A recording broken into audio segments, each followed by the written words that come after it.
Chapter 1, 214000605. Universe. Earth 1, 99999966162.0. Titan 2018. The ultimate crisis is imminent. After a fierce battle and the loss of Gamora, the Guardians of the Galaxy, alongside Iron Man, Spider-Man, and Doctor Strange, have finally recognized each other as allies, engaging in a spirited debate. "Excuse me, does your friend often behave this way?" Mantis interjected, interrupting their banter.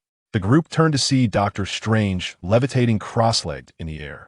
The eye of Agamotto radiated a shimmering green light, entwining around Doctor Strange's arms, which were weaving intricate magical symbols, while his head swayed erratically. "Strange, are you all right?" The argument ceased as they turned their attention to him, with Iron Man stepping forward, concern etched on his face. Suddenly, Doctor Strange's movements came to a halt. Tony quickly steadied him. "Are you okay? What has happened?" Doctor Strange was drenched in sweat, his expression fraught with anxiety. "I calculated time, previewed the future, to explore all the possibilities of this impending war."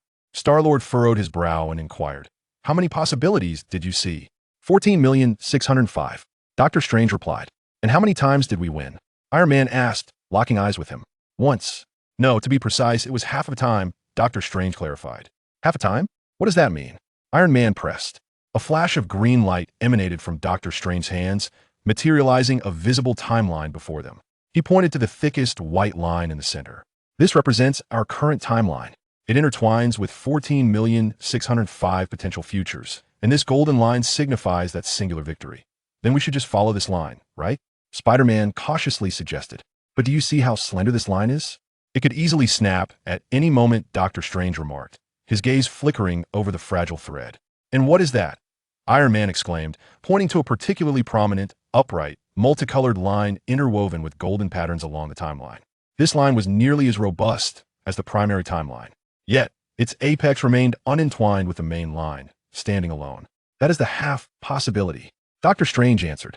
"It now requires me to use the time stone to open a gateway through time, connecting the future and the past. Then what are you hesitating for? This option seems to hold greater promise." Star-Lord shouted. "But how can you be certain it won't create new or greater threats?" "At least that golden line represents a controllable future for us," Doctor Strange replied, gazing intently into Star-Lord's eyes. "Moreover, this timeline is shrouded in chaos apart from a sliver of victory. I cannot discern any other information." Star-Lord found himself at a loss for words. "You are the only one here who comprehends both the past and the future. This decision rests upon you." Tony patted Strange on the shoulder and exchanged glances with those around. We believe in you." Doctor Strange contemplated for a long moment, surveying the group, and withdrew the time stone from the eye of Agamotto. "May we soon become one of the remaining 14,603. May our past failures and future setbacks transform into our future triumphs and past successes." Upon uttering this somewhat convoluted phrase, Doctor Strange once again levitated cross-legged in midair, grasping the vibrant timeline. A surge of green light enveloped him, conjuring a colossal magic circle that manifested across the cosmos as the time stone radiated intense waves of energy. Everything around appeared to overlap in time, with each individual incessantly shifting between infancy, youth, middle age, and old age. The scenes from Titan continuously replayed the past splendor and the present's desolation.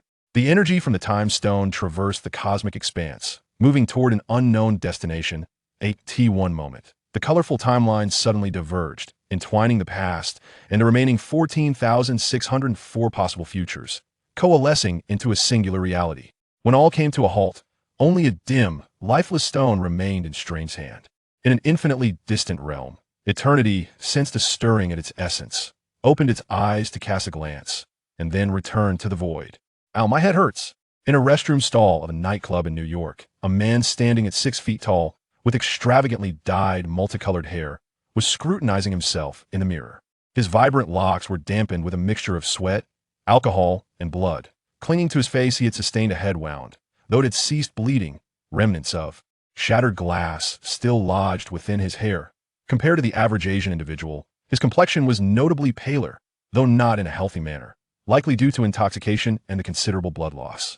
He extracted some tissue, turned on the faucet, and diligently cleaned the grime from his face.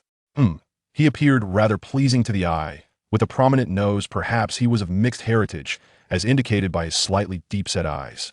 Dressed simply in a black t-shirt emblazoned with a skull, his physique was commendable. Lifting his shirt revealed well-defined abs. He wore slightly faded, tight-fitting jeans with 2 large tears at the knees, accentuating his long legs. On his wrists, he sported an extravagant array of at least a dozen bracelets, with 3 adornments on one ear and 2 gold chains around his neck, a true hip-hop aficionado. Sitting back on the toilet, he began to delve into the memories within his mind. His name was Kody, and the owner of this body was also named Kody, in both Chinese and English, to ease the transition for him. The original owner of this body was a foster son from semi-aristocratic family, or at least that was how he perceived it. Why semi? In his memories, Kody had seemingly endless pocket money, an array of luxury cars, and several upscale watches, along with a few mansions in Manhattan. However, he had yet to encounter the typical markers of affluence, such as private jets or yachts. He possesses 2 fathers and 2 mothers. One father is of African descent, while the other is indigenous. One mother is Caucasian, and the other hails from the Middle East. He himself is of Asian descent. Indeed, he was raised in an exceptionally diverse and commendable household. However, do not be mistaken, he is far from being a paragon of perfection. Initially, he was adopted by his African father and Caucasian mother. After several years, they amicably divorced and established new families, leaving him to navigate between both sides from a young age. For reasons unknown, neither couple bore biological children of their own. Consequently, on a fateful day after he turned 18, both sets of parents unexpectedly passed away, bequeathing him their entire inheritance, which included a chain of supermarkets, a series of restaurants, half a stake in a law firm, and shares in a tech company. From that moment on, Kody, unrestrained by parental guidance, did not apply to university with his newfound wealth. He indulged in reckless pursuits, daring to engage in any escapade, for the worst that could happen was monetary loss. Fortunately, his upbringing had instilled a certain level of decency in him, preventing him from succumbing to unsavory temptations. Yet, on this occasion, while attempting to objectify women in a nightclub with his money-hungry companions, he encountered a swift dose of justice delivered via a beer bottle, leading to a rather abrupt intervention. The 2 so-called friends, who exploited him as a cash machine, had long vanished. He had even dismissed his bodyguards before entering the nightclub. The true Kody is merely a humble university student who, after completing his college entrance examination last year, was introduced to the world of Kamen Rider by a friend. Subsequently, he began working part-time on weekends and during summer breaks, accumulating savings from his childhood red envelope gifts and scholarships. Like many Kamen Rider enthusiasts, Kody used these funds to gradually collect Kamen Rider belts, with just one elusive item remaining, the CSM of Kamen Rider Kuga. It is unfortunate that his entry into this hobby coincided with a missed opportunity to pre-order that particular belt. In light of this, Kody resolved to purchase an unopened one at a premium price.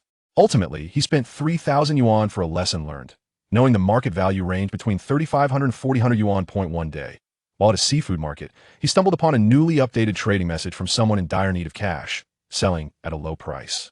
Believing himself fortunate, Kody swiftly placed an order. However, upon retrieval, he discovered that the supposed brand new and unopened item was nothing but a shoddily re-glued FOD. Kody decided to make do. Unboxing it for 2,800 yuan, spending an additional 200 yuan did not seem too grievous. Yet, when he finally unveiled the belt, he was utterly astounded. Where was the central light? Where was the armada? Scoundrel! I shall not rest until I have justice. In a fit of passion, Kody sprang to his feet, only to collide with the display case hanging above, showcasing the belts. Accompanied by a flash of green light, the unconscious Kody and the myriad of belts vanished from the room. Chapter 2. Have I transcended into Marvel? What a waste of those belts. I haven't even had the chance to enjoy them properly. I rummaged through my pockets and found my phone. Goodness, what an antiquated relic. A flip phone from the bygone era of 2008. No wonder I was sent back. Oh, there it is, the butler. I dialed the number, adopting the original owner's tone. Old man, I'm here. Come pick me up. Oh. And I want a cheeseburger with 3 patties, hold the cheese, and add extra pickles. You have half an hour. I concluded the call abruptly. Kody couldn't help but scoff internally. A cheeseburger without cheese? What a contradiction. An hour later, Kody found himself ensconced in his own lavish mansion. The butler was meticulously stitching up his wounds with a crochet needle. In this day and age, the skills of a butler were truly remarkable. Despite having access to the original owner's memories, Kody opted for the tasteless and dry beef patties to avoid raising suspicion. His mind continued to absorb the memories of the former inhabitant. This butler, a man of Chinese descent, bore the surname Zhou and was named Alfred. There was a sense of familiarity about him. From the moment of his earliest recollections, This butler had been closely attending to him. Though he was often taciturn, Kody remained obedient, for the elite education provided by his two sets of parents did not indulge in the joy of learning. Only this butler would occasionally grant him limited leniency, satisfying a few of his slightly unreasonable requests. Perhaps it was the perspective of an outsider. But Kody found this butler to be somewhat enigmatic. For instance, from across the distance of a swimming pool, he would deftly skewer a small spider with a mere fruit fork. Additionally, his suturing skills were as proficient as those of a surgeon. Kody found it hard to believe that such skills were part of a butler's training. To avoid revealing his true identity, Kody hurried back to his room after everything was done. His head had been shaved during the stitching, and sporting a bald head was far from appealing. Thus, he took clippers to the remaining strands of hair, leaving behind a rather unkempt appearance. Thankfully, his good looks remained intact. He removed the various adornments from his ears, as well as the eyebrow and lip piercings, only to discover they were merely stickers. Were they afraid of pain? Relaxing in the jacuzzi, he finally noticed a faint circle of marks around his abdomen. They resembled belt indentations, yet with his hip-hop style of dress, his pants hung loosely, with half of the fabric exposed. These marks were unmistakably wrapped around his waist. Without thinking, Kody's fingertips brushed against them, and in the next moment, a deep crimson glow emanated from his waist. Ah, could it be the system? Indeed, it was a hallmark of transmigration. And then, there was silence. The circular red marks on his abdomen vanished without a trace. System? No response. System? Utter stillness. What on earth? In the distant, tranquil expanse of the universe, Odin opened his eyes and rose from his throne. The eternal spear struck the ground with a resounding thud, echoing like a thunderclap throughout Asgard. All present turned in astonishment toward the royal palace. This was the summoning decree of the God King. In the next instant, everyone hastened to the temple with utmost urgency. Odin, what has transpired? Frigga was the first to arrive, followed closely by the guardians of the celestial realms. Even Heimdall, sword in hand, entered the temple. The ethereal particles have vanished. Odin refrained from unnecessary words, yet all understood the gravity of the situation. Heimdall's eyes sparkled as he gazed into the void. After a prolonged moment, he withdrew his gaze. Father of the gods, I have detected no anomalies. Within the 9 realms, there are no fluctuations of ethereal energy. What of the sealed realm of the dark elves? All is normal. Odin furrowed his brow deeply. Heimdall, activate the rainbow bridge and proceed to the sealed realm of Midgard. Frigga, lead the palace in implementing the highest level of vigilance. I hope that my worries are unfounded. Yes. The others bowed and swiftly set to their tasks. The great sword was inserted into the recess of the pedestal, and with a crack of thunder, a radiant beam enveloped Odin. This beam, with unparalleled speed, traversed the cosmic expanse, instantly reaching the sealed realm of the ethereal particles. Surrounding him was an inky mass of darkness, with a colossal stone pillar rising at its center. Odin circled the pillar. The seal remained intact, showing no signs of damage either externally or internally. Yet, the ethereal particles had inexplicably vanished. Even Heimdall could not sense them. Could it be the celestial deities? But could their own powers truly rival those of the ethereal particles? Odin was perplexed. A wave of irritation washed over the father of the gods, and he swung the eternal spear, shattering the stone pillar to rubble. Heimdall.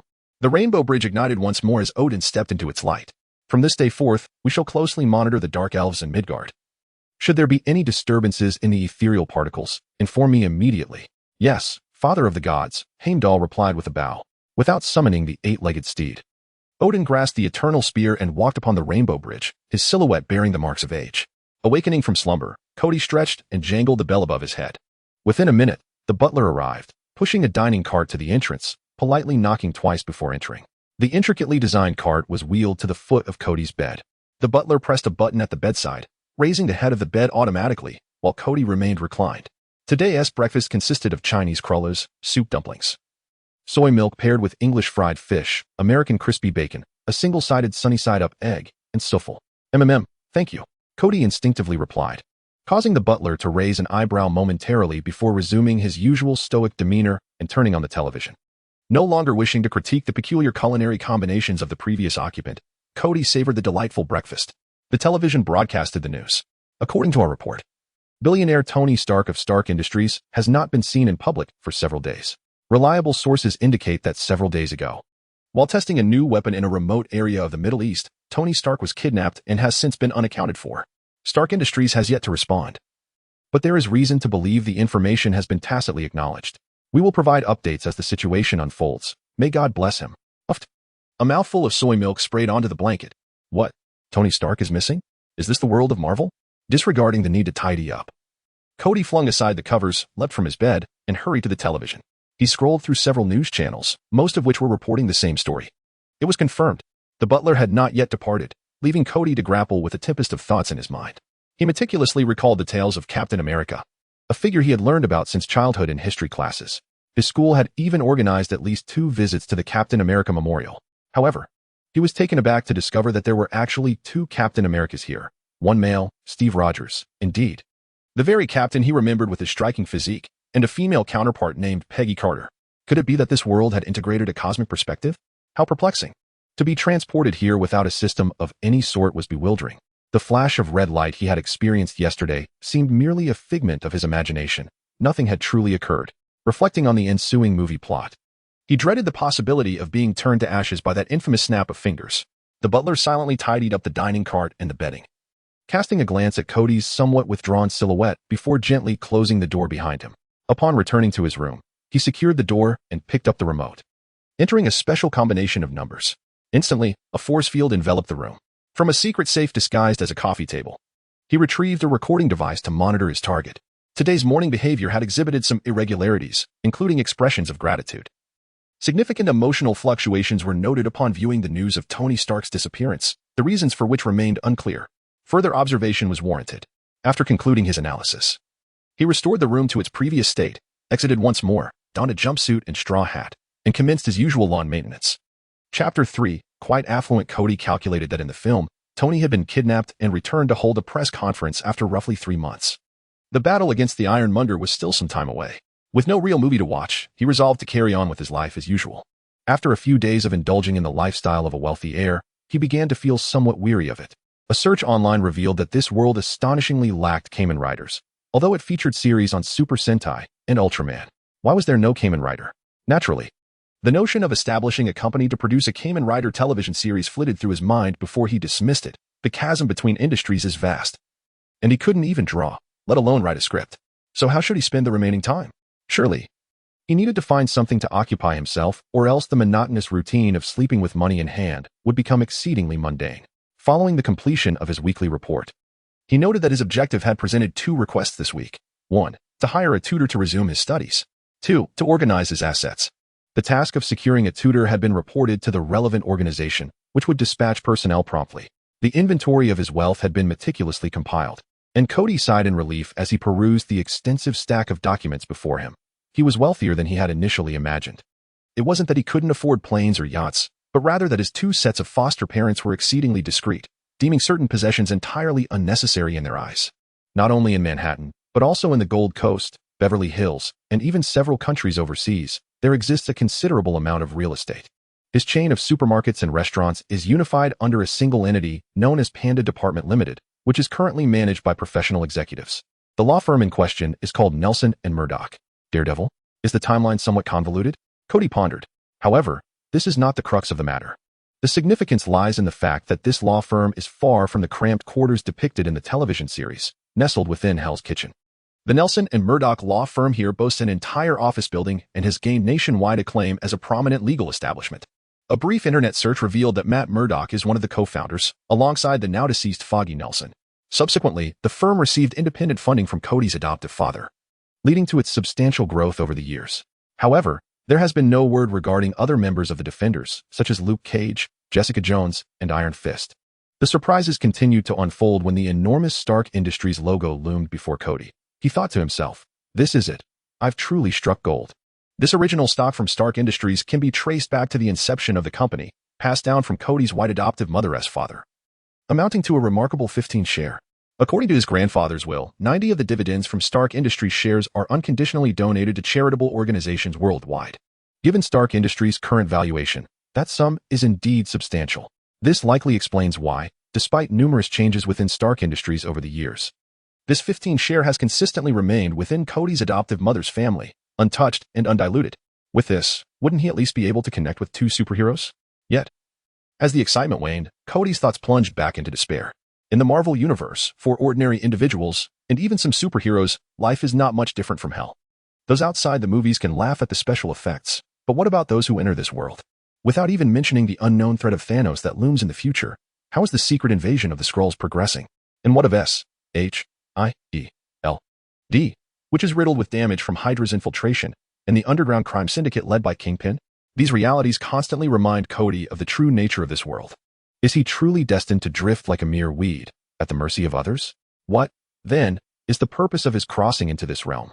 Kody suddenly felt an overwhelming sense of anxiety. Bang! His fist struck the solid wooden table. Instantly, the table shattered into fragments, scattering everything atop it across the floor. Startled, Kody quickly rose to his feet. The point where he struck was already charred and emitting smoke. He glanced at the table and then at his hand. At this moment, his right hand was enveloped in a layer of black leather armor, the back adorned with protruding white bone plating. His forearm was similarly protected by white bracers, and a golden wristband, embellished with a white gemstone, graced his wrist. Could it be the nascent transformation of Kongwa?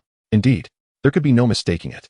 It was he, the very embodiment of transformation, capable of delivering punches and kicks that manifested change. Is this my golden finger? Kody was instantly exhilarated. He had initially thought the belt was a mere defective item, only to discover that he had stumbled upon a genuine artifact. Before he could ascertain whether a belt had manifested on his abdomen, a series of urgent knocks resounded at the door, accompanied by the anxious voice of Butler Gil. Young master, what has transpired? Nothing. I merely became overwhelmed upon seeing such a wealth of assets and accidentally collapsed the table. Please, wait a moment. He swiftly grabbed a water cup from the side and doused the still smoking area, then retrieved a match from beside the fireplace, feigning the act of burning some paper. After donning his coat to conceal his transformed arm, he opened the study door. Please tidy up. Next time, opt for a sturdier table. This antique is utterly uncomfortable. I am heading to the gym downstairs. Having spoken, Kody dashed away without awaiting the butler's response. Butler Joe entered, surveying the chaos that had befallen the study, and let out a soft sigh. He then extracted a pen from his pocket, pressed the cap, and a small light flickered to life, illuminating the direction of the desk, where a red light began to flash urgently. A significant energy reaction was detected at the target location. The cause remains unknown and requires further investigation. An hour later, a delivery truck from a furniture company arrived at the villa, taking away the remnants of the table, leaving not a single splinter behind. As it departed towards the outskirts of the city, when Kody hurried down to the underground gym, the transformation of his arm had reverted to its original state in mere minutes. There was no trace of a belt around his waist.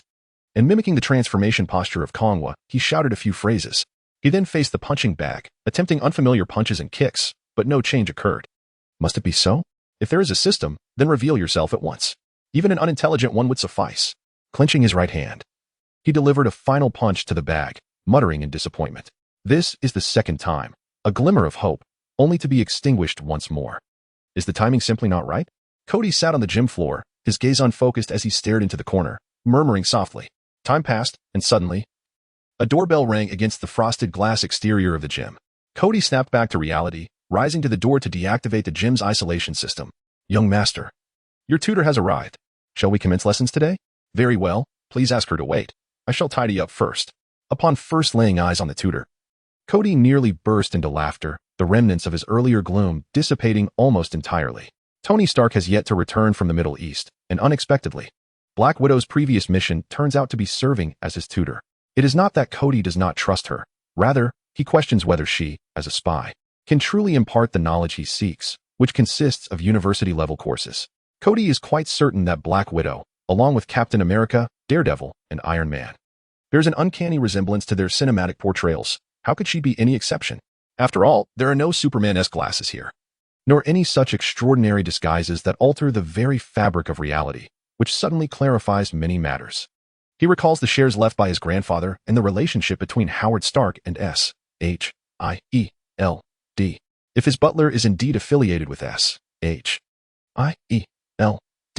is he protecting him, surveilling him, or perhaps a combination of both? What could possibly warrant the attention of a wayward young master? The thought flits away as Kody steps forward and extends his hand. Greetings, beautiful lady. I am Kody. It is a pleasure to meet you. I hope we can enjoy our time together. I am and more. It is delightful to meet you. Chapter 4. The Banquet. It turns out that Kody underestimated the capabilities of these agents. What he is currently learning encompasses primarily corporate administration and management, along with economics and finance. These are essential subjects for Kody's future endeavors in managing a company, as he was already a finance major in his previous world. Thus, he possesses some familiarity with the concepts Black Widow is teaching him. Her method of instruction is remarkably insightful and well-referenced. Aside from a few quotes and names from the Marvel Universe that he has yet to encounter, the material is entirely credible.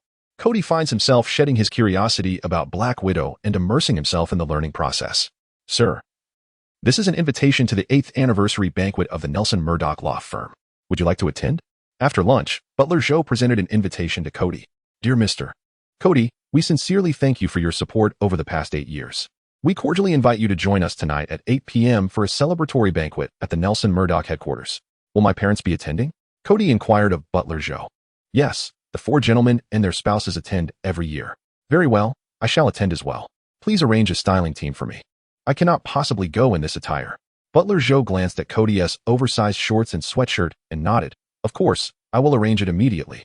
The target's appearance underwent significant alterations, becoming more refined.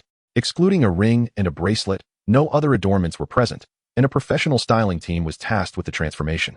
Resulting in a remarkable change in a short span of time, the reasons for which remain unclear, though speculations suggest it may pertain to the hairstyle. Matthew Murdoch's banquet? Indeed, I find myself lacking a beautiful companion. Might Miss Moore be interested? Absolutely, it would be my honor. Accompanied by the click of a camera shutter. A long leg emerged from the rear door of a Rolls-Royce, and polished shoes firmly met the ground. Gradually, he emerged from the vehicle. Clad in a pristine black suit, his hair slicked back in a vintage pompadour style. On his wrist gleamed an exquisite Patek Philippe watch. And adorning his chest was a brooch shaped like a scarab beetle. It was none other than Kody. Soon after, he extended his hand towards the interior of the car. And a figure draped in a black gown gracefully followed suit. She stepped out, her feet adorned with classic red-soled stilettos, her hair styled into retro waves. Crowned with a veil that revealed only her lustrous red lips, exuding an air of noble elegance. After the swarm of journalists captured the moment, they began to converse among themselves. Who were these two? Were they some minor celebrities? It couldn't be. The invited stars for the evening were all well-known and had already been photographed. Perhaps they were new aristocrats? Was there a recently risen company of note? Aren't you a financial reporter? Why are you asking me, a gossip columnist? Look, Matt Murdoch has come out to greet them personally. The sound of shutters clicked once more. Kody, long time no see. Matt Murdoch strode forward, embracing Kody warmly. A wave of nostalgia washed over Kody's heart. Uncle Murdoch, it's been ages. He then turned to the Black Widow beside him. And who might this be? Matt inquired. Oh, this is my governess, Miss Annie Moore. Miss Moore, this is Matt Murdoch. My godfather. Godfather? The words slipped from Kody's lips, prompted by the familiarity of the memory. Only after speaking did he realize the bewildering sense of familiarity he felt. As the head of a top-tier law firm, Matt's daily life was consumed by travel around the globe, leaving him too busy to attend even the funerals of 2 sets of parents. Amid such hecticness, one wondered if he would transform into a vigilante by night, dispensing justice. In Kody's recollection, this godfather had been acquainted with his late African-American father long before Kody was born, hence earning the title of godfather. However, Kody had only met him a handful of times, merely aware of his existence as his godfather. This was why, upon first encountering this law firm, Kody's memory had failed to make the connection. Their relationship was not particularly close. Before him, Matt Murdoch appeared no older than 30, despite being in his 40s. His eyes clear and expressive, betraying no signs of blindness. Good evening, Mr. Matt Murdoch. The Black Widow extended her hand to shake his. For reasons unknown to Kody, he sensed an unspoken tension between the two. As customary, before the dinner commenced, Matt, as the founder of the firm, took the stage to deliver a speech reflecting on the past and envisioning the future. This routine seemed unavoidable at any gathering. Subsequently, some of the evening's stars began to perform. A soothing ballad filled the air, and Matt approached Kody. Do you mind if I invite this lovely lady to dance? Not at all, as long as Miss Moore is willing. Then, Miss Moore, may I have the honor of inviting you to dance? Of course. The two stepped into the dance floor, swaying gently to the music. Unbeknownst to me, the illustrious Black Widow, Miss Natasha Romanoff, sought the company of a hapless orphan guardian like myself. Matt gazed into Natasha's eyes. I assert that I am here to protect him, I said, wondering if Mr. Matt Murdoch, the fearless defender and leader of the Avengers, would find my claim credible. Natasha smiled faintly and replied, protect? With Alfred around, what more does he require? Are you aware, I countered, that just days ago, he suffered a grievous blow to the head from a wine bottle at a nightclub? Had I not arrived in time, he would have bled to death. What? And where were Alfred and his bodyguards? Matt's expression shifted slightly. Alfred is unharmed, but those 2 bodyguards? They've likely met their end in some sewer. Who is responsible? The Hand. Or perhaps Kingpin's men. Uncertain. So far, at least 3 unidentified factions have been detected. Alfred and the bodyguards were human casualties, neatly disposed of. Yet, aside from 2 unidentified energy signatures, no anomalies were found at the nightclub. Even S.H.I.E.L.D. cannot uncover the truth? S. is not omnipotent. They merely require a tutor, which serves as a well-concealed identity. Oh. After spending so much time with you, I was unaware of your teaching abilities. There is much you do not know. Are you regretting our separation? Why not join S-H-I-D-L-D? Perhaps we might rekindle our past. As an attorney, I have exhausted all my sense of justice, donning a mask. I crave a bit of freedom. S-H-I-D-L-D is not for me. Suddenly, boom, the doors of the banquet hall burst open, and a cacophony of screams filled the air. Kody, we must leave. The two rushed to Kody's side as Matt overturned a table, providing cover as they fled to the backstage area. Beneath the stage of the banquet hall lay a secret passage. We can escape safely from here. No, I will stay. Miss Moore, you must prioritize your safety. With a glance toward Kody, Matt conveyed his intent. Natasha understood. All right, I comprehend. You take care. Kody, we must hurry. Yes. The two hastily departed, the ominous sound of gunfire echoing in the distance. Kody felt a surge of anxiety. Heroes like Daredevil and Black Widow, despite their formidable combat skills, lacked any supernatural abilities, rendering them vulnerable to gunfire. In this moment of peril, shouldn't his hidden potential reveal itself? Emerging from the secret passage, the pair found themselves at a cluttered alleyway corner, where Alfred had a car waiting at the street. Leave quickly, stay safe. After ensuring Kody was in the vehicle, Natasha refrained from joining them, instead offering a final admonition before retracing her steps back into the passage. Kody understood she was returning to aid Matt. The car sped towards home, and Kody remained silent, lost in thought. If only I could fight. If only I could fight. If only I could fight. Whether due to residing in the Marvel Universe or being planted with the seeds of potential during previous encounters, such thoughts increasingly took root in Kody's mind. At last, like the dawn breaking forth, like a seedling bursting through the soil, the vehicle swayed irregularly along the way, and when Butler Show turned around, the rear seat was already devoid of Kody. Chapter 5. Behold, my transformation. Ah, dear Matt, without your mask, have you forgotten your skills? At this moment, Matt Murdock was utterly restrained, half kneeling before a man. This individual seized Matt by his hair, looking down in a taunting manner. Surrounding them were armed thugs, while the hostages crouched on the ground, not daring to breathe. Those who had the audacity to resist now lay in pools of their own blood. The man bore a target emblem on his forehead, unmistakably the adversary of Daredevil, Bullseye. What exactly is your purpose? Matt glared at Bullseye without fear. TSK. It's better to be a blind man. Wearing sunglasses suits you well. Is it truly necessary for your eyes to appear so real? Bullseye offered no response to Matt's inquiry.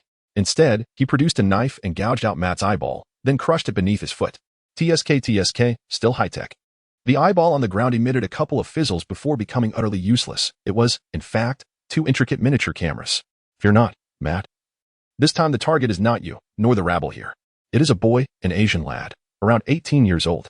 Have you seen him? A chill ran through Matt's heart. Could it be Kody?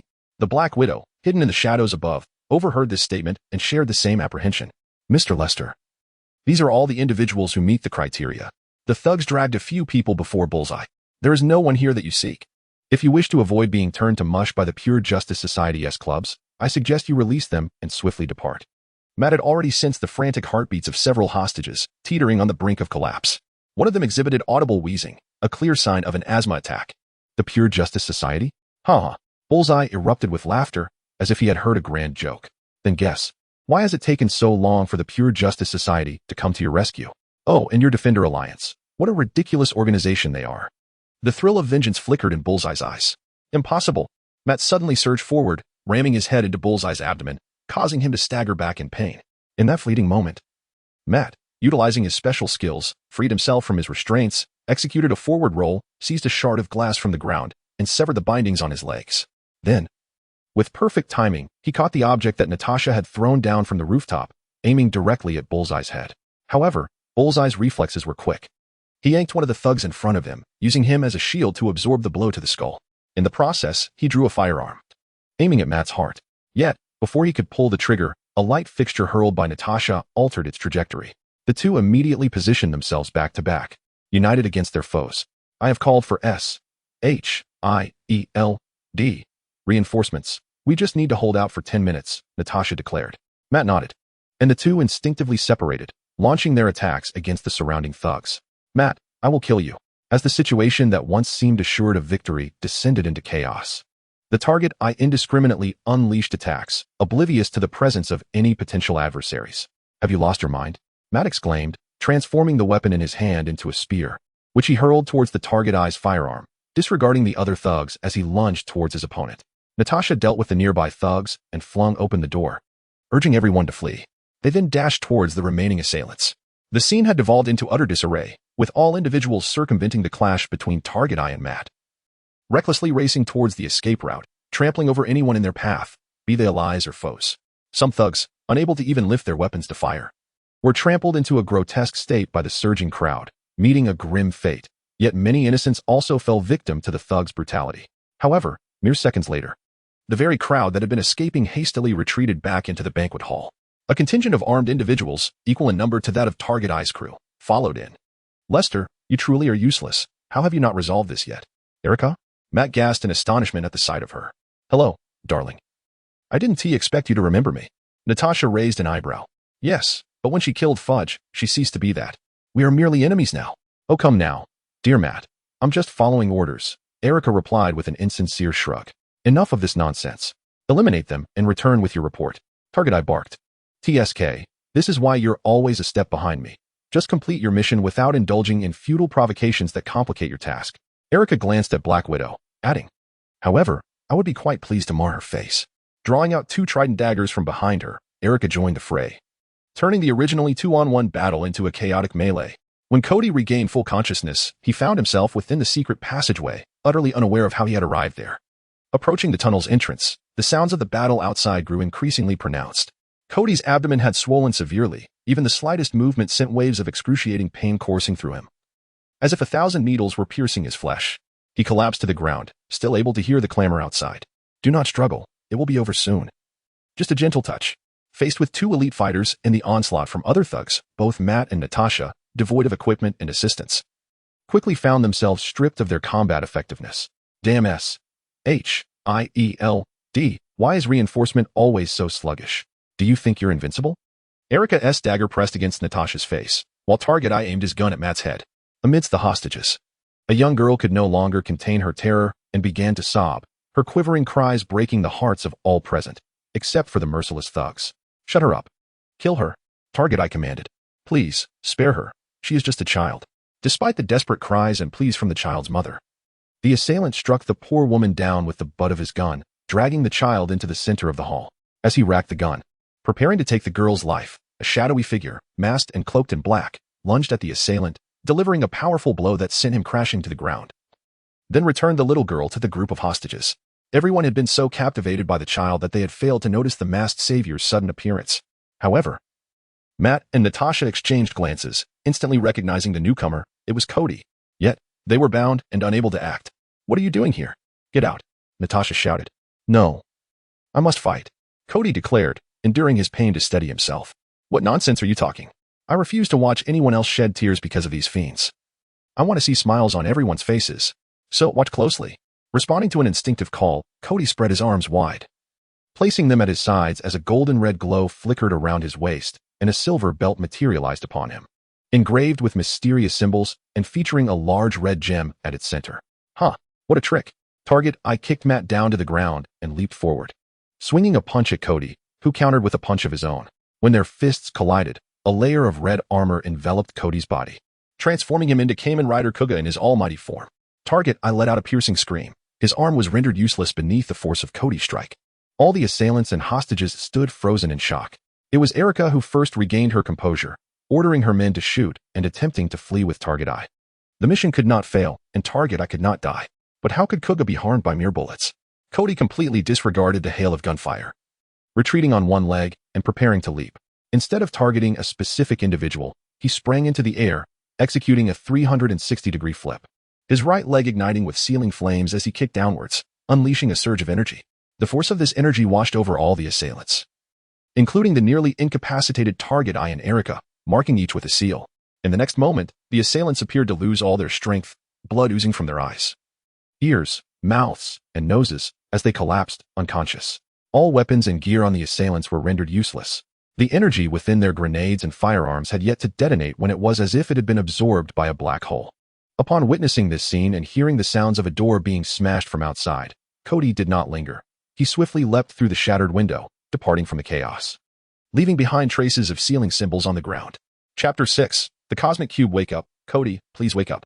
The blaring of a horn and the screech of tires jolted Kody awake. Instinctively, he rolled to the right, narrowly avoiding the truck's wheels. If you're looking to die, find a building to jump from. Don't lie beneath my wheels. As the car drove further away, the driver's curses lingered in the air. Kody rubbed his temples, finally feeling fully awake. Upon surveying his surroundings, he realized he was lying by the roadside at a crossroads. He was still clad in the same suit from the previous day. A quick check of his pockets revealed his phone and wallet were intact. It seemed he had escaped the dreaded 0 yuan purchase. Unfortunately, his phone had died. Rising from the ground, he walked a short distance and spotted a gas station. Inside the convenience store, a young girl was nodding her head to music through her headphones. Kody tapped the counter several times, but she remained oblivious. In a moment of impulse, he seized a pair of scissors and snipped the headphone cord. "Hey, are you out of your mind?" the girl exclaimed, removing her headphones and glaring at him. Ignoring her, Kody pulled out a few bills from his wallet and placed them on the counter. "Do you have a charger?" "My phone is dead." The girl's demeanor changed instantly. "Of course we do. Handsome, do you need a charge for anything else?" she flirted, casting him a coy glance. "No. Thank you," Kody replied with a forced smile, taking the charger she offered. He made his way to the back, where there were tables and chairs for a quick meal, conveniently equipped with an outlet. It took a minute to power on his phone, which buzzed incessantly for a full 5 minutes before finally ceasing. All the missed calls were from his steward, Joe. Just as he was about to return the call, the familiar ringtone sounded again. "Young master, finally we got through. Are you all right? Where are you?" "Oh, I'm fine, but I have no idea where I am. Can you pinpoint my location?" he said, setting the phone down without hanging up, confident in Joe's abilities to locate him swiftly.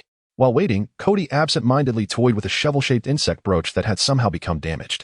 A large ruby at its center had cracked, causing him a pang of regret. Beneath the broken gem, he discovered some circuitry that did not belong to mere decoration. Oh, that explains it. No wonder they hadn't found him all night. The locator must have malfunctioned. 2 hours later, the sound of helicopter blades roared outside the gas station. It appeared that his ride had arrived. To his surprise, 3 armed helicopters were stationed outside, leaving the young girl momentarily stunned. Kody gathered his belongings, winked at her playfully, and nonchalantly pushed open the door as he strolled out, pausing only to swipe a family-sized bag of plain potato chips from the shelf. As he approached, he noticed several figures standing nearby: Joe, Natasha, and Matt, who had reverted to his standard blind man attire, along with a few agents clad in black suits. Following them was a man with a strikingly bald head and a single eye patch. "Pleasure to meet you, Mr. Kody. I'm Nick Fury," he introduced himself. Kody had little inclination to feign ignorance about the man before him and offered a perfunctory handshake. "So, this isn't the way home?" he inquired, glancing at Joe. "Indeed not, young master," Joe replied. The helicopter ascended and flew for about half an hour before beginning its descent. Kody gazed out the window, observing as the helicopter hovered above the sand dunes. The grains of sand moved rhythmically in all directions, with only a few settling into the exposed cavities below. A circular platform emerged from the ground, upon which the helicopter landed steadily before gradually descending. Within mere seconds, no trace remained on the surface. "Welcome to S.H.I.E.L.D. Base 616. A figure bearing a bow and arrow approached, extending a uniform to Natasha. "Welcome back." "Thank you." "Hello, Clint." "Greetings, Alfred, and you too, Matt." The ever-smiling Alfred nodded, while Matt Murdock turned away, rolling his eyes. How blind man, adorned with sunglasses and leaning on a cane, could execute such a gesture remained a mystery.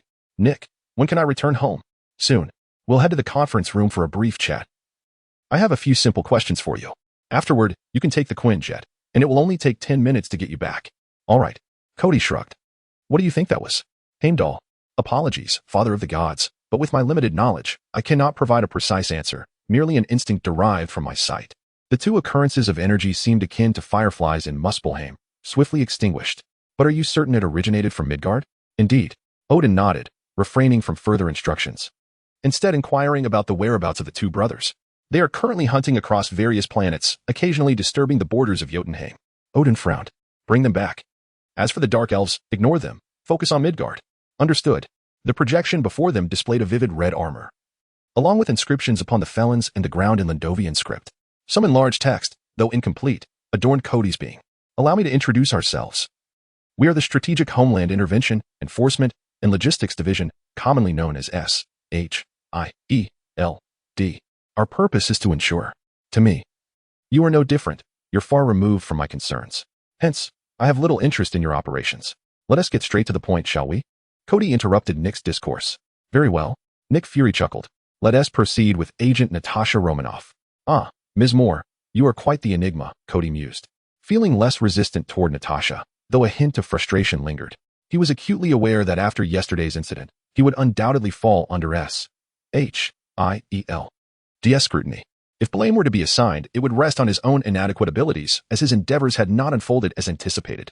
Among those present, aside from Alfred, who harbored some secrets, he felt he could trust them. After all, anyone familiar with the films knew they were not affiliated with Hydra. Kody's apprehension stemmed from the association with S.H.I.E.L.D. While he was indifferent to their operations, he had no desire to attract Hydra's attention. Kody was an individual who abhorred complications. Undoubtedly, the beleaguered S.H.I.E.L.D. had become the epitome of a disarrayed organization. Natasha paid no heed to Kody's teasing and directly inquired, "Kody, how did you arrive here after leaving the Murdoch Tower last night?" "I don't know. I only woke up this morning. The first thing I did was notify you to come retrieve me. Is something amiss here?" Our helicopter departed from New York and flew for 2 hours. The two nearest locations with any living inhabitants are the gas station we just left and the base we currently find ourselves in. The unknown power emanating from you poses a potential threat to the base. What? Is there some treasure within this base? Natasha glanced at Nick, who nodded in affirmation, and then retrieved a photograph from her folder. We refer to this as the Tesseract. The Tesseract? Kody was taken aback. Was this not the Space Stone? Noticing the astonishment on Kody's face, Natasha continued, "Previously, when you were struck with a bottle in the nightclub restroom and during last night's event, we detected a very unusual energy response, one we have only encountered with the Tesseract. Additionally, the Tesseract also experienced an energy release last night. Though we remain unaware of its exact nature, it is now plausible to speculate that it may be related to your appearance here." Chapter 7. The Knight's Artifact Space. This should have nothing to do with me. If it truly possesses some miraculous capability that involves me, I wouldn't have spent the night sprawled on the street.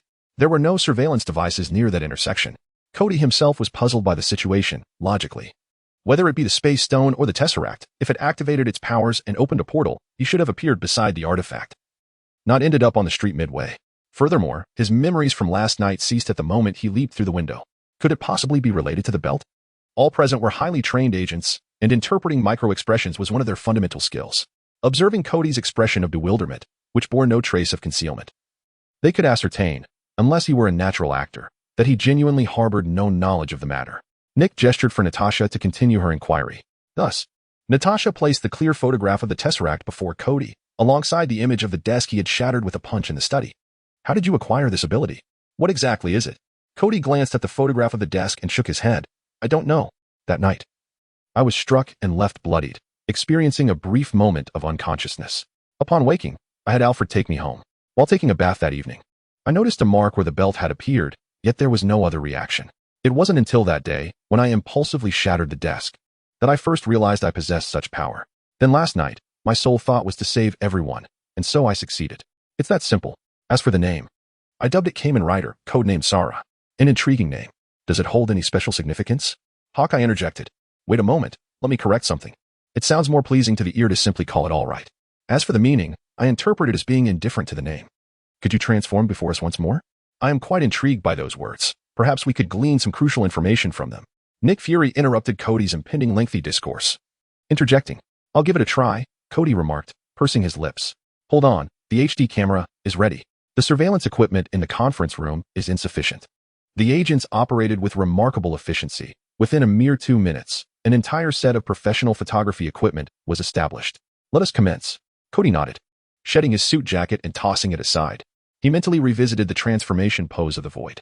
His body moved in accordance with the recollection, allowing the onlookers to finally witness the full transformation process.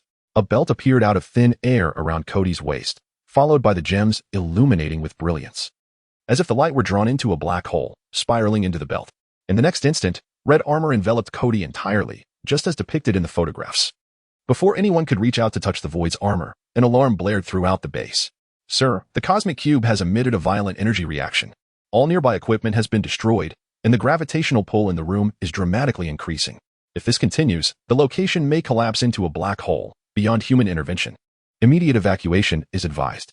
Agent Hill's voice resonated through the communicator. "Not again." Nick glared at the void's enormous crimson eyes, commanding, "Agent Hill, lead everyone to evacuate immediately. The rest is up to me." "Sir, no time for pleasantries. Evacuate at once." "Understood. Kody, follow me. Natasha, Clint, take the others and evacuate." "Wait, I'm coming too." "Director." You know what I am capable of, voiced Butler Joe. Nick hesitated for merely a second. Fine, let's go together. In the distant void of space. Heimdall glanced in this direction. Despite the immense energy reaction, he sensed no ether particle energy and withdrew his gaze. Aha, finally located it. Somewhere within the Celestial Palace. Another individual witnessed everything. Outside the laboratory, all the tempered glass lay shattered, and all experimental apparatus and chemical reagents, regardless of their nature, were irresistibly drawn towards the glowing blue cube, subsequently dissolving and vaporizing the instant they came into contact with it. Yet Kody felt no discomfort. Rather, inexplicably, he perceived this energy as vibrant and euphoric. Enchanted, Kody stepped closer to the cube, his heart and eyes solely fixated on it. The shouts from Nick urging him to stop seemed to fade away, and he did not notice Butler Joe transforming into a green alien attempting to grasp him. The moment Kody's fingers brushed against the cube, the red figure and the intense energy vanished simultaneously, leaving only the cube, now devoid of its brilliance, falling to the ground. This time, Kody was acutely aware. He found himself in an expanse of pure white space. Apart from an expanse of white, there stood an endless shelf, meticulously organized according to various classifications of knights, displaying the belts, transformation devices, weapons, vehicles, and even the denliner from Deno, alongside the miniatures of Kamen Rider Kuga, Golem, and the mighty dragon from Ryuki. A little further away, there lay the impeccably painted original Shimagia.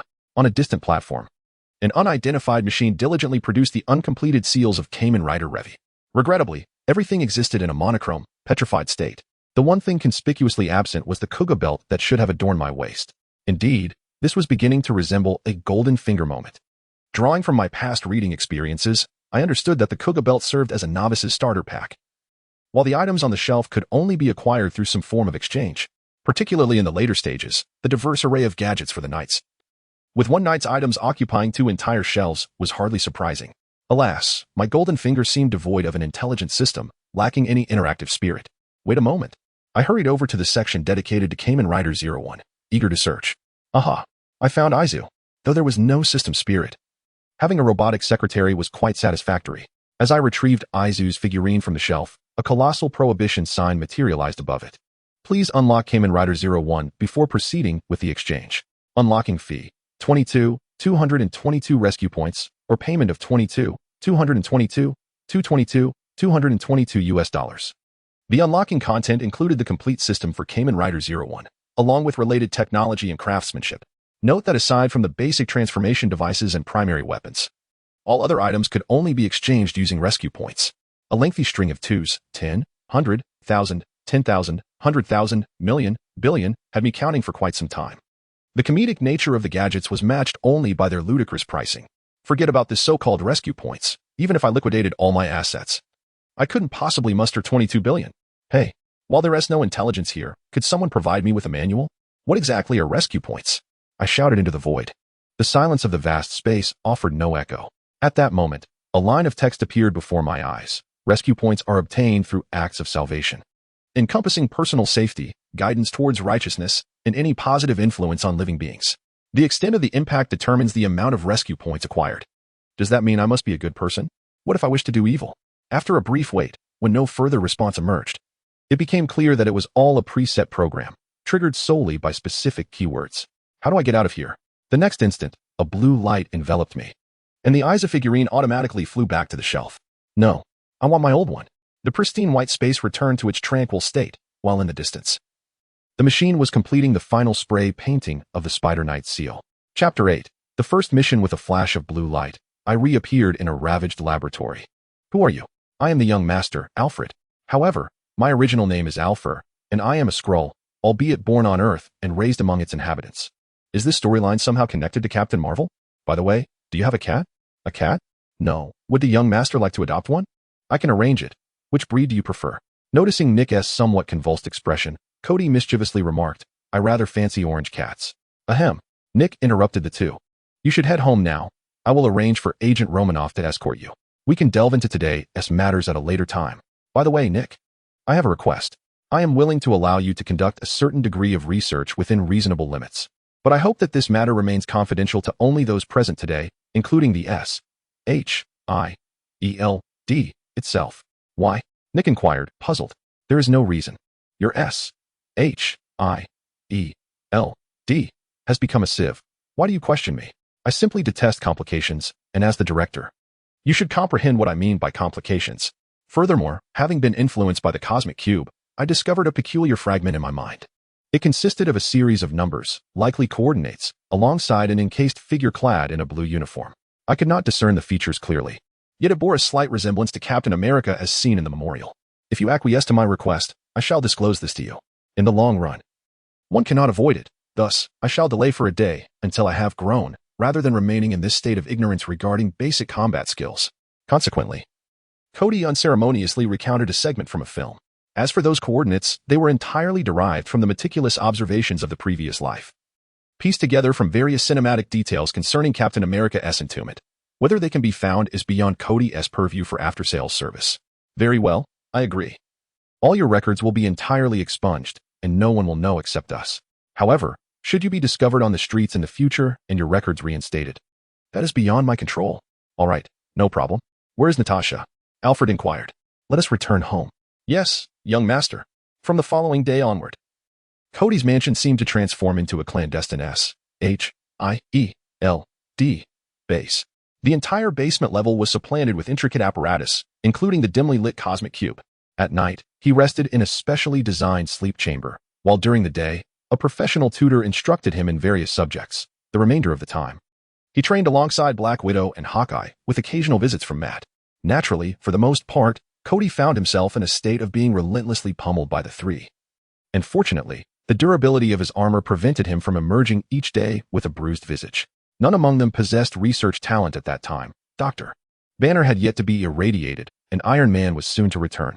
Only Alfred, the extraterrestrial, possessed some scientific aptitude, at least to the extent of distinguishing between acidic and alkaline solutions. It turns out that my outer armor is not merely armor, but rather an exoskeleton. What kind of creature possesses bones so resilient? My form resembles that of a shovel-nosed worm. Did you not notice? Kody pointed to his bright red eyes. The scarab beetle was merely superficial. Even if it were magnified to human size, it would scarcely exhibit even a fraction of your power. According to the current testing data, incessantly assaulting the same point with armor-piercing rounds for an hour would only begin to damage your exoskeleton. Your full-force strike could reach a magnitude of at least 3. And we presently dare not permit you to test your kicking technique for fear that your peculiar abilities might render this place utterly in ruins. Nick, seated on a nearby chair with his arms crossed, scrutinized the data on the computer screen. I have always harbored a dream of forming a team composed of individuals with extraordinary abilities to protect the world. I have named it the Avengers. Kody, would you like to join? I don't know. You don't know? Upon hearing Kody's response, Nick turned his chair. Why? I have heard it said that with great power comes great responsibility, and I feel my abilities are not yet commensurate with such a burden. I have yet to accomplish anything that a true superhero should do. What right do I have to save the world? Nick nodded, smiling. The fact that you understand this principle already places you above many. Do not underestimate yourself. This invitation remains open indefinitely. Take your time to ponder it. As night fell, silence enveloped the world. Kody stealthily emerged from the sleep pod. Straining his ears, he detected no sound, so he opened the window and nimbly descended from the 3rd floor. During this period, under the tutelage of 3 top-tier combat heroes, Kody's progress had been nothing short of remarkable, perhaps aided by the belt he wore. Having read numerous novels, he had seldom encountered systems that did not exploit their hosts. TSK. Initially, Kody felt fortunate that his abilities were devoid of ostentatious tools. But during his training with Matt earlier that day, he suddenly realized that Daredevil was a master of the staff, and his own Azure Dragon form also wielded a staff. Despite his attempts to switch forms, Kody was met with failure, as Matt's body language suggested he was bewildered. It wasn't until he visited the space again before bed that he discovered the prices clearly listed. The Azure Dragon form came with a complimentary Azure staff, priced at 100 rescue points, while form switching belonged to another category of items, redeemable solely with rescue points. Thus, he resolved to start as a vigilante tonight. After such extensive training, it was finally time to put his skills into practice. Kody was exhilarated, feeling no trace of anxiety. In a secluded corner, he completed his transformation and sprinted 2 miles, nimbly leaping onto a passing truck, hitching a ride toward Queens. Unbeknownst to him, another red figure followed closely behind. In Queens, under the cloak of night, crime thrived in this notoriously grimy area. A frail figure appeared at the alley's entrance, hunched over, covering their mouth and nose, occasionally emitting a dull cough. Perhaps having just acquired something delightful in the shadows, their steps seemed slightly more buoyant. Before they could turn the corner, a knife was drawn at their throat, accompanied by the ominous presence of a gun's barrel. Hand over the good stuff, and we might just let you go unscathed. Otherwise, you'll see what we're capable of. The words were punctuated by raucous laughter. At this moment, Kody was crouched atop an old house, observing the ostentatious display below. The two robbers had been watching the transaction from a distance, and once the coast was clear, they exchanged a nod with the drug dealer before taking a shortcut to ambush the unfortunate victim. It was evident that they were in cahoots with the dealer, orchestrating a no-cost cycle of commerce. The notion of black eating black, a literal interpretation of the term, made Kody ponder the blatant disregard for rules among the current breed of criminals. Why not eliminate the dealer first and then deliver the culprits to the police? Surely that would be a more prudent course of action, he mused. With a forward roll, he leaped from the rooftop, startling the trio below. The two robbers immediately opened fire, only to be met with the unexpected sight of the victim brandishing a firearm in retaliation. What audacity, Kody thought, but he acted decisively, swiftly disarming the three with brutal efficiency, twisting their weapons until they were rendered useless. He then delivered a punch to one, sending all three tumbling into a nearby trash bin. Perfect, he thought. It saves me the trouble of hauling them one by one. Grabbing a metal pipe from the ground, he forcefully punctured the trash bin and hoisted it up, exiting through the alleyway. 10 minutes later, a trash bin appeared in front of the police station, adorned with a sticky note proclaiming drug dealer. Seeking refuge atop another rooftop, Kody took a moment to assess his accumulated rescue points. 3? After all that effort, including lugging a trash bin, he had only earned 3 points? He lamented, when will I ever accumulate enough? Just then, a woman's scream echoed from a nearby alley. Invigorating Kody. Small victories lead to greater ones. I refuse to believe that this is all I can achieve. With that, he sprinted towards the source of the commotion. Chapter 9. Tony's return. As dawn broke, painting the horizon with a pale light, Kody stealthily returned to his room. After a quick wash, he lay back on his bed. His luxurious abode was situated far from the city center, and to escape unnoticed as he had the previous night, he would have to rely solely on his own 2 legs, though the garage housed an array of luxury vehicles. The noise of starting any of them would surely attract attention. Moreover, given the places he frequented, parking a car overnight would likely leave it stripped of its paint by morning. The image of the Kamen Rider's gadget space flickered in his mind, an unexpected discovery from the previous night, where he could view or purchase items without physically entering the space. Over the course of the night, he had managed to take down 12 drug dealers, 6 addicts, disrupted 4 drug transactions, and thwarted 3 robberies, 2 of which involved firearms. He even treated a homeless man to a burger. In total, he earned 37 rescue points. Kody realized that disrupting street-level drug deals yielded minimal rescue points due to their infrequency, and despite the damage inflicted, the exchanges were ultimately consensual. Each individual would only provide a meager amount of points.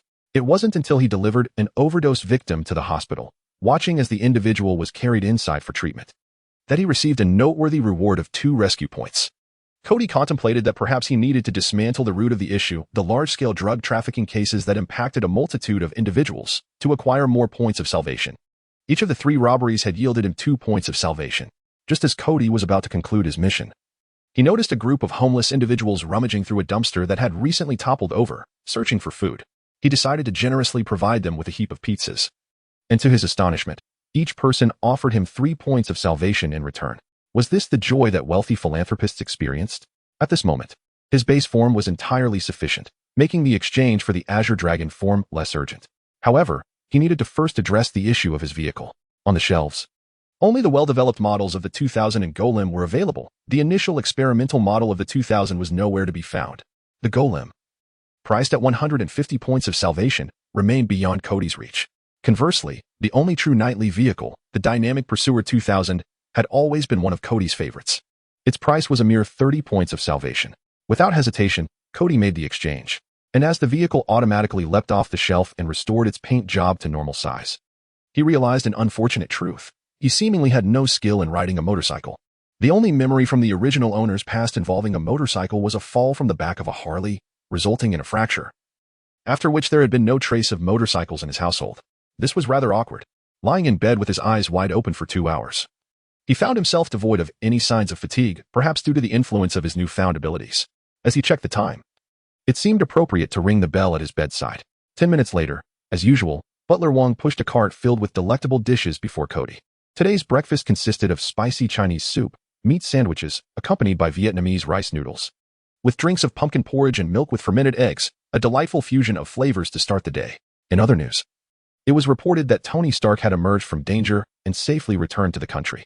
Various media outlets had received word that later today, Stark would hold a press conference, likely to address his recent experiences. The station would provide live coverage, urging viewers to stay tuned. Tony Stark was back? Kody noted a slight discrepancy in the timing compared to the film, but it likely would not affect the birth of Iron Man. Was the narrative finally about to unfold? Young Master, we have received a notification from the Stark Group's board, inviting you to attend the press conference this afternoon. Will you be attending? Absolutely. Why not? Please prepare my attire. Certainly. The observation log noted today's revelation of Tony Stark's return, with the subject exhibiting a markedly different joy and anticipation compared to previous instances. Previously, the subject had never interacted with Stark and had not mentioned him in conversation, ruling out superficial reasons such as admiration or infatuation. However, it did not discount the possibility of longing or secret affection. The precise reasons remained unclear and warranted further observation. At noon, after concluding his daily rigorous training, Kody panted, wiping the sweat from his forehead with a towel. Since his last shave, Kody has refrained from dyeing his hair back to its previous vibrant, nonconformist hues, opting instead for a buzz cut. It is often said that a buzz cut serves as the ultimate test of a man's handsomeness. Indeed, Kody's short hair accentuates his charm, particularly as he sweats and moves, exuding an allure that straddles the line between maturity and youthful innocence. Occasionally, even Black Widow finds herself momentarily entranced by him, allowing Kody to seize the opportunity to execute a shoulder throw, only to find himself on the receiving end of the maneuver. Alfred, how much disposable income do I currently possess? Butler Joe took the towel Kody had used and handed him a glass of warm water. According to the last assessment, your actual liquid assets amount to over 124 million. By the end of this month, you will also receive a rental payment from overseas properties, which, after taxes, should yield around 10 million. That's good, Kody exclaimed. Matt, I would like to establish a charitable foundation in my personal name. Is that feasible? Today's sparring partner is Matt Murdock. Officially, the story goes that the Murdock building suffered a terrorist attack, prompting the boss to grant the entire firm a 2-week holiday. This very boss has recently taken up residence in Kody's home. It is a rare occurrence to hear of a large law firm shutting down entirely. What becomes of the ongoing cases? However, seeing Matt's relaxed demeanor suggests he has his own solutions. Sure, have you considered what type of charity you wish to pursue? Or perhaps a simple donation organization that designates beneficiaries each year? If the amounts are not substantial, you need not establish a formal foundation. You could simply make donations under your Panda Department Store Limited company name. Moreover, don't you already contribute a significant sum annually through your shares in Stark Industries? Why go through the trouble of funding it yourself? As your lawyer and godfather, my advice is that it is unnecessary. Foundations are not inherently charitable. They often serve as tools for individuals to satisfy their lofty ideals and to evade taxes. Before Kody could respond, Matt continued, in Hell's Kitchen, there are 6 orphanages, all housing abandoned infants or disabled children. Some of their parents are addicts, and these infants are born with addictions and HIV. Each year, the firm donates a sum to support them, but it barely covers basic sustenance. The number of children continues to grow, and some have reached school age. If they cannot escape Hell's Kitchen, their fate is grim. They are likely to become part of underground crime syndicates, only to one day be discovered lifeless in the streets, their heads bearing wounds. If you are inclined, perhaps consider sponsoring the tuition or medical expenses for 1 or 2 children. 1 or 2? Kody inquired. Is that too few? Matt replied. Kody, you are still young. Being a savior is no simple task, even for a billionaire like Tony Stark. Are you aware of where the dividends from your Stark Industries shares are allocated? The Middle East, aimed at aiding those ravaged by war. Yet, is it not ironic that 90% of the weaponry appearing there originates from Stark Industries? If the environment remains unchanged, all that is beautiful will ultimately be engulfed by darkness. Being able to rescue even a few souls from suffering is already commendable. I understand. Kody nodded thoughtfully. Matt rose and patted Kody on the shoulder, leaning in to whisper, you performed admirably last night. However, remember that the trash can is communal property. Damaging it excessively is rather inappropriate.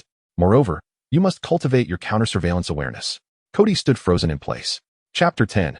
Action again. I awakened to the realization that, beyond merely manufacturing weapons, I could contribute so much more to this world. Thus, I declare that effective immediately, Stark Industries shall entirely shut down its weapons division, until I discover a new purpose for the company. Before Tony's words had fully settled, a throng of reporters surged forward, and Obadiah, standing nearby, immediately plastered a smile on his face, attempting to steer the conversation back. Kody glanced around at the shareholders present, each of them seemingly capable of fitting a duck egg in their mouths. This scene was profoundly shocking, although Tony was now impeccably dressed. Appearing neither disheveled nor hurriedly devouring a hamburger as in the films, his speech still left Kody in awe. The weapons division, a cornerstone of Stark Industries, alongside defense contracts, had attracted over half the shareholders for the promise of profit. The pressures that Tony would face, both externally and internally, were almost foreseeable. As the dust settled, Kody approached Tony, stating, "Your decision is admirable. I support you." "And you are?" Tony regarded the unfamiliar young man with confusion, noting he hardly resembled a fan. "I am Kody, the heir to the 15% non-controlling shares," Pepper whispered in Tony's ear. "Ah, greetings, Kody. With your support, I should be safe from being ousted by those old fogies." Tony shook Kody's hand, jesting. If Stark Industries were to lose Tony Stark, what purpose would it serve? "By the way, here is a small gift. Welcome back." As he handed Tony a paper bag, Kody turned and left the press conference. "A cheeseburger? What a delightful gift." Tony opened the packaging, took a bite, and gazed at Kody's retreating form. "Shall we take action tonight?" "Certainly, provided you complete all training objectives before 10 p.m. Tonight I shall take you to capture a nest of big rats." "Really?" Thud. Bang. Crash. The sound of stir-fried meat echoed. "Raise your right leg a little higher. Shift your center of gravity down, and keep your fist positioned correctly. At this pace, you will not meet your training goals." "Hey, Matt, I'm not transformed right now." "Do you know how much it hurts when you strike with that stick? Does that hurt? Shall I invite Danny over so you can experience his punches?" "Iron Fist?" "Isn't he is fine now." "That is splendid. Don't be too pleased. Why has your foot dropped again? Raise it." With that, another strike followed. "Ah. What do you think? Isn't my motorcycle splendid?" "Indeed, it is quite impressive, but you lack the skill to ride it. Why not just give it to me?" "Absolutely not. I worked hard to obtain it." "Hush, someone is approaching." At that moment, at a desolate dock, a vessel was making its way to shore. Two crimson figures crouched atop a crane, surveying their surroundings. The night demon twitched his ears, patted my shoulder, and gestured for me to follow. Like phantoms, the two descended silently, concealing themselves behind an open container, listening intently. "Hey, Jason, my old friend." As the ship docked, 4 individuals disembarked, 2 armed bodyguards, an elderly lady, and a robust man leading the way. He embraced a middle-aged man approaching from the opposite direction. "Where's the merchandise?" The middle-aged man's demeanor was dismissive, merely offering a token gesture without raising his arm. The burly man turned slightly, indicating the elderly lady, who, hunched over, retrieved a small box from her fur coat. Concentrated liquid 382 can be diluted up to 700 times. Even if you scrape a layer of dust from the wall, with this, it transforms into an exquisite pleasure. "Is this a new product?" The middle-aged man frowned. "But it is not what I requested." "Oh, Mr. Jason, do not be so obstinate. Goods always evolve. There are better options, why not embrace them? How about this? I understand your nature. I can offer this new item at a 1 discount, while keeping the price the same. That 1 would go right into your pocket." What a delightful arrangement. Tempted by the allure of wealth, the middle-aged man pondered for a moment before finally acquiescing. With a wave of his hand, his subordinates wheeled out 2 leather cases, each the size of 2 adults. "Goodness, how much could this possibly be worth?" Kody exclaimed in astonishment. "Action!" With a commanding shout, the night demon sprang into action. Vaulting before the crowd, hurling an iron rod that pierced the small box, causing its contents to tumble to the ground without incident. "You dare to deceive me with counterfeit goods?" the middle-aged man exclaimed. "Ah, I would never." The man stammered, visibly flustered. TSK. Why has everyone resorted to such underhanded tactics?" Kody leaped onto the container, coordinating a flanking maneuver with the night demon, delivering a kick that sent the massive money chests crashing into the bodyguards, who collapsed unconscious. Unexpectedly, the elderly lady shed her fur coat, revealing an incongruous suit of armor beneath, adorned with several short blades on her back. No wonder she appeared hunched. It was those blades that supported her frame. Drawing twin daggers, she charged at the night demon with agility that rivaled his own. Meanwhile, Kody found himself under a hail of gunfire. It appeared that several individuals were concealed behind another container. Believing himself impervious to bullets, Kody soon felt a sharp pain in his shoulder. "I'm injured. How could this be?" The wound showed signs of worsening. This was no ordinary bullet. An unidentified corrosive substance is inflicting harm upon his body. "Are you all right?" Daredevil seized the opportunity to approach me. "I am fine. Let us first deal with them." Daredevil split his staff in 2, transforming it into nunchaku, and adopted a more nimble stance as he launched an attack against the elderly woman. Kody, no longer underestimating the situation, utilized the cover of a shipping container, leaping between obstacles, waiting for the right moment to disable his firearm and deliver a punch.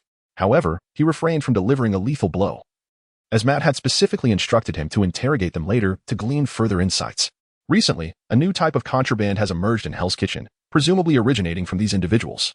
Soon, these ordinary people lay scattered on the ground. The corrosive toxin gradually lost its potency during the skirmish, and my shoulder returned to its original state.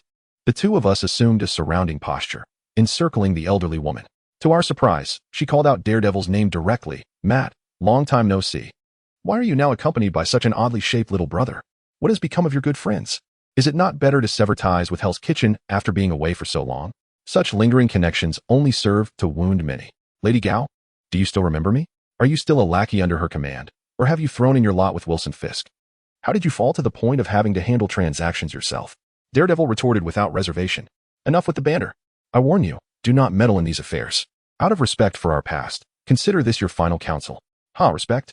Your version of respect involves using children under 10. Harboring toxins in their bodies to transport drugs through Hell's Kitchen? What? Kody could hardly believe his ears. How could such a malicious individual exist? And so what? At least I provide them with food, warmth, and education. Compared to many children in orphanages, they are indeed fortunate, are they not? Lady Gao responded with a nonchalant demeanor. And where are they now? The eldest died at 15, succumbing to an internal rupture that led to a fatal overdose. Is this what you call a fortunate life? Matt's tone was clearly filled with anger. It's merely recycling refuse. Would you concern yourself with the fate of a discarded piece of paper? Lady Gao's words dripped with ruthless malice. Unable to endure any longer, Matt advanced with his staff, but Lady Gao met him with equal fervor, continuing the struggle. However, this time, she had no intention of prolonging the fight.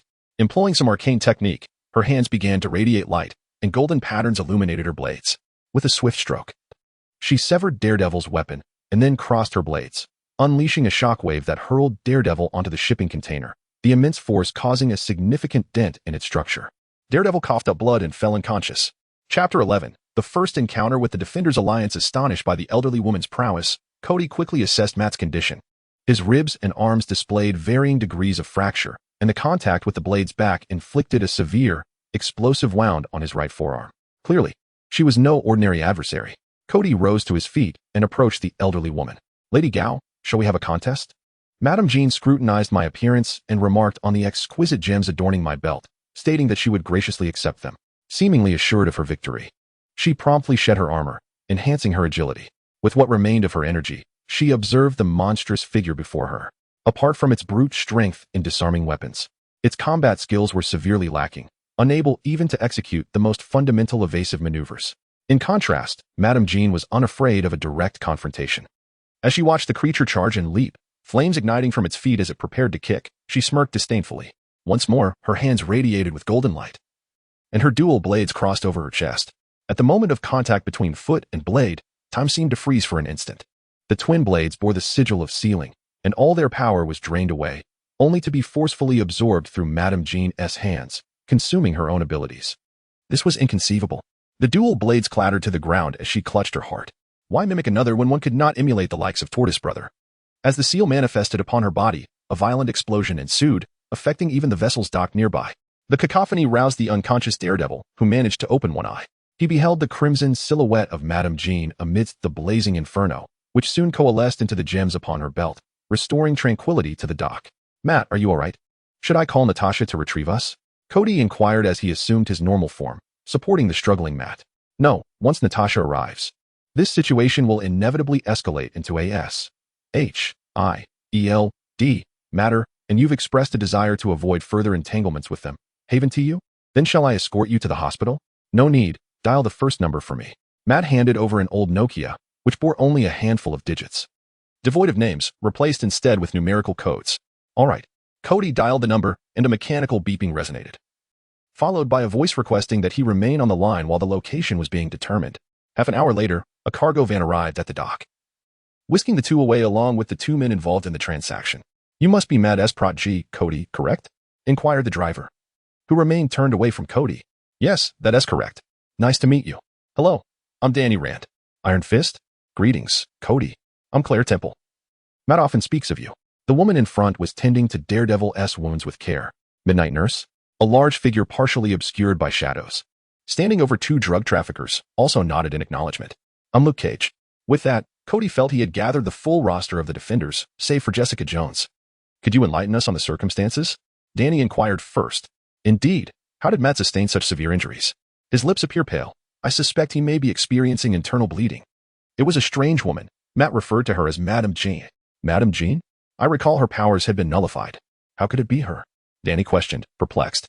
She emanated a golden light from her hands and generated shockwaves through her dual blades, resulting in Matt's injuries. Kody elucidated. Did she bear the dragon emblem? No, however. When the blade glimmers, it indeed reveals some rugged textures. Fortunately, it may not entirely stem from the powers of Kunlun. Danny exhaled a sigh of relief. But where is she now? Has she fled? Claire inquired. No, she has completely vanished. That is part of my ability. Luke extended his hand, giving Kody a reassuring pat on the shoulder, exclaiming, well done. 2 hours later, the cargo van wound its way into a secluded, abandoned yard.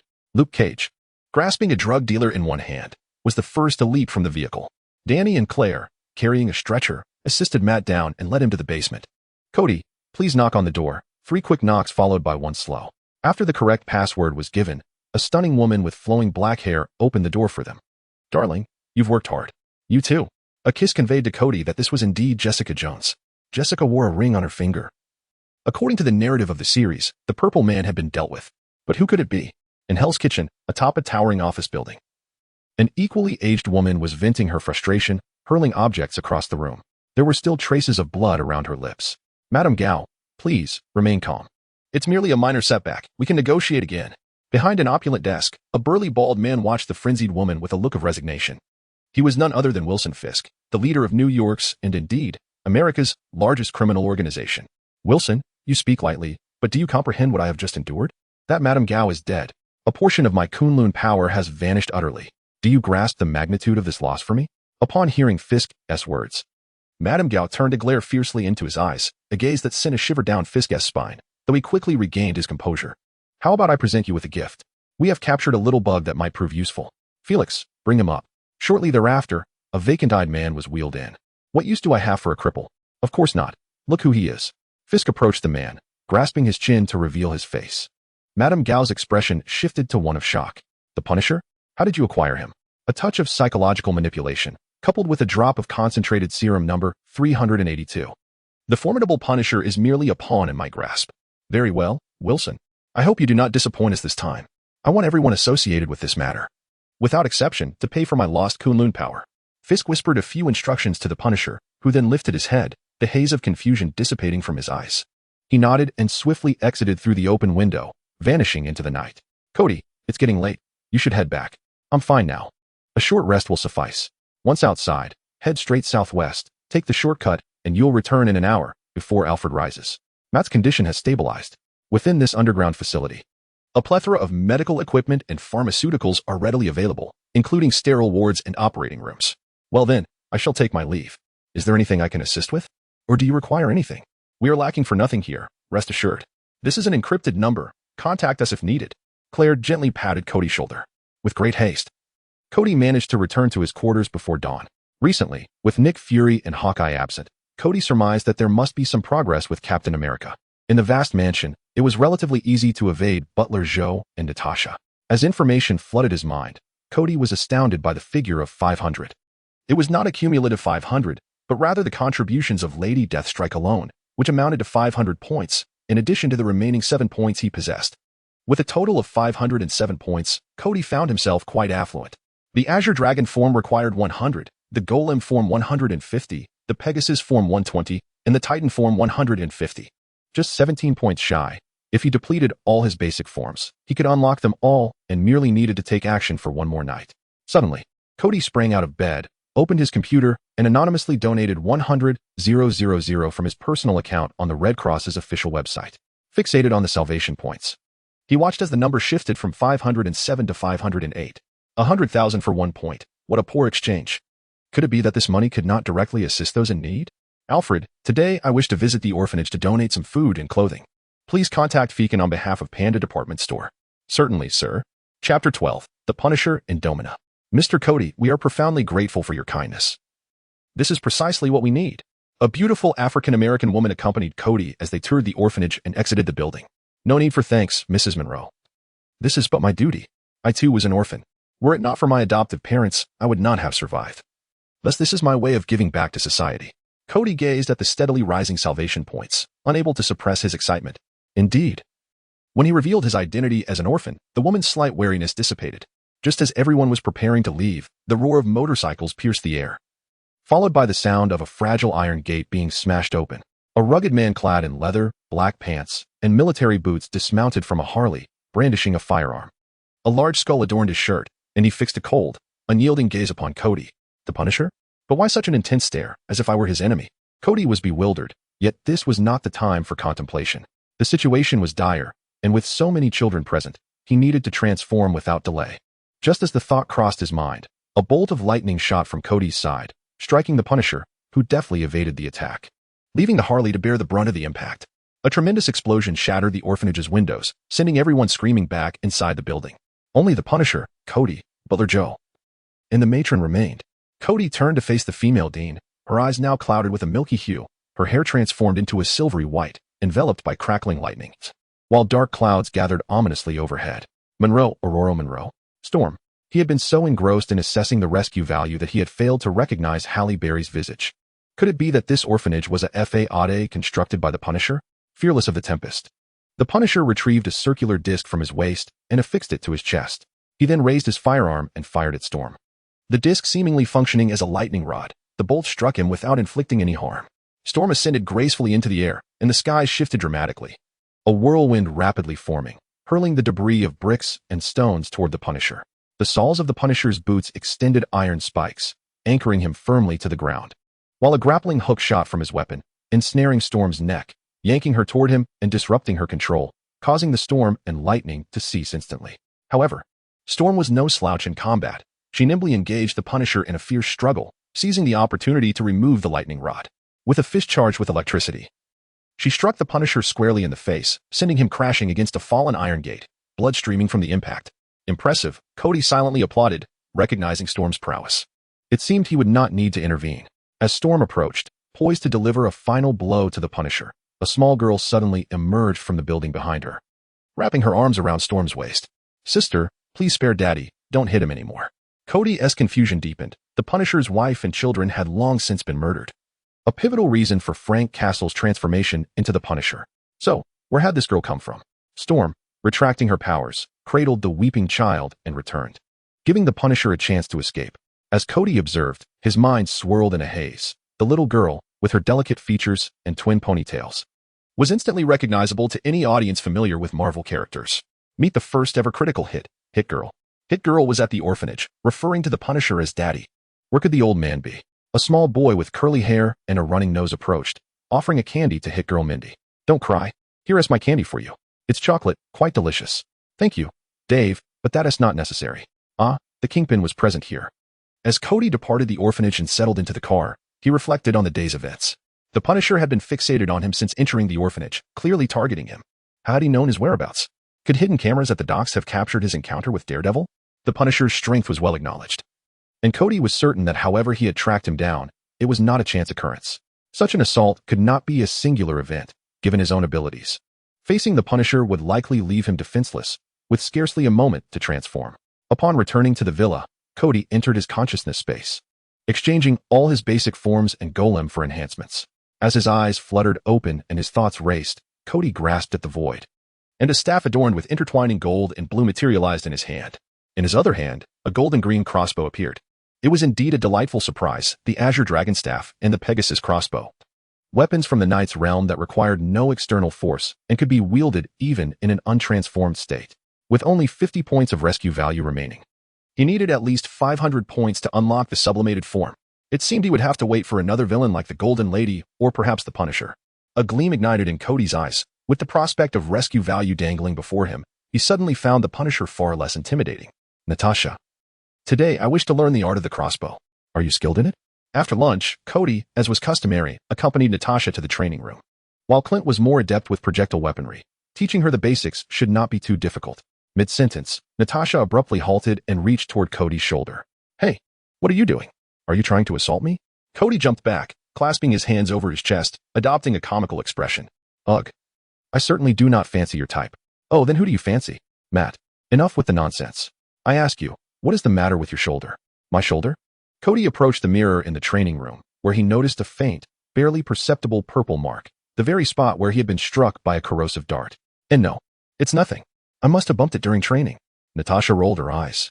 "Are you not aware that you're lying to a top-tier agent? From the very first word you uttered, you revealed yourself.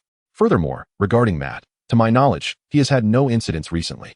Why would he leave in the dead of night without informing anyone? The vehicles downstairs remain untouched. How did he manage to slip away?" All right. I concede. I can tell you, But you must not disclose this to anyone else, including Nick Fury. Speak, and I shall decide. Now accompany me to the lab for an examination. So, is he taking you on as a vigilante? Natasha used tweezers to extract a thin metallic object from Kody's wound. The metal possessed corrosive properties, preventing the surrounding injury from healing, thus breaking down tissue fluids to generate energy to power itself. A tracker as sophisticated as this is rare even for S, H, I, E, L, D. No wonder they could locate you with ease. Hey, what are you doing? That hurts. After examining the tracker, Natasha abruptly inserted it back into Kody's wound, causing him to yelp in pain. I am merely imparting a lesson. You dare to venture out and uphold justice without having learned anything? You deserve this. But you've already removed it. Why put it back? The villa is equipped with a signal jammer, so you need not worry about it being detected. This tracker emits a signal only once every 3 hours after recharging. Tonight, we shall go out together and catch them unawares. You may invite your new friends. This matter may not be as straightforward as it seems. Chapter 13. Concentrate now. 382 at the stroke of midnight. The city had once again succumbed to tranquility, with only a few iconic structures illuminated, signifying their esteemed status. This was the final sample. All experiments involving the 120th experimental group had reached completion. The initial phase of the 78th experimental group had been declared a failure.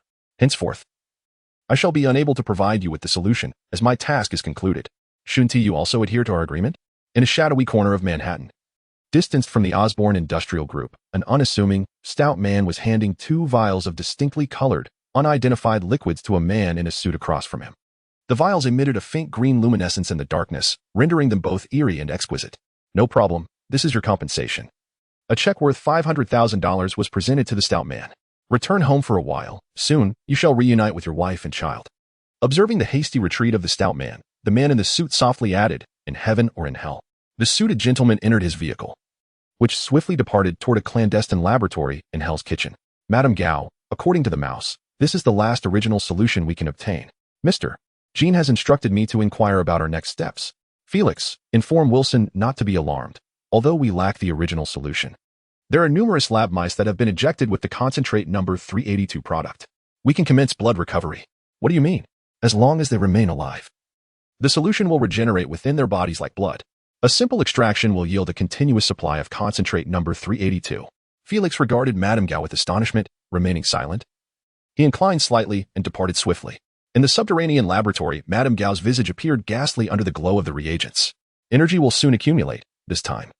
Without the iron fist to unseal the power, I shall acquire the dragon bone. Kunlun, I shall arrive shortly. Huh?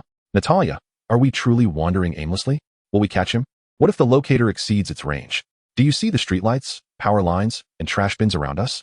Every metallic object or electrically powered machine can serve as a signal amplifier. You are essentially wielding a loudspeaker, broadcasting your presence. Is it that advanced? Natalia cast a sideways glance at Kody's foolish demeanor and rolled her eyes. What about your new friends?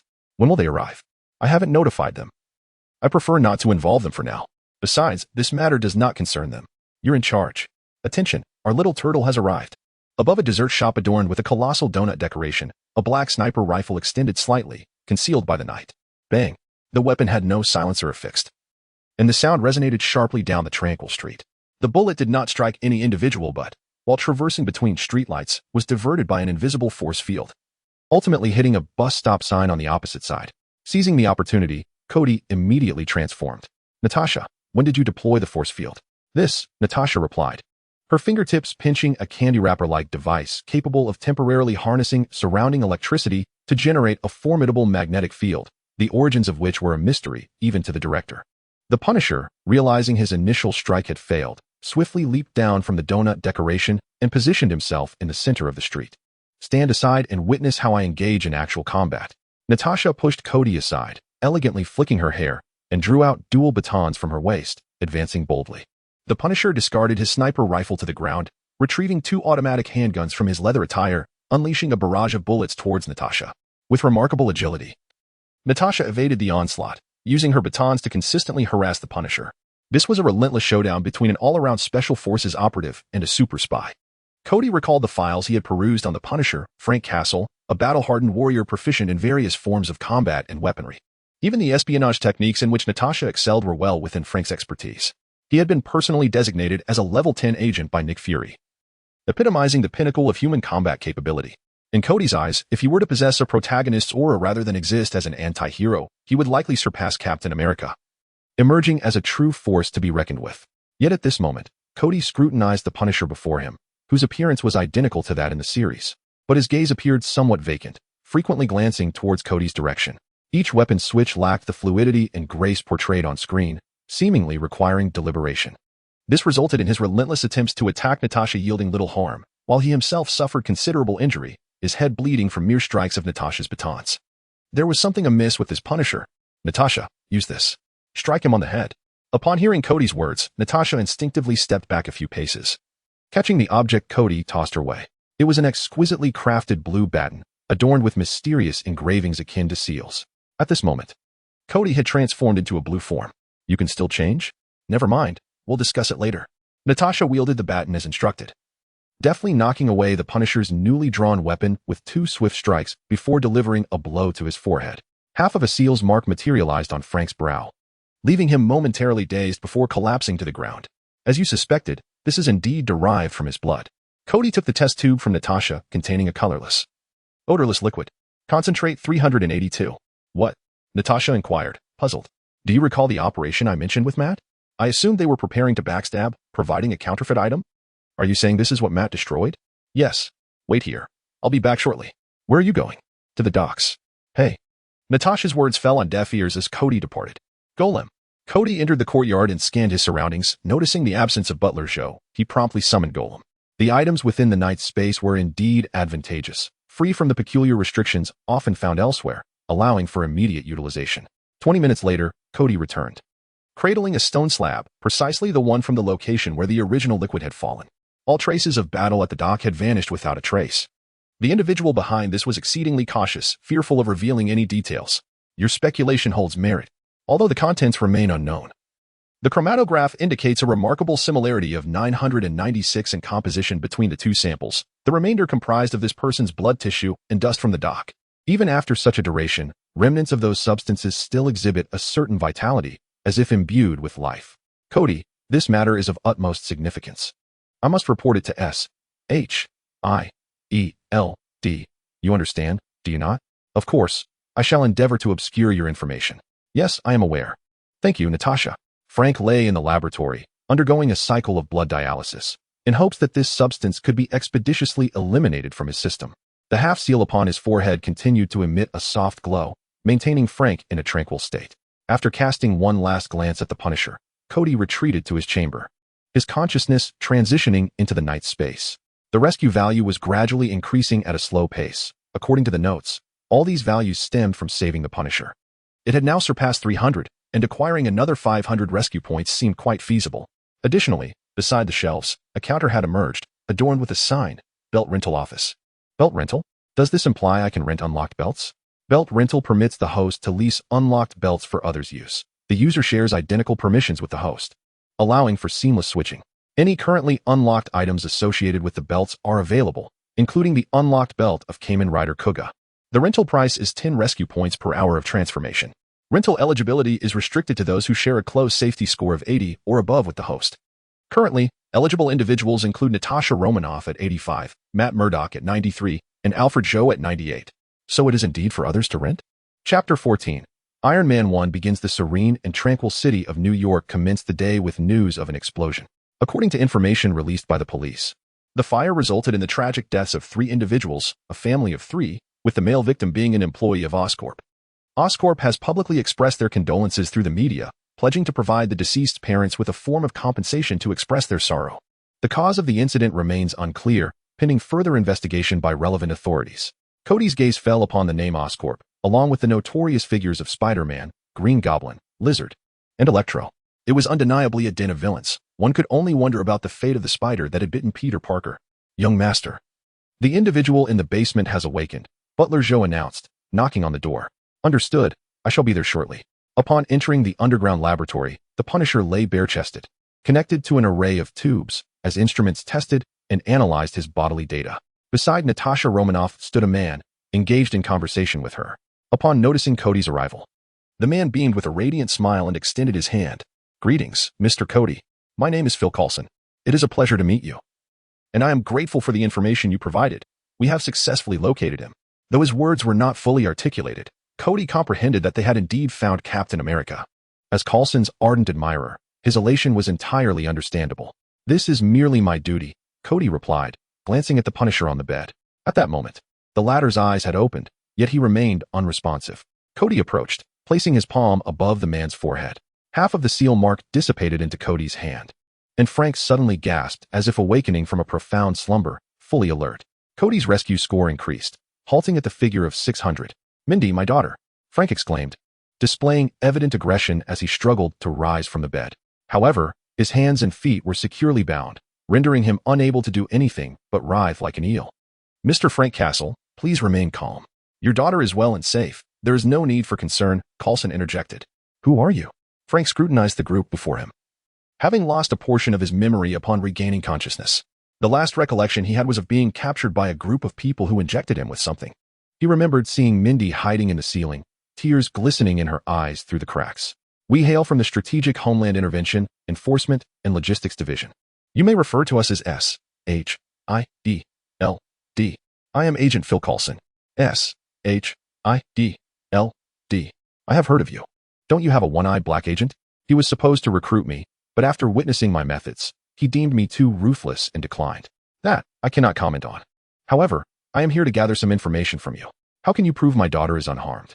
Frank interjected, disregarding Coulson's inquiry. "I possess daily photographs of her. If you confirm your well-being, we can arrange for you to see her," Coulson assured. "Are you serious?" "Absolutely." "Very well, feel free to ask your questions. However, I can inform you in advance." Frank glanced at the clock on the table, continuing, 2 weeks ago. "I was captured by a group of individuals who injected me with something, and I have no recollection of the events until I awakened today. Do you have any further inquiries? Could we possibly use a hypnotist?" Kody queried. "That would be futile. He has undergone specialized training, rendering conventional hypnosis ineffective," Natasha clarified, dispelling Cody's doubts.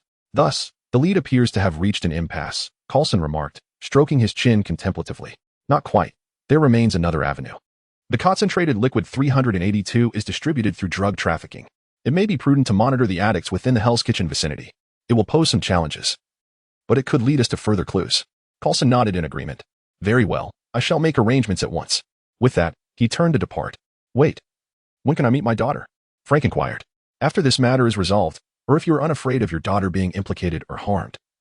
You may seek her out now," Coulson replied, meeting Frank's gaze. Frank said nothing. He merely closed his eyes and turned away. As Coulson was about to exit, he added, "Remember to bring me her photograph." Frank had temporarily taken residence in Cody's mansion, where Captain America had located him, and naturally, Hawkeye had returned as well. Thus, in Matt's absence, Kody resumed his training regimen of being relentlessly beaten by the trio. The silver lining was that both his proficiency with the dragon staff and the Pegasus bow were soaring, while the Titan sword lay somewhat neglected, as none were particularly adept at swordplay and could only practice rudimentary slashing techniques. The Punisher's return heralded the impending doom for certain criminals. With such a formidable mentor present, Kody was able to engage in effective practical training. In Hell's Kitchen, rumors began to circulate about another colorful demon with horns, even surpassing the moniker of Daredevil. It was said that this demon, after vanquishing criminals, would emit a chilling hee-hee laugh, rendering him all the more terrifying. In truth, it was merely Kody being propelled by the big boss. His rescue points had accumulated astonishingly to over 5,000 in less than half a month. Soon, he would have enough to purchase the next Knight's Belt. Beep, beep, beep. The laboratory computer emitted an urgent alert, signaling the intelligence line of S.H.I.D.L.D., designated for the dispatch of emergency, non-special tasks. Natasha swiftly opened the file, revealing a somewhat unclear video recording. The glass of the lens shattered, obscuring part of the footage, and the antiquated mobile phone had no stabilization features, indicating that the video was captured while in motion. The audio revealed the piercing screams of a woman, the agonized cries of a man, the wailing of a child, and the screeching of tires. Just at the 5th second, 2 figures, one silver and one gold red, flashed by. An explosion followed, and the screen descended into darkness. Kody sensed the gravity of the situation. "I need to step out," he declared, snatching up his coat and sprinting away. Golem. With a hum, the golem ascended, transforming into its green Pegasus form, soaring swiftly towards the vicinity of Stark Industries, the battleground for Iron Munder and Iron Man. During his months here, Kody had traversed the various sites of incidents throughout New York, even attempting to visit the Sanctum Sanctorum, only to find no one answering the door. Kody adapted remarkably well to the Pegasus form, experiencing little discomfort, as he had prepared thoroughly from the outset, beginning in an advanced acoustic isolation chamber and gradually introducing external sounds. Within about a week's time, he was able to navigate the bustling streets with ease. After acquiring the Pegasus form, Kody discovered that even in his untransformed state, his senses were heightened, and inadvertently, he had caught glimpses of the steward's little secrets. However, due to the safety rating provided by the night space, Kody refrained from exacerbating the situation, merely tempering his actions. He was well aware that after becoming familiar with everyone, he had become somewhat exuberant, and compared to the past, his transformation was indeed significant. It was difficult to avoid drawing attention.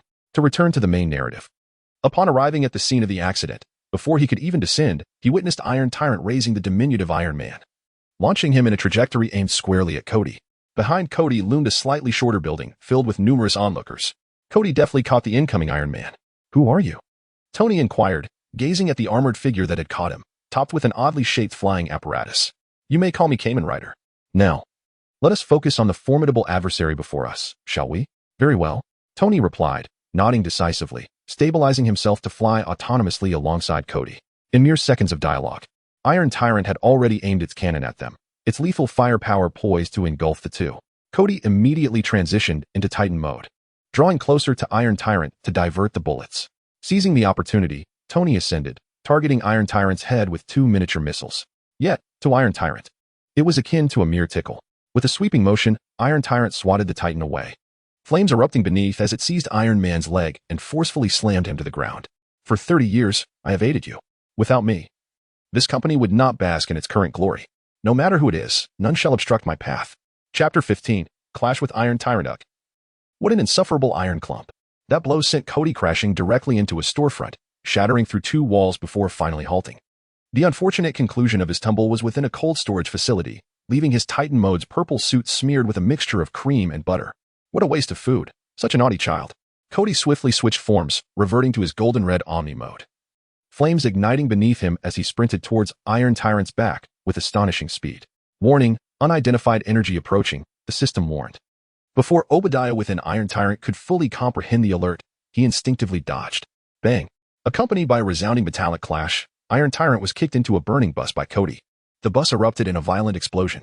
Tony seized the moment to catch his breath as Kody pulled him upright, Tony curiously inspecting him. "Red?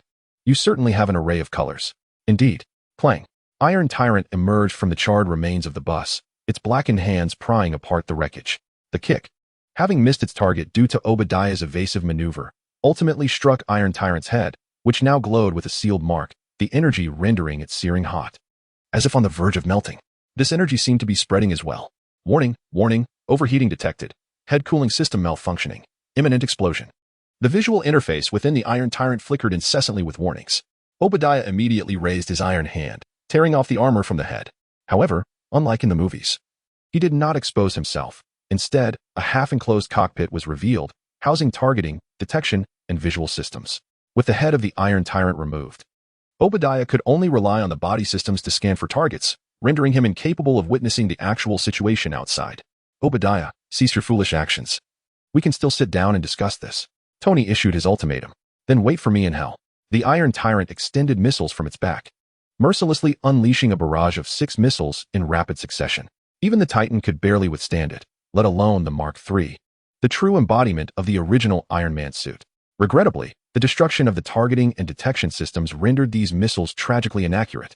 In a moment of peril, the hovering golem sprang into action, maneuvering through the gaps created by the missile explosions, whisking both the Titan and Iron Man away from the blast zone. After the smoke cleared, several distinct craters marred the ground. "Golem, well done," Kody exclaimed, patting the gem on Golem's back. The Golem responded with a pleased hum. "Is this flying machine equipped with an intelligent system?" Iron Man inquired, intrigued by Golem. "Not quite. It possesses a degree of self-awareness, akin to a metallic life form." "Fascinating." Their exchange was brief.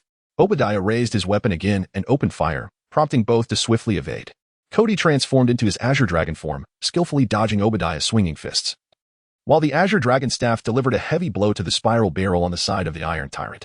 Tony brandished his arc pulse cannon, targeting another weapon with maximum energy output. The armament of the Iron Tyrant was rendered utterly inoperative, losing balance from the energy shock and toppling to the ground. "Mr. Kamen Rider, I have a plan that may be worth a try. However, I need to borrow your golem, correct? My energy reserves are dwindling."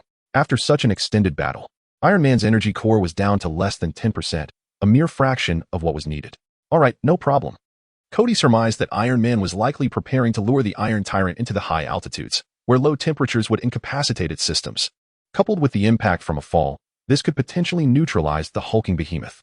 The technology of the Iron Tyrant was nearly a direct descendant of the experimental Mark II armor, meaning it shared all of its flaws. One of the most significant of these flaws was its armor material, which could not withstand low temperatures. It would undoubtedly freeze at high altitudes. Golem, assist him. Upon receiving Kody's command, Golem responded, the amethyst gem on its back flashing twice before its body began to disassemble into several parts. The central gem adhered to Tony's energy core, while the other components morphed in a unique transformation, fully integrating with the Mark III suit. Receiving an enigmatic surge of energy. The system's energy levels reached full capacity at 15, 30, 60, 90, and finally 100. The body began an inexplicable transformation, rendering the energy pathways unidentifiable and causing the system to lose autonomous control. At that moment, another voice resonated beside Jarvis, announcing the completion of the language system's learning. Temporary access granted to the user. Please utilize consciousness to operate the mech. The first sentence bore a peculiar tone, while the subsequent phrases flowed smoothly, evolving into a voice imbued with magnetic allure. Golem? Tony exclaimed in surprise. It is I. Very well, I shall rely on you. It was the first instance of the armor's fusion with a different entity, surprisingly manifesting as the Iron Man suit. However, upon reflection, Tony realized that the Iron Man suit was indeed a vehicle, which made perfect sense. The Iron Man, now merged with Golem, bore a striking resemblance to the astonishing form of Kody, adorned with large horns and a body cloaked in a striking black and gold hue, save for a chest adorned with an energy light, replaced by the amethyst gem. In contrast to Kody's skeletal frame, the layered metallic texture of the Mark suit appeared increasingly futuristic. Obadiah, surrender immediately. You have already lost. Lost, you say? Huh. I have upgraded all your technology. What do you have left to compare with me? With a glance at Ironmonger, Iron Man swiftly soared into the sky. Now capable of flight without the need for flame propulsion from his limbs, thanks to the fusion with Golem. Believing Tony was fleeing, Ironmonger's feet transformed. Machinery whirring to morph into a colossal flamethrower, pursuing Iron Man's retreating figure while extending an arm in an attempt to seize him. As altitude increased, frost predictably began to form upon Ironmonger's body, prompting Tony to deliberately decelerate. Obadiah believed he had caught up to Iron Man and grasped him tightly. I told you. I am the more advanced one.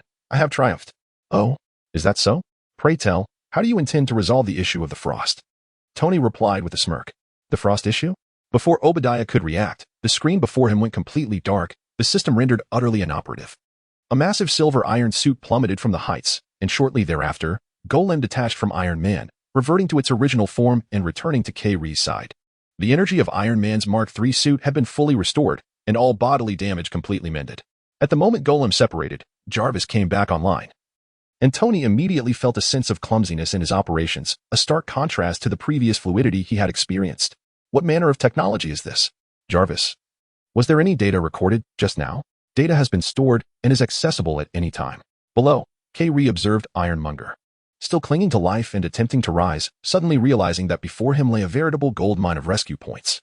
Initially, he had come merely to witness a live film. After spending so many days alongside the Punisher, Kody had imbibed a hint of ferocity. Since Obadiah was destined to perish, he thought it prudent to be the one to bring about his demise. Transforming his form, Kody grasped Golem's body and soared into the sky, expending rescue points to exchange for the exalted omnipotent form. As the triumphant sound of successful exchange echoed, golden lightning enveloped my surroundings, with more golden accents appearing on my armor. My right foot was adorned with the sublime Omni-Greave, which significantly augmented my power. The silver of my belt transformed into gold, and the red gem of my Amadim metamorphosed into a golden one. Have you ever witnessed a technique where a kick descends from the heavens? Suspended in midair, the golem continued its accelerated descent until a certain height, at which point Kody released the golem and executed a downward kick. In the state of gravitational acceleration, the flames igniting beneath my feet were unprecedentedly immense, resembling a fire dragon aimed directly at the core of the Iron Tyrant, crashing down with ferocity. Boom. The area surrounding the Iron Tyrant, within a 10-meter radius, was illuminated by the soaring flames. All metals melted in the intense heat, trees turned to charred remains, and the ground sank by at least 3 meters. All flammable materials were eradicated, and even Obadiah was vaporized. As far as the eye could see, only the enormous seal remained. Chapter 16. I am Iron Man. Even for Tony, who was accustomed to explosive scenes, this spectacle left him utterly astonished. The magnitude of such power could rival that of a missile, How could a single individual wield such strength and maintain it within a fixed radius? Less than a meter from the massive seal, a scarf, whose owner was unknown, lay unscathed, while even the broken trees were remnants of the earlier conflict. Jarvis scanned the temperature at the explosion's epicenter. The explosive energy was contained, with no energy reaction detected at the center, based on the instantaneous brightness measurement.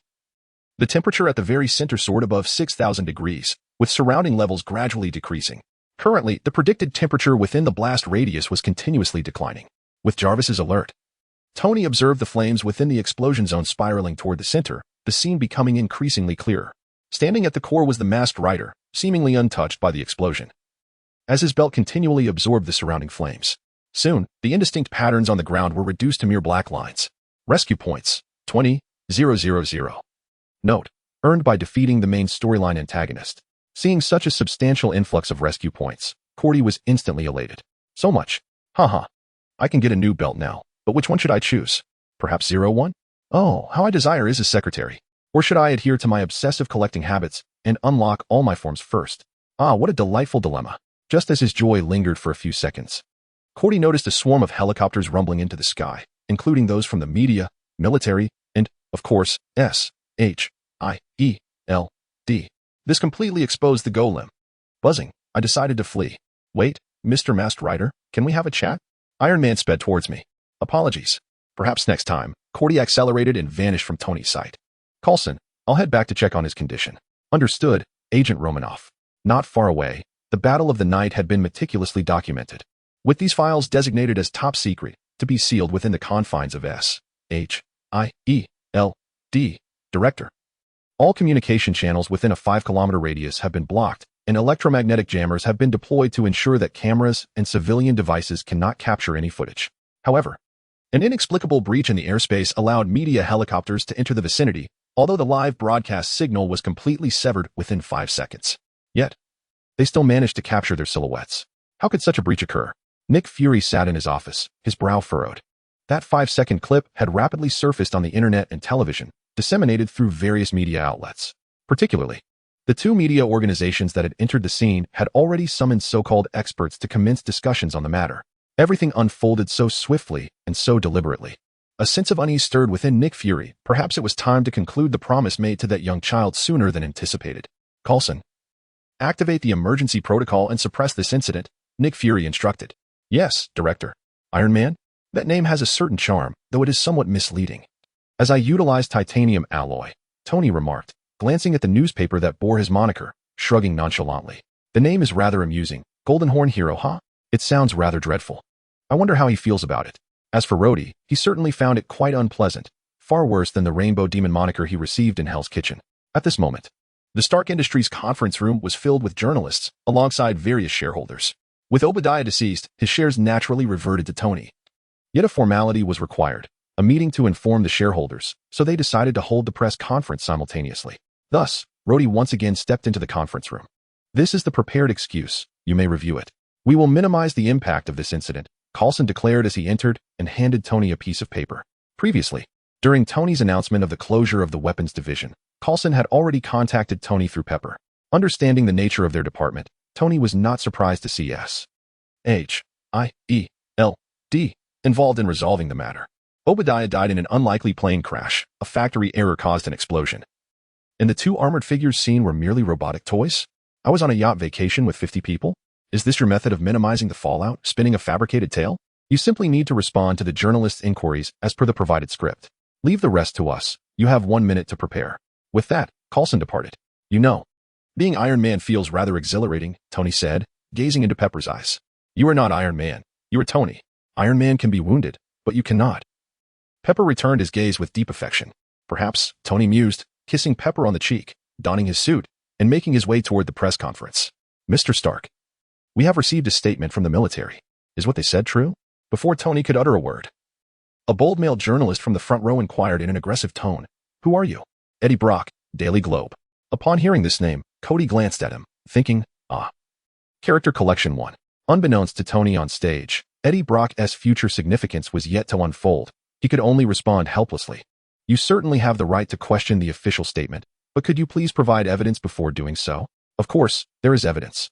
Eddie Brock rose to his feet. Kody, aware of the forthcoming plot, was taken aback. The narrative had unexpectedly shifted. Were all non-main plot lines destined to be chaotic? Eddie approached the stage, standing beside Tony, holding several black and white photographs. He swiftly displayed them to all the media present, the cameras flashing incessantly as the images were documented one by one. Coulson and the military had no opportunity to intervene, for multiple media outlets were simultaneously broadcasting live. Even an immediate cut to the feed would prove futile. The photographs, though monochrome, were remarkably clear, depicting everything from the initial battle between Ironmonger and Iron Man to the arrival of the Airborne, including the transformation of Airborne and the aerial presence of the Golem, as well as Iron Man merging with the Golem, capturing every detail. Mr. Tony, what kind of advanced technology is capable of creating such electric puppetry? Coulson's expression darkened. These images had evidently been captured using a specially designed vintage camera, impervious to electromagnetic interference. How could a modern journalist possess such a camera and conveniently appear on site? Mr. Stark, is this the latest technology? You have shut down the weapons department. What then are these formidable devices, surpassing even missiles? Which of these two is you? Can you reveal the truth to us? The journalists grew exhilarated, resembling ravenous wolves sensing prey, rising from their seats and surging toward the front, microphones nearly colliding with Tony's face. Tony cast a reassuring glance towards Pepper and then faced the cameras to declare, the truth is. Chapter 17, the key individual atop the tower. 3 crystals lay on the ground, enveloped in a golden light as an inexplicable incantation was uttered. An elderly woman's facial wrinkles gradually smoothed, and the cane in her hand clattered to the floor. She had long since outgrown its necessity. Within mere seconds, the crystals vanished, and her appearance transformed from that of a woman in her 70s to one in her 40s. The man seated behind the desk, smoking a cigar, waited for this transformation to conclude before stating, this energy is derived from the extraction of 300 individuals. We must reserve some for sale as a concentrate. If not for the Punisher's sudden interference, we could have produced an additional 200. The laboratory needs to relocate. You will have to wait for a while. Waiting is acceptable. The longer we wait, the more energy we can extract from the concentrate. The Punisher has returned. Wilson, it seems your methods are of little efficacy. Madame Gao, the Punisher is hardly worth mentioning. His willpower far exceeds that of ordinary individuals. I have never anticipated that mere psychological manipulation and pharmacological control could restrain him for an extended period. Creating a modicum of chaos would be a commendable achievement. And even if we fail, it would not result in any loss for us. From the very beginning, my interest has not been in him as a person, but rather in this. Jean handed Madame Gao a test tube. I apologize, Madame Gao, for conducting a private experiment with your blood, but I have achieved success. What is this? Madame Gao gazed at the viscous, deep purple substance within the test tube, feeling a wave of disgust. Do you recall the origin of the concentrate now? 382? Of course, it contains my blood. I am well aware of that. Madame Gao could not comprehend Jin's seemingly irrelevant response. Indeed, the power of Kunlun contained within your blood has imbued concentrate number 382 with an everlasting vitality, while simultaneously retaining the parasitic and self-replicating abilities found in the 2 original liquids from the Osborne group. However, my research indicates that it not only continuously generates more concentrate, providing you with the energy you desire, but it can also replicate the characteristics of extraordinary individuals. This vial contains a concentrate extracted from the blood of a recycled individual, combined with a drop of the Punisher's blood. If we merely select someone at random and inject this concentrate into their body, they will temporarily acquire the physique and abilities of the Punisher. Furthermore, with repeated injections, these traits and abilities can be enhanced. Would it not be more advantageous to use the Punisher's blood directly? Madame Gao inquired in confusion. Jean shook his head, stating that it must fulfill the cycle of 3 individuals. The reason behind this remains under investigation, yet this achievement is already our most valuable asset. Imagine if we could not only replicate the Punisher but also individuals like Iron Fist and Daredevil. What kind of combat power would an army composed entirely of the Punisher, Daredevil, and Iron Fist possess? Naturally, I do not expect to replicate Iron Fist's power. Furthermore, the crux lies in the fact that when concentrate No. 382 is combined with the blood of a special individual and reaches 100% parasitism within another's body, you will be able to manipulate them at will through here. Jean pointed to his own head. Madame Gao's face displayed an expression of disbelief. How can you prove this? Jean snapped his fingers, and a muscular figure entered the room, clad in iron attire that accentuated his formidable physique. Each step he took exuded strength, warping the perfectly level wooden floor beneath him. This individual was once a retired military officer, possessing remarkable abilities even prior to this transformation. He has been injected with 10 doses of the Punisher's blood serum, resulting in his current state, with at least 500 kilograms of filling in his clothing and footwear. An hour ago, the scan results indicated that the concentrate had thoroughly enveloped his brain and all neural pathways, and the emitted brainwaves closely aligned with Madame Gao's. Whether one can control him is something you shall discover for yourself. Oh, it appears that your research has revealed more than I initially anticipated. Lady Gao is aware that although Jean Bing has consistently treated him with courtesy, a person of Jean Bing's caliber would never submit to anyone. Even if he were to acquire the Dragon Bone and gain the complete power of Kunlun, one could not compel him to yield through force. Such a person can only be persuaded to collaborate.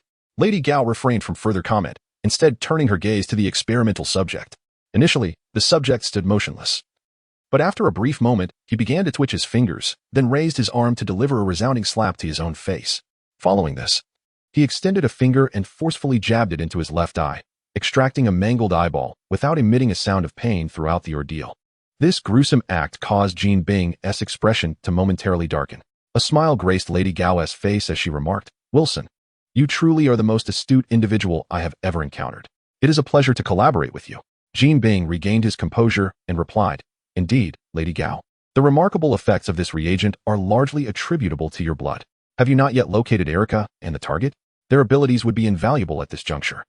Jean Bing shook his head. "No, their whereabouts remain elusive, and even that mysterious individual is nowhere to be found. It is said that he was taken directly by the highest echelons of S.H.I.E.L.D. That mysterious person, so formidable, is aware of the efficacy of the Osborne Group's discarded solution. Why did he not undertake this task himself instead of entrusting it to us? Furthermore, his precognitive abilities, what of that boy, the 18-year-old critical figure?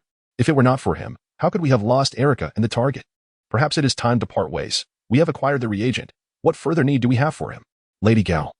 Burning bridges and discarding the donkey after the millstone has been removed are not commendable qualities. Suddenly, ripples formed in the air, and a withered hand emerged, followed by the entire figure materializing before Lady Gao and Jean Bing. It was the mysterious individual they had just discussed, cloaked in a white robe, with only two hands visible, wrapped in bandages reminiscent of a mummy.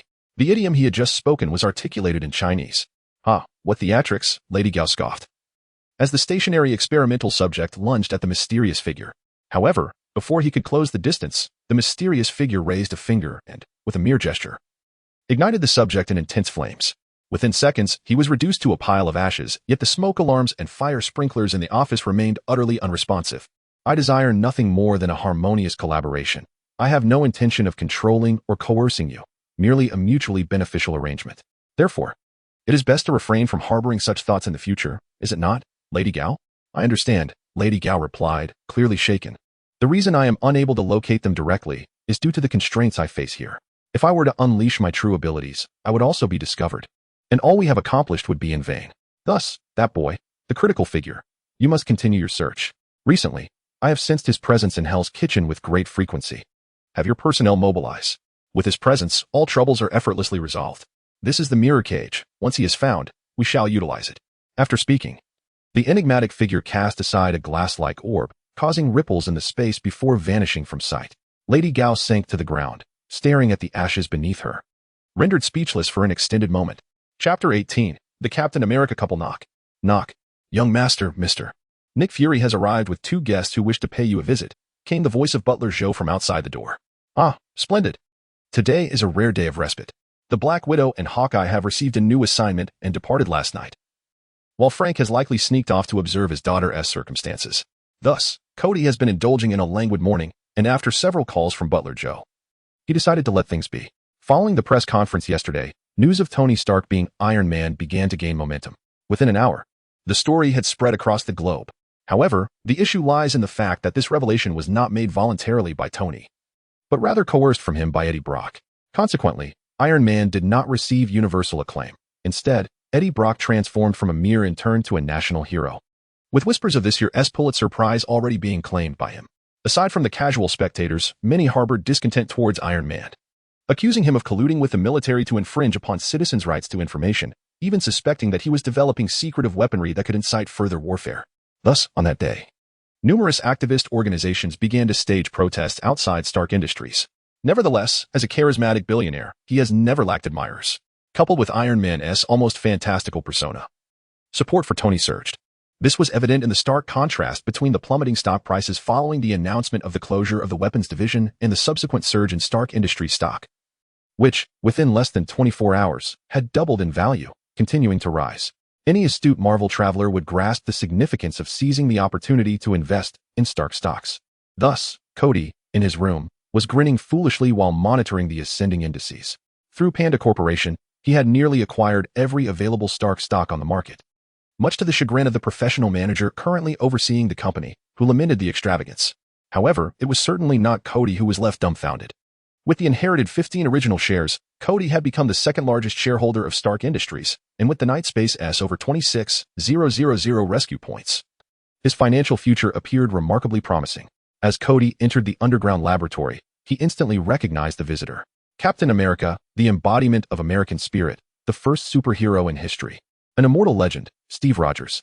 He was pushing a wheelchair, upon which sat a kindly elderly woman.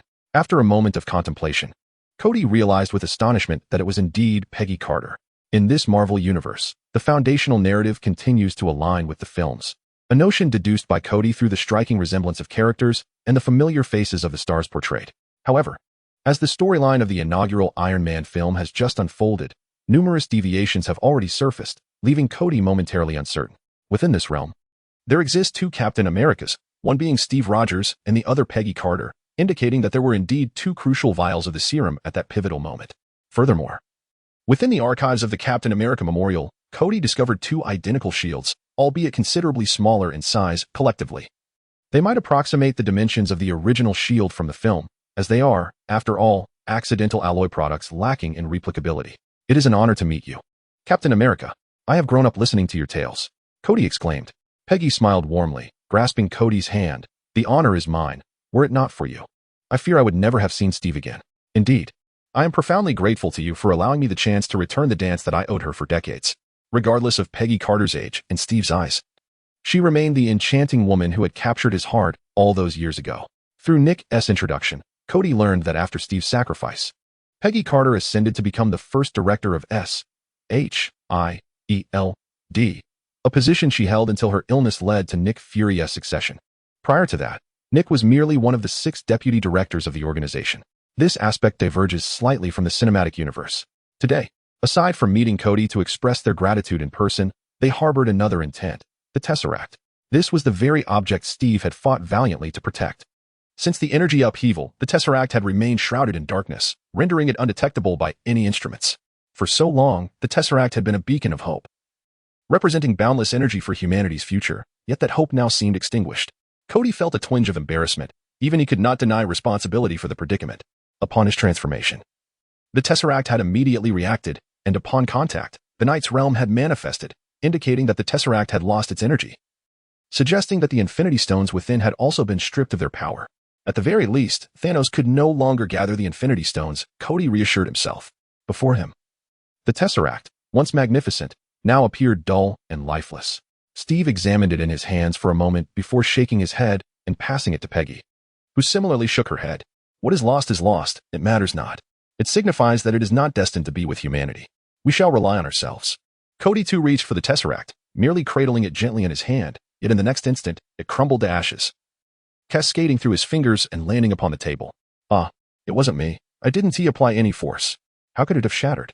Nick shot Kody an admonishing glance, retrieving an evidence bag and meticulously sweeping the ashes inside with a small brush. I will have the research department examine this further. What is that you hold? Oh. In a moment of panic, Kody hastily overlooked the residue in his hand, which was unmistakably the space gem. Even devoid of energy, it remained a space gem. As Kody gazed at the gem, he suddenly sensed a faint trickle of energy coursing through his palm and transmitting to the gem, which began to glow gradually. The machines in the laboratory monitoring energy levels emitted alerts, indicating a continuous rise in their readings. No, Kody exclaimed, promptly discarding the gem onto the floor, as he had just uncovered a terrifying revelation.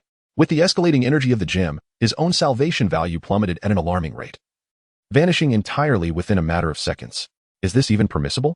Nick attempted to retrieve the gem from the ground, but before he could make contact, the gem's energy inflicted a painful sting upon his nail, leading him to surmise that Kody had experienced a similar ordeal.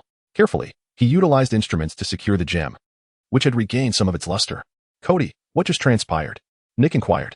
I suspect it may be related to transformation energy. It can bestow energy upon me, and I can reciprocate, Kody responded ambiguously. Is that so? Nick regarded Kody with skepticism. How is the translation of these texts progressing? Peggy maneuvered her wheelchair to a wall adorned with an abundance of photographs, each inscribed with text derived from the essence of her body, weaponry, and high-definition images of golems. This character signifies sealing. It appears after each battle, making it relatively easy to deduce. Beyond that, there has been no progress. I do not comprehend the other text either. Previously, we attempted to translate using ancient Western languages but yielded no results. Therefore, we plan to broaden our scope and conduct logical comparisons with ancient scripts or historical civilizations from other regions of the world, hoping to uncover some patterns that might lead to understanding. Nick, having shifted his focus away from the gem, approached Peggy and patiently elucidated. Indeed, should we succeed in our research, we may devise a new cipher for conveying information. True to her insight, Peggy Carter immediately recognized the potential utility of such a script. Chapter 19. The emergence of the Hulk. Perhaps I can remain to assist with the deciphering, Carter suddenly proposed, her gaze fixed on the texts. Director Carter, with your capabilities, I am certainly at ease in trusting this to you, but your health. Nick Fury hesitated. Peggy Carter shook her head. I am no longer Director Carter. Simply call me Ms. Carter. Worry not about my condition. I am acutely aware of my own limits. This may well be the last endeavor I can undertake, so consider it fulfilling my wish. Besides, I have Steve by my side. Nick glanced at Steve, who nodded subtly. Very well, I agree. Thank you for your contribution. I will promptly organize the materials and send them to you. No need, no need. I have plenty of space here. You both may stay, Kody interjected hastily. Is it merely a matter of accommodation? With Captain 55 here, shouldn't we learn from his expertise? Although Kody's training has consistently been grueling. During the course of becoming the Rainbow Demon, he has been able to experience daily progress due to his training. Coupled with the enhancements bestowed upon him by the Void, Kody has now reached a point where he can effortlessly evade bullets while single-handedly taking down groups of fewer than 10 adversaries without transforming. With Carter's assistance, significant advancements have been made in a mere 10 days. For instance, symbols representing warriors, such as the Void Emblem, the Azure Dragon Staff, the Pegasus Crossbow, and the Titan Sword, adorned with hieroglyphics reminiscent of ancient Egypt depicting a dragon, sea, staff, Pegasus, bow, strong man, sword, and the beetle representing the golem.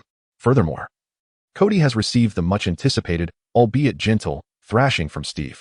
Despite her advanced age and illness due to the serum, Peggy Carter does not exhibit the typical lethargy associated with elderly individuals suffering from ailments.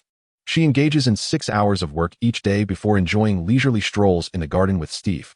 Occasionally, she engages with the butler, discussing culinary and floral arrangements while observing Steve teach Kody and providing her own insights. The remainder of her time is spent with Steve, educating him on modern electronic devices. Perhaps it is because the first face Steve saw upon awakening was Peggy S., and she has remained by his side ever since. The captain, unlike his cinematic portrayal filled with confusion and anger, now embodies tranquility, embracing all things novel, even if his gaming skills are lacking. He can be found joyfully holding a gaming console, sharing laughter with Peggy. Perhaps this is simply the essence of Captain America. Suddenly, the urgent sound of a communication device shattered the quietude of the laboratory. What is going on?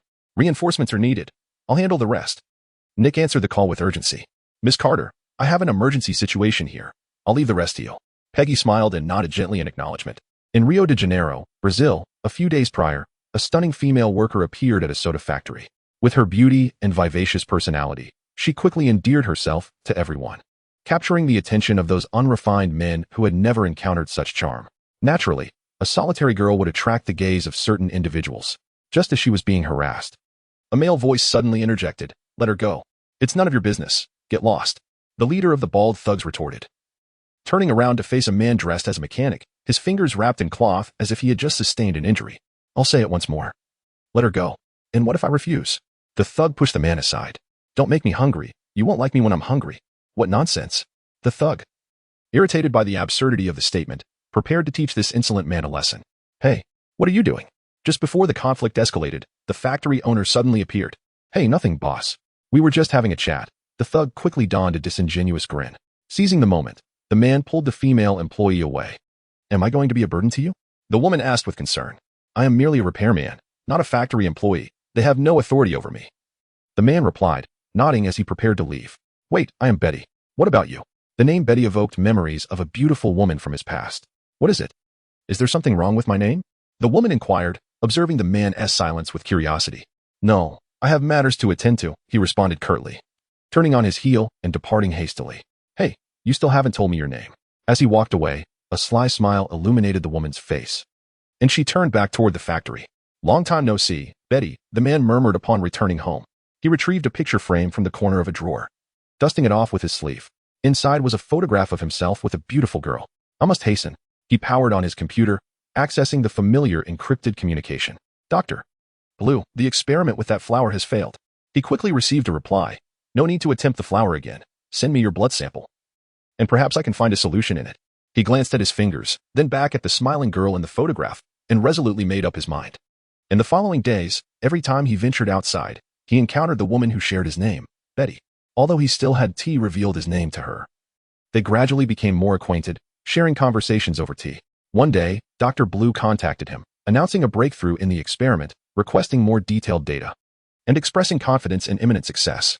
This news alleviated the anxiety that had weighed on him for days, allowing him a rare restful night's sleep. Suddenly awakened from his slumber, he found himself shaken. Betty, how did you get in here? No time for that. We must leave quickly. Why? Someone is coming for you. What? Who are you? I will explain on the way. Just then, a loud crash echoed from the door, seemingly blocked by something. After a flurry of gunfire, his once peaceful bed was riddled with bullets, the covers thrown aside, revealing an empty space beneath. Mr. Bronsky, the target has escaped.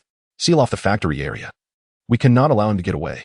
Just days prior, an elderly gentleman had taken out a bottle of his usual soda. After the first sip, he sensed something was amiss and soon lost consciousness.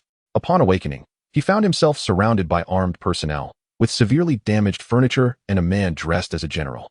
General Ross, we detected gamma radiation in the soda bottle, consistent with the radiation levels recorded for Dr. Bruce Banner. At last, we have found you. Ross said with a satisfied gleam in his eyes. What about this old man? Will he mutate like Banner? His radiation levels are nearly non-existent. It appears to be a temporary effect, as all of his organs are showing signs of failure due to radiation. Are you saying he is close to death? One could say that. Since the contamination appeared on the sealed bottle, I trust you know how to conduct your investigation. Certainly, allow Emil Blonsky to join, but refrain from disclosing the true nature of his objective. Expedite the retrieval of the target. Greetings, let me introduce myself. I am Natasha from S.H.I.E.L.D. I have come to extend an invitation for you to join our ranks. S.H.I.E.L.D. I have not heard of you. How did you find me? And who are those individuals? We certainly possess our own methods. As for those individuals, you are familiar with General Ross, are you not? They are all dispatched by him. As for how they located you, I cannot say. General Ross, that explains much. At this moment, Bruce Banner and Natasha are concealing their identities as they navigate through the intricate and narrow alleys of the slums, evading the armed figures that have begun to appear, forcing the two to adapt swiftly. Ah, is that Betty? So, you have taken an interest in this man? Indeed. The heroic act of saving a damsel in distress is commendable. Before they could finish their conversation, a gang of thugs obstructed their path, led by the bald ruffian who had previously harassed Natasha. Step aside, we have urgent matters and wish to avoid trouble. Bruce's agitation has reached a boiling point. The heart rate monitor on his wrist is escalating, emitting incessant alarms. The tranquility he had learned to cultivate has utterly dissipated. What if I refuse? The bald thug, emboldened by his numbers, leaned closer to Bruce Banner, his breath reeking of smoke and decay. Bruce, remain calm, Natasha urged, observing his pupils gradually turning a vibrant green. Just as she spoke, a thunderous roar erupted from Bruce's throat. The Hulk has emerged. Chapter 20. Disappearance before their eyes. Bruce transformed into a colossal green behemoth, causing the bald thug to lose control of his bladder and faint on the spot. The Hulk delivered a powerful kick, sending the unconscious ruffian soaring into the air, crashing down upon a makeshift dwelling, his fate uncertain. Witnessing such a spectacle, the disorganized mob erupted into frenzied cries as they fled. Yet the cacophony only intensified the Hulk's fury. With a primal display, he pounded his chest like a gorilla, producing a resonant thud, before charging towards the gang. Beep, beep, beep. At that moment, an armed squad approaching the area had all their gamma energy tracking devices blaring alarms. The squad leader, glancing at his device, noticed a green dot rapidly advancing towards them. Initially elated at having located the target, he quickly felt unease upon seeing numerous dismembered limbs flying in their direction. Mr. Blonsky.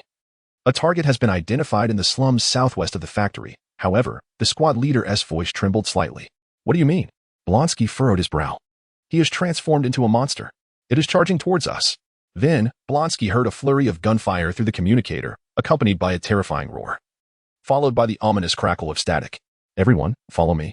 The Hulk's massive frame was impossible to overlook.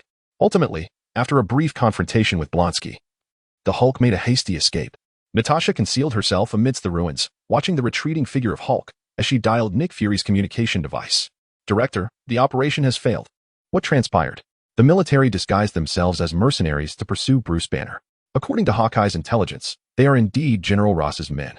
During our evasion, we encountered unforeseen circumstances that led to Bruce's emotional outburst. Understood. Maintain your distance and continue tracking. Execute the plan when the time is right. Director, the military is well equipped. If we are to proceed with the original plan, a conflict may arise. I recommend augmenting our personnel. Very well, reinforce our team. The rest will be handled by me. Nick Fury bid farewell to Captain America and his wife, pulling Kody into a corner. There's a covert operation underway. Would you like to participate? About what? This individual. He is one of my chosen Avengers, but he has encountered a complication. Fury retrieved a terminal and opened 2 photographs. Kody glanced at them. Isn't that the Hulk? But isn't he a bit too formidable? Given the timeline, it seemed to align with the Hulk's initial appearance in the film. However, the Hulk had been created several years prior. Kody examined his own fists, pondering whether he could withstand Hulk's formidable strike should he enter his enhanced state. I will participate. Ultimately, curiosity coupled with a smidgen of confidence from his recent training emboldened Kody. Are you sending me to my doom? Why didn't you inform me it was such a monster? Blonsky furiously confronted General Ross. Had I disclosed that to you, would you have had the courage to face him? Ross remained unfazed by Blonsky's ire. Of course, I have never feared anything. Then why are you still angry? The truth of the matter is not overly complex. Noticing Blonsky momentarily at a loss for words, Ross continued. You are aware of the super soldier program during World War II, correct? But that has long been discontinued. Such power cannot simply be abandoned. Bruce Banner, a brilliant scientist, unwittingly participated in radiation experiments, and that green monster was born from an accidental exposure to gamma rays. Fortunately, despite the emergence of such a creature, there were groundbreaking advancements in the super soldier serum. Can I use that serum? You can treat me as a test subject. A fervent glint appeared in Blonsky's eyes. He had always been an exceptionally ambitious individual, yet his aspirations did not lie in attaining high status, but rather in the relentless pursuit of ultimate power. Thus, he had declined loftier titles, remaining at the forefront of battle. However, when confronted with the Hulk, witnessing the creature's indifference to gunfire and its effortless ability to toss a forklift before him, Blonsky experienced an unprecedented sense of helplessness and a burgeoning emotion known as fear. Now, upon hearing of the groundbreaking advancements in the super soldier serum, his interest was piqued. What if he could possess the Hulk's strength? This became the singular thought occupying Blonsky's mind. Then let us see if you can handle it. 2 individuals, each harboring their own thoughts, found an instant connection. Exhausted, Kody sat on the return flight, yawning incessantly, with Black Widow and Hawkeye seated beside him. They had urgently flown to Brazil the previous night. But Banner had completely vanished after engaging in combat with the army's disguised mercenaries. The methods employed by SHIELD and the military to locate Banner were quite similar. When Banner transformed or was in an emotionally unstable state, his body emitted a detectable gamma radiation signal. This signal posed no radiation threat, but could only be identified by specialized instruments. SHIELD managed to locate Bruce Banner ahead of time thanks to an agent who, during a mission, had inadvertently spotted him. After all, Banner was one of the most wanted individuals within their internal system, and only the military, SHIELD, and a few other agencies possessed access to his list. Unfortunately, time was not on their side. Upon arriving in Brazil, Kody's first course of action was not to engage in battle, but to unleash his Pegasus form to track Bruce Banner's whereabouts. After a night of effort, aside from the 200 rescue points earned from a simultaneous rescue mission, he discovered nothing. This only indicated that Banner had likely fled Brazil. As for where he would appear next, Kody was aware it would be at Culver University in Virginia. However, the film's location was filmed at the University of Toronto in Canada, leaving Kody uncertain. The Pegasus form was mentally taxing, and without an updated Quinjet, the noise from the old model kept Kody from sleeping, leaving him in a perpetual state of fatigue marked by yawns. Upon returning home, he skipped breakfast and collapsed onto his pillow, waking in the early hours of the morning. Rising at such an hour prompted the thought of venturing out to uphold justice. Sitting atop Goliath, he floated slowly in the air above Hell's Kitchen. Tonight, Hell's Kitchen was unusually quiet. An hour passed without any sign of criminal activity. Hey, Kody.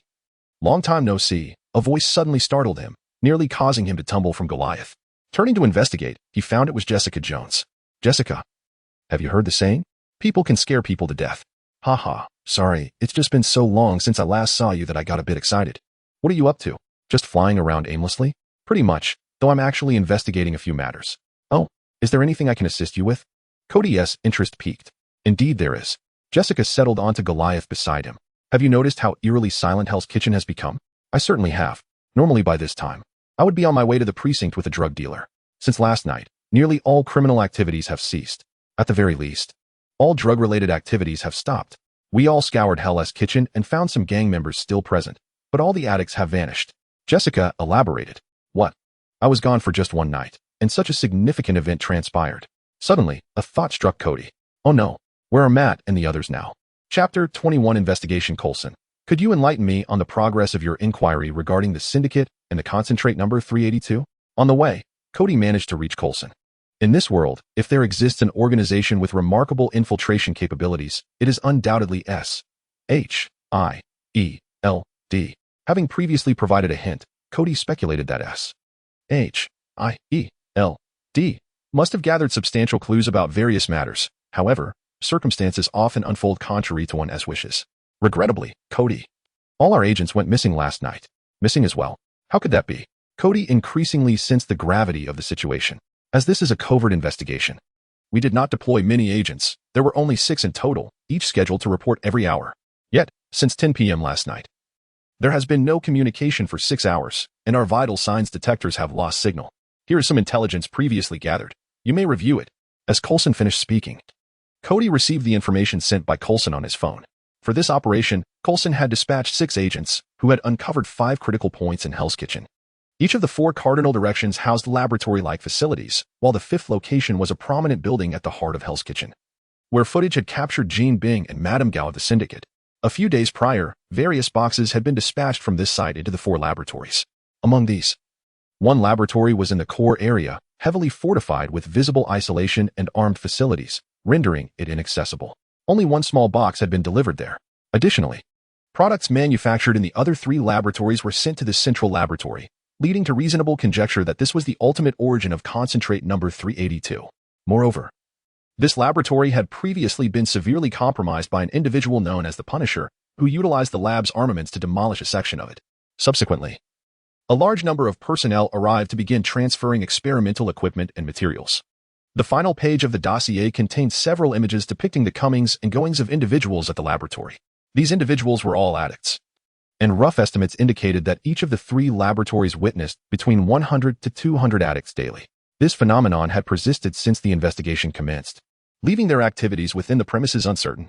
Prior to entering the laboratory, each addict underwent a blood test at the entrance, with some being promptly turned away. A few agents attempted to infiltrate by injecting various synthetic drugs, but they were accurately detected and removed. Under the allure of monetary temptation, a portion of the addicts eventually relented, and upon gathering intelligence, it was revealed that the substances currently in use were new products derived from concentrate number 382. Codenamed Golden Dragon. Each individual is permitted to enter the laboratory once a week, undergoing blood dialysis for up to 3 hours each session. Upon completion, they receive a reward of $300, precisely the cost of a week's supply of Gene Long. Some have already undergone dialysis at least 5 times. Yet none have exceeded 10 sessions, as those individuals have gradually vanished. As depicted in the images, each person who completes the dialysis appears significantly older than before. The preceding entries are organized chronologically. The final note indicates that Madame Gao has disappeared, replaced by a middle-aged woman bearing a resemblance to her, presumed to be her daughter. However, she donned the same attire as Madame Gao, and on that day, upon exiting the building, she appeared anxious and fearful, the cause of which remains unknown. The documentation concludes at this juncture. Madame Gao's daughter? Kody has no recollection. This is entirely a new narrative, rendering it difficult for Kody to formulate any reasonable conjectures. However, it is evident that the large-scale disappearance is inextricably linked to the entity or event that instilled her with dread. Following the Punisher's last outing, he too failed to return, and communication has been impossible. Otherwise, insights regarding the laboratory could have been gleaned from him. Everyone, take a look. An hour later, all members of the Defender Alliance received a message and returned to the secret base. That woman is not Madame Gao's daughter. She is Madame Gao herself. Iron Fist, after perusing the documents, uttered a statement that astonished everyone. Observing their reactions, Iron Fist sighed and continued. The 5 founders of the Hand, also known as the 5 Fingers, Alexandra, Madame Gao, the Gambler, Soanda, and Murakami, are, in truth, elders from Kunlun.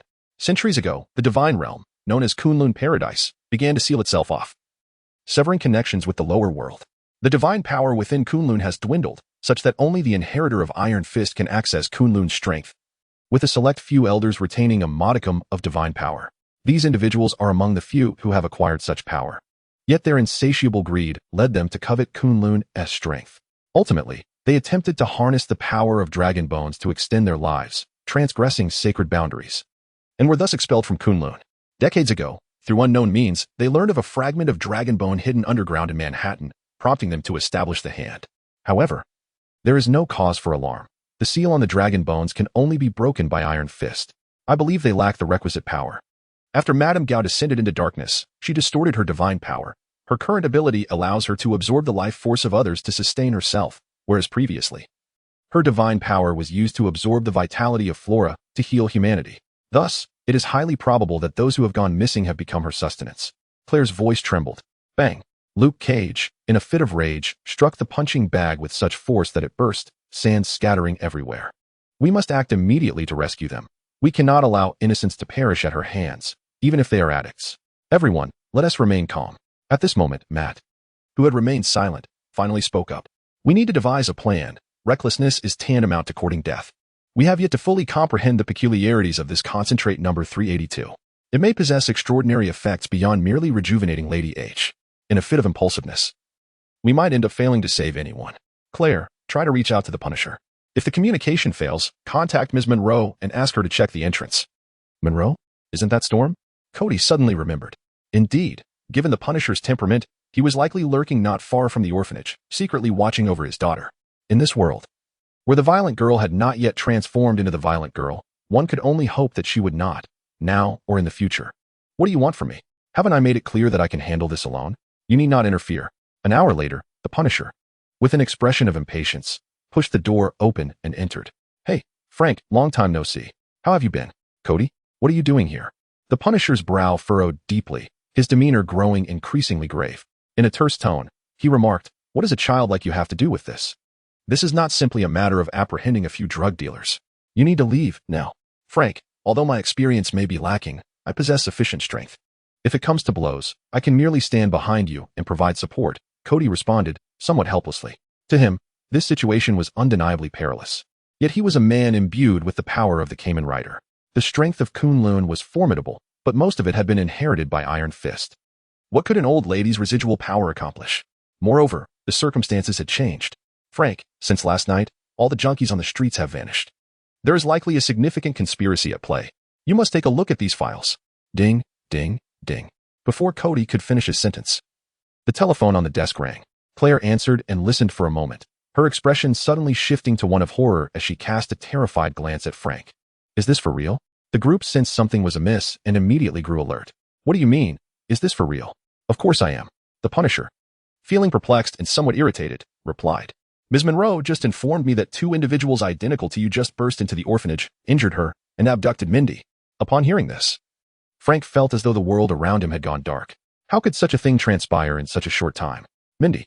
Frank turned and sprinted out the door, disappearing into the night on his motorcycle. It appeared there was no time to formulate a plan. The situation was urgent, and they would have to adapt on the fly. Defenders Alliance, move out. Chapter 22. Hell, Golem. Buzzing, the golem appeared from midair and immediately began to disassemble. Moments later, the box truck before them was transformed into a sleek, futuristic Beetle spacecraft. The group was momentarily taken aback, but their spirits were not inclined to linger on admiration. They promptly took their seats. Inside the spacecraft, the windows morphed into intelligent display screens, revealing a map of the entire Hell's Kitchen. Please enter your destination. A male voice resonated in their ears. Golem, can you locate a place bustling with a large gathering of people? A location where the population density exceeds the norm. Certainly. Master, please switch to the Pegasus form and place your hands anywhere within the vehicle to activate the scanning mode. A green light flashed as Kody placed his hands upon the steering wheel, and before him, the map transformed from two-dimensional to three-dimensional, illuminating two locations with red dots. One was an entertainment venue, while the other lay beneath the boundary of Hell's Kitchen, resembling a network of sewer pipes. How could there be such a multitude in a sewer? Is it now fashionable to rave in the sewers? This is evidently quite abnormal. Golem, this is the place. Expedite our journey. Very well, Master. Please refrain from calling me Master. From now on, simply address me by my name. Understood, Kody. You are merely a beetle, not Is. If Is were to address me thus, the implications would be dire. Now is not the time to entertain such thoughts. Golem, from whence do you derive these technologies? We shall arrive at our destination in a few minutes, yet the atmosphere within the vehicle remains somewhat subdued. Kody felt an uncomfortable tension, resorting to communicating with Golem mentally. In the television series, Golem could at most cover a motorcycle. In ancient times, it was likely akin to a horse, hence the term horse armor. The technology is sourced from Tony Stark, while the linguistic capabilities stem from J.A.R.V.I.S., acquired during the last possession. Currently, it is still in the process of organizing logical language, with an 80 completion rate. Once finalized, I shall possess human-like logical reasoning while maintaining the computational power of a biological computer. What is human-like logical reasoning? It allows for thought processes akin to those of humans, possessing the majority of human logic, yet without forming fixed worldviews that could lead to harmful actions against humanity. Furthermore, it can intervene should the belt's wearer engage in actions detrimental to humanity. Kody nearly forgot that aside from its functions as a vehicle and armor, Golem's most vital role is to prevent the birth of a harrowing warrior that brings forth ultimate darkness. Surely, I shall not fall into that category. We have arrived at our destination. It is time to descend. Soon, the spacecraft landed in a concealed location, and Golem reverted to the nightly space, with the van returning to its original state. Exercise caution. There are individuals atop the house. On the desolate street, not a soul was in sight. Not even a street lamp illuminating the night. An ancient house stood solitary, its corridor lit only by a dim yellow light. Surrounding the structure, weeds thrived, bearing no signs of maintenance, enclosed by an iron fence. Several bodyguards patrolled the upper floors, their movements vigilant. The group stealthily approached, utilizing the cover of night and the underbrush, when suddenly, a leap ensued. Before the guards could utter a sound, they were silenced by a hand over their mouths. Their necks swiftly snapped, as the guards below were dispatched. Kody and Jessica simultaneously eliminated the two sentinels above, one with an arrow through the brain, and the other with Jessica shattering the skull with a mere 2 fingers. Upon entering, the interior revealed itself to be devoid of occupants. Furniture lay draped in white cloth, thick layers of dust indicating no signs of habitation. Kody closed his eyes, intently attuning to his surroundings. All reactions emanated from beneath the ground. He heard the sounds of weeping and desperate wails. These voices intertwined, conjuring a vivid image of hell before Kody's eyes. "Follow me, they are below," he urged the group as they approached a bookshelf, where traces of friction marked the floor. After surveying the surroundings, they stood before a traditional Chinese vase. Upon twisting it, the bookshelf slowly opened like a door, revealing an endlessly spiraling staircase descending into the abyss. The wails grew increasingly distinct, the air thick with a damp, foul stench that rendered the atmosphere even more repugnant. Finally, after rounding a corner, a shocking scene unfolded before them. What a hellish tableau it was. Men, women, and children confined in cages barely large enough for them to curl up in.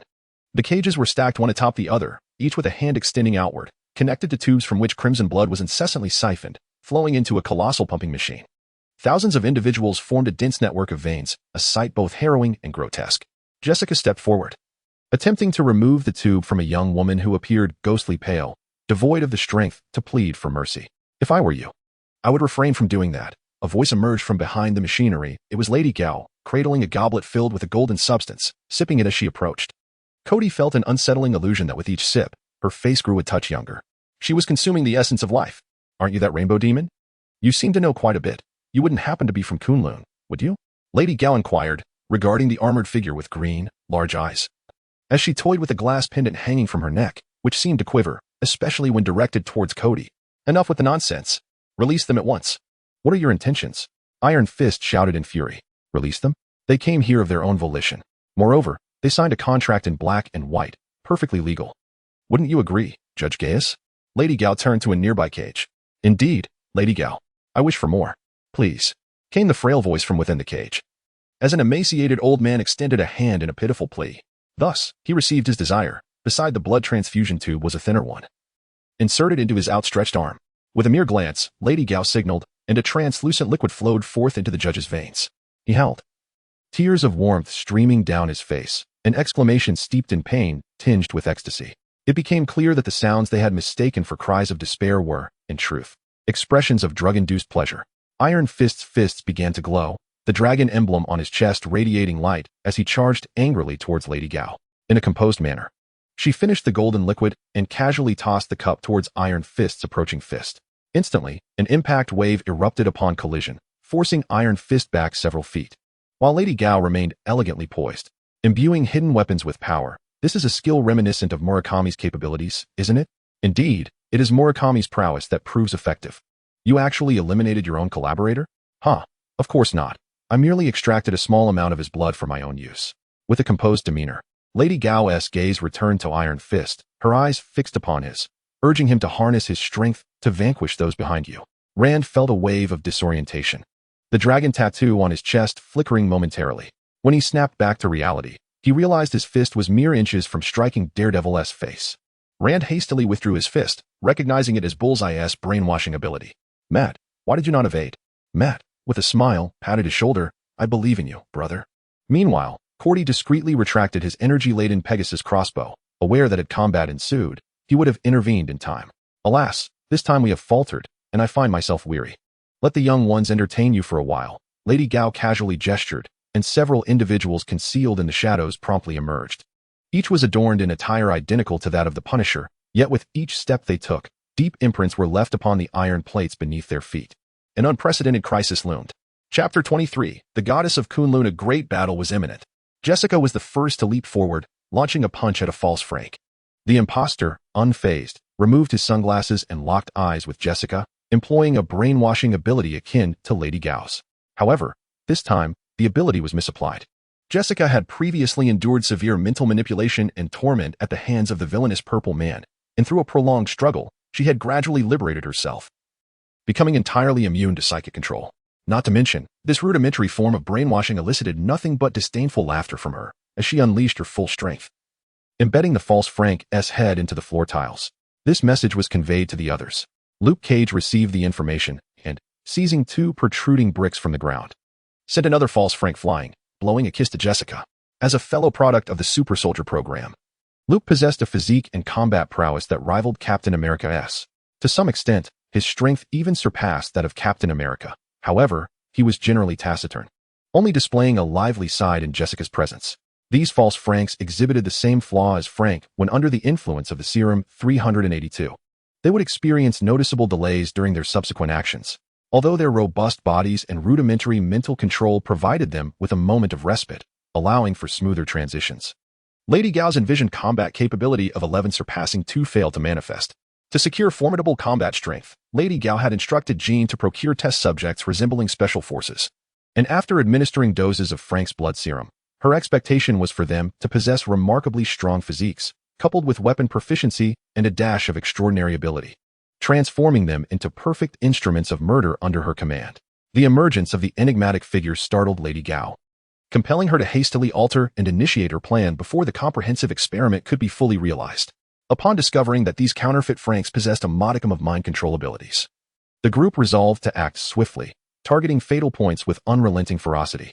Jessica, Luke, and Iron Fist directed their blows towards the head, akin to smashing a watermelon. Daredevil, though less powerful, demonstrated remarkable agility as he expertly drove a weapon into the eye socket of the false Frank, reaching his brain before the latter could even raise a hand in defense. Kody, opting for simplicity, seamlessly transitioned into his versatile form, wielding a Pegasus crossbow in his left hand and a Qinglong staff in his right, swiftly dispatching 2 of the imposters with mere 2 strikes. With a flourish, the crossbow and staff vanished, replaced by the Titan's sword, as flames ignited beneath him. The sword was not wielded for stabbing, but rather to send foes flying, complemented by a decisive knight's kick. In the blink of an eye, the bodies of the 3 false Franks were marked with seals, only to dissolve into a puddle of ichor, disappearing into the crevices of the ground. The absence of an explosion caused Kody to furrow his brow slightly. However, the exhilaration of effortlessly vanquishing adversaries quickly diverted his attention. The ease with which these foes were dispatched was almost unbelievable throughout the entire encounter. The counterfeit Franks had scarcely been afforded the opportunity to draw their weapons. Clap, clap, clap.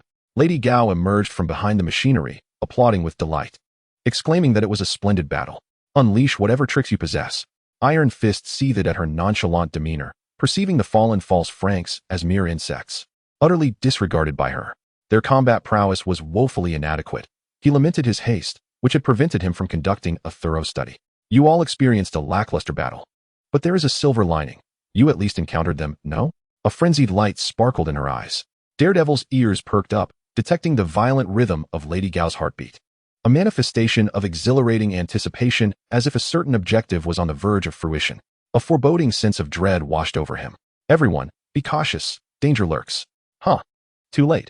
With that, Lady Gao pressed a lever beside the pump, and the machine emitted the sound of whirring gears as it ascended, gradually revealing a pool of golden light, pure life energy. Iron Fist's eyes widened in fury, his fists glowing with intense radiance. Lady Gao, you will pay for this. Oh, you may certainly try, she retorted. As her words echoed, a multitude of false francs surged forth from behind the pool, charging at the group. While Lady Gao closed her eyes and fell backward into the golden abyss. Though the combat capabilities of these impostors were feeble, their physical resilience and sheer numbers formed an impenetrable barrier for Lady Gao, plunging the group into a fierce struggle. This is untenable. Everyone, fall back. Kody's voice rang out, prompting the others to exchange glances before nodding in silent agreement and retreating. The Amadam gem shifted from red to gold. A flash of lightning encircled Kody's body. As golden light enveloped his armor and belt, an exalted, all-encompassing foot armor manifested upon his feet, signaling his transformation into the exalted, versatile form of Golem. In the vast subterranean expanse, ample enough for a second descent, the knight's kick reverberated. A colossal seal illuminated the ground, and within the vicinity of all adversaries, an invisible spatial barrier emerged. Under the immense energy, their forms disintegrated into vapor before they could even coalesce into pus.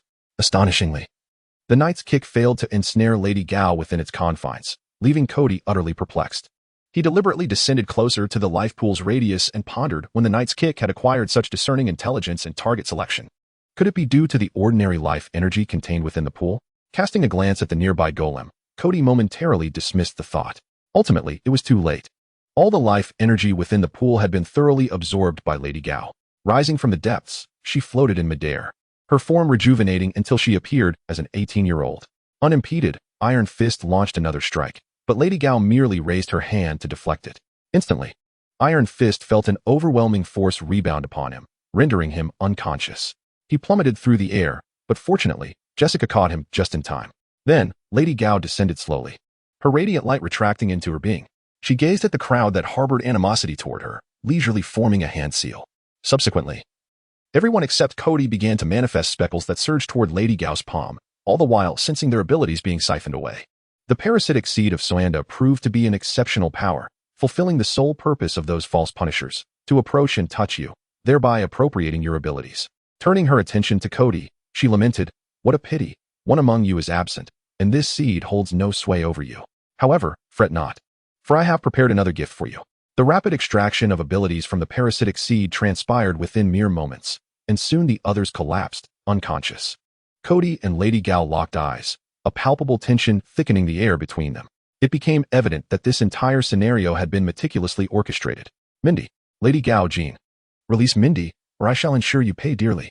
The voice of the Punisher echoed from the entrance of the underground passage, and Kody beheld the Punisher in a state of utter disarray, his body marred and bloodied.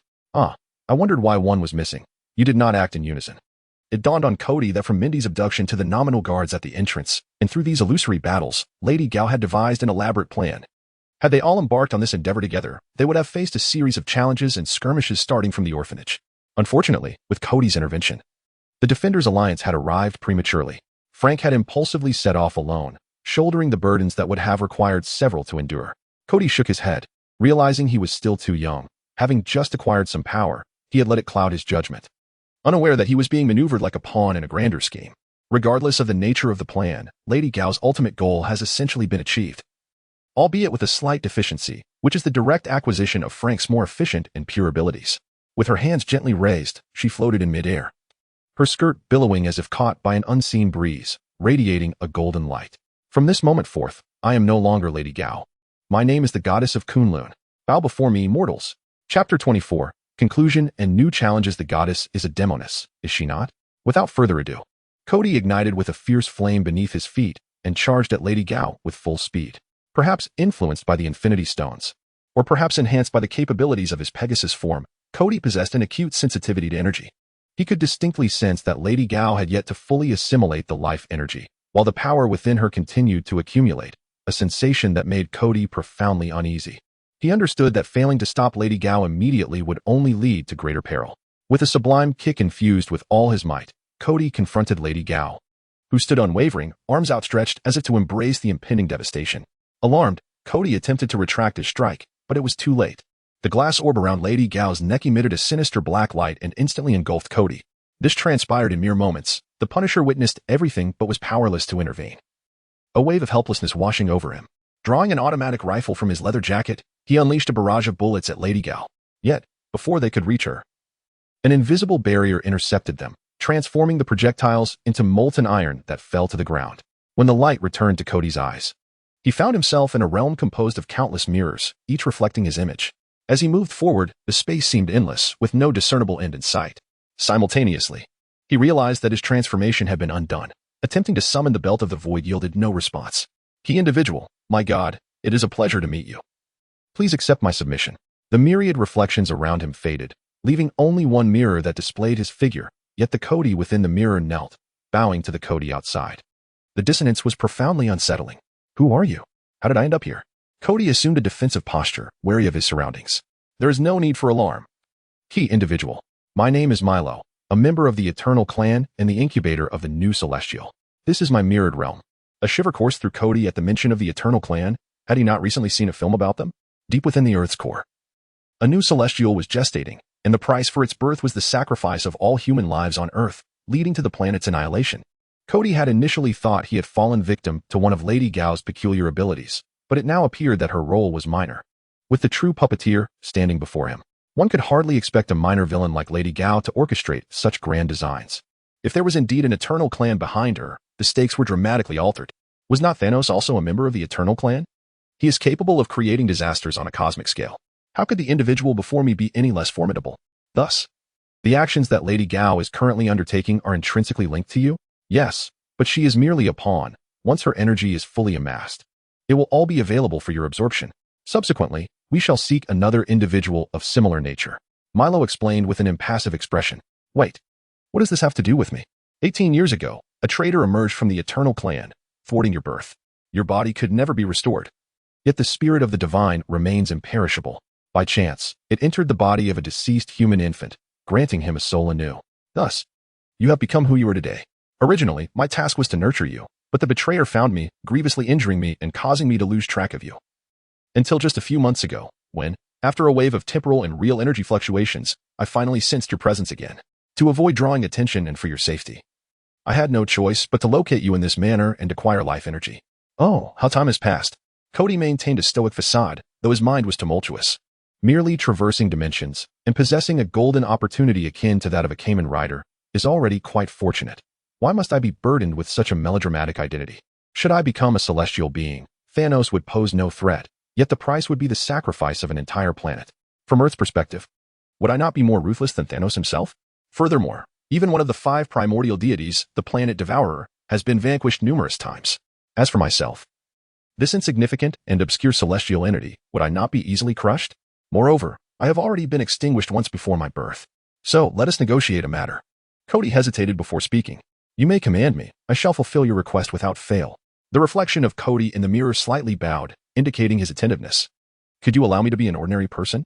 This current state is quite satisfactory. As for that celestial being, let it be. Is that agreeable? No sooner had he spoken than he observed the face before him, identical to his own, suddenly contorting grotesquely, veins bulging from the forehead, hands withering. As he clutched his hair and bellowed, No, it is unacceptable. You must become a celestial being. It is my mission. A celestial must be born, allowing me to command a realm of the universe and eradicate those wretched traitors. Initially startled by this unexpected frenzy, Kody's lips twitched slightly. Friend, have you inadvertently revealed something? Is this classic villainous trope truly appropriate? Kody began to comprehend that his identity, or rather the identity of this body, may indeed be genuine. However, the motives behind this eternal being's persecution remain questionable. His origins, from being adopted by foster parents to being observed by a scroll butler, to being known and protected by S.H.I.E.L.D. or Nick Fury, paint a remarkably Truman Show-like existence. Moreover, since acquiring this body, it seems he has never truly recalled the appearances of his 2 sets of foster parents. In the luxurious mansion, not a single photograph of them could be found.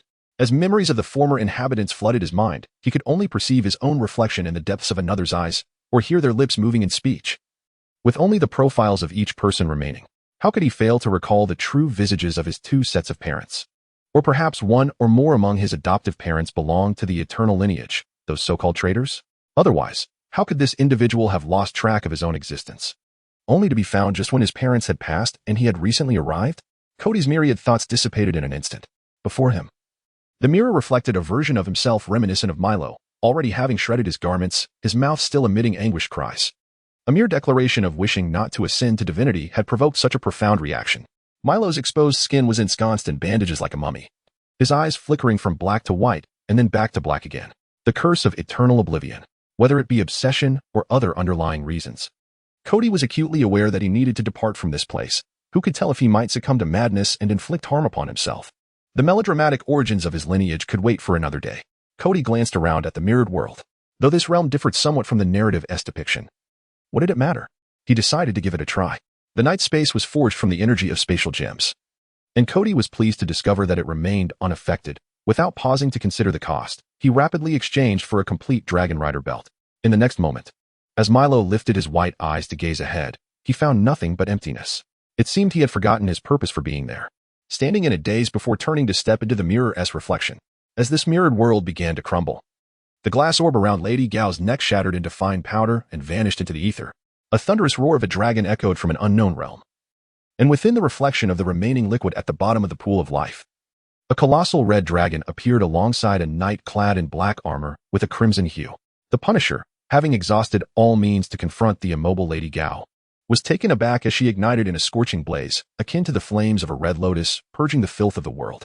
Lady Gao shielded her face, emitting a heart-wrenching scream, yet was consumed entirely by the flames, leaving behind golden flecks that drifted down upon the people in the iron cage and the defenders on the ground. The vanished young man with black hair emerged from the reflection in the water, casting a glance at Frank without uttering a word, only assisting those who lay on the ground, together rescuing the individuals trapped within the cage. Daddy! Hearing this faint yet joyful call, Frank's heart finally found solace. He lifted his daughter from the cage, embracing her tightly. Mindy, I swear I will never allow you to be harmed again. I promise. Chapter 25, The Resurgence of Hulk. Bruce, I know it's you. I will never mistake your silhouette. Please, come out. In the midst of a torrential downpour, Bruce Banner found himself in a disheveled state, concealing himself behind a garbage bin in the alley behind a restaurant. Just a short distance away stood his beloved Betty. Within a mere 2 days, he had utilized his astute intellect to forge documents, successfully smuggling himself back to the United States in search of Dr. Blue. Unbeknownst to Betty, this was already the second time he had encountered her since his return. The first instance occurred when he had returned to Culver University to sift through research materials, where he spotted her engaged in a lively conversation with another man. Perhaps it was for the best. She could finally lead a joyful and fulfilling life. He consoled himself with a bittersweet smile. Having failed to find the information he sought, Banner sought refuge in an old friend's pizza parlor. By sheer coincidence, that very evening, Betty and the man had also arrived at the establishment. Upon catching a glimpse of her, he instinctively ducked away. In that fleeting moment, Betty, almost as if compelled by fate, lifted her gaze and caught sight of his retreating figure, prompting her to instinctively pursue him. The alleyway was graced only by a solitary, large metal dumpster. When Betty mustered the courage to approach, she discovered the space behind the dumpster to be utterly vacant. Doubting her own eyes, she quickly retrieved her keys and drove off in pursuit. At the intersection before her, it felt as though a prohibitive sign stood between her and Banner's happiness. After a brief moment of hesitation, she chose a path and drove resolutely forward. Her gamble paid off. Amidst the rain, 2 lovers embraced, and she was finally reunited with the man she had longed for. I have those materials. I've safeguarded them well, she revealed after they poured out their hearts to one another. From a concealed corner, she produced a disc. It turned out that after the experimental accident that led to Bruce Banner's disappearance, Betty had destroyed all the unaffected data, retaining only this one copy as a safeguard. The couple resolved to seek out Dr. Blue together the following day, understanding that only by eliminating the Hulk could they return to a tranquil existence. How frustrating this is. Is this merely a ploy for points? After an exhausting battle in the sewers, Kody returned home around 7 in the morning. Faced with the butler, he was too weary to even feign attentiveness. However, his slumber did not last long, as he awoke shortly after noon, with the television humming in the background. Kody sat up in bed, having lunch while perusing his night space. Initially, he had amassed over 26,000 rescue points, but upon waking, he discovered that he had dwindled to under 10,000 points. This can't be right, he mused. Surely defeating the evolved Lady Goff should have netted me at least 20,000 rescue points. Although she isn't part of the main storyline, she is certainly more formidable than Iron Tyrant. Upon scrutinizing the expenditure details, he realized he had been quite the fool. Last night, the exchange for Kamen Rider Ryuki had cost him over 50,000 rescue points. It was entirely his fault for not paying closer attention to the prices. The blank belt buckle for Ryuki could have been redeemed for merely 1,000 rescue points. In this Kamen Rider series, the blank belt serves as the true foundational form. Once acquired, it grants one the liberty to traverse the mirror or reflective world at will. However, the predicament arose from my own hasty words, as I mentioned exchanging for Kamen Rider Ryoki. Consequently, an entire set of Ryoki-S equipment was summoned, including the Ryoki card case, Arm Summoner, Dragon Saber, Dragon Shield, Dragon Claw, Reading Cards, Contract Cards, Sealing Cards, Survival Cards, Dragon Summoner, and the Flight Number Motorcycle. Unfortunately, the Musa Dragon cannot be summoned directly with the contract card, as the card and the Dragon S Essence are priced separately. A single Musa Dragon commands a staggering cost of 20,000 rescue points, while upgrading to the Blaze Dragon form requires an additional 10,000 rescue points. Without this upgrade, the earlier cards become a futile investment. The Rider Space offers a remarkably generous loan service during emergencies. Thus, upon completing the exchange for the Ryoki equipment, I found myself in a state of indebtedness. Had I not ultimately defeated Lady Gao and rescued numerous individuals, I would have been unable to repay my dues. At that moment, Lady Gao's absorption of life energy was not yet complete, and a layer of liquid remained at the bottom of the pool, providing sufficient reflective surface for Kody. Within the mirror space, Kody locked onto Lady Gao, seizing the opportunity to drag her projection into the mirror realm while she was distracted by blocking the Punisher's bullets. This was no simple task, unlike in the show. Kody was not contending with mirror monsters or other Kamen Riders, but rather the antagonist of this world. In the mirrored realm, Kody held dominion over all. As long as he granted permission, others could enter the mirror world without harm, unless they were individuals possessing significantly superior spatial magic, such as certain sorcerers from Kamartaj. Simultaneously, he could pull an enemy's projection into the mirror world, but this required weakening the enemy outside or catching them off guard. Lady Gao, hindered by Frank's interference and unable to leave her position due to incomplete life energy absorption, provided Kody with the opportunity to drag her projection in and eliminate her. Ultimately, the exorbitant costs and the limitation of battling solely within the mirror world rendered this exchange highly unworthy. Possessing a mirror world for merely 1,000 rescue points would be a true bargain. Having completed the exchange with no option for refund, Kody could only vent his frustration upon the stake before him. Meanwhile, breaking news reported from Culver University revealed a colossal green unidentified monster, currently engaged in fierce combat with the military. Astonishingly, it was cradling a woman, leaving uncertainty as to whether she was a hostage. Upon hearing the broadcast, Kody lifted his gaze and caught the live television coverage. Indeed, the green giant had arrived. And Betty was present as well. Look, a soldier was battling the green monster. Remarkably, he managed to hold his ground against the creature. The television commentator narrated the unfolding events as if it were a football match. Kody chuckled disdainfully, mentally counting down from 3, and sure enough, in the next moment, Blonsky was sent crashing into a tree by Hulk's kick, rendered unconscious. Kody was aware of Bronsky's transformation, having injected himself with the super soldier serum. He was impervious to death, yet he still felt a pang of empathy for Bronsky. Had it not been for Hulk's intervention, Bronsky might not have so hastily and aggressively succumbed to becoming the abomination. The battle unfolded with remarkable swiftness as Hulk hurled a metal sheet, striking down a military helicopter, narrowly missing a media broadcast chopper. With Betty, who had been momentarily dazed by the explosion, cradled in his arms, Hulk made his escape from the chaos. In this tale of the Incredible Hulk, the true antagonist was not Banner but rather the Abomination. Unlike the epic clash between Iron Man and Titanium Man, this confrontation unfolded in a relatively secluded factory, resulting in limited collateral damage. In stark contrast, the two combatants unleashed their fury amidst a bustling city, wreaking havoc and casualties on a grand scale. To avert disaster, one must contemplate preventative measures. Should harm ensue, what hope remains for salvation? Perhaps one should endeavor to intervene beforehand. Alfred, how soon can we procure an aircraft? I wish to embark on an adventure. Young master, our company possesses several options: helicopters, small private planes, and cargo planes converted from passenger jets. Which would you prefer? Let us go with the cargo plane, and include a sports car, an SUV, and an RV. I have no desire to stay in a hotel. Understood, young master. Chapter 26. Healing the environment here is quite pleasant. What do you think of me attending school here? While I am still young, I yearn to experience the essence of university life.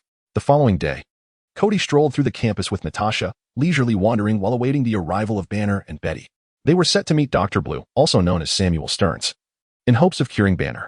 Kody pondered deeply, knowing the subsequent events. Could he perhaps take preemptive measures to alter the course of fate? This endeavor was ostensibly a sightseeing trip for Kody, but high above, he caught a glimpse of a Quinjet becoming visible, piloted by Natasha. Their gazes met in the air. After spending so much time together, they had developed a silent understanding, often comprehending each other without words. The reason was straightforward, as Kody made his decision. Nick simultaneously received classified intelligence, deciphering encrypted communications between Banner and Samuel Stearns. Thus, Natasha was dispatched to continue her surveillance, with the hope of thwarting Banner's cure and enticing him instead. Unbeknownst to them, Kody's keen ears inadvertently picked up on this directive. Kody's thoughts were simpler. How could he prepare for unforeseen circumstances? If he could secure the ready-made serum, medications, and blood samples beforehand, the abomination would never come to be, and Samuel Stearns would not ascend to villainy. Resolving two formidable adversaries in one fell swoop would undoubtedly yield immense rewards. Then, Natasha could appeal to Banner's emotions and reason, thereby increasing the likelihood of success. To ensure the plan's efficacy, Kody made a point to leave early, only to forget the speed of the coin jet. Upon disembarking, and under Natasha's watchful glare, Kody had no choice but to raise his hands in mock surrender. Fabricating a tale that he had overheard Nick and Natasha's conversation and found the task exhilarating, prompting his desire to join in. You? As far as I know. This is a university focused on science and engineering, yet you are studying economics. So what?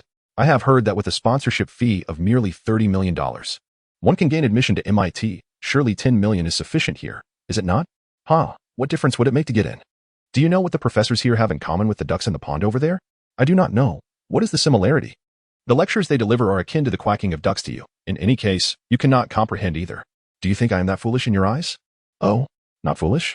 Then tell me, how did you interpret what I explained to you yesterday about how to make consumers overlook the sunk cost fallacy through incentive measures?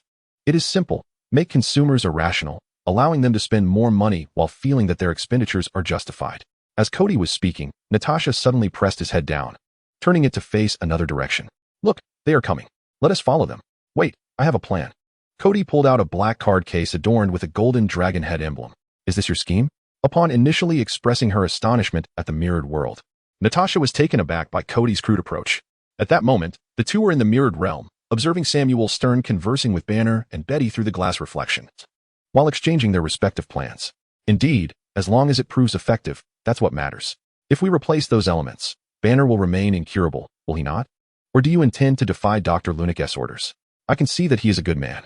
I cannot fathom how we could coexist if a monster resided within me as well.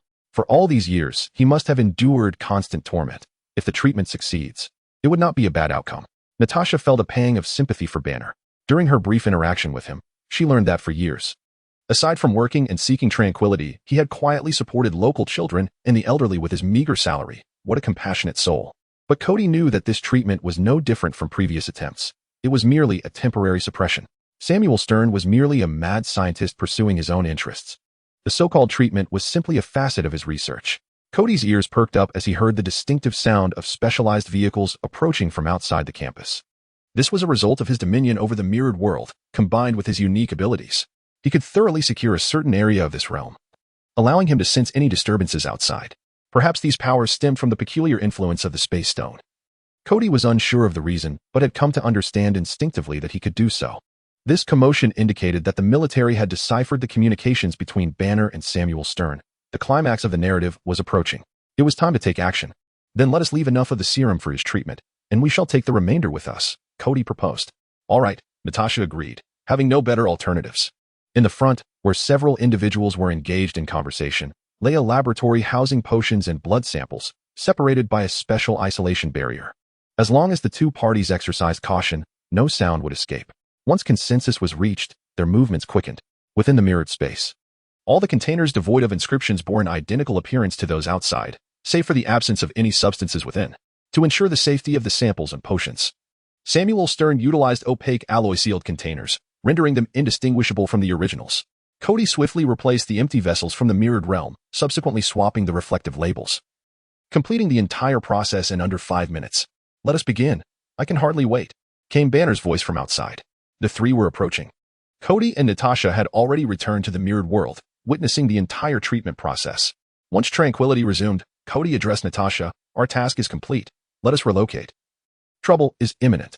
Inside, Samuel Stearns, caught in a moment of excitement, inadvertently revealed that he had created experimental blood samples of Banner for research purposes. Outside, the area was tightly surrounded by armed military personnel. A tranquilizer sniper rifle was poised across the street, aimed at Banner's back. You have no idea how perilous this blood is. The health and happiness you envision for people will never materialize, including your Nobel Prize. They will merely utilize these substances to forge weapons. Banner shouted in anger. Samuel Stearns, feeling helpless, responded, I acknowledge some of your concerns. But aren't you being overly dramatic? You cannot comprehend. I have endured. Before he could finish, a gunshot rang out, accompanied by pain and the effects of the tranquilizer breaking through the window, striking Banner in the back. Bruce! Betty screamed, rushing to embrace the fallen Banner. At that moment, Blonsky burst through the door, yanking Betty away from Banner and gripping his face, seething. Where is it? Bring it forth. Clearly, he was still consumed by the humiliation of their last encounter, until a squad of soldiers intervened, halting his provocations. If you take it, I assure you, you will be imprisoned for life, General Ross whispered to the unconscious Banner, who was being carried out. Betty, who had been closely following, pushed Ross aside. I will never forgive you for what you have done to him. Betty, my dear daughter, he is a fugitive. I merely wish to protect my country with more formidable weapons. A fugitive? Is that not your doing? You speak of protection. But you use this as an excuse to mask your crimes and preserve your position. I refuse to have a father like you. With that, she turned to leave. General Ross grasped Betty's arm. If you were not my daughter, you would have been apprehended long ago. Betty offered no further rebuttal, shaking off his grip and boarding the aircraft to remain by Banner's side. I want the substances you extracted from Banner, Blonsky stated under the guise of inquiry. Remaining behind as only he and Samuel Stern remained in the room. I recognize you, the one who battled against the Hulk on the news that day. Yet, you two have undergone some form of injection, have you not? Samuel Stern paused, realizing the implications. Yes, but it was insufficient. You witnessed his transformation, did you not? Indeed. He appeared magnificent, almost divine. I yearned to attain such a form. In that fleeting moment, both individuals comprehended the essence of one another. The vial of serum was placed into the syringe, and the gamma rays were activated.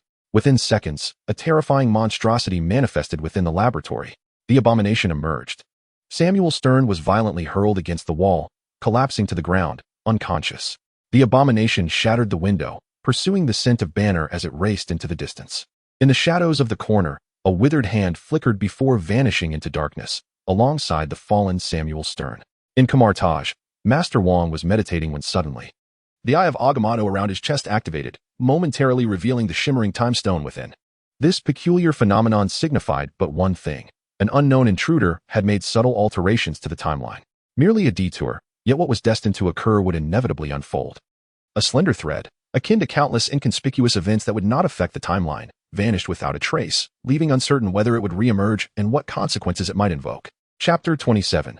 The death of the abomination. Amidst the cacophony of the helicopter's roar, a faint hiss of gas leakage was artfully concealed. Soon, several guards within the specially modified containment chamber lost consciousness, including Betty, while only Bruce Banner remained alert, observing the unfolding events. Upon noticing Betty's collapse beside him, Banner grew anxious, fearing for her safety. He endeavored to shake his bound body, creating a commotion to attract General Ross's attention from the cockpit. At that moment, a hand emerged from the reflective alloy frame, gently covering his mouth. Banner, do not panic. It is I, Natasha. Upon hearing this somewhat familiar name, Banner felt a measure of calmness wash over him. The hand withdrew from his mouth, repositioning to the glass vial, continuously injecting him with sedatives, removing it and spilling its contents on the ground. Soon, Natasha and Kody's figures emerged from the pool of liquid, swiftly severing Banner's restraints and aiding Betty before disappearing once again into the fluid. The anesthetic gas released by Kody originated from Samuel Stern's laboratory, and an antidote was also available. After administering it to both Banner and Betty, she quickly regained consciousness, while Banner remained under the lingering effects of the sedative, though the substance within him was decomposing at an accelerated rate. Having freed Banner from Ross's grasp, it was imperative for him to seek refuge. There was no time to waste in returning home. Just then, Kody's ears perked up, his brow furrowing. Beyond the mirror's world, amidst the fading roar of the helicopter, a beastly howl echoed, relentlessly pursuing the aircraft. Sensing the anomaly, Kody addressed Natasha. Take this. With it, you can traverse the mirrored realm freely. First, escort them to the RV's location and wait for my return. I shall be back swiftly. With that, Kody produced a blank buckle from his pocket and handed it to Natasha. He then sprinted towards a puddle in the alley behind a shop, instantly returning to reality. Bang! Boom! As he emerged from the alley, a vehicle suddenly sped past him, crashing into a nearby storefront with a violent explosion. Cars parked along the road were tossed aside like waves, upended and hurled into the air like mere plastic toys, crashing down and igniting a series of explosions. In the backlight, a colossal figure scaled the building's wall with one hand, hurling a vehicle at the helicopter above. This was indeed the very helicopter that Banner had occupied, yet its speed and distance rendered it unscathed. The two escort helicopters pivoted to fire upon the giant, yet he remained impervious to their assault. In a twist of fate, a lightning rod torn from the giant's grasp pierced the helicopter's fuselage, causing it to spiral out of control and crash onto a neighboring office building. The structure, composed entirely of glass curtain walls, shattered under the explosion's impact, raining shards down upon the ground. At that moment, Kody finally recognized the creature's true nature. It was the abomination. How could this be? Hadn't all the serum samples been confiscated? Confusion clouded Kody's mind. Samuel Stern's serum containers, contained within the mirrored space, had an equal number of samples. He had meticulously replaced every single sample related to Banner, so how could there be additional extracts for Blonsky's injection? Even more perplexing was the abomination's grotesque form. Beyond its hideous visage, it bore 8 spider-like eyes, and its tongue flickered like a serpent's forked tip, while its body was encased in a thick hide resembling lizard skin. Yes, lizard skin. A bold idea sparked in Kody's mind, only to be interrupted by the frantic screams and chaotic throngs on the street. Perhaps the clash between Iron Man and the abomination had left many unacquainted with such monstrosities. While the citizens of the nation had grown accustomed to a life punctuated by gunfire and explosions every few days. Thus, some intrepid souls, undeterred by fear, sought what they deemed safe spots amidst the initial pandemonium, pulling out their phones to capture the unfolding horror. Kody rolled his eyes inwardly, hoping these individuals could still muster laughter in the face of that abominable creature's onslaught. In a secluded corner, Kody activated his communicator. Natasha, make haste to Samuel Stern's laboratory and ascertain whether there are any anomalies. Do not engage with him. Simply observe from the mirrored space. There seems to be an issue in the lab. After terminating the call, Kody promptly summoned the Yam Atom Belt to transform. The abomination appeared grotesque, its disposition uncertain in terms of confrontation. Perhaps it was best to elevate to the all-powerful form immediately. In merely a brief moment, the aircraft had vanished, leaving uncertainty regarding Banner's fate. The abomination, perhaps succumbing to the primal instincts that overpowered Blonsky's intellect, began wreaking havoc on the streets.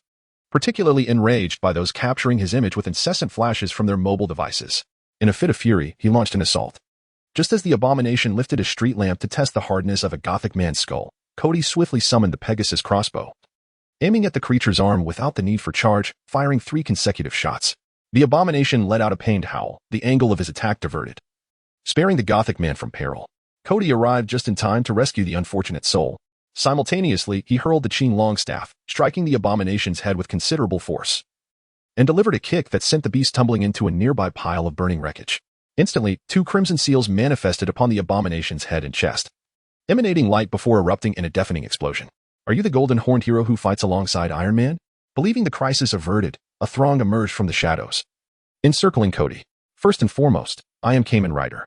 Secondly, this place is perilous. Please evacuate immediately, Kody implored. But aren't you here to protect us? Can we snap a quick photo together? Absolutely not. It is genuinely dangerous here. You must leave at once.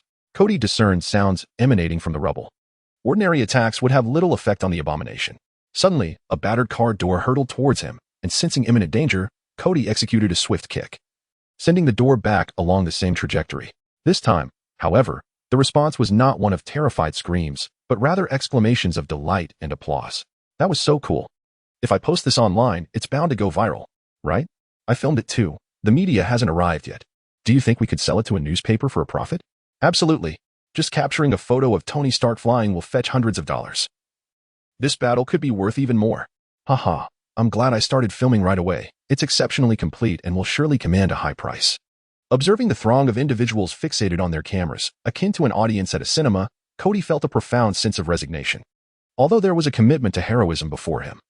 After months of traversing this realm, initially resolute in delivering criminals to the authorities and later engaging in the actions of street heroes, even personally eliminating certain heinous villains, Kody understood that he could never embody the archetypal noble hero. He had already encountered the darker facets of this world. As an individual who once existed in a peaceful realm, it is inconceivable that my psyche would not undergo profound transformation. However, as my actions multiplied, I gradually acclimatized to the shifting reality.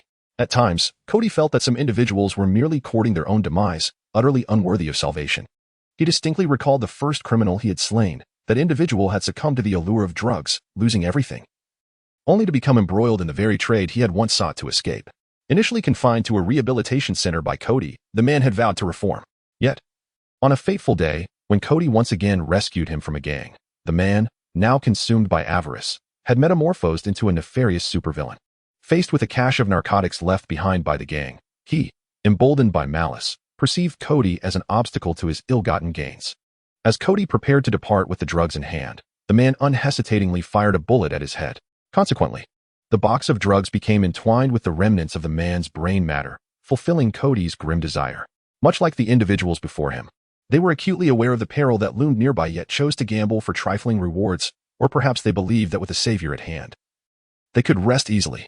Kody shook his head, dismissing them entirely. He turned and leapt atop a vehicle, his gaze fixed on the abomination approaching. Its head and torso rapidly mending amidst shards of glass.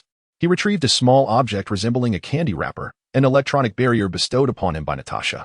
When unfurled and discarded, it would create an electromagnetic net. When compacted, it transformed into a weapon capable of disabling electronic devices. He casually tossed it to the ground. And as a cacophony of mobile devices met their demise behind him, flames erupted beneath his feet, aimed directly at the abomination. He unleashed a powerful kick, channeling the full force of his transcendent form. Just before the seal detonated, a radiant light flashed from his waist as the empty me belt swiftly transformed into the survival Dragon Rider belt, adorned with a golden dragon and red casing. In the mirror world, Banner and Betty beheld the distant sky igniting with a fierce blaze, followed by a resounding explosion and the roar of a dragon. The abomination vanished forever from the mirrored realm. Chapter 28. Ancient One. As the flames dissipated, a card floated down from the heavens. Kody reached out to catch it, astonished to discover it was a reading card of the abomination. Did such a card materialize whenever a villain perished within the mirrored world? Kody pondered in his mind. Yet, the nightly space remained unresponsive. It was not an intelligent system, a notable shortcoming.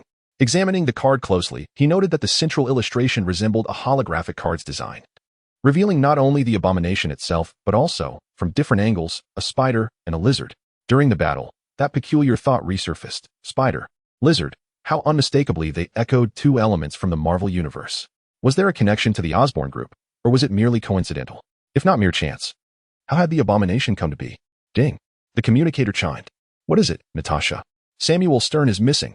Only a trace of blood was found at the scene. Understood. Please bring in the syringes and equipment used on the experiment. We shall convene at the RV shortly. After disconnecting the communication, Kody furrowed his brow, pondering the myriad reasons behind the absence of a sequel to the film The Incredible Hulk. Among the two antagonists, Samuel Stern's final shot reveals Hulk's blood dripping onto his injured head, causing it to swell, followed by a sinister smile. Thus, Samuel Stern's fate within the cinematic universe remained shrouded in mystery. However, Kody recalled having seen in a Marvel character analysis that in the prelude comic to the Avengers, while Hulk battled Abomination outside, Black Widow was also nearby. Samuel Stern, who had transformed into the leader, attempted to attack her but was ultimately subdued by Black Widow and subsequently taken away by S.H.I.E.L.D.'s cleanup crew. This implies that in the comics, he was incarcerated by S.H.I.E.L.D. As for Abomination, he did not perish. He was taken away and detained by General Ross, a fact mentioned in the bonus short film S.H.I.E.L.D.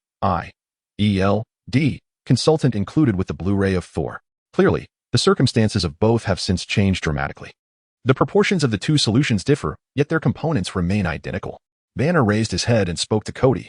Upon returning home, he wasted no time and immediately immersed himself in his work. With Banner's astute intellect, the analysis of numerous matters became significantly more manageable. The solution extracted from the remnants at the scene bore a striking resemblance to the one discovered within the Punisher.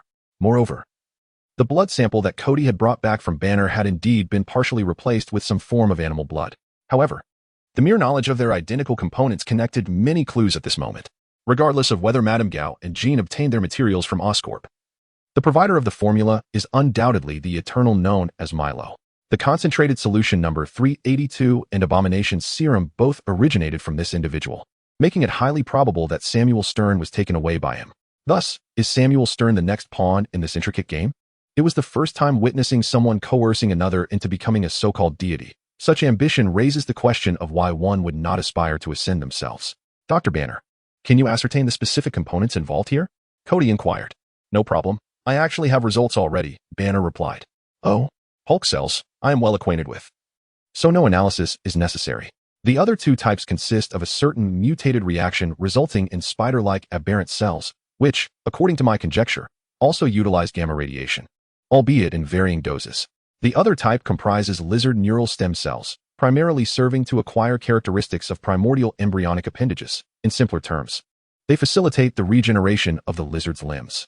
radiation from spiders, and lizard limb regeneration. Indeed, one cannot distance themselves from Oscorp.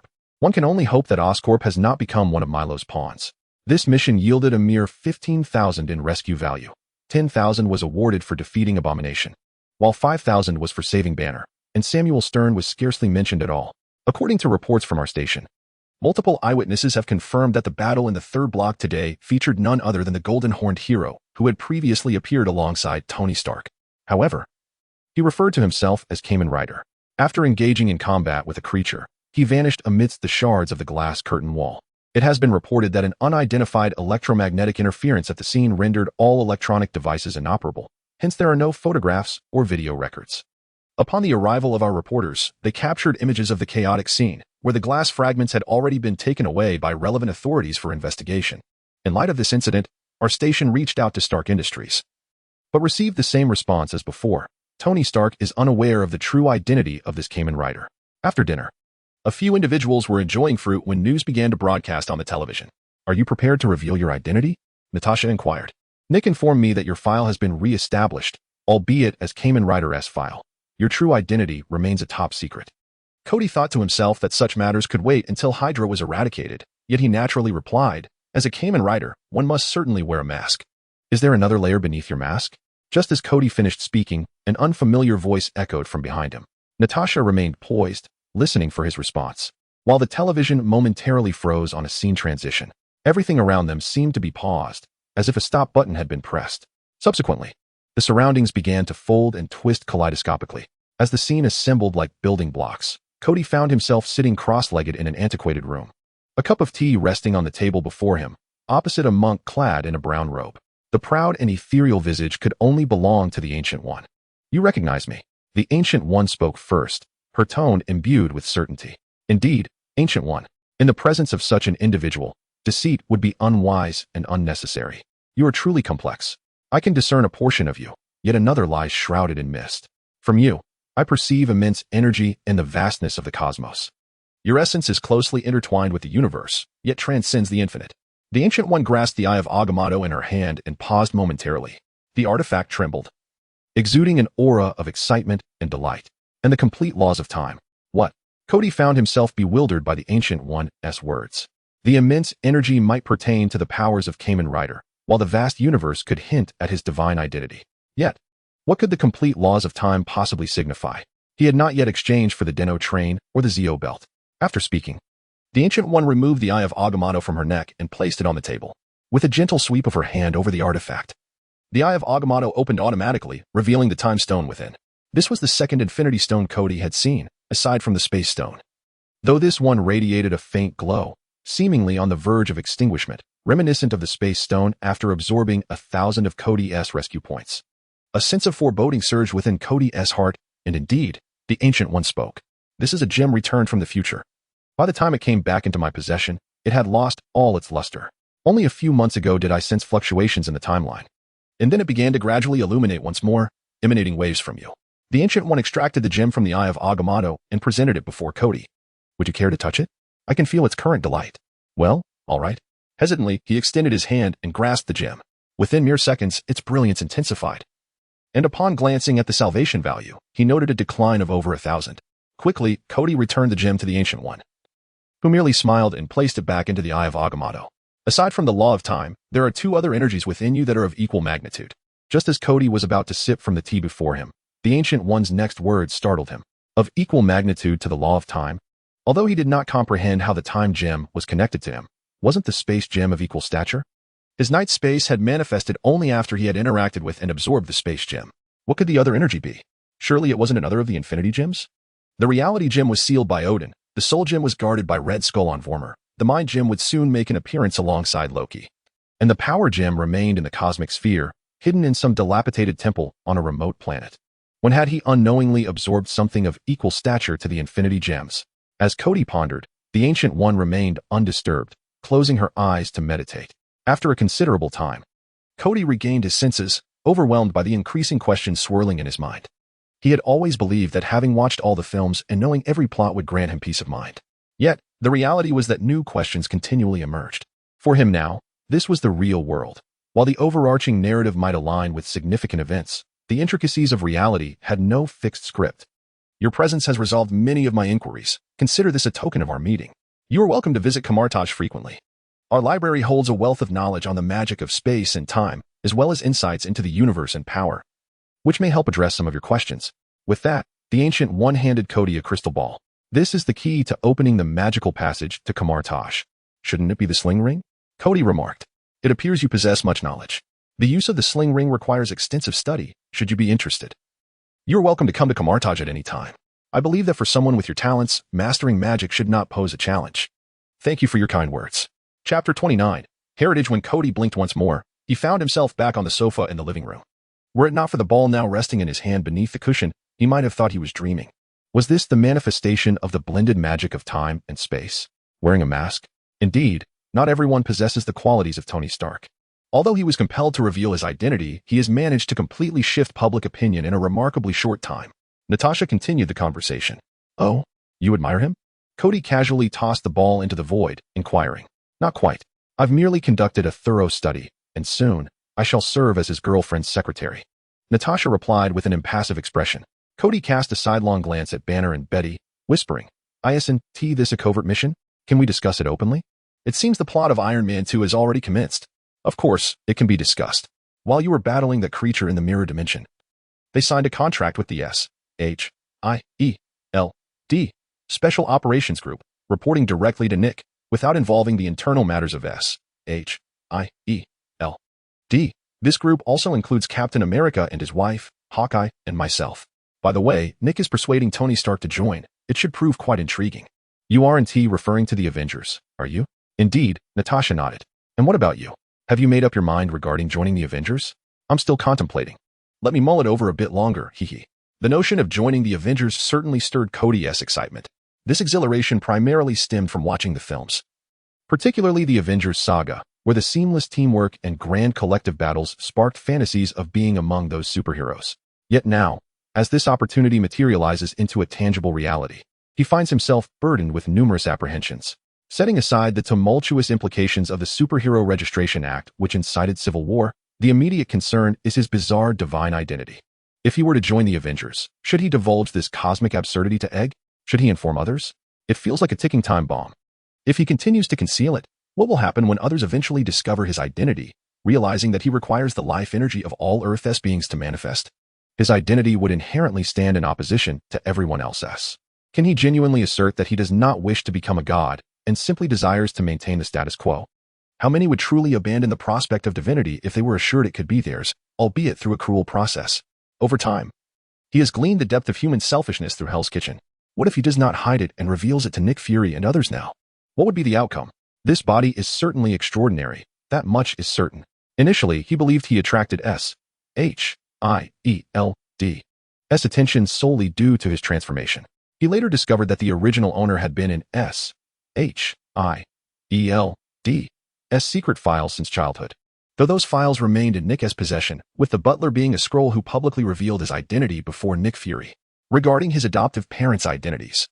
After that encounter with Milo, he attempted to investigate, hoping to unearth some clues about this extraordinary body. Out of caution, Kody merely searched through the storage room of the villa for any remnants, but found nothing of significance, only a few photographs of himself as a child.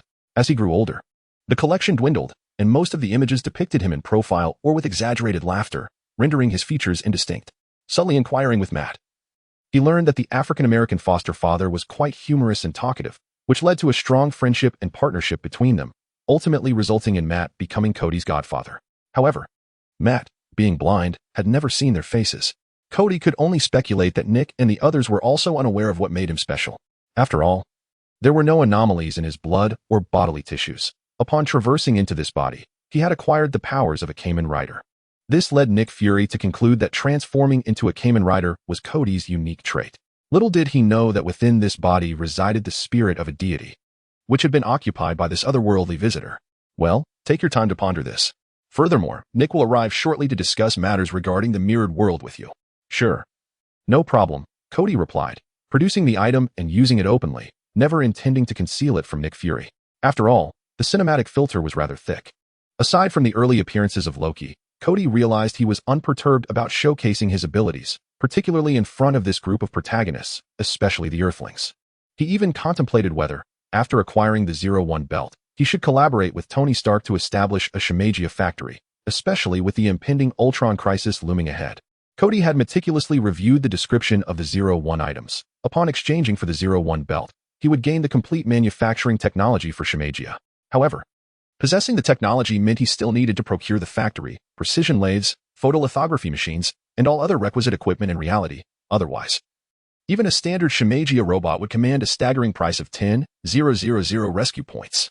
Those with even slightly enhanced capabilities averaged between 20,000 and 40,000, while Izzy, who lacked significant offensive power, was priced at 22,222, simply because of her cleverness and charming appearance, remarkably, the same price as the 01 belt. Truly, the empty belt was a conscience. Each form's exchange price was in hundreds, unlike the later riders, where prices often soared into the thousands.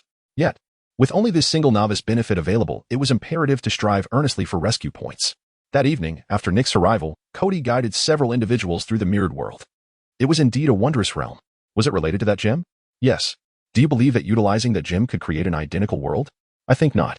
Its glow is so faint, it likely has little energy left, and I am also unaware of the principles governing the birth of this space. It appeared spontaneously. If this place is sufficiently safe, we could conduct our clandestine research here. Is that feasible? Carter inquired. Certainly. However, you must wear this. It serves as a credential for entering the mirrored world, and the daily duration of entry cannot exceed 8 hours. Experiments may be conducted at will, free from the fear of destruction, as long as the real world remains unaltered. Consequently, this place will swiftly revert to its original state. After all, it is merely a reflection of the tangible world. Kody handed a blank belt buckle to Carter. The Knight's Realm had long established a belt rental service. Yet Kody had not found the opportunity to utilize it. After all, the cost of 10 rescue points per hour of usage necessitated that one wear the belt continuously while present here. Currently, only Carter, Banner, and Betty comprised the trio of researchers, which amounted to a consumption of 240 rescue points a day, a considerable expense over time. Of course, when he was present, one could enter with permission, and every little saving counted. On the following day, 2 research facilities were established within the mirrored world. Carter delved into the study of Lindovian, attempting to create an entirely new form of encrypted script. Meanwhile, Banner continued his quest for self-healing, with all of Samuel Stern's findings consolidated and delivered to him by Kody. Healing himself was his inner torment. Kody could only permit him to research, fully aware of the futility, hoping that through this endeavor, he might find reconciliation with himself. In a dimly lit room, a man with long hair and a mouthful of golden teeth gazed at the brilliance in his hands, finally breaking into laughter. Deep within his mind, he vividly recalled his father lying in a humble abode, fixated on the television screen where Tony Stark spoke eloquently. With his last ounce of strength, he clasped his son's hand and said, "All of this should have been yours. I am truly sorry to leave you only my knowledge." With that, he closed his eyes forever. Subsequently, among his father's belongings, he discovered the blueprints for the arc reactor, inscribed with the names Anton Vank and Howard Stark. The title Mr. was crossed out, leaving only Howard Stark's name circled in red by his father. He understood that this was the target of his vengeance. "Ha ha ha, father. I have not disappointed you. I have created it. This time, Stark will pay dearly." As he uttered this, the air before him rippled, and a dried, bandaged arm emerged, gesturing invitingly. "If you seek revenge, come with me. Allow me to bestow upon you the true power of vengeance." The man was undaunted by the bizarre scene before him. Instead, he appeared entranced, fixated ahead, and began to step forward, inching closer until he vanished into the ripples. Chapter 30. Tentacle Whips accompanied by classic rock. The crimson and gold armored suit descended from the heavens, and a rotating stage elevated mechanical arms that swiftly disassembled the armor.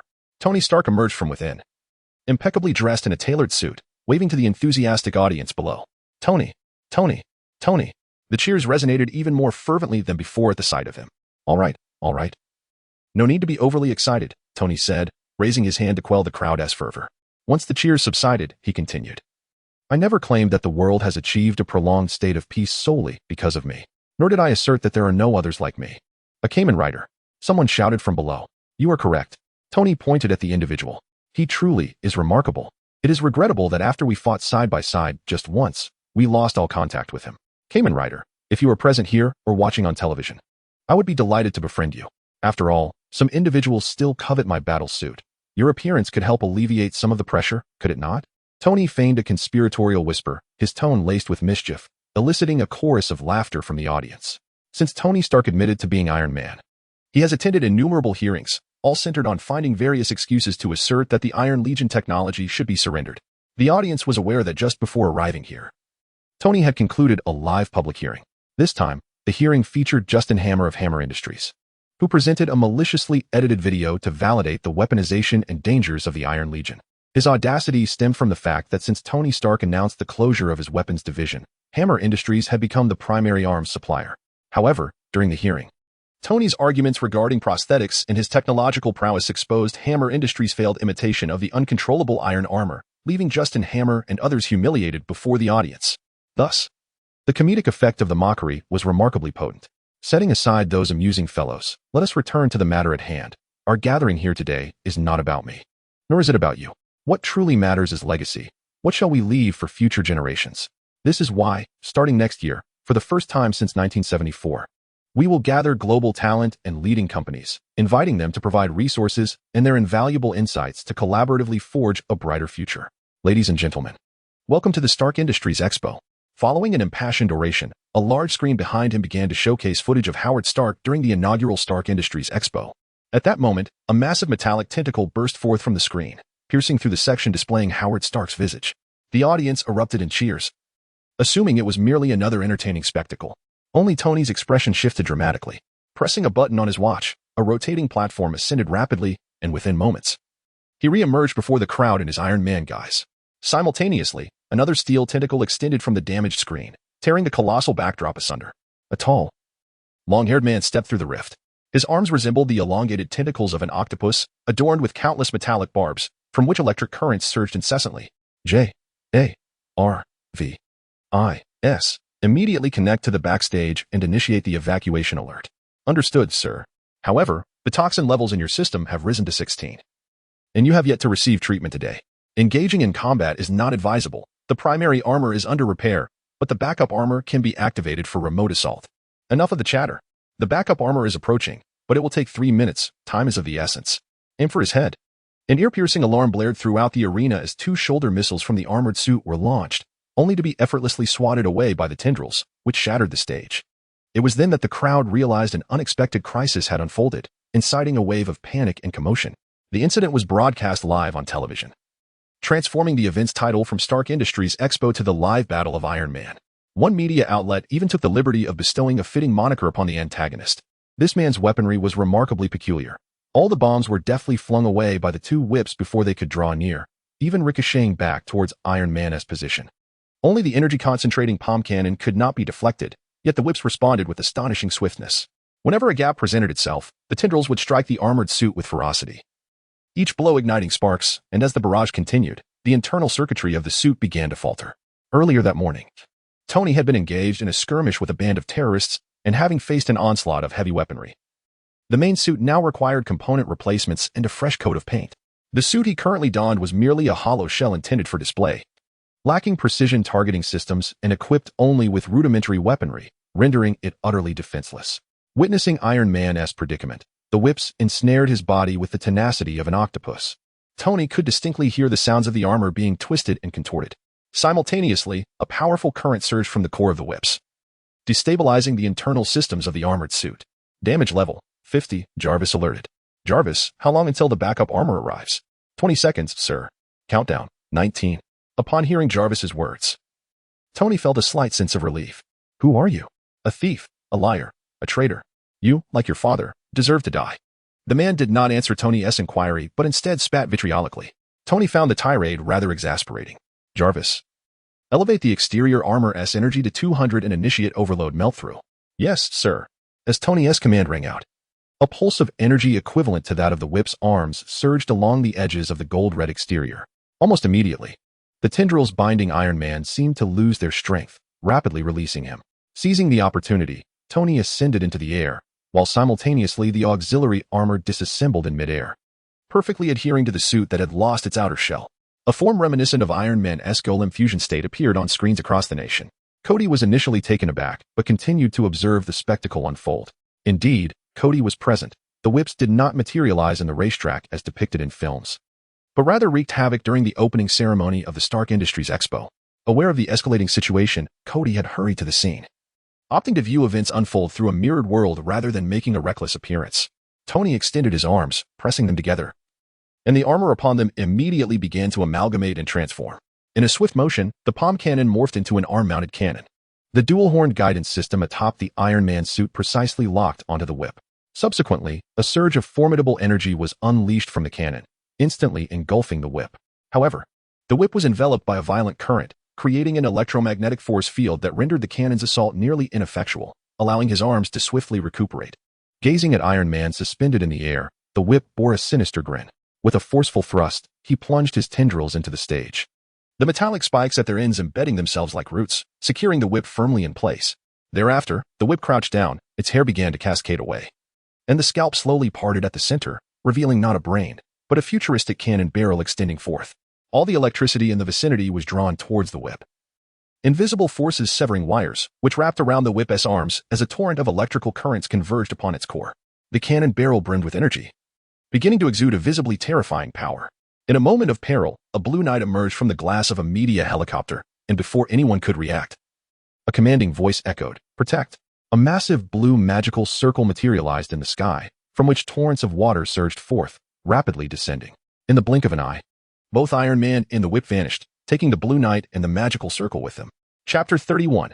Infestation. In the final seconds, astonishment gripped all present. Even the broadcast captured the exhilarated voice of the photographer. Did we catch that? Was it clear? In the mirrored world, the whip suddenly lost its electrical charge, and the cannon's mouth dimmed instantly. Without the support of the whip, he tumbled to the ground in disarray, his body being swept by the flowing water. Remnants of water elements pervading his form, incessantly wreaking havoc upon him. Tony beheld the blue armor suspended in the air, its sapphire gleaming brightly beneath the night sky. "Long time no see, Kamen Rider. Have you changed your style?" "No, this is merely one of my forms," came the reply, as the blue hue faded. The palm belt at his waist transformed into a black base adorned with a golden dragon motif. A colossal dragon descended from the sky, landing at his feet. In the mirrored world, the dragon rider wielded an even more adept command. Another form? And such a formidable dragon mount. Tony found himself increasingly intrigued by this Kamen Rider, particularly by his armor. The recently transformed Blue Knight was, in fact, Kamen Rider Wizard's flowing form. Since acquiring the passageway to Kamartaj, Kody had spent considerable time training during the day with Captain America, Hawkeye, and others, while at night, he would journey to Kamartaj to study magic. The nights in New York coincided with the days in Kamartaj, separated by the vastness of the world. Having been swayed by the words of the Ancient One, Kody believed himself to possess considerable talent. However, upon his arrival, he found himself struggling for an entire week, unable to conjure even a flicker of magic, leading the Ancient One to harbor doubts and even contemplate sending him to the summit of Mount Everest for an extreme challenge. Finally, Kody gritted his teeth and exchanged for the Sorcerer's Belt, which transformed him into an unyielding machine for learning magic. Basic spells, such as levitation and teleportation, could be mastered within 3 to 5 days of practice, while more advanced defensive spells could be learned in about 10 days. Furthermore, he could simultaneously engage in the study of multiple spells. By combining his knightly abilities with magic, he effortlessly linked water manipulation and the mirror dimension, creating a formidable combination. After ample practice, even without the Sorcerer's Belt, he could draw a teleportation portal with ease, solidifying his reputation for possessing magical talent. However, Kody's opportunity for heroism dwindled. With Lady Gao's affairs coming to a close, he had not participated in the subsequent wrap-up and investigation, leaving it to the Punishers and the Defender Alliance. Preoccupied with mastering magic, he had little time to act as a vigilante, causing his salvation points to dwindle, relying solely on his meager charitable contributions. After barely exchanging for the Sorcerer's Belt and its basic form, he found himself at an impasse, further delaying his grand plans for the Shimegia army. "Tony, can we discuss something?" Kody inquired. "What is it?" Tony replied. "Please allow me to take him down myself." "How does that sound?" "The salvation points that come with it would naturally be mine to claim." Tony shrugged nonchalantly. "Sure, go ahead. But may I know who you are?" "Not a problem. I'll reveal that shortly." Kody extracted a card from his belt and inserted it into the reader embedded in his arm. The moment arrived, and a colossal dragon coiled around the dragon rider, flames igniting beneath him, as he launched a kick at the whip-like creature on the ground, accompanied by an explosion. Kody found himself in possession of a new reading card labeled Whip Weapon. A frown creased his brow as he examined the card, which depicted 2 weapon forms, a dual-handed electric whip and an electronic heavy cannon, yet lacked the actual whip itself. Moreover, his salvation points indicated a mere increase of 500.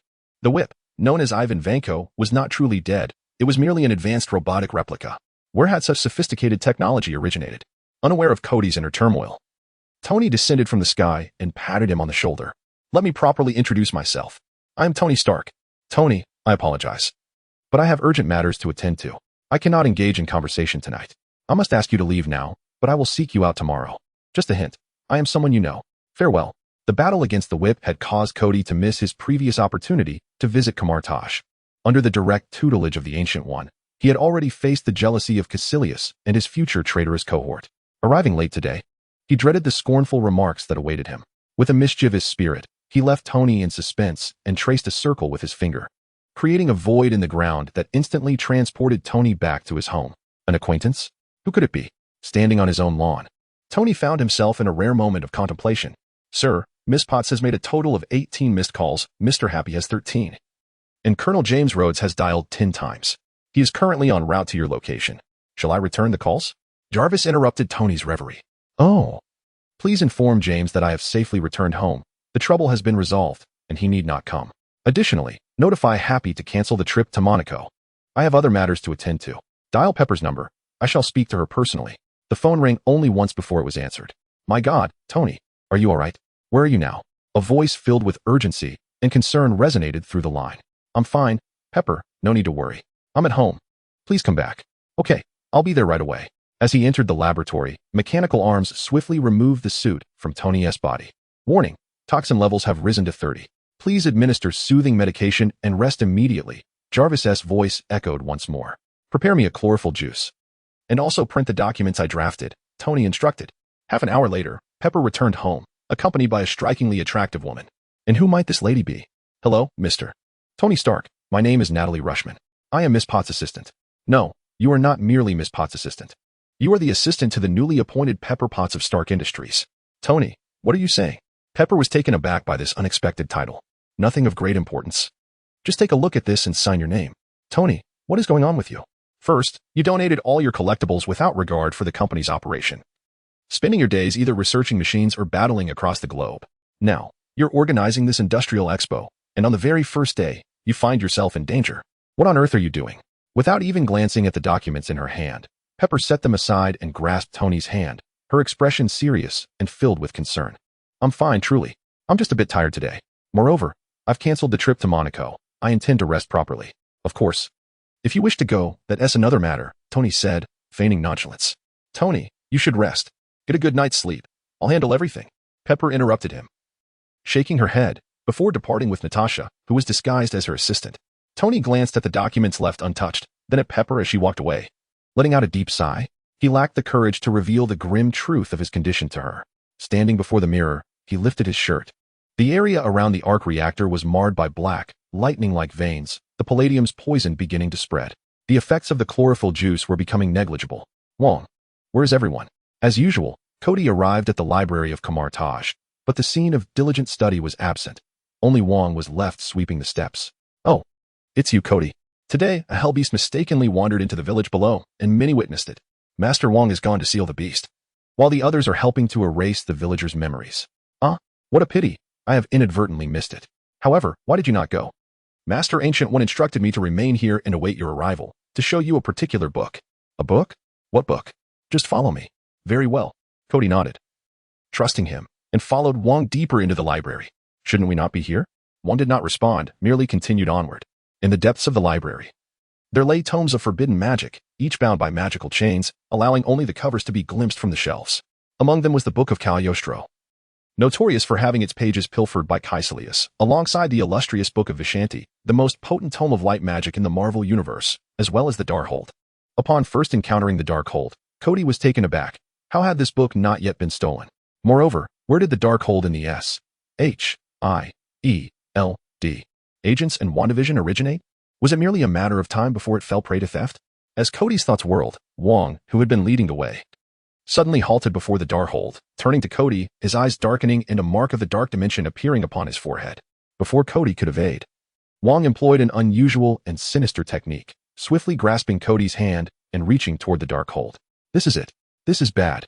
Chapter 32. The burden of the unbearable. Just as Kody's hand was about to brush against the magical chains, an arcane incantation surged forth from all directions. Upon hearing the spell, pain immediately contorted Wong's face, and radiating black mist enveloped his eyes. as though it were tugging at his very consciousness. The mark of the dark dimension on his forehead grew dark and lustrous, seemingly intent on burrowing deep into Wong's mind. Yet, in the next instant, a luminous circle appeared beneath their feet, and both Kody and Wong plummeted below. Once Kody regained his footing, he discovered himself within a vast cavern. Wong was ensnared by magical chains, lying on the ground, while mystical pathways of enchantment flowed around the cave, connecting various circles of light magic. Master Ancient One sat cross-legged in the air. Before her lay an ancient and solemn tome, its pages turning slowly. The sacred and profound incantations emanated from this very book. After a few moments, the surrounding magical pathways began to dim, and the ancient tome completed its purpose, closing its pages, which Ancient One held tenderly. The chains binding Wong dissipated, and the mark of the dark dimension upon his forehead vanished. Ancient One effortlessly opened a portal and returned Wong to his chamber. Only then did Kody realize that the book in Ancient One's hands was indeed the Book of Vishanti. Master Ancient One, what transpired? Merely a routine incursion. But due to unfortunate timing, a hellish beast breached into the mortal realm, causing some delays, which exacerbated the corruption from the dark dimension. Oh. The tone of Ancient One was remarkably relaxed, and Kody could discern no signs of trouble from the sorcerer's expression. Perhaps due to the prolonged struggle against the invasion of the dark dimension, this crisis seemed rather inconsequential. Kody, follow me, Ancient One said, proceeding at a leisurely pace until he halted before an unremarkable mountain wall. He quietly recited a few incantations, and layer by layer, the wall dissolved, revealing a staircase extending into the darkness. Let us proceed. Ancient One led the way in silence. This path seemed to descend into the depths of hell, and Kody felt an endless void. The magical energies of Kamartaj grew increasingly sparse the further they ventured downward. Upon reaching the final step, Kody realized he could no longer sense any magic. This is a realm of anti-magic. It is entirely normal to feel devoid of magic here, Ancient One calmly elucidated, as though hearing Kody's unspoken thoughts. Master Ancient One, where exactly are we? Kody inquired. This is a nexus of dimensional connection. Above lies the mortal realm, below is hell. And all the void in between is part of the dark dimension. The space before them was indeed a void, yet strangely, Kody could still perceive his own body, existing in a state that was dark yet not entirely devoid of light. But what purpose brings us here? Kody asked, perplexed. To release the darkness that has attached itself to the king. With that, Ancient One opened her palm, revealing a swirling mass of black mist, pulsating with scarlet light. As she thrust her hand forward, the dark mist silently merged into the void, while the crimson light remained in her palm, subsequently coursing along the meridians and vanishing within her body, the mark of the dark dimension on her forehead flickering momentarily. Kody, my battle against darkness has endured far too long. I am gravely afflicted. I yearn for someone to assume my position. Kody was taken aback by this statement. Surely you do not mean me? What merit do I possess? Furthermore, should you pass the title of Sorcerer Supreme to me, what of Stephen Strange, or Doctor Strange? Just as Kody pondered how to decline, Ancient One continued, this individual will emerge in the future. The time simply has not yet come. Ah. How foolish of me to think otherwise, Kody internally sighed in relief, but before he could fully exhale, Ancient One added, I hope that you may inherit the Book of Vishanti and the Darkhold. These two tomes represent the duality of existence, light and darkness, good and evil. No one can fully master them both simultaneously, not even the future Sorcerer Supreme. Only you possess the potential to do so. Me? I have only just begun my studies. How could I possibly achieve that? Kody felt a sense of disorientation.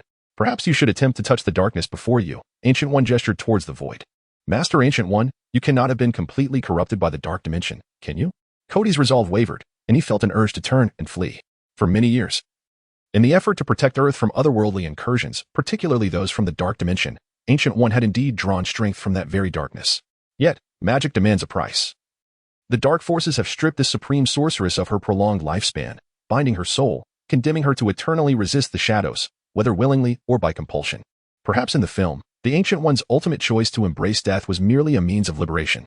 However, within the Knight's realm, witnessing the Ancient One's impressive safety level of 90, Kody gritted his teeth and took a few steps forward, extending a finger to cautiously touch the swirling black mist. To his astonishment, as the dark vapor coiled around his fingertip, he felt an invigorating surge of magic within the anti-magic field. It was reminiscent of the purest light magic he experienced when first donning the Witch Knight belt on the training grounds of Kamartaj, a sensation akin to a gently flowing spring, warm and soothing like jade. Within the dark mist, Kody discerned no hint of brutality or malevolence. Only when he withdrew from the mist did the magic within him recede into oblivion. You felt it, did you not? The Ancient One smiled gently. According to Kamartaj tradition, every newcomer, be they a passerby or a disciple, leaves a magical imprint upon the boundary stone, whether it be light, darkness, wind, fire, lightning, the strange, or divine power. Throughout the centuries, only your imprint has embodied balance. Balance? If one is familiar with the yin and yang in Eastern texts, understanding should come easily. As elucidated in the Book of Vishanti, all energies hold no moral dichotomy, no distinction of attributes. You need not toil over energy transformation, nor fret about the cost of wielding another's power. You need only learn how to utilize it. Kody found himself at a loss for words. Am I truly so formidable? How could I be unaware? Yet, only you can simultaneously possess both the Book of Vishanti and the Darkhold without succumbing to their temptations. This is why I entrusted these two tomes to you. Kody, in a daze, followed the Ancient One back to the ground, still grappling with the realization of his own prowess. Ignoring the constraints of magical chains, the Ancient One retrieved the Darkhold from the shelf and handed both the Book of Vishanti and the Darkhold to Kody. As he accepted the two volumes, he remained oblivious to the several belts in a petrified state within the Knight's realm, which seemed to quiver momentarily as if called forth, before settling back into silence. Every individual who studies magic here has sworn to protect the earth with their lives, although many in the past and future have broken this vow. I hope you shall not be among them. Therefore, you need only to affirm the same oath with the Eternal Oath spell to carry them away. Eternal Oath? This is the soul-binding spell recorded in both the Book of Vishanti and the Darkhold. Should you violate it, all your power will be unleashed upon the world, while your body shall be eternally imprisoned within the two tomes, tormented by the fires of damnation.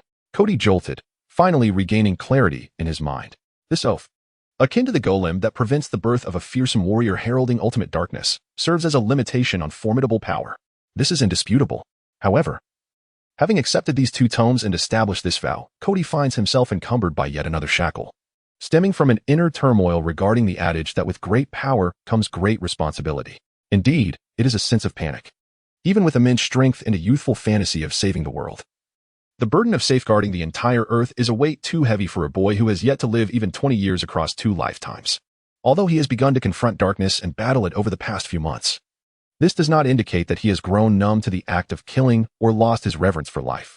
After a prolonged silence, Kody appears to have reached a resolution or perhaps resigned himself.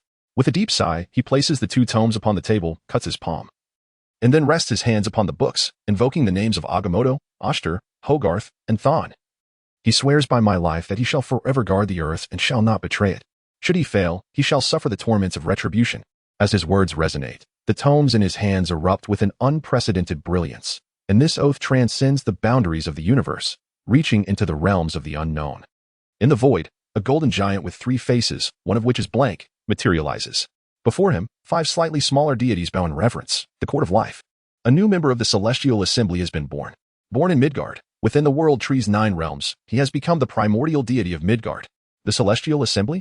The 9 realms? How could such an archaic cosmic domain and feeble assembly catch your attention? Death inquires. He was destined to emerge nourished by destruction. Yet he has sworn to protect that which was meant to be annihilated. Thus, despite being of the divine lineage, he possesses the fundamental cosmic principle of balance from the moment of his inception. This principle can restrain all of you, the very essence of the universe. Even the first firmament and transcendent deities cannot escape the influence of balance. The 5 deities exchange glances. There is no need for concern. For him to ascend to our level, or even surpass us, will likely require at least 1 cosmic cycle. Let us observe. Chapter 33. The meeting. Mr. Stark, Ms. Potts, Mr. Kody has arrived, Natalie announced as she entered the room. Kody? The heir to 15% of the company's original shares, Pepper interjected. Oh, I remember now. He is the one who gifted me a cheeseburger that day. He is no longer merely a 15% stakeholder. He has acquired a substantial number of shares and is now the 2nd largest shareholder of Stark Industries. However, what could he want from me? Natalie, please let him in. Certainly. Natalie approached the door, opened it, and feigned unfamiliarity as she addressed the visitor. Mr. Kody, please enter. Mr. Stark is in the gym. Kody cast a knowing glance at the pretense of Black Widow as he stepped inside. Just before entering the gym, he couldn't help but compliment. The red hair suits you perfectly. There was no ulterior motive. He simply believed it to be Black Widow's most iconic look, without exception. Thank you, Black Widow replied, maintaining an air of aloofness while offering a polite smile. Mr. Kody, please refrain from flirting with my assistant. While you are indeed youthful and handsome, I believe Miss Natalie has a preference for more mature gentlemen like myself. Tony's light-hearted banter echoed, clearly in high spirits. Be quiet, Tony, that is my assistant. Pepper set down the official appointment document she had just signed and stood to shake hands with Kody. It is a pleasure to meet you, Mr. Kody. I've been meaning to properly introduce myself. I am Pepper Potts. She is the newly appointed head of Stark Industries, and also my girlfriend, Tony interjected. Hello, Miss Potts.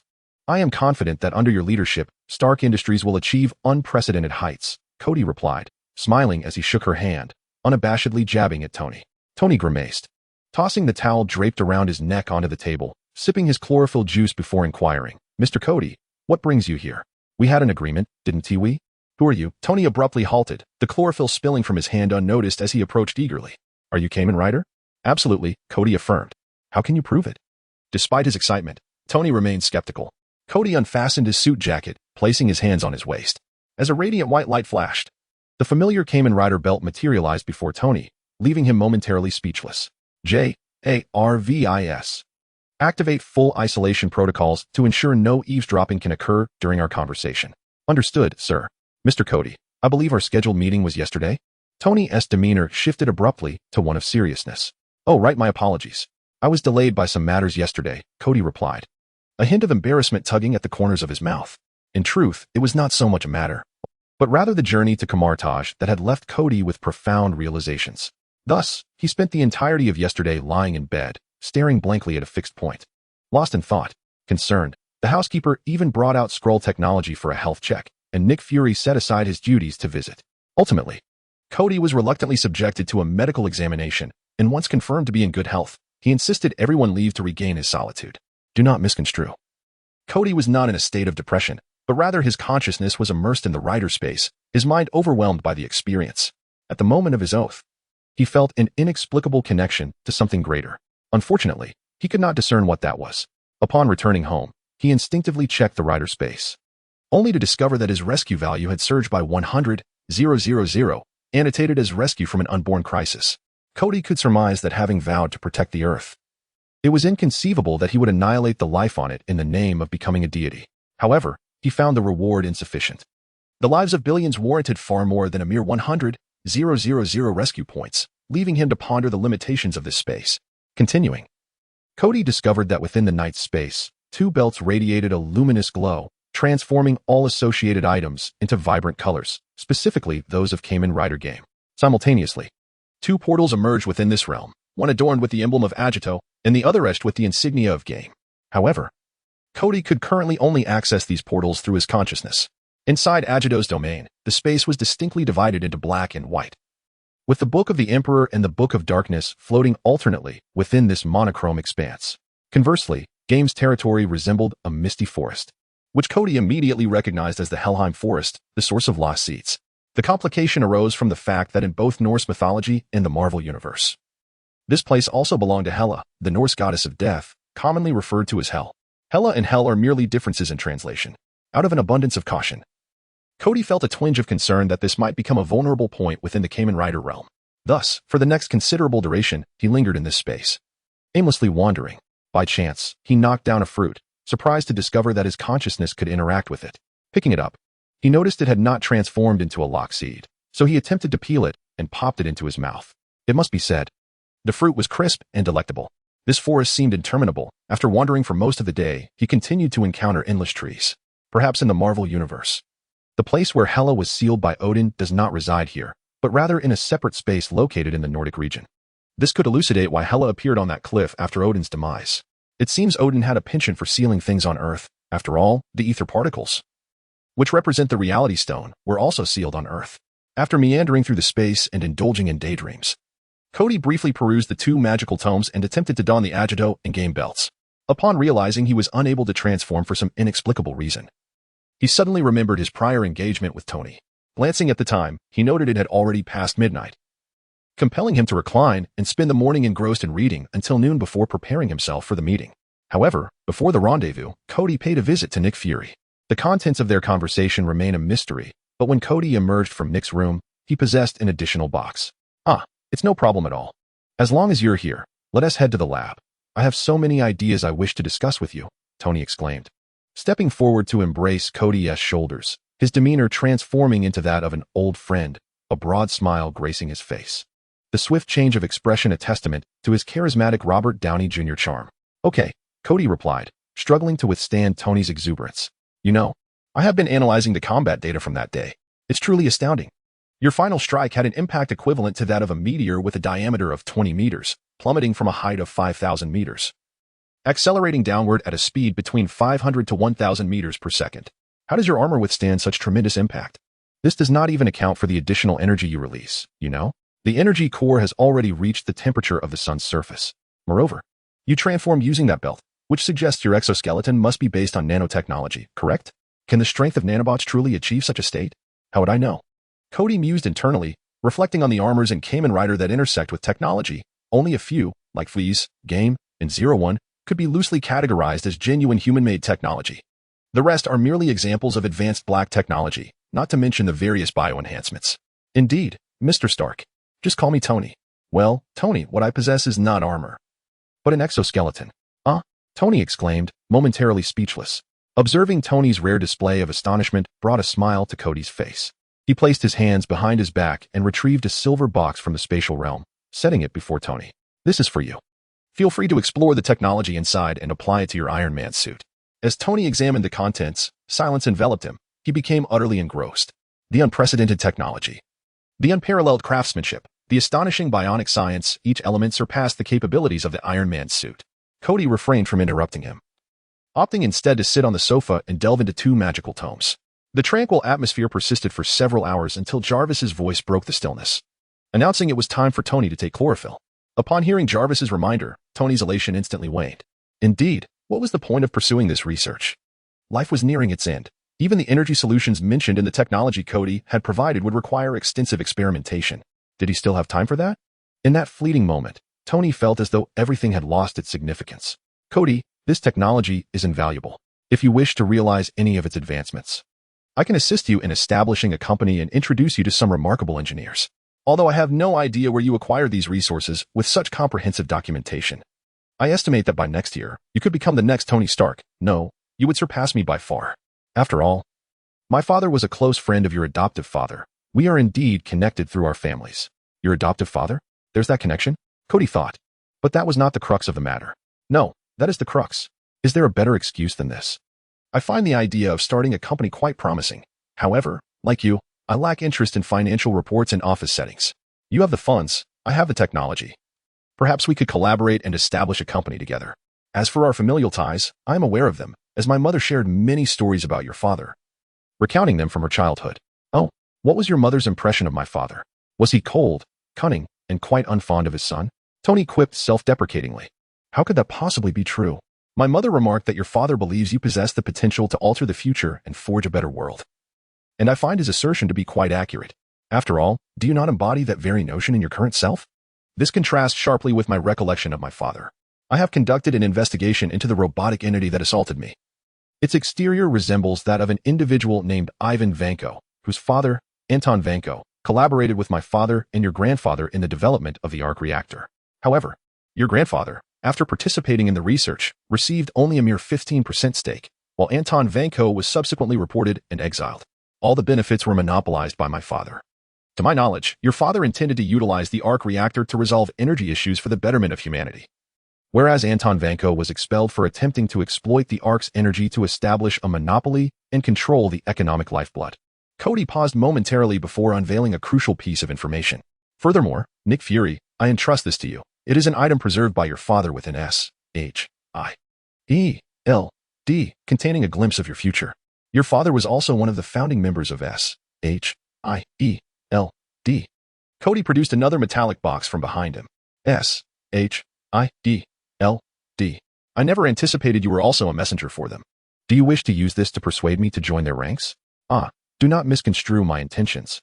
I merely have a rapport with Nick Fury and have no ties to S-H-I-E-L-D myself. I have not even enlisted. But that is not the crux of the matter. The focus lies here.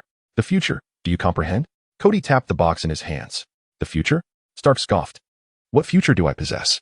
Do you realize my chest's energy source is gradually claiming my life? I have experimented with every conceivable arrangement of elements in this world. Yet none can substitute for the lethal palladium. Can this box provide a solution? Indeed, it can, without a doubt. If you have doubts, why not test it and find out?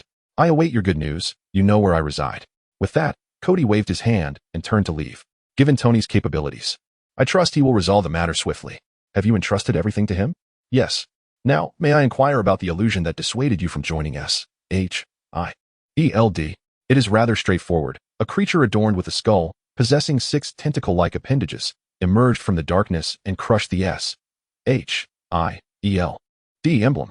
Then, a blond man in a suit appeared beside the monster, surrounded by the corpses of many, including yourself, Coulson, and several others I did not recognize, all clad in SHIELD uniforms. Did this blond man possess any distinguishing features? Let me think. Ah, yes. There is an actor named Robert Redford, who starred alongside Meryl Streep in Out of Africa. You are familiar with them, correct? They bear a striking resemblance. Alexander Pierce?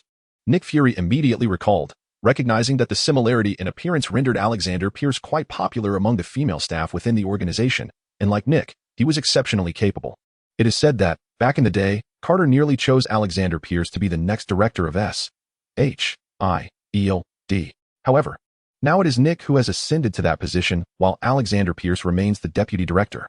Following Nick's rise, Alexander Pierce resigned from his role in the Strategic Command, which was subsequently filled by Agent Hill. He voluntarily transferred to the Logistics Management Department. Yet, his duties do not merely involve overseeing mundane expenses such as tea, rice, and oil. The Logistics Department's paramount responsibility lies in the management of confidential files. If Alexander Pierce truly is a member of Hydra, the implications would be dire indeed. Nick nodded toward Kody and then swiftly departed. This encapsulated the entirety of Kody's clandestine discussion with Nick. It was merely a ruse, fabricated with 2 illusions. After all, having previously used an illusion as an excuse to locate Captain America, Nick was easily convinced. The 2 concocted illusions were, 1. That if Tony was not provided with an alternative energy source, New York might face a nuclear explosion, a scenario that Kody had orchestrated. The other was simply to sow seeds of doubt regarding Hydra in Nick's mind. Upon their initial meeting, Nick had already broached the subject of inviting Kody to join SHIELD, prompted by the unforeseen descent of an unidentified object in New Mexico, which left Nick, as director, feeling overwhelmed. Thus, he was in urgent need of talents like Kody's. Was it not just a hammer? What danger could there possibly be? Was it not merely an attempt to coax me into joining SHIELD? Who else would they deceive if not me? Alfred, this evening, I wish to indulge in every variety of fried chicken the world has to offer. Certainly, sir. Having completed the task of countering the ruse, it was time to reward oneself. Chapter 34. New elements after Kody's departure. Tony gazed at the 2 boxes before him. Will there truly be a future? Tony opened the box that Howard had left him. It contained little, just a blueprint for the arc reactor, inscribed with the names Howard Stark, Anton Vanko, and Mr. Stark. There were also 2 rolls of vintage videotape, and fortunately, the storage room still housed an old projector, which he casually set up to play, treating it as mere background noise. The result was a series of unedited promotional outtakes. Tony paid it little mind and continued to rummage through the contents, eventually uncovering his father's notes amidst a pile of scrap paper.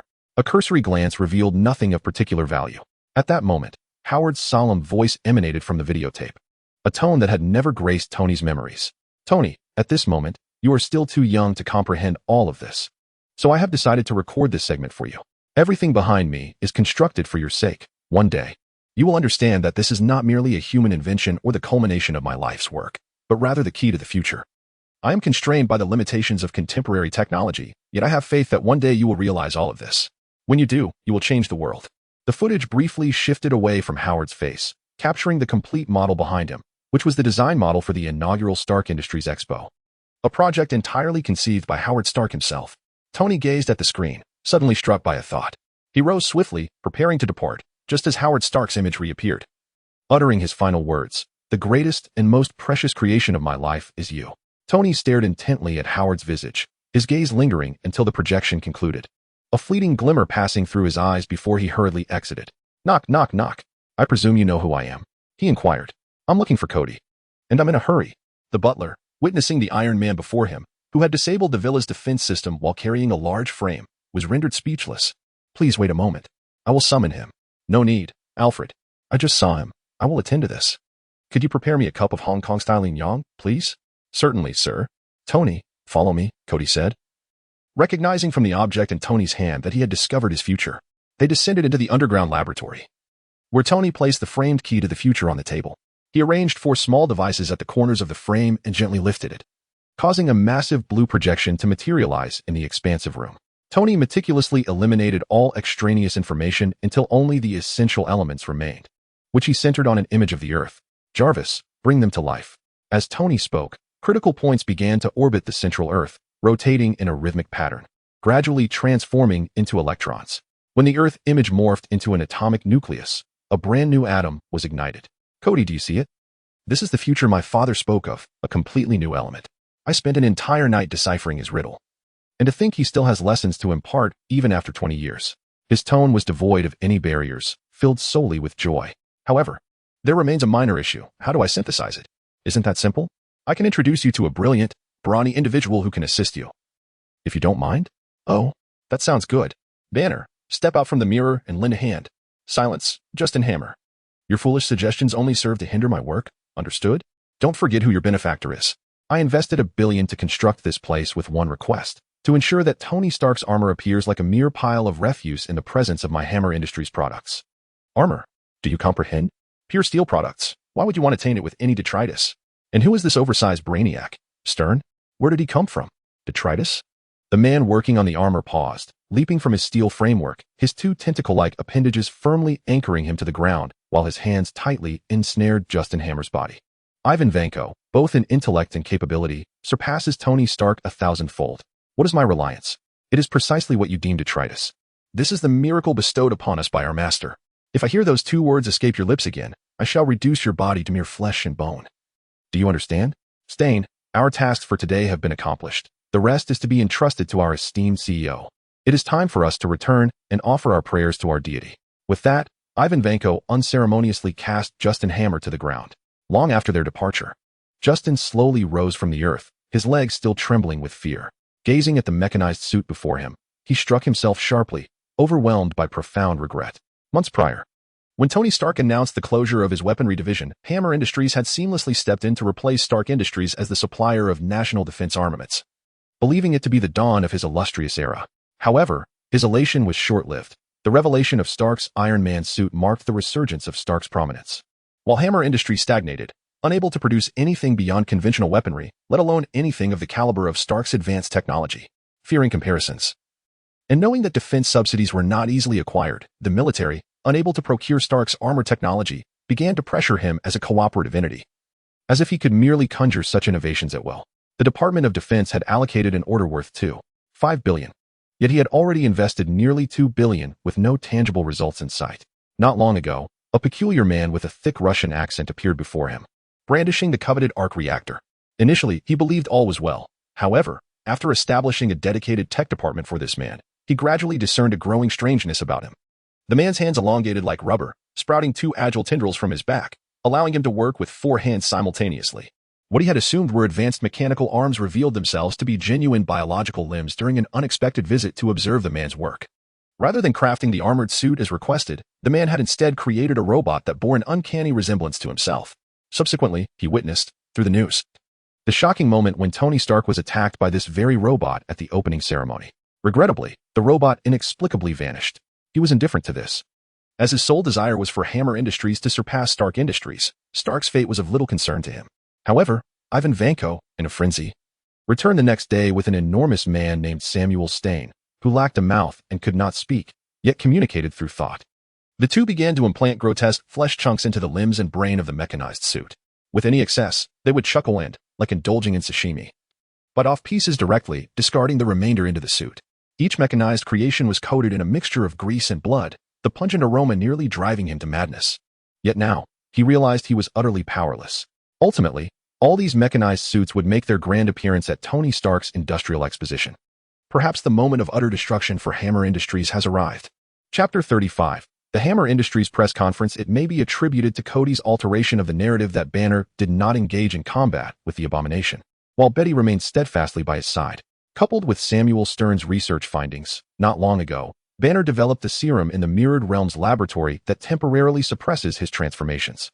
This serum enables Banner to maintain a state that lies between that of a human and the Hulk. With the human intellect in control while his physical form possesses a fraction of Hulk's strength, sufficient to lift a bus at most.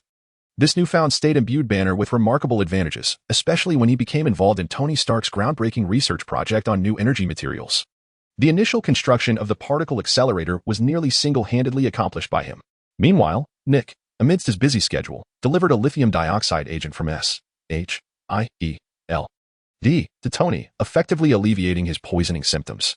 One cannot deny that wealth affords one the freedom to act as one pleases.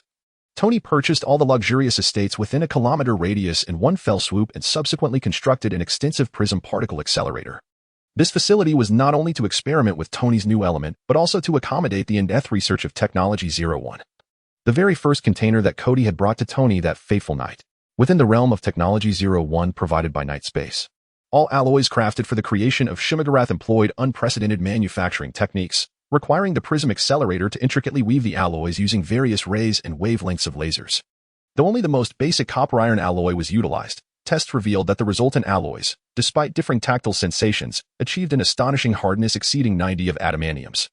Kody could scarcely fathom what wonders might unfold should vibranium be incorporated in the future. Moreover, the same alloy allows for nano-level non-intelligent programming, enabling it to morph and combine freely, thereby realizing the diverse transformations depicted in the narrative. The belt and the program-enhancing key essentially serve as command protocols. Regrettably, relying solely on this prism accelerator, a complete Shimagarath could not be fabricated within a month, let alone the development of the satellite Zephyr and the intelligent program for Shimagarath, which had yet to commence. After the new elemental core radiated from Tony's chest for half a month, the newly crafted Iron Man suit, designated as the Mark VI, was finally equipped on a Tony. This Stark Industries Expo is set to span an entire year, featuring a premier technology company every 10 days as the main guest for grand showcases, with some enterprises even utilizing this platform to unveil their latest products, such as a certain fruit machine 10 days prior in today's Hammer Industries. Just yesterday, Tony received an invitation from Hammer Industries. Without a hint of courtesy, he tore it to shreds before the president's assistant, who personally delivered it, discarding it into the trash. Restored to health, Tony swiftly reverted to his formerly carefree demeanor. The responsibility of attendance naturally fell upon Pepper's shoulders.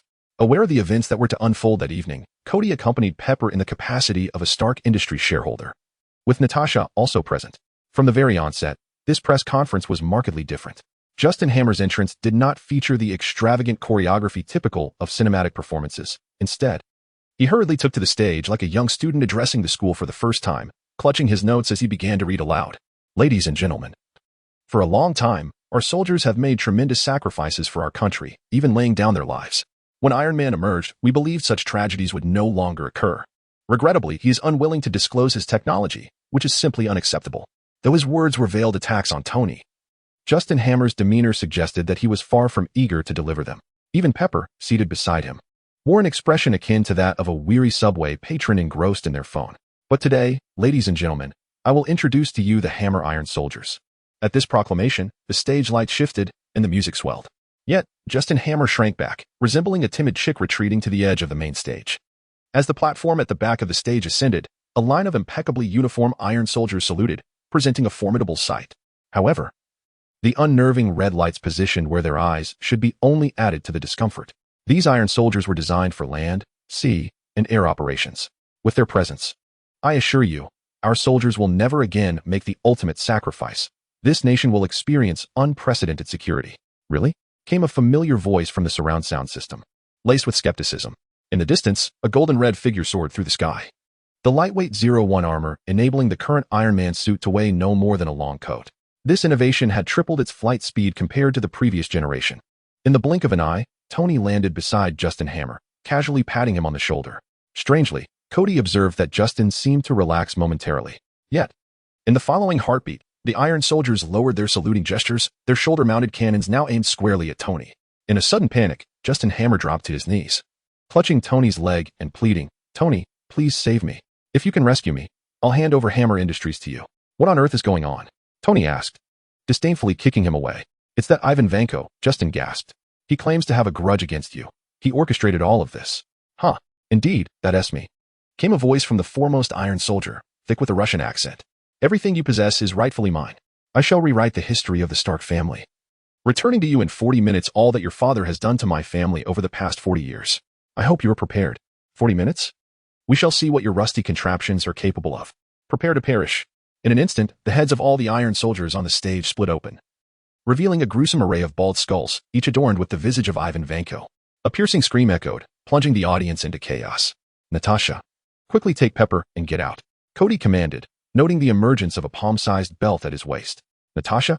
Isn't it Natalie? Pepper inquired, bewildered. That's not important right now. Just go, Kody insisted. All right. Several Iron Soldiers had already opened fire on Tony, while the remaining ones ominously redirected their aim towards the audience below, which predominantly consisted of ordinary citizens alongside some high-profile individuals. Kody did not wish to see headlines the next day declaring a terror attack at the Stark Expo. Do these Iron Soldiers have the ability to fly? Well, so do I. Hurricane mode, he declared, preparing to swiftly eliminate the threat. Chapter 36, Iron Soldiers. The Iron Soldiers extended cannon barrels from their arms, mercilessly unleashing bombs upon the spectators. Witnessing this, Kody activated a protective ring on his finger, which, when brushed against his waist, conjured a green magical array to shield the fleeing audience from the Iron Soldiers above. Simultaneously, a gust of wind emanated from the magical array, returning all smoke bombs to the feet of the Iron Soldiers. As the explosion subsided, the stage collapsed, yet the Iron Soldier at the epicenter remained unscathed, its facial armor reclosing to conceal the terrifying human-like head beneath. Tony, there are too many people here. If the battle escalates, unnecessary casualties are inevitable. Is there a relatively open space within the expo? Kody inquired. At that moment, Tony had evaded the initial wave of attacks and reunited with Kody, dragging along the unconscious Justin Hammer. Follow me. There's a semi-enclosed outdoor stadium built to showcase sports technology, Tony instructed. Sounds good. After a brief exchange, the two swiftly made their way towards the rear of the Industrial Expo, discarding Justin Hammer into a nearby greenbelt. The pursuing Iron Soldiers unfurled mechanical structures from their chests, abdomens, backs, and feet, revealing propulsion systems that expelled a rapid stream of mock rings, giving chase to the two men. Bullets and missiles rained down behind them, and the sky erupted in a cacophony akin to fireworks, harmonizing with the screams and cries from the ground below, where many were trampled in the rush of the crowd. Outside the expo, sirens blared, but the surging tide of people rendered outside reinforcements unable to penetrate. Natasha, right? What are you planning? I want to come with you, Pepper asserted. Ms. Potts, this is an extremely dangerous mission. You will be putting yourself at great risk, Natasha replied. This concerns Stark Industries. No matter how troublesome or perilous it may be, I am not afraid. Natasha gazed at the determined expression on Pepper's face, having come to understand her deep regard for Stark over the course of their time together. With a resigned sigh, she asked, how proficient are you with computers? Let me put it this way, aside from my role as Tony Stark's assistant, I was responsible for the renovation and enhancement of the cybersecurity system at Stark Tower. I recall that ever since, the encrypted communications of SHIELD have never managed to bypass the defenses we established. You must be one of SHIELD's agents, right? It seems you can only send in undercover operatives now, Pepper declared with pride. Natasha rolled her eyes and cut straight to the point. Kody suspects that these robots are being controlled remotely via wireless signals. We should attempt to intercept the control signals to locate the hidden mastermind. No problem, leave it to me. But why are there so many of them? In addition to the dozen Iron Soldiers pursuing from behind, Iron Man's radar interface indicated that an equal number of Iron Soldiers had appeared ahead, encircling the two. It seems we can't capture them all at once. We should destroy a few first. Target their propulsion systems. Kody summoned his magical sword gun, while Iron Man's armor extended, transforming into a blade-like weapon. This was Tony's attempt at weaponizing the 01 armor material through programming, though it was somewhat unrefined, merely resembling a pointed blade. The two altered their course, charging towards the Iron Soldiers before them. The wings born of magic and the lightweight steel armor proved far more agile than the bulk of the Iron Soldiers. The targets they attacked were relatively fragile mechanical structures. The astonishing hardness of the 01 armor effortlessly sliced through the outer metal layers, while Kody donned a flowing water ring, continuously channeling water elements into the gaps of the propulsion units. Soon, several Iron Soldiers' flight mechanisms malfunctioned, causing them to plummet from the sky. The ground beneath them was reduced to rubble, punctuated by the thunderous crashes of the falling soldiers. As a dozen Iron Soldiers descended, the remaining ones abruptly halted their movements, retracting their rear propulsion units and relying solely on the ones beneath them, which intensified their thrust to hover steadily in midair. Then, like floating cannons, they unleashed a barrage of firepower upon the two. The fallen Iron Soldiers were not rendered inoperative. Their chest armor opened to reveal densely packed ammunition bays, targeting the duo. Iron Man's detection system blared with alarms, indicating that at least 600 missiles had locked onto him, with the other half of the targets easily deduced to be aimed at Kody. Under the relentless onslaught, Kody barely had time to activate his protective ring. Both he and Tony found themselves scrambling to evade, as the missiles demonstrated remarkable accuracy. Despite numerous attempts to redirect the missiles toward the Iron Soldiers, they were unsuccessful. Tony, the speed of my wings cannot match your propulsion system. Carry me upwards. There is no one else around. Although the area is somewhat vast, I can still attempt it. I need time to cast my magic. All right.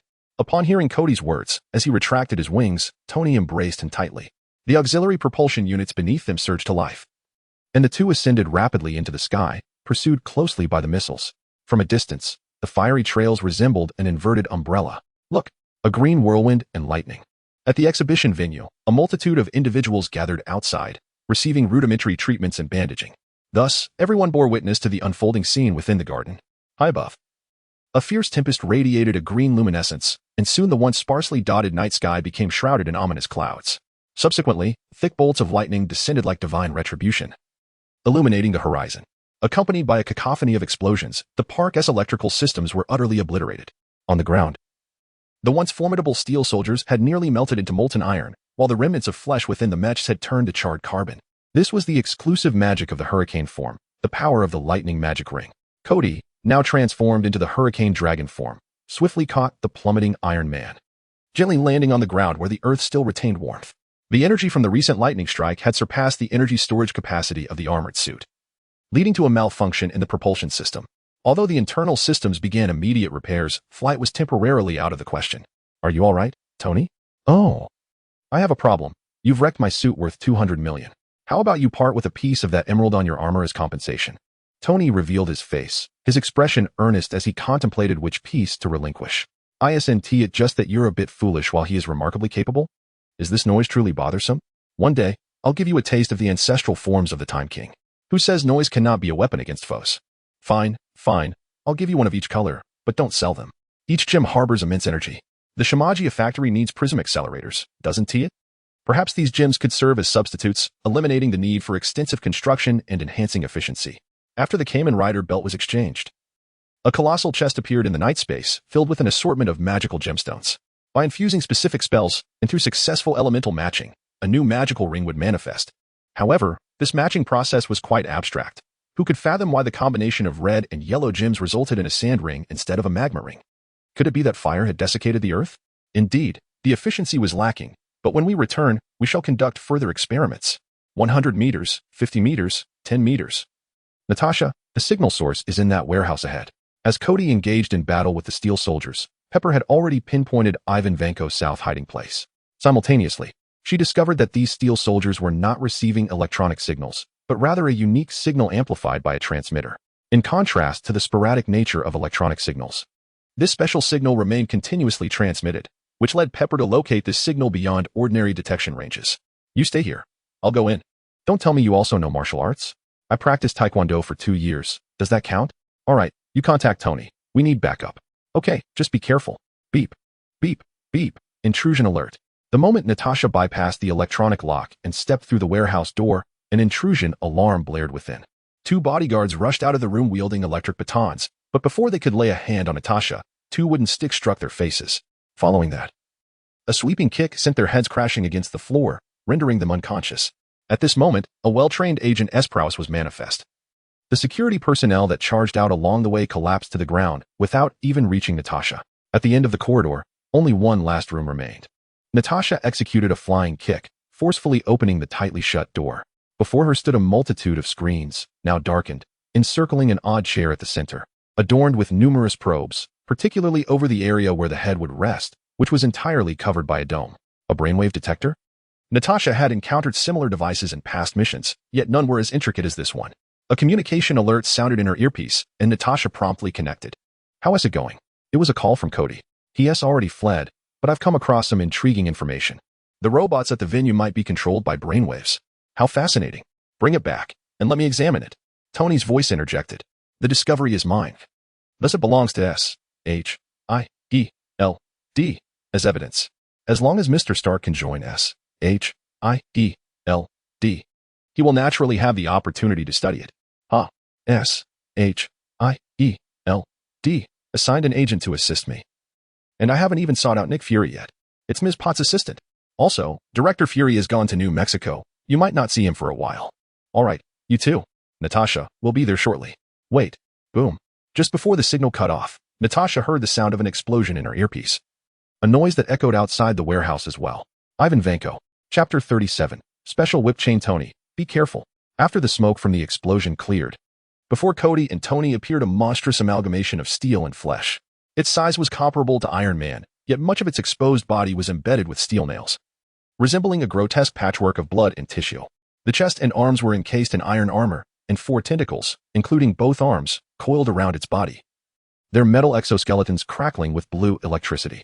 From the seams of its body, a black liquid, perhaps blood, oozed out, hissing as it dripped onto the ground. The only recognizable feature of humanity was the familiar head of Ivan Vanko. Tony aimed at one of the flesh patches and fired, but the palm cannon merely created a ripple before vanishing into the abyss. Tony, it's futile. I told you I would surpass you, and now I have. Aside from the arc reactor, my suit is crafted from biotechnological advancements, and my body has been entirely biomodified. This is a realm you are entirely unfamiliar with. Your energy and physical attacks cannot harm me. How will you defeat me? Oh, is that so? Yet you must still endure the torment of palladium poisoning. I have discovered a new and far more potent alternative energy source, whose energy levels are unlike anything we have previously encountered. As for physical assaults, if you speak of ordinary firearms, I would suggest you first experience my steel warblade. Kody, refrain from intervening for the moment. Allow me to incapacitate him. Very well. I wish you success. One of Kody's greatest pleasures is witnessing the spectacle firsthand. Why not indulge in it? The previous damage to the iron suit was merely a result of the overwhelming magic of the lightning ring, which caused an overload that short-circuited the system. After Kody assisted in dissipating the energy, it took only a brief span of minutes on the way here to restore it completely, fully revitalized. Tony Stark emerged once again as a formidable warrior, transforming his gauntlet into a blade and charging forward without hesitation. Yet, he was ensnared by Ivan Vanko's tendrils, which hurled him to the ground in a disorienting tumble. The razor-sharp edge of the armor merely grazed the surface, producing sparks but inflicting no harm upon Ivan Vanko. Vanko, undeterred, unleashed a barrage of whip-like strikes against Iron Man's armor, with the tips of his tendrils seeming to possess a mind of their own, precisely targeting the arc reactor. This was a strategy of mutual destruction. Tony furrowed his brow, realizing Vanko's intentions. Should he succeed, the instantaneous energy explosion from this new core would rival that of an asteroid colliding with Earth. If he were to perish, Vanko would not survive either. However, Tony was not excessively concerned. Even if the arc reactor were exposed, it could not be so easily crushed. Moreover, the material enveloping it was a composite of diamond-like hardness and remarkable elasticity, capable of withstanding the full force of the Hulk's assault, rendering it impervious to conventional steel attacks. While the armor was indeed powerful, at this moment, Iron Man was entirely on the defensive. The immense strength of the tendrils rendered Tony immobile. With his eyes ablaze, Ivan Vanko relentlessly pounded him with his tentacles, even extending sharp spikes in an attempt to pry open the weak points of the iron suit.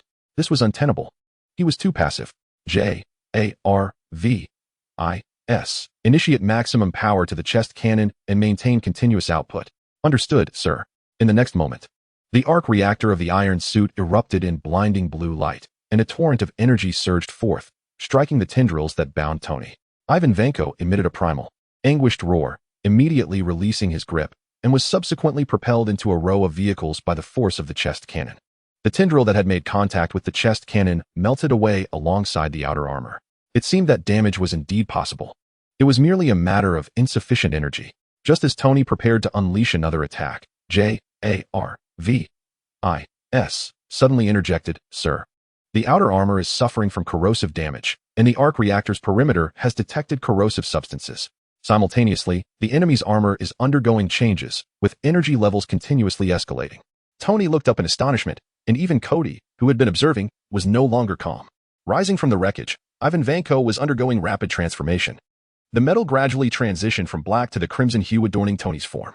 This color, this texture, could be discerned even through the layers of bloodstains, unmistakably indicative of the material used in the Mark 01 armor. How could he possess such an ability? The only Marvel character Kody could think of with such a unique power had only appeared once in the films, that being Absorbing Man, whose debut was in the second season of Agents of S.H.I.E.L.D. The battle in New York had yet to commence. So how could this individual possibly exist? Moreover, even with the narrative's alterations, it was unfathomable to think that Whiplash could become Absorbing Man. What madness is this? Regardless, it mattered not. The objective was to defeat him. You are metal, then I shall incinerate you. Kody transformed directly from Hurricane Dragon form into Flame Dragon form. Just before Ivan Vanko could complete his transformation, Kody activated a special magic ring over his belt. The head of the Ruby Knight morphed into a dragon's head, unleashing hellish flames. The intense heat triggered Iron Man's internal cooling system. Quite effective, Kody nodded. Ivan Vanko's flesh began to ignite, more black liquid oozing forth, while the metallic components seemed to melt, collapsing and pinning him to the ground immobile. Seizing the opportunity, Kody executed a flying kick. A red fiery magic circle illuminated beneath his feet, and with an agile leap, 3 rings of flame enveloped him, radiating an unparalleled temperature that pierced through Ivan Vanko's body. "You will see me again." Ivan Vanko uttered these final words before exploding into fragments. Tony sprayed cooling gas onto a piece of metallic debris.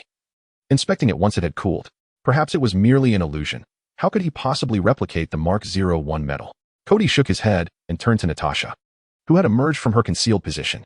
"In your S-H-I-E-L-D custody, is there a prisoner who can transform into any material upon contact?" "Yes. We referred to him as Absorbing Man. However, not long ago, the prison was breached, and several inmates with special abilities were taken, including him. His name is Karl Creel. We are currently pursuing him." "Why do you inquire?" Natasha asked, puzzled. "The person you seek may be connected to him," Kody replied, gesturing toward the remnants on the ground. "He possesses a similar ability, albeit less potent." "One moment, I need to take a call." "Yes, all right, understood." Natasha lightly tapped her earpiece, connecting the call. "Kody, the preliminary interrogation is complete.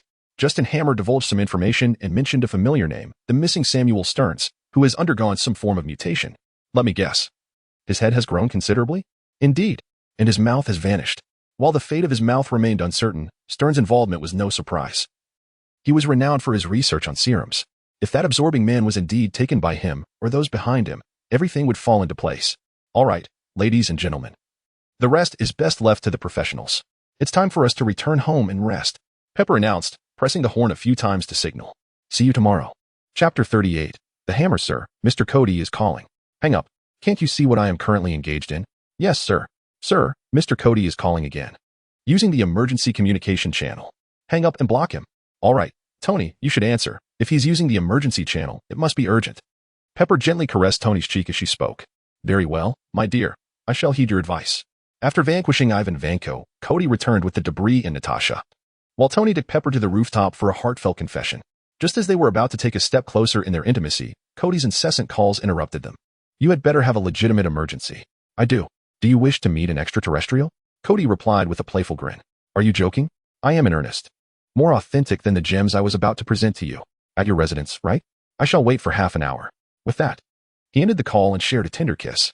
"Release me, for I am a prince of Asgard, the future ruler of the 9 realms. And you must all submit to me." As Tony stepped into the remnants of Cody's lavish abode, he heard a boisterous voice proclaiming, "Who dares?" Shortly thereafter, a new model Quinjet descended upon the ruins. Nick Fury and Coulson hurriedly disembarked. Inside, the once chaotic scene had settled. Bruce Banner, Captain America and his wife, Hawkeye, and Natasha were all present. Kody surveyed the room, contemplating how the Avengers had gathered in advance. Where are the aliens? Could it be this fellow? Tony observed a disheveled man clutching the hammer on the ground, clad in a tattered hoodie, unable to discern how he resembled an extraterrestrial. To his astonishment, this object had somehow found its way here. "What a coincidence," Nick remarked, glancing at Kody. "A month ago, this hammer fell in New Mexico, and since then, it has remained undisturbed. No one or nothing could lift it. Until tonight, as Nick Fury monitored remotely, witnessing Cody's battle with the armored soldiers. When Kody unleashed that cataclysmic lightning strike, the hammer suddenly soared into the sky, heading toward New York. Nick barely caught a glimpse on the surveillance footage of a figure lunging for the hammer just before it ascended. Presumably, that individual is the long-haired man clinging to the hammer now. "Young man, what is your name?" Nick was about to inquire when the young man's pocket suddenly rang. Thor quickly pressed the hammer down with his body, freeing one hand to retrieve an old flip phone, fumbling to answer. On the other end, a girl's anxious voice emerged. "Thor, my God, where are you? Are you all right?" He's fine, currently in New York." "Who are you?" Before Thor could respond, Nick snatched the phone and demanded an answer. I am nothing." Upon realizing a stranger was on the line, the voice on the other end promptly hung up. "Hey, that was my phone." A man abruptly seized the phone and shoved it back into his pocket, continuing to grip the hammer with both hands. What is so extraordinary about this hammer? Why does he hold on to it so tightly? Moreover, what is truly happening here? It is indeed peculiar. This very house was shattered by that seemingly insignificant hammer, including a significant portion of your prism accelerator. What on earth is this? Tony stepped forward and forcefully pushed Thor aside, preparing to examine the hammer. Thor, having been pushed, sat on the ground and protested that it was a weapon meant for the gods, asserting that a mere mortal could never wield it. Huh. The first sound was Tony's derisive snicker, followed by the sound of him exerting force. Even after activating the thrusters on his arms, the hammer remained utterly immovable. "I told you so," Thor exclaimed with a smug expression, seemingly convinced that no one could lift it. He then relaxed and casually found a place to sit. "If anyone can lift it, I shall relinquish the throne of Asgard to you." Kody rolled his eyes internally, as if Thor had already ascended to kingship, oblivious to the fact that he had been so embarrassingly cast down to earth. Although the others scoffed at Thor's mad proclamations, they were nonetheless intrigued by the unliftable hammer, each stepping forward to attempt their own strength against it. When it was Steve's turn, he applied a slight effort, and to everyone's astonishment, the hammer shifted ever so slightly, causing Thor to break into a cold sweat. Fortunately, he was still unable to lift it. Only Kody remained. He pondered seriously whether to exchange for a Kamen Rider Odin card box, but ultimately decided against it, as the price of 10,000 rescue points was daunting. After a long and arduous night of battles, he had only earned over 20,000 points, and this card box was not a pressing need. Thus, Kody approached nonchalantly, even without transforming. However, the moment he grasped the hammer's handle, the armored rider gate within the night space suddenly trembled. A golden light burst forth. And once the colors returned, the seemingly dormant armored rider's drive belt materialized around Kody's waist, followed by the victory lock and the specialized coupling device, the extreme lock. As the brilliance faded, the onlookers lowered their shielding arms, revealing a silver armor adorned with elements of fruit, reminiscent of the Warring States period. The air was suffused with a rich, fruity aroma. Most astonishingly, the hammer, which was deemed impossible to lift, was effortlessly gripped in Kody's hand. Thor was left speechless, unable to comprehend whether it was Kody's sudden transformation or the act of lifting the hammer that left him in such disbelief. Kody himself felt a twinge of confusion. Could it be that the belt was connected to Helheim, the domain of Hela, who in the Marvel Universe was the former master of Mjolnir? Thus, under the same divine power, Mjolnir mistakenly recognized him as its master, allowing him to lift it? Was the connection truly that intricate? "Hey, Thor, I've lifted it. When will you grant me your throne?" Kody teased with mischief. How is that even possible? Thor, in a fit of rage, rushed over to snatch the hammer. But as soon as Kody released his grip, Thor, now holding the hammer, tumbled to the ground, almost impaling himself with the handle. "Regardless of whether the throne is granted, your belongings have wrecked my home, and you must take responsibility." "Responsibility it is. My treasury is filled with gold." "How much?" "Alfred, calculate the damages." "Master, I have computed it. The cost of reconstructing the house, along with various renovations, decorative antiques, and specialized instruments for the laboratory, particularly Tony Stark's prism accelerator, amounts to a total of $4 billion, excluding cents. That translates to approximately 10 tons of gold." "You heard that, though I am uncertain how you measure weight there." 10 tons of gold is roughly equivalent to 1,000 solid gold bars the size of your hammer. Do you possess such wealth? How could that be? How dare you deceive your god? Such a small room cannot possibly be worth that much. I shall surely punish you. No money? You still dare to be so arrogant? Here's the deal. Pledge your hammer to me and stay on as a laborer. It won't take long. After all, you are a god. And a few hundred years of work will settle the debt. Until then, it is mine. Hey, my hammer. No, it is my hammer. Chapter 39. Concerned preliminary confirmation suggests that your vision may indeed be accurate. Since Alexander Pierce took command of the Strategic Command Center, the failure rate of SHIELD's covert operations has escalated from 0.0002 to 0.0031 over the span of 30 years. Initially, the analysis attributed this increase to advancements in enemy weaponry. Given the time elapsed, coupled with the consistent casualty rate among agents, the supervisory bodies did not rigorously assess the types of incidents. Typically, the Strategic Department conducts self-audits and directly adopts their investigative reports. However, my independent inquiry revealed that 80 of these failures stemmed from operational errors leading to the deaths of witnesses, many of whom were linked, directly or indirectly, to various international organizations. These organizations possess companies that control certain economic lifelines of regions or nations, comprising a staggering 99 overlap in membership. Since Hill's succession, the failure rate has decreased to 0.0015. Furthermore, under Alexander Pierce's oversight of the Logistics Department, 6 secret archival storage sites worldwide have experienced accidental fires and other incidents. Reluctantly, I must admit, you have once again substantiated your decision not to join SHIELD. Nick Fury rubbed his bald head, prompting you to reflect. Did your vision mention anything else? Kody pretended to ponder for a moment before shaking his head, stating that nothing else came to mind. Visions appear at random. I am uncertain of their nature. Well, all right then, Nick nodded.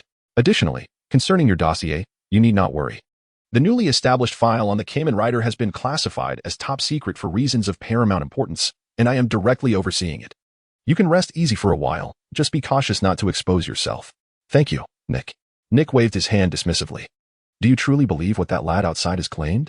Thor, Asgard, while that hammer is indeed peculiar, to accept the veracity of Norse mythology is utterly preposterous. Kody couldn't help but chuckle. Not only is Norse mythology authentic, but Egyptian and Greek mythologies are as well, alongside Kunlun. There exists nothing beyond imagination. Nor is there anything beyond sight. Speaking of which, isn't Godzilla still slumbering somewhere beneath the sea? I wonder if one could bring it back as a pet. I do believe, why not? Just regard them as a kind of extraterrestrial beings endowed with extraordinary powers, much like Alfred is a Skrull. Aren't you curious about my new form? That form shares a common origin with the powers of Norse mythology. This is precisely why I can only wield the hammer when clad in that armor. And yet you still compel him to repair your abode? Nick gestured towards Thor, who was laboriously clearing debris under the sun. That isn't contradictory. We are not in ancient times, even if his family indeed rules over the 9 realms, including Earth. It merely pertains to territorial concepts. What Kody refrained from stating was that even if Odin were to rule Midgard, it would be limited to the Nordic realm. Should he wish to govern other territories, he ought to consider whether the local deities would consent. Hey, Prince of Thunder, did you forget breakfast? After an entire morning. You've accomplished so little. Be wary of accruing interest, Kody called out from the window. You wretched human, you shall pay for this. Though teasing Thor was entertaining, Kody felt no guilt. After all, this was precisely Odin's intention in casting him to Earth, to temper his character. While Loki had orchestrated numerous schemes, his refusal to heed Odin's counsel and his reckless assault on the frost giants, nearly igniting a war, stemmed entirely from his own arrogance. How could Odin trust such a future ruler with his divine realm? Taking responsibility for one's actions is the foremost lesson Thor must learn. Kody was more concerned about Loki, the god of mischief, than about the muscular but somewhat simple-minded Thor. The appearance of Thor signified that the Battle of New York was indeed imminent. All of this was orchestrated by Loki in collusion with the Chitauri, with Thanos lurking behind the scenes as the mastermind. The Tesseract had shattered. Only a fragment of the Space Stone remained, which Kody had placed in the mirror dimension the previous night. Out of caution, he made a trip to Kamartash to enlist the help of Master Wong, attempting over 50 different spatial spells, including the spatial folding employed by the Ancient One in the film, and even the space magic ring utilized by Kamen Riders. Yet none could unlock the door to the mirror dimension. The mirror dimension served as a natural vault. Entry was granted solely at Kody's discretion, encompassing all perceivable and imperceptible elements and energies, including air, moisture, light, and signals. Thus, the only concern that Kody harbored now was the formidable power of the Mind Stone contained within Loki's scepter.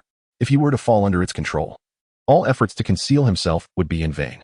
If only he had a helmet like Magneto's. Yet, that wasn't quite right. The Mind Scepter employed contact-based control, unlike the professor's remote telepathy. But what if this material could indeed create a barrier? Perhaps crafting an armor to wear would be the solution. Indeed. How had he not thought of that? What? Nick was startled by Kody's sudden exclamation. Oh, my apologies, Nick, it's nothing. Just had a fleeting thought. I have matters to attend to, so I shall take my leave. With a swift kick against the ground, Kody leaped out the window, a golden halo appearing beneath his feet as he vanished from sight. Hey, Frank. Long time no see. Kody? It's been ages. What brings you here? Oh. Just a whimsical notion to inquire about Ms. Monroe. But what about you? What are you doing here? Where's Mindy? The Hell's Kitchen has been rather quiet lately. With nothing pressing on my agenda, I've been volunteering at the orphanage. After all, it's where Mindy spent quite a bit of her life. Usually, it's just Ms. Monroe and a few staff members, and they could use some extra hands. Understood. If there is any material need here, do not hesitate to inform me. All right, I want to hold back. Ms. Monroe is in the office on the 2nd floor. You may go see her. Frank gestured towards a window. Thanks. I have already clarified, Chala, this is a familial alliance, not a marriage between you and me. Your cousin wed my cousin. The task is complete. At present, I have no desire to marry, nor to become a princess. Do you understand? Chala? Prince? Black Panther? What a coincidence. As Kody ascended the stairs and rounded the corner, he heard a resigned female voice from the office. Suddenly, a young man clad in black finery, holding a large bouquet of roses, was pushed out. Mr. Kody? Aurora Monroe recognized him and immediately adopted a serious demeanor. The young man turned back to glance at Kody, asking with an air of grievance, is your refusal of my proposal due to this person? Kody confirmed it was indeed Black Panther, though at this moment, his features still bore a youthful innocence, his words tinged with the naivety of a carefree young prince. Kody remained unperturbed by the comment, but Storm was visibly irked. Chala, he is a guest. If you continue to be so rude, do not come to see me again. Humph. Chala, frustrated, turned to leave, purposefully bumping into Kody as he passed. However, at present, Kody's physique, unenhanced by the heart-shaped herb, rendered Chala's collision akin to striking a wall. Kody remained unaffected, while Chala winced in pain, stumbling away like a child wronged, casting the roses aside in a huff before departing. Storm sighed, picking up the roses. I sincerely apologize, Mr. Kody. He comes from a wealthy and prominent family and is a bit spoiled. I shall reprimand him. Kody shook his head. It's quite all right. He is just a child with a temper, rather amusing, actually. However, does Ms. Monroe not feel as though she is nurturing a child while in a relationship with him? Indeed, it bears some resemblance to that, yet his intentions are not malevolent. If he were to mature a bit, he might evolve into a commendable husband in the future. But let us not dwell on him. Is there a particular reason Mr. Kody has sought my company? Yes, Ms. Monroe. May I inquire if you have the means to contact Charles Xavier? Chapter 40. Establishment. Mr. Kody, from where did you hear that name? Upon hearing it, Storm felt a sudden jolt of unease and instinctively became cautious. Oh, Ms. Monroe, there is no need for trepidation. I harbor no ill will. You must have observed the recent news. The world is in turmoil, and certain crises have yet to unfold. I require some assistance. I regret to inform you, Mr. Kody, that I am unable to assist as I do not know his whereabouts. What about Max Eisenhart? Another familiar name struck Storm, and she abruptly rose to her feet. I am unaware of what you are implying, Mr. Kody. I have matters to attend to, so please leave. Ms. Monroe, I assure you, my intentions are benign. I am perplexed as to why this Mr. Kody has sought my presence.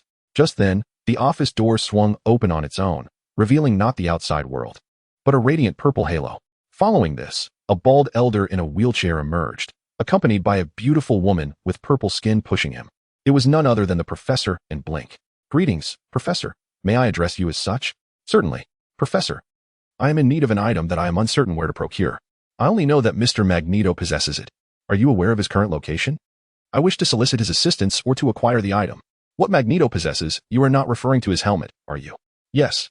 Kody nodded. You should not require such an item. What purpose would the helmet serve you? How could it be of no use? I have heard it can nullify your abilities. And I find myself in a bit of trouble necessitating an object with such properties.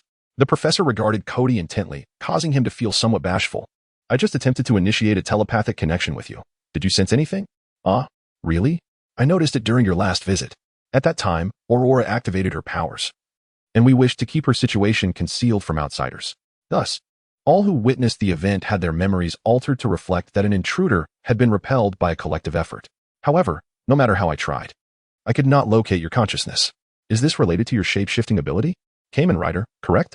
Perhaps, I am uncertain. Follow me, I shall introduce you to him. Should you still require it? Indeed. A ready-made sentinel, the collector's obsession is stirring. Welcome to the land of mutants, Multanans. Our species is synonymous with the nation's name. A land of mutants? Is this a narrative from a comic book? Kody followed as they traversed through Blink's spatial portal, arriving in an office that exuded an impressive technological ambience. The decor appeared to be a fusion of Wakandan technology and Sentinel advancements. As he approached the window and gazed down, Kody's conviction was further solidified. The streets below were populated not only by an array of peculiar mutants, but also by the Wakandans clad in their traditional attire. The professor joined him at the window, and after enduring a series of arduous experiences, we had resolved to abandon hope for the human world. Thus, Marx and I established a concealed nation here, where all mutants could finally find solace, free from the torment of persecution, and where children could thrive in a joyful environment. The surroundings were resplendent. One could leisurely explore and take in the sights. Marx had ventured out, leaving uncertain when he would return. As Kody wandered alone along this traditionally styled street, he observed the smiles adorning the faces of everyone he passed. Occasionally, Wakandan-style ships and flying mutants traversed the sky, beneath a protective force field akin to that of Wakanda. Soon, he arrived at the central square of the city, where an extensive narrative sculpture chronicled history. Upon viewing it, Kody grasped the immense struggles that mutants had endured prior to the establishment of Miltonance. This series of sculptures encircling the square was divided into several sections, commencing with the first, titled The Sculpture of Destruction, while subtitles narrating the story played on a loop within the square. In contrast to cinematic portrayals, the brutality and slaughter in the real world were starkly immediate and savage. After countless years of unrelenting struggle, the hardliner Magneto, having tragically lost his children in a mishap, resolved to no longer endure the torment. He sought vengeance upon humanity. Consequently, he unleashed his full electromagnetic power, intent on reversing the Earth's magnetic field and annihilating humankind. In response, humanity deployed its ultimate weapon, the nuclear bomb, alongside a time-reversing Sentinel robot, prepared for a desperate confrontation or mutual destruction. Yet, for reasons unknown, the Sentinel robots malfunctioned, failing to differentiate between mutants and ordinary humans. Ultimately, destruction was averted when Jean Grey sacrificed herself, unleashing the entirety of her Phoenix power to absorb the devastation wrought by Magneto and humanity, sparing the innocents and allowing souls to return to the cosmos. Elsewhere in the world, numerous mutants engaged in similar acts, shielding the benevolent, and even those who had once harmed them, from the onslaught of Sentinel robots. Yet, their efforts were met with fear and further rejection. At a critical juncture, Beast employed all satellites orbiting Earth and communication towers on the ground as amplifiers, aiding the Professor and a collective of telepathic mutants to transcend time, releasing a global telepathic storm that erased humanity's memory of mutants, thus preventing the development of Sentinel robots. Upon reaching this point, Kody comprehended Storm's reaction. As someone born years later, he was never meant to be privy to such matters, let alone the precise names. They had never truly existed. After the Great War concluded, the disheartened mutants no longer clung to their former lives. With the significant influence of Storm's tribe and the support of Wakanda, Professor X and Magneto forged a collaborative agreement, establishing a hidden nation at the site of Storm's tribe, encompassing all mutants. This nation now operates under a parliamentary system governed collectively by the Professor, Magneto, the chief of Storm's tribe, and officials dispatched from Wakanda. Each year, through Wakanda's external channels, a selection of mutant members is sent forth globally to protect and seek out newly emerging mutants in various capacities. Upon finishing the sculpture, Kody found himself momentarily speechless, overwhelmed with a torrent of emotions, reflecting on humanity's remarkable propensity for self-destruction. Before the day came to a close, Kody ultimately did not meet with Magneto. He merely obtained Magneto's helmet from the Professor. It was said that Magneto had returned to the place where his twin children had gone missing, a location he often visited in his leisure. This is merely ordinary alloy steel, devoid of any extraordinary materials, Tony remarked as he examined the analyzer's data, addressing Kody. As for the telepathy you mentioned, let us consider it a form of brainwave. If I embed a sufficiently powerful magnetic field within the helmet to create a cycle, it will exclude all external waves that are not perceptible, such as sound waves capable of vibrating the eardrum, thereby achieving immunity from mental control. Ah, I see. That's reassuring. It seems this journey was not in vain after all. Oh, by the way, please sign these documents. They pertain to our joint venture. I have acquired the Hammer Industries building to establish our new company. They possess existing factories that only require renovations to be operational. Have you decided on a name for the company? How about Marvel? It signifies extraordinary achievements, a splendid name indeed. Henceforth, our company shall be known as Marvel. Chapter 41. The New God King. Excuse me, mortal, may I borrow that peculiar belt of yours? Kody rolled his eyes. Just for a moment. Perhaps I could instantly regain my divine powers, and then I could repay you sooner, couldn't I? I've heard that on your Earth, diamonds are more precious than gold. How about I gift you a small asteroid composed entirely of diamond? As he spoke, Kody casually rummaged behind him and produced a gem the size of a head from a box. See this? I can have as many of these diamonds as I desire, each brimming with magical energy. Your offer is hardly enticing. It would be far more practical to deepen my swimming pool instead. With a flick of his wrist, the diamond vanished, and he pointed at the half-dug pool, smiling mischievously. Yet, just as Kody's finger lingered in the air, the sky suddenly erupted with a thunderous roar, as something breached the fabric of space at an unbelievable speed. In the next moment, a radiant beam of light descended from the heavens, landing beside the swimming pool. The immense force of the impact sent the soil surrounding the pool cascading back into the pit. Thor, in a state of alarm, gazed at the now-filled pit, kneeling in disbelief. All my efforts over the past 2 days have been in vain. Who is the scoundrel responsible for this? Thor glared fiercely at the column of light. Kody also fixed his gaze upon it, fully aware that this was the Rainbow Bridge. Both Thor and his hammer had now arrived at his location, and the plot had become somewhat disordered. He was uncertain of the next step. Could it be the Destroyer? Yet, to his surprise, it was Loki, clad in a formal suit, who emerged. Kody furrowed his brow as the golden belt materialized around his waist. Loki, what brings you here? He inquired. I came to see you. Is something amiss? Is it Jotunheim? I can explain everything to Father. Loki donned a sorrowful expression, lamenting. Father has passed away. Oh, so we have reached this point in the narrative. It seems the story has finally aligned, Kody mused. What? Upon hearing this news, tears welled in Thor's eyes. Loki, seemingly unsatisfied, continued, your banishment, the looming threat of war, he could no longer bear it. But he knew you loved him, and he loved you in return. So do not blame yourself. He has now passed the throne to me, and you need not worry about the future. Can I return home? Thor asked, his tear-filled eyes pleading with Loki. No, the terms of the truce with Jotunheim are your eternal banishment. Is there no other way? Mother will not allow your return. You have caused her too much grief. I am truly sorry. This may very well be our final farewell, Brother? No, I should be the one apologizing. Thank you for coming to see me, brother. Kody, I wish to rest for a while, if that is all right. Of course, please take care of yourself today. At Kody's words, Thor rose from the ground, head bowed, and with heavy steps, he entered the house. Only then did Loki cast a sidelong glance at the mortal who had been standing quietly nearby. He gradually approached Kody, locking eyes with him for a moment. There is something peculiar about your aura. Have you ever encountered a blue box? A blue box? My favorite cereal brand features a blue box. Would you like me to recommend it? How amusing. I can sense that you possess immense energy. I wonder, would you be willing to serve your god? Kody deftly sidestepped the topic, responding, you are the new king of the 9 realms, correct? Shouldn't the god king repay your brother's debts? It's not a substantial amount, just enough gold to fill your brother's chamber, as he promised to repay it upon returning to Asgard. Now that he cannot return, surely the god king would not allow debts to remain unpaid? I do not. You rule the 9 realms, do you not? Kody gazed innocently into Loki's eyes, prompting Loki to suppress a sigh, leaving behind a simple, just wait. With a flash of golden light, he activated the rainbow bridge and dashed away. It seemed the eternal spear had already found its way into Loki's hands. Hey, you foul mortal. Why are you making things difficult for my brother? I told you, I will help you repair this place. Thor's head poked out from the window. Who would have thought that Thor was so protective of his brother? Do you truly believe his words? Of course, he is my brother. Besides, why would he lie? Who knows?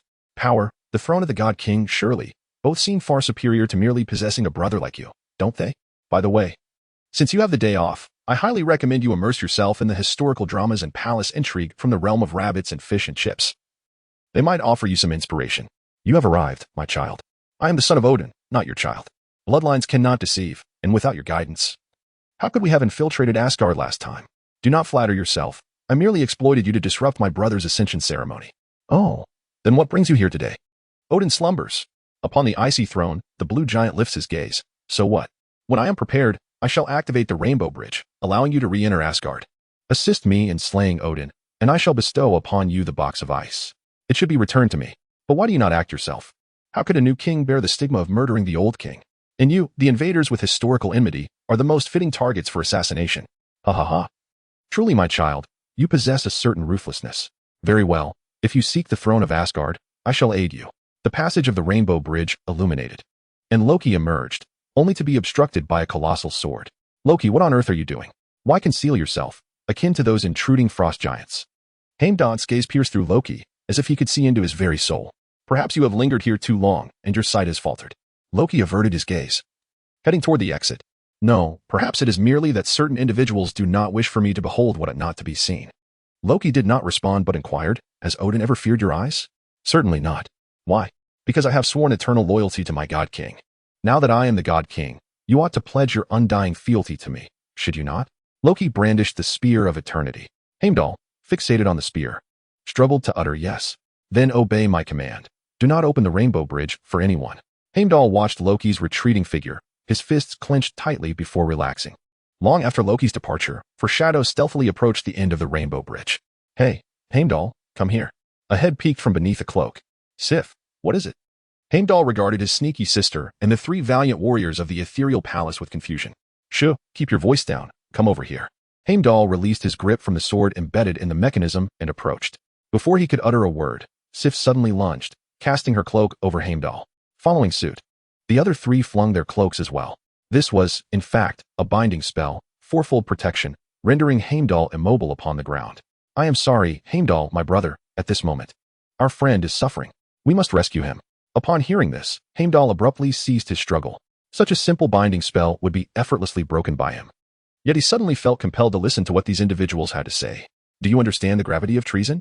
We are aware, indeed, that such actions are akin to self-destruction, yet Thor is worthy of our risk, for we know he would do the same for us. So, you intend to defy the command of our divine ruler, Loki, breaking the oath sworn as warriors, even committing treason to bring Thor back, correct? Yes. The 4 of them declared resolutely in unison. Very well, I must remain utterly loyal to our king Loki, but I feel bound by you. Unable to be deterred by anything. Am I wrong?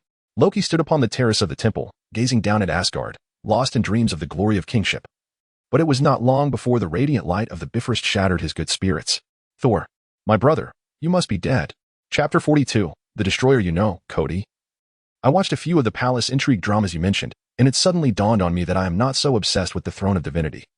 If Loki desires it, Let him have it. After all, I possess no divine power now, and it would be inappropriate for an ordinary man to ascend as king. As Thor dug into the pool, he spoke to Kody, who lounged nearby in oversized shorts, basking in the sun with a coconut in hand. Well, it seems watching palace dramas has led to a state of detachment. What a waste. Kody felt helpless, wishing he could reveal the spoiler that Odin was not dead and was, in fact, on the brink of being murdered. At that moment, a beam of rainbow light descended from the heavens, landing precisely where it had before. This time, the piled earth and sand overwhelmed Thor. And before he could express his frustration, the light receded, and the four appeared at the poolside simultaneously. Kody observed, it appears there is no need for spoilers. The characters propelling the plot have arrived. Who stepped on my head? Sif exclaimed, hastily withdrawing her foot. Thor, how did you end up like this? Quickly, come up. The other three hurriedly cleared the dirt and pulled Thor up. Hey, you've ruined a day's worth of my labor. You all must help me dig today. This is your job? Sif exclaimed in disbelief. How could the illustrious prince of Asgard be reduced to a grimy laborer? This is not his job. Work entails compensation.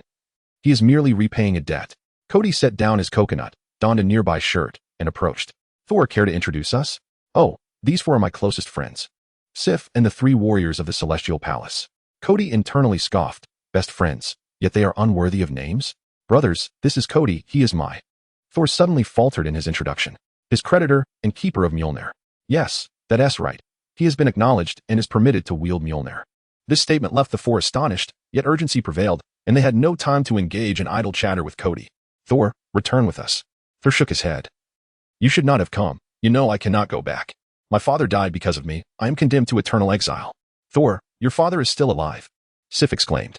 Kordak informed me that he had warned you long ago. Kody interjected.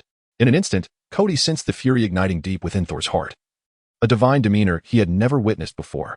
Even stripped of his powers, Thor exuded an aura that suggested he could unleash cataclysmic force at any moment. Kody even noticed Mjolnir tremble in his mirrored realm. Step aside. Sif suddenly shouted, immediately pushing the others out of the way. The next moment, a colossal rainbow beam, far thicker than before, descended upon them. Damn it, I just repaired half the house. I hope this beast doesn't destroy it. This was undoubtedly the destroyer. An entity of formidable strength.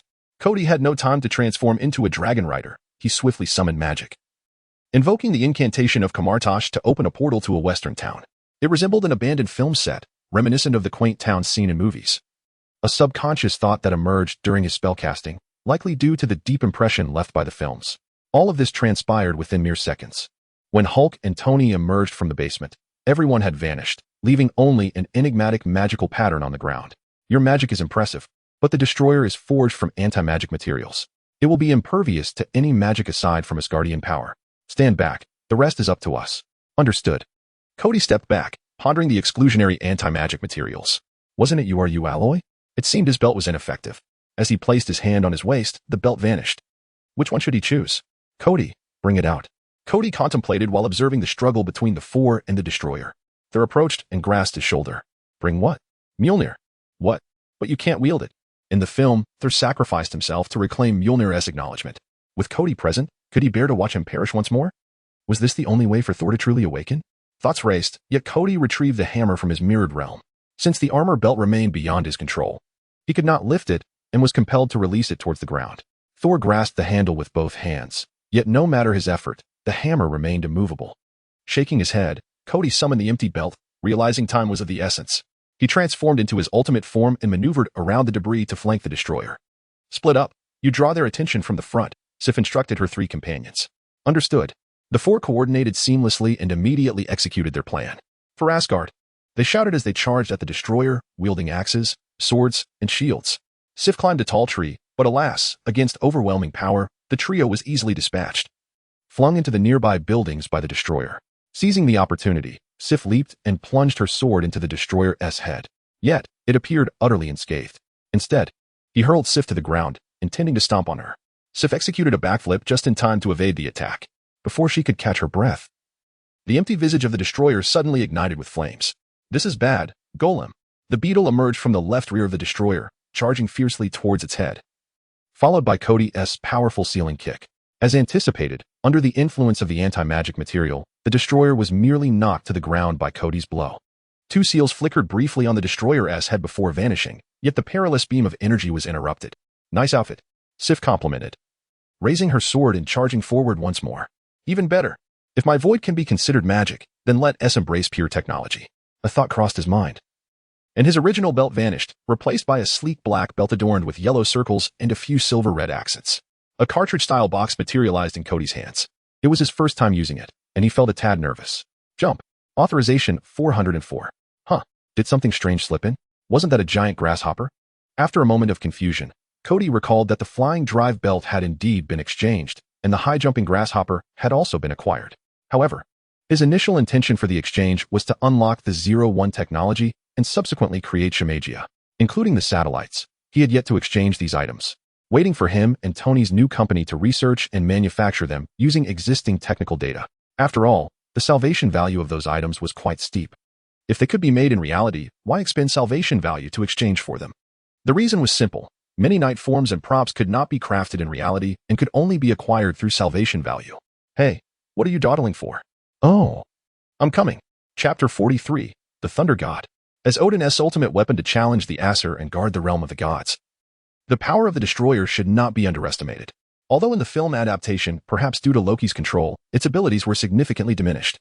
It remained far beyond the capabilities of Sif and the three warriors of the realm. The Destroyer commenced indiscriminate bombardment, unleashing relentless energy beams that ravaged the surroundings. With buildings on either side collapsing into flames, direct magical energy attacks proved ineffective.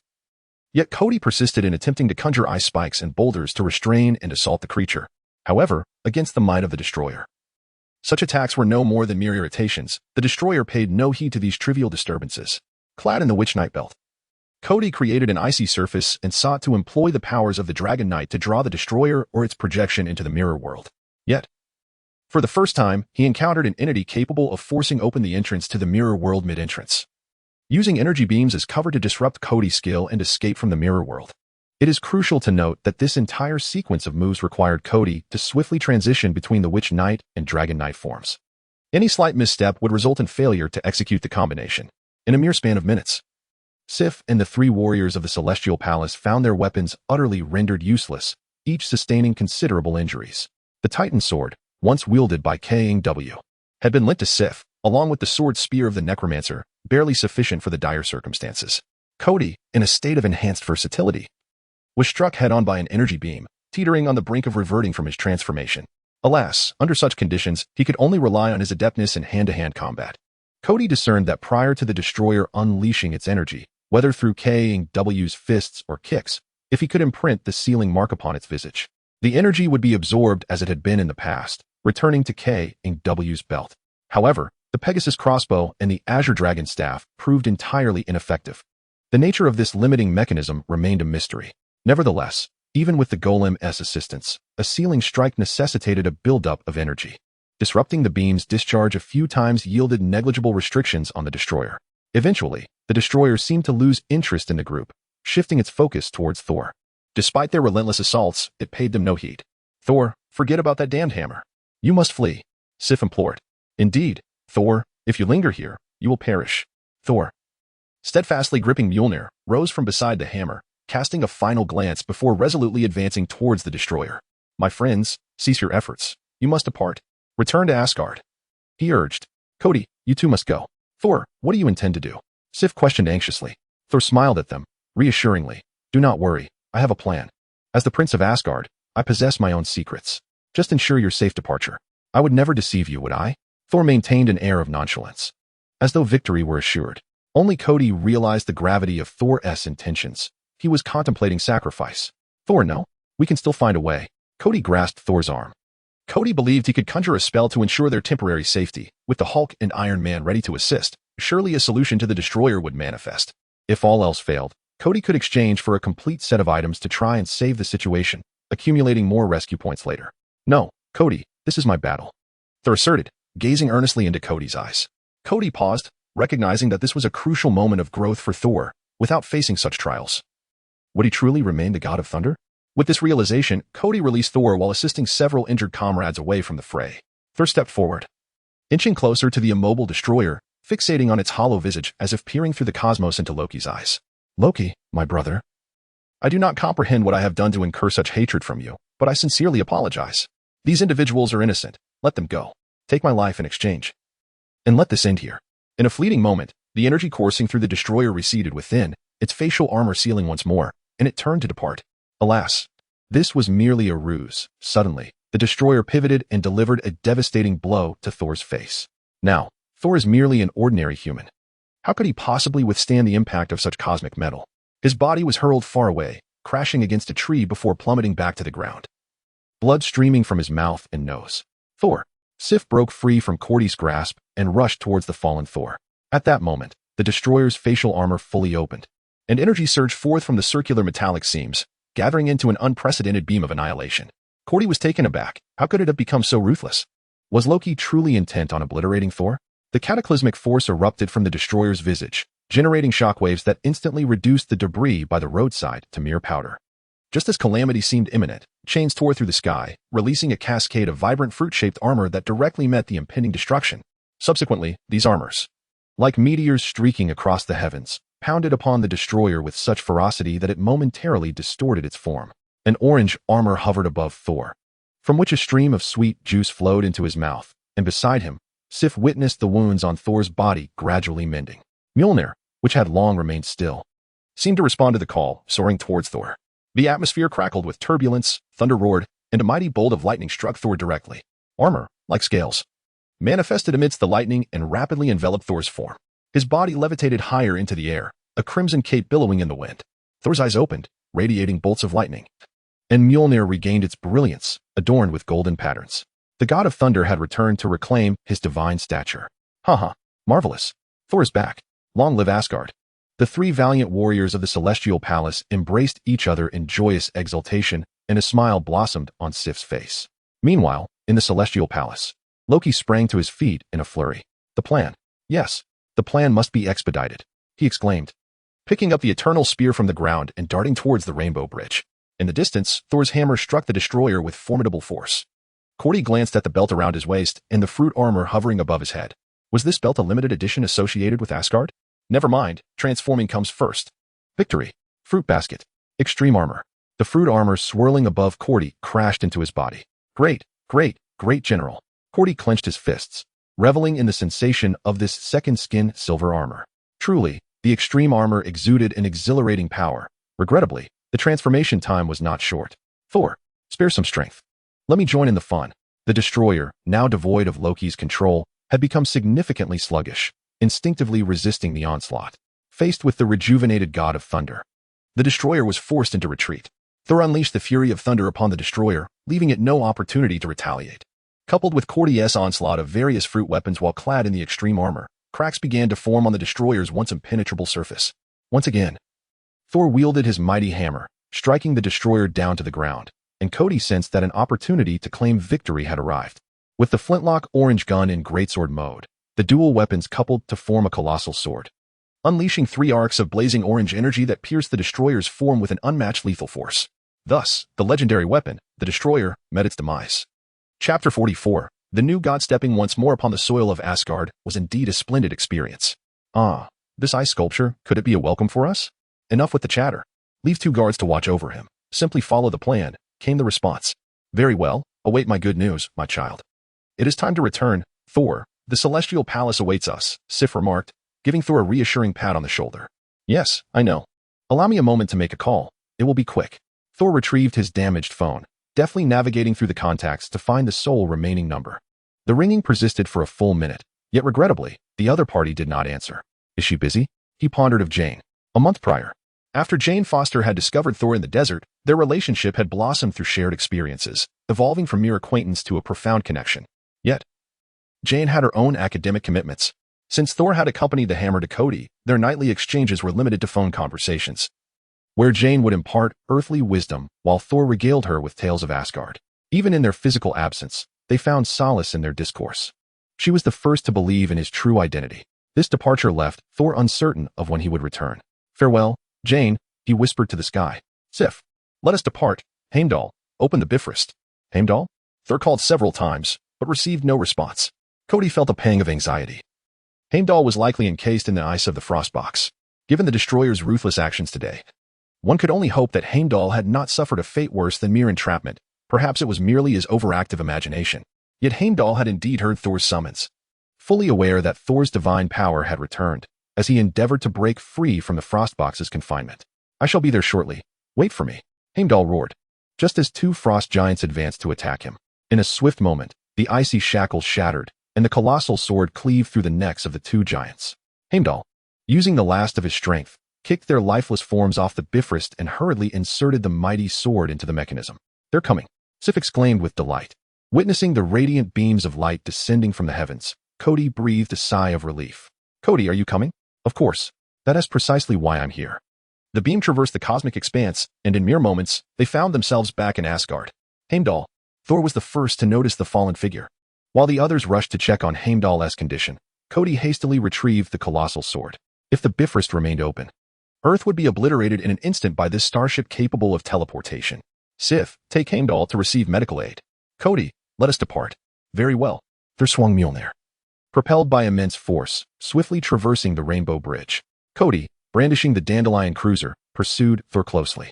Perplexed, he wondered why, despite donning full armor, he could not take flight. Meanwhile, within Odin's chamber, Frigg lay injured on the ground, struck down by Laufey. The latter gazed at the motionless Odin on the bed and chuckled softly. "Long time no see, Odin." "Oh, no, the father of the gods, your majesty." Laufey performed an awkward bow, disregarding the golden aura surrounding Odin's bed, and stepped directly onto it, leaning down to pry open Odin's eyes. Observing Odin's somewhat murky gaze, Laufey revealed a satisfied smile. "I have heard that you can still see and hear all that transpires around you. I hope that's true, for then you will know that you perish by my hand." Suddenly, a powerful force struck Laufey's head, overwhelming him with its might, rendering him immobile. "And you die at the hands of Odin's son." Laufey incredulously turned toward the source of the blow, only to find Thor standing there. Hadn't Loki informed him that Thor had lost his divine powers? Before he could utter a word, Thor hurled Mjolnir once again. This time, the hammer crackled with lethal lightning, shattering Laufey's icy form. "Mother, are you all right?" "Thor, you have returned. Your powers are restored, and you saved your father." "Mother, where is Loki?" "Loki? Isn't he right behind you?" "Behind me?" Thor turned suddenly, but found nothing. A chill of alarm coursing through him. "Die. My brother." Frigg before him suddenly morphed into Loki, brandishing the eternal spear, thrusting it directly toward Thor's heart. A massive orange flame projectile struck Loki, sending him crashing against the chamber wall, shattering it and propelling him out of the window, the eternal spear falling to the ground. "Phew, I made it." Kody exhaled, realizing the unfolding events had become a convoluted scheme. "What has my brother done to you to warrant such a move?" Thor cast a bewildered glance at Kody before following him outside. "I have no idea," Kody replied, utterly baffled. Ever since he set foot in Asgard, he felt transformed into a true god. It was an extraordinarily peculiar yet comforting sensation, not merely an increase in power, but rather an invigorating energy that surged from the very soil of Asgard. Why does this feel reminiscent of a certain sister's narrative? Thus, while it was ostensibly just a standard technique, its potency was undoubtedly comparable to a sword strike against the destroyer. Had the eternal spear not partially blocked it, Loki might have truly knelt. Kody sheathed his weapon and picked up the eternal spear, intending to place it beside Odin when he suddenly noticed Odin's eyes had opened, gazing intently at him. "Odin, greetings." Kody, unsure of what to say, awkwardly offered a salutation. "Pray tell, what brings you here, O Divine One?" "Every day a god." "Who? Me? Indeed. Do you not know?" "Ah, I am aware, yet my circumstances are rather unique. I do not aspire to ascend to divinity. However, you have already achieved such a status." "You jest, for the criteria for godhood necessitate the sustenance of a celestial body, and I continue to reside upon one, Earth. As you refer to it, Midgard, one of the 9 realms." Kody's voice dwindled as Odin scrutinized him with an exceptionally grave gaze, as though he could see through Kody's very essence, even through armor. "No, it is no longer part of the 9 realms. The World Tree has informed me that an independent divine essence has emerged there, thus Midgard has gradually shed the constraints of the 9 realms. Its mark now severed from the World Tree. That new god is you. In the past, Midgard was a domain shared by the deities. No single god possessed it in solitude. I wonder how the other gods will react upon learning this news. They will only sense their divine power being incrementally expelled or absorbed. My prolonged slumber was significantly due to the depletion of divine energy. Yet I remained oblivious to the cause until you set foot on Asgard, at which point I finally comprehended its whereabouts." Kody was utterly stunned. Yet Odin's words were relentless, not only regarding Midgard. "You have also siphoned the divine essence from the World Tree and acquired the power of Helheim, the very roots of the World Tree. Even if the 9 realms were to be annihilated, rebirth would commence from the roots. Having grasped the power of Helheim, after the twilight of the gods, you shall become the sole deity of the World Tree. In the rejuvenated world tree shall establish Midgard as the new nexus of the nine realms, the future sovereign god. Please, do not just in such a manner. Is it because I recently attacked Loki with too much fervor that you are angered? I assure you, I shall refrain from such actions henceforth.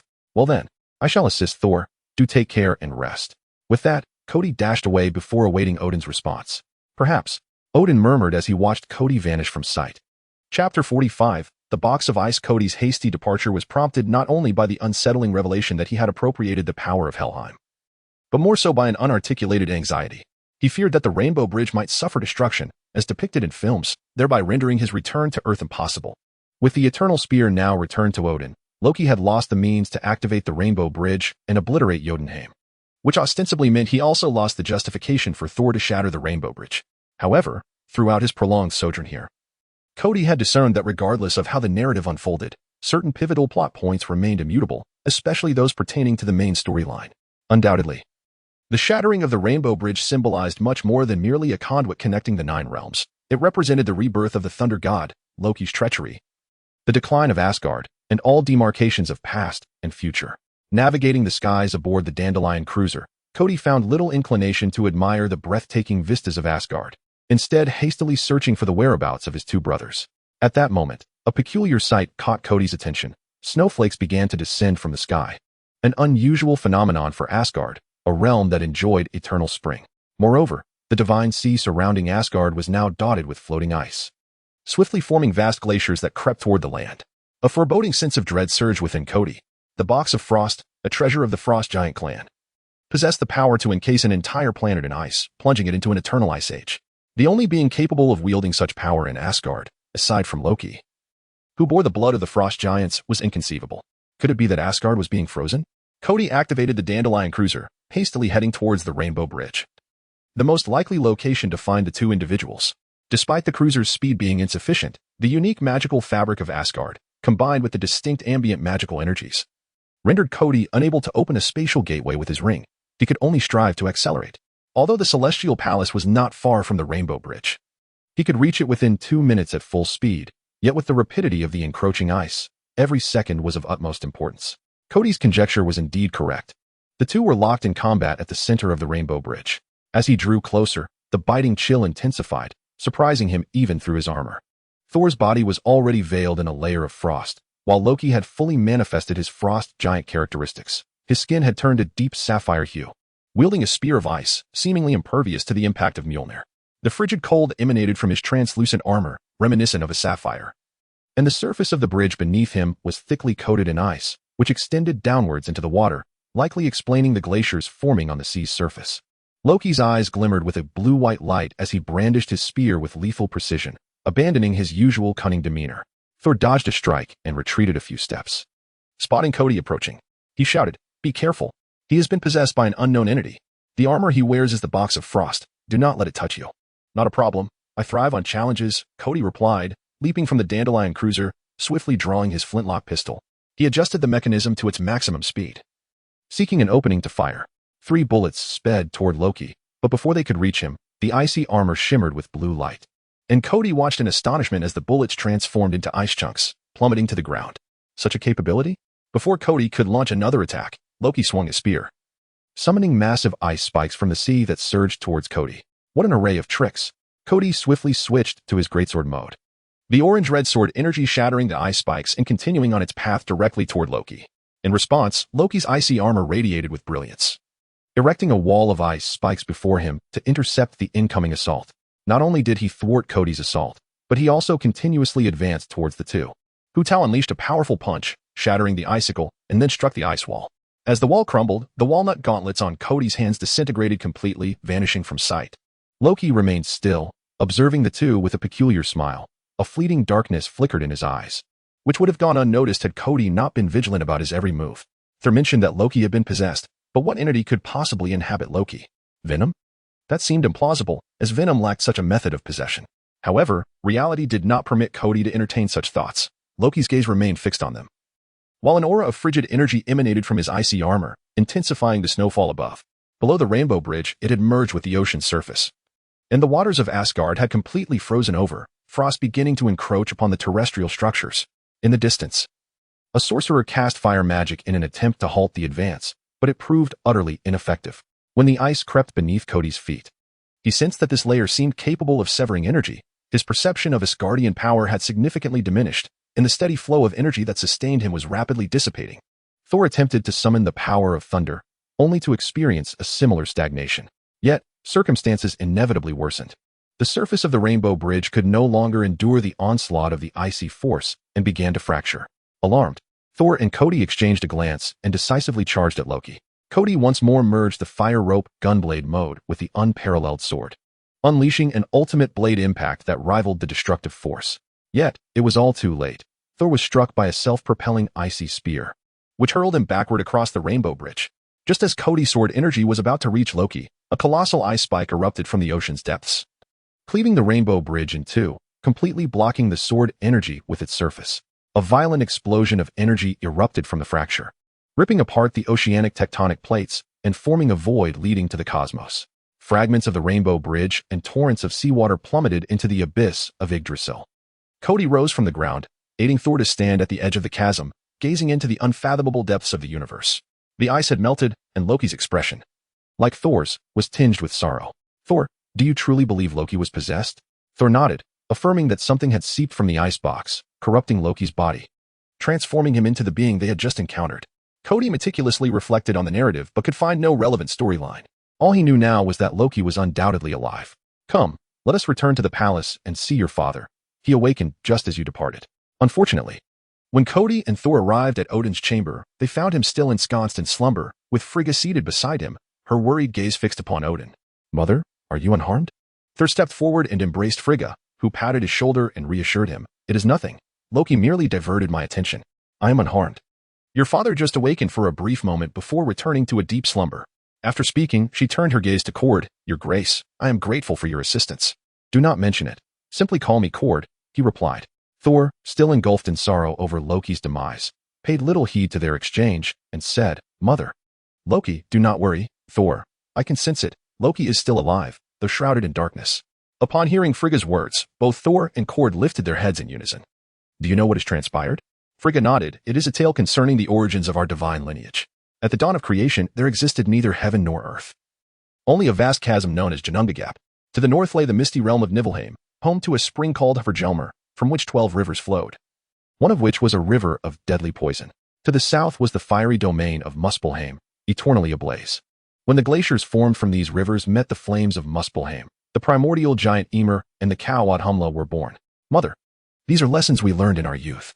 Audhumla licked the icy blocks, giving birth to Buri, our ancestor, who fathered our grandfather Bor. Grandfather and grandmother Besla bore our father and his 2 brothers. Subsequently, due to the giants' savagery, war erupted between the gods and giants. Ymir was slain, and the remaining giants fled to Jotunheim, becoming frost giants, which explains their enmity towards us. But what does this have to do with Loki? Frigga sighed. "Thor, we have never revealed to you that Loki is, in fact, an abandoned frost giant whom we adopted. He has come to realize his true identity." "How can that be?"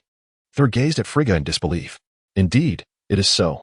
This is why he sought the icebox. Only the bloodline of a frost giant can unlock its true powers. Following the war between gods and giants, your father severed the river of poison to protect our kind from its corruption. The icebox, however, is a vessel of sealing, preserving the remnants of that toxin and the lingering powers of Ymir. Yet, the world tree sprouted from Ymir's heart, his blood, head, torso, and even the maggots upon him transformed into all things. What remnants of power could possibly remain? There remains his malice and resentment, which no divine means can obliterate. These elements have tainted Loki's being. Now, all I hope for is that Loki's soul may find peace." Cord, listening in astonishment, was grateful for his armor concealing his expression. He had never anticipated such a convoluted tale intertwining with Norse mythology. "Then, Mother, will Loki become a brutal giant like Ymir?" Frigga shook her head. "He is my son, and I believe he will not. In my heart, I can still feel his radiant soul. He has merely been momentarily deceived." "All right, Thor, the frost giants have invaded, and many of our celestial guards have sustained injuries. The immediate crisis has been averted, and as a prince, you should extend your condolences and host a celebratory banquet. Do remember to attend to our esteemed guests." "Understood, Mother." "Kody, I regret to inform you that the Rainbow Bridge has been severed, and you must remain here for the time being. However, rest assured, Asgard will undoubtedly enchant you." Kody rubbed his hands together, expressing his keen interest in the magic of this realm. Might I inquire if I could learn a thing or two? Certainly. I have an excellent candidate for a teacher to recommend to you. Who might that be? My sister, Hella. Oh, wait, did you just say Hella? Yes, indeed. What is the matter? Thor inquired, puzzled. Oh, it's nothing. It's just that this armor is rather cumbersome, and I didn't quite catch that, haha. Hella? Surely. You jest. Was she sealed away? Kody thought to himself, grappling with the absurdity of this revised narrative. As the evening banquet commenced, prompted by Thor's reminder, Kody lifted his gaze from the colossal roasted beast's leg and beheld the ethereal figure entering the hall, a radiant elven queen clad in a flowing white gown, exuding a blinding aura of purity. No, it was Hella. With such an attire, anyone who had seen a couple of films would never associate her with that green-clad demoness adorned with formidable horns. The present-day Hella surpassed even the elven queen from the Lord of the Rings in beauty. This was evident as both men and women in the banquet hall cast furtive glances, captivated by her exquisite presence. Hella surveyed the room until she spotted Thor and approached him, enveloping him in an embrace. Thor, do not be disheartened, all shall be well. Yes, sister. By the way, allow me to introduce a friend of mine. His name is Kody, and he harbors a profound interest in our magic. Would you be willing to instruct him? Oh. Hella's gaze shifted from Thor to Kody's face. You possess formidable power. I can teach you all the magic of Asgard. But will you assist us in repairing the Rainbow Bridge? Of course, I would be glad to help if I can. Though I fear my powers might not be of assistance in this matter. There is hope. The restoration of the Rainbow Bridge requires spatial energy. Any sorcerer endowed with such abilities can aid us. I can sense magical energy, and within you, I perceive an exceptionally potent spatial force. Suddenly, Hella furrowed her brow, grasped Kody's hand, and swiftly made her way toward the entrance. What is happening? What is going on? Kody exclaimed, barely having the time to set down his fork. They arrived at the edge of a pool, where Hella erected a barrier, placing her hand upon Kody's abdomen. Kody felt a wave of shyness wash over him. Yet Hella's next statement delivered the second shock since arriving in Asgard. So, it was you who stole the ether particles. Chapter 46, An Onslaught of Trouble's Nick Fury. The immense funding provided to you annually by the World Security Council is not meant for you to deceive us. What exactly is that energy? What clandestine weapon has S.H.I.E.L.D. secretly developed? Or has another monstrous entity emerged? Ladies and gentlemen, I do not intend to withhold information from you. The nature of this energy is currently under investigation by S.H.I.E.L.D. This marks the fourth inquiry. And one cannot simply continue to respond with "we are still investigating." The entirety of S.H.I.E.L.D.'s scientific team has taken residence at that film studio. And should any breakthroughs occur, I shall inform you at the earliest opportunity. And what are the runes? Do they bear any relation to Norse mythology? At present, it remains unclear. They may be remnants of a lost ancient language, which our linguistic experts are presently deciphering. In response to the inquiries from the World Council, Nick is left with no choice but to resort to such evasive rhetoric to delay matters. This situation involves Kody. The Villa District is absolutely off-limits to anyone beyond S.H.I.E.L.D., or more precisely, to Nick Fury's trusted confidants. Ever since obtaining that vision concerning Alexander Pierce from Kody, Nick has entirely relegated the Avengers Initiative to the shadows, excluding it from S.H.I.E.L.D.'s strategic frameworks, to the extent that even Hill and Coulson are privy only to the most superficial details. Moreover, Nick has commenced a thorough internal investigation within S.H.I.E.L.D. Following the trail, it has been determined that at least a third of the senior officials within the former S.H.I.E.L.D. Strategic Command, led by Alexander Pierce, are compromised. Alarmingly, those who serve Pierce are often blissfully unaware that they are unwittingly aiding Hydra. Furthermore, it has been established that 2 seats within the World Council are held by core members of Hydra, regrettably including the vice president of their own nation. The political and business spheres are entangled to an overwhelming degree, including those whom Nick previously informed Kody about, in the newly identified targets of recent days. It was initially believed that the malevolent organization, thought to have been dismantled by Captain America, has, in fact, entrenched itself more deeply after surviving in the shadows for decades. Fortunately, Nick's investigation into these individuals has proven less arduous than anticipated. Apart from his own exceptional abilities, the primary reason lies within the internal dynamics of Hydra. When the heavens conspire for one's downfall, they often instigate madness first. The existing Hydra members give Nick the impression of those on the verge of annihilation before Captain America's intervention. Perhaps it is due to the high-ranking members' immense wealth and power. Or perhaps they are simply aware that the world perceives Hydra as vanquished. They have grown increasingly reckless, which is Nick's initial observation. Within their private gatherings in clubs or hotels, discussions become unabashed, whether regarding Hydra's affairs or their plans to incite chaos in small nations for corporate gain. Moreover, security measures at such venues are exceedingly lax. Nick merely posed as a janitor to gain entry.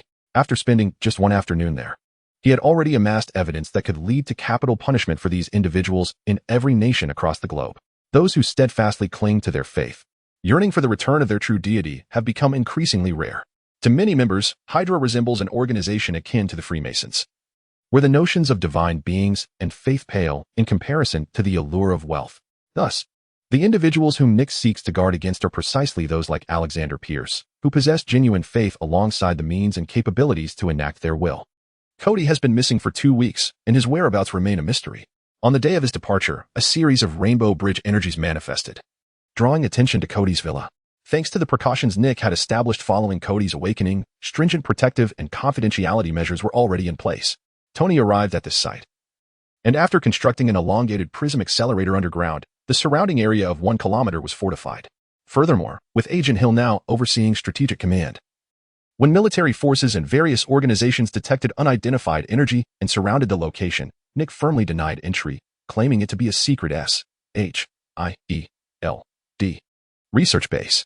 Unfortunately, a minor oversight occurred. The commotion caused by Kody transporting everyone to the abandoned film base, along with the energy produced by the final teleportation, was detected prematurely by other organizations. Once these entities clamored to investigate the research and preserve the runic evidence left by the Rainbow Bridge, SHIELD arrived belatedly. The identical energy signatures were undeniable. Even Nick, accustomed to fabricating excuses before the World Council, found it impossible to spin a tale. The sheer magnitude of the energy from the battle was overwhelming. Every trench created by the bombardment revealed glass crystals, a transformation only achievable under conditions of extreme heat and pressure. Additionally, wood particles were pulverized by shock waves, with no known human weapon capable of producing such a force, and there were no signs of radiation or explosive remnants at the scene. Finally, the enigmatic symbol left by the Rainbow Bridge was discovered 2 hours later, with the sole historical evidence of its existence located at the ground in front of a church in Norway, where a mural depicting the World Tree resides. Nick was aware that the Red Skull had found the Tesseract within this very church. Equally troubled was Tony Stark. It seemed that Justin Hammer had genuinely been paralyzed by fear. Initially, when Tony approached him to purchase his company, the process was remarkably smooth. Even the military, deeming Hammer Industries a colossal headache, relinquished it with surprising ease. Consequently, Tony acquired Hammer Industries factories, production lines, and even the headquarters at an exceptionally favorable price. Especially considering that the Iron Soldier's destruction of Tony's complex necessitated significant reparations. Due to this major incident, the Stark Industries Expo, originally intended to last an entire year, was regrettably halted, with renovations requiring at least 6 months. During this period, all economic losses were factored into the acquisition price of Hammer Industries. The assets, as previously mentioned in the documents Tony had Kody sign, were to be equally divided between the two. However, this seemingly certain transaction was unexpectedly suspended at the last moment. The military raised the issue that Hammer Industries' prior research had been conducted under their funding, rendering all patents the property of the military. Furthermore, when Stark Industries shut down its weapons division, an agreement was reached with the military, stipulating that Stark Industries would permanently refrain from engaging in any defense-related industries, nullifying their previous collaboration. Failing to adhere to this agreement would result in Stark Industries facing a penalty of up to $100 billion. If Stark Industries were to acquire these weapon patents, it would constitute a breach of their agreement with the military. Thus, Tony was left with 3 choices: pay the fine, provide the military with the Iron Man suit technology, or abandon the acquisition altogether. Even Justin Hammer, confined in prison, had performed a complete turnaround in his stance. It remained unclear who had orchestrated this cunning strategy, which seemed to benefit the military while Stark Industries bore the brunt of the losses. Pepper had tirelessly campaigned for days regarding this matter, yet this time, their opponents were unusually united, leaving no room for negotiation. Tony scoffed. If they insisted on claiming that these creations were birthed from their funding, then so be it. He would relinquish all patents of Hammer Industries, desiring only the empty shells, demanding that they remove all technical documentation within 3 days, or he would have no qualms about demolishing and reconstructing his own building. However, Hammer Industries' most valuable assets were indeed those patents. He acknowledged that their related technology had far surpassed theirs, yet to forfeit them seemed a pity, as retaining them could yield millions in royalties annually. Tony chuckled, pulling Pepper close. Utilizing some worthless items to confirm a potential adversary was a lucrative deal. They merely needed to observe who would be the next to collaborate with the military. Moreover, he had changed his mind. Marvel should not be a company eager to delve into military endeavors, but rather one dedicated to developing robotics aimed at enhancing human happiness through technological assistance. Chapter 47. The daily life in Asgard. Kody found his days in Asgard quite delightful, engaging in activities that revolved around eating, sleeping, and, of course, spending hours transforming into Kamen Rider game, clad in his armored suit. He would stand at the edge of the Rainbow Bridge's magical array, witnessing the spatial energy being gradually extracted from his body, causing the bridge to expand like dough. This process was exceedingly slow. After many days, it had only grown by less than 5 centimeters. Although Asgard had a 48-hour day, the differing spatial dimensions resulted in varying time flows. Thor informed Kody that a day in Asgard equated to a day on Earth, alleviating any concerns about the mythological notion of a day in the heavens equating to a year on Earth. Additionally, Kody had made a new friend, or rather, a small pet, a flying horse the size of a small dog. During Kody's visit to Asgard, he happened upon the Pegasus Ranch. The moment this little steed laid its eyes upon Kody, it refused to part from him. Each day, they exchanged affectionate kisses and warm embraces, and as Hela explained, aside from hay, the growth of a Pegasus is intricately tied to the consumption of magical energy. Different Pegasi possess varied preferences, and it seems that the magical aura emanating from Kody perfectly suited this particular Pegasus's palate. Do not underestimate these Pegasi, they are no mere pets. Each is nurtured by a Valkyrie, raised exclusively by one individual from a young age, forming a profound bond of mutual selection and telepathic connection. Upon reaching maturity, those who share a spiritual affinity with these majestic creatures receive a sacred blessing. For instance, Sif, who was once a Valkyrie herself, received a blessing that elevated her to the status of the goddess of abundance. Such a divine position cannot be conferred even by Odin without blood ties. It is a gift reserved for the ancient gods during the primordial chaos. Of course, not all Pegasi choose Valkyries as their companions. Hela, for example, has also garnered the favor of a Pegasus, receiving a blessing that allows her to sever evil from her being. Hela paused at this juncture, leaving Kody to ponder whether the evil she separated had manifested as that nefarious sister. Over time, Hela's initial negative impression of Kody as a thief began to dissipate, largely due to Odin's advanced age and the immense burden he bore after losing his power over Midgard, compounded by the last incident in which he was forcibly awakened from his slumber. In the initial days, Kody felt some anxiety about not being able to return to Earth. He attempted to transform into a dragon knight, hoping to connect to Earth through the mirror world. Unfortunately, the mirror world merely reflected Asgard, and each attempt resulted in a complete collapse within mere seconds. After several endeavors, Kody, with his imaginative mind, contemplated using a divine belt instead, and promptly exchanged for the masked rider Odin's belt, a decision facilitated by the substantial rescue points earned from defeating the destroyer. Unexpectedly, events began to unfold. While Thor was conversing quietly with his father Odin, a peculiar box floated outside the window, heading straight for Odin's waist. Despite Thor's frantic attempts to intervene, the box eluded his grasp as though it were mere air. Subsequently, a belt manifested beneath the box, encircling Odin's waist. To Thor's astonishment, his father transformed, mirroring Kody's own metamorphosis.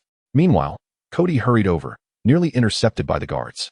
The conclusion was that in his transformed state, Odin could remain conscious for 1 hour each day. During the rest of the time, his presence would exist solely within the mirror world, without disrupting the effects of Odin's slumber. However, this precious hour of wakefulness would cost Kody 1,000 rescue points, a tenfold rental fee. After careful contemplation, Kody realized that there were reasons behind his actions. And considering that only this hour would incur a deduction in his salvation points, he hesitated to reclaim them. However, Kody was profoundly perplexed by the existence of Kamen Rider Odin, whom he perceived merely as an entity borrowing the name of Odin. In terms of appearance, totems, lore, and abilities, there was no connection to the true god Odin. Frustratingly, the powers of Kamen Rider Odin could indeed be wielded by the real Odin in the mortal realm. Unlike Kody's Dragon Knight belt, whose skills were confined to the mirror world, was this the essence of the divide between gods and mortals? He had aspired to attain divinity as well. Much like Hela, upon awakening, Odin not only sensed Kody's divine powers, but also perceived the influence of the Infinity Stones emanating from him. Kody had completely absorbed the powers of the Space Stone and the Time Stone, but the Ether, or Reality Stone, had seamlessly integrated into Kody's very lineage. Even Odin, despite his might, could not extract the Ether from Kody's being. Moreover, there were no lingering seals or marks left on Kody, signifying that the Ether had found its way to him through some intrinsic means, rather than through thievery. Upon grasping the truth of the matter, Odin felt a wave of relief. The complete disappearance of the Ether meant that the Dark Elves would no longer pose a threat. Another formidable enemy of Asgard had vanished, and without the Ether's assistance, the Dark Elves would forever be incapable of forging powerful cursed warriors. Additionally, the brutality embedded in their lineage would gradually fade with time, perhaps leading them back to their former state as light elves. Elves originated from the maggots of the primordial giants, the side basking in sunlight transformed into light elves, while the shadowed side morphed into dark elves, known for their bloodthirstiness and savagery. After the cataclysmic battle between giants and gods, these elves were banished to Svartalfheim fame. Initially, light and dark elves cohabited, but it was not long before the dark elves completely corrupted their luminous counterparts. Thousands of years ago, the dark elves obtained the ether and grew increasingly reckless, even attempting to invade the realm of the gods, seeking to plunge the universe into eternal darkness. Ultimately, Odin's father, Bor, vanquished the dark elves, seizing the ether, and alongside Odin, sealed it within a hidden space in Midgard. This secret was unbeknownst even to legendary sorcerers like Merlin and the Ancient One, guardians of Earth. The power of the ether was so formidable that Odin himself had nearly succumbed to its allure. This is why, despite his disdain for the Aesir and having once battled them, Odin treated Kody with a degree of cordiality. Kody had not been corrupted by the ether. He posed no threat to the Nine Realms. Perhaps, when Ragnar K truly arrives, Odin could confidently entrust the realms to this young man. In related news, this morning, the military announced that Oscorp would replace Hammer Industries, now in its final liquidation phase, as the new weapons supplier. Oscorp also unveiled an innovative line of bioarmor and aircraft at its joint press conference. At the same time, Iron Man, billionaire Tony Stark, convened a press conference to announce the establishment of a brand new company named Marvel Technologies, dedicated to the research of multifunctional robots for everyday life. He also launched the Marvel Foundation, which will provide financial support to assist the elderly and individuals with disabilities. It has been noted that the Osborne Group, previously a leader in biological research and pharmaceutical development, had never ventured into the military industry. The occurrence of such a reversal in corporate positioning between these two giants is indeed a peculiar coincidence. Chapter 48. Conspiracy. I fail to comprehend what value there is in conquering Midgard. Would it not be more advantageous to seize Asgard instead? Loki sat upon the frozen throne, his visage restored to its original form, idly toying with a scepter while averting his gaze from the Chitauri standing before him. Our purpose is not for you to understand. You need only to execute the tasks we assign to you.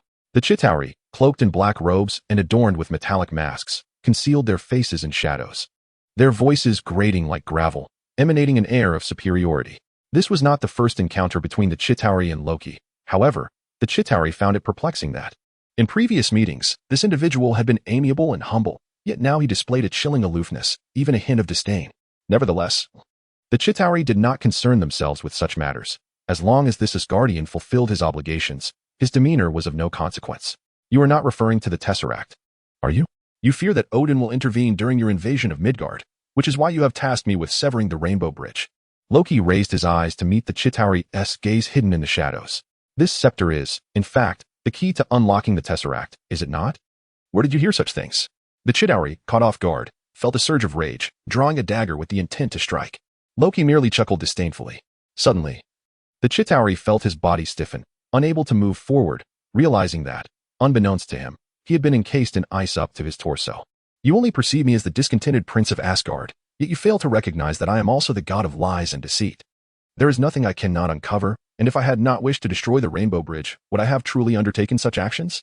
Furthermore, I am now the king of Jotunheim, the god of ice and snow. Should our relationship not evolve accordingly? Loki lifted the scepter and pressed it against the Chitauri's throat. Are you not concerned that the Chitauri army might invade your insignificant Jotunheim first? You have acknowledged that with the Rainbow Bridge severed, Asgard stands isolated and helpless. Is not your position equally precarious? Loki chuckled lightly. Do not attempt to intimidate me. The stubbornness of you Chitauri is astonishing.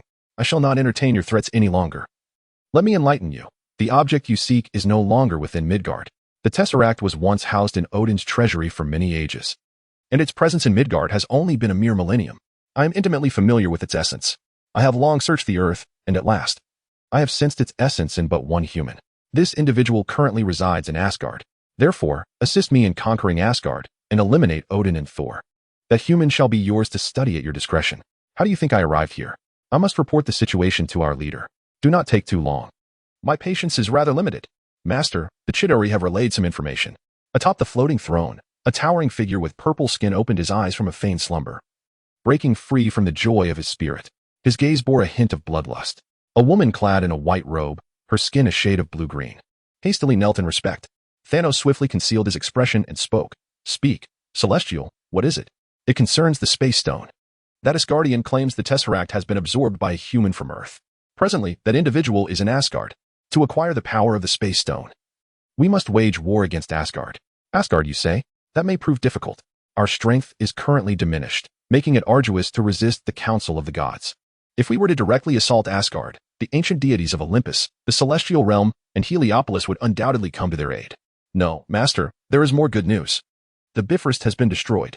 Whether it be Olympus, the Celestial Realm, or Heliopolis, they must first traverse their own divine realms to reach Earth before entering the domains of other gods.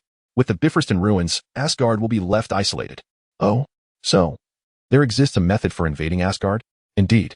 In that case, inform the Chitauri that if successful, I shall grant them all they desire. Otherwise, as long as I, Thanos, exist, there shall never be a place for them to dwell. Understood, Master. Once the Celestial departed, Thanos closed his eyes once more.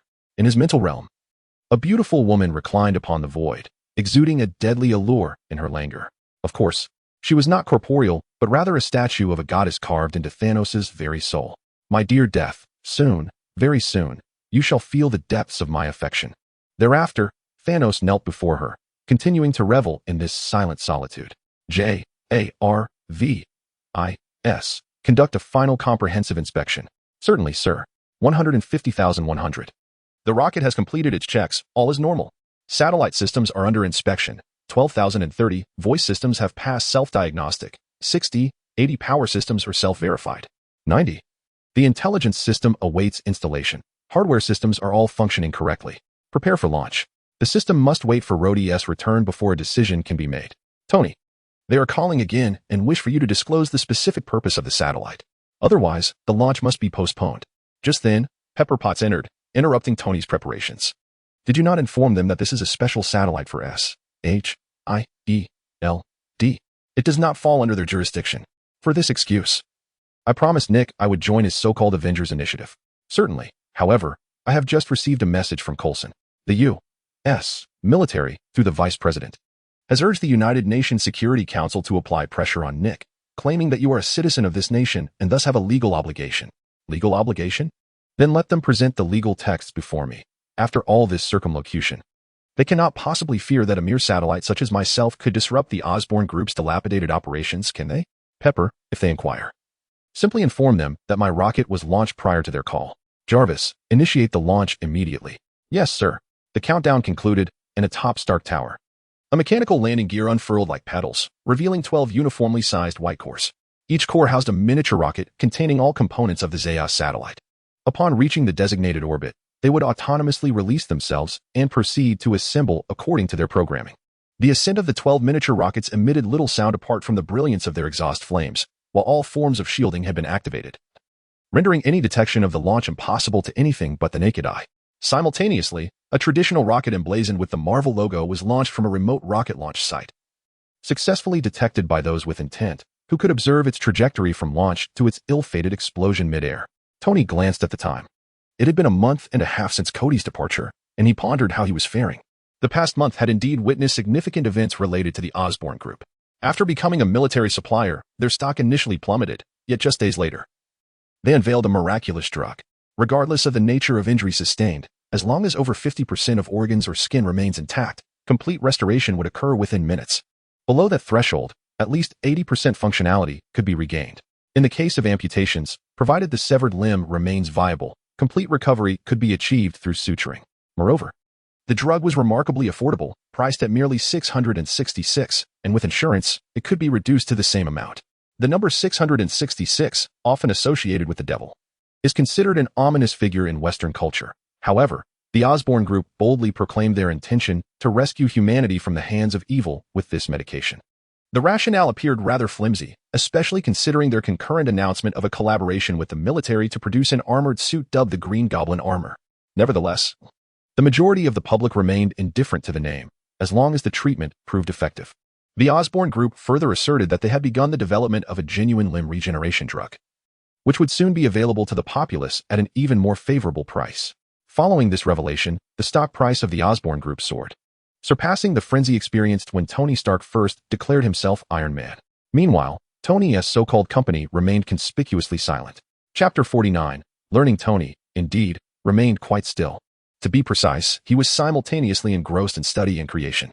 Although he could discern that the various forms assumed by Kody differed significantly in their material composition and energy output methods, his acquaintance with Kody had been relatively brief, affording him little opportunity to delve deeply into the nuances of Kody's other manifestations.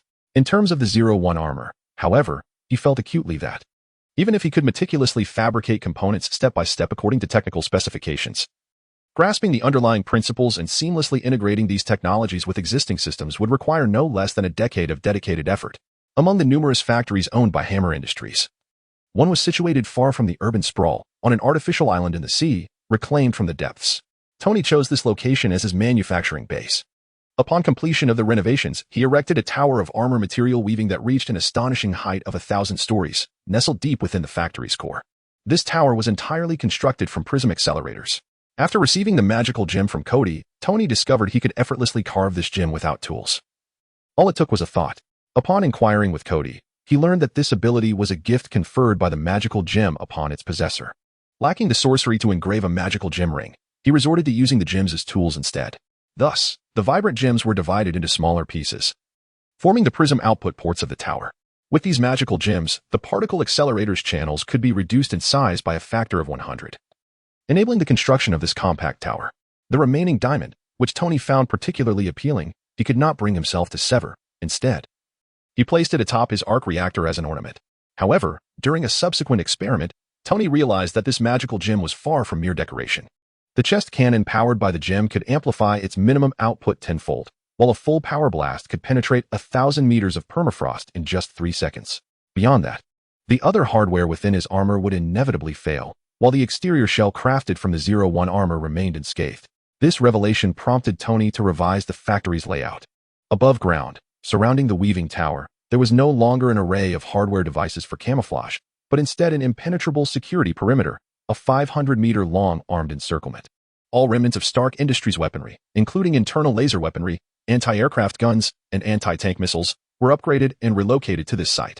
Should the island's final defenses be breached, a cataclysmic explosion equivalent to 500,000 tons of clean energy would emanate from the center, obliterating everything in its vicinity, for this material was of paramount importance. With the establishment of this tower, the production of materials for the 01 armor accelerated remarkably. Within 2 days, the prism accelerator had woven the necessary materials for the Z satellite. The simplest yet most challenging aspect lay in the programming of the materials. Armored materials are an exceptionally enigmatic substance, impervious to observation via electron microscopy. Even under the highest magnification of optical microscopes, only a seamless surface is visible, devoid of any discernible woven structure. Once the material weaving is complete, it is ready for programming. There is no need for chips, as the entire sheet serves both as armor and as a complete chip. The programming method is equally unique, with the technical specifications offering over 100,000 distinct barcodes. For the Zeus satellite, the task entails inscribing thousands of different codes onto 12 sheets of material using the most rudimentary laser engraving. This is a task well within Jarvis's capabilities. For Tony, however, the most challenging aspect lies in deciphering these seemingly nonsensical, illogical programming barcodes.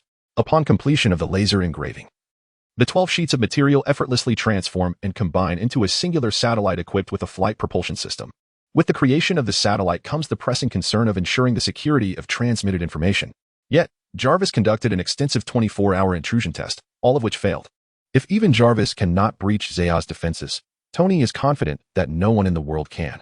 Transformation, flight, propulsion, and information security, all accomplished through those thousands of codes. What is the underlying principle? Thus, the satellite was not only completed but also launched, and Tony became utterly engrossed in his studies. The technical documentation provided by Rhodey was extraordinarily detailed, delving into the reason why engraving these codes onto the material's surface with a laser allows for arbitrary transformation and combination.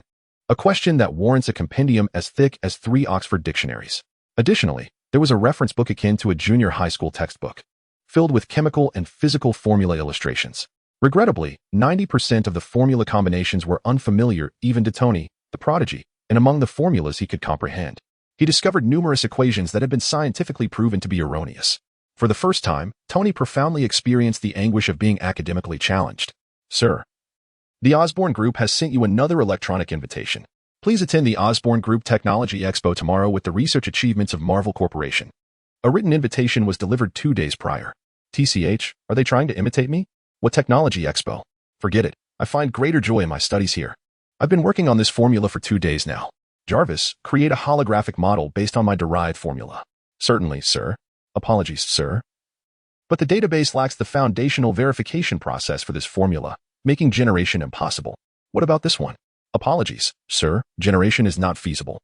Tony rubbed his temples and sighed, replying to the email to inform them of his attendance. With no clear direction, seeking some amusement seemed a reasonable course of action. Hey, are you foolish?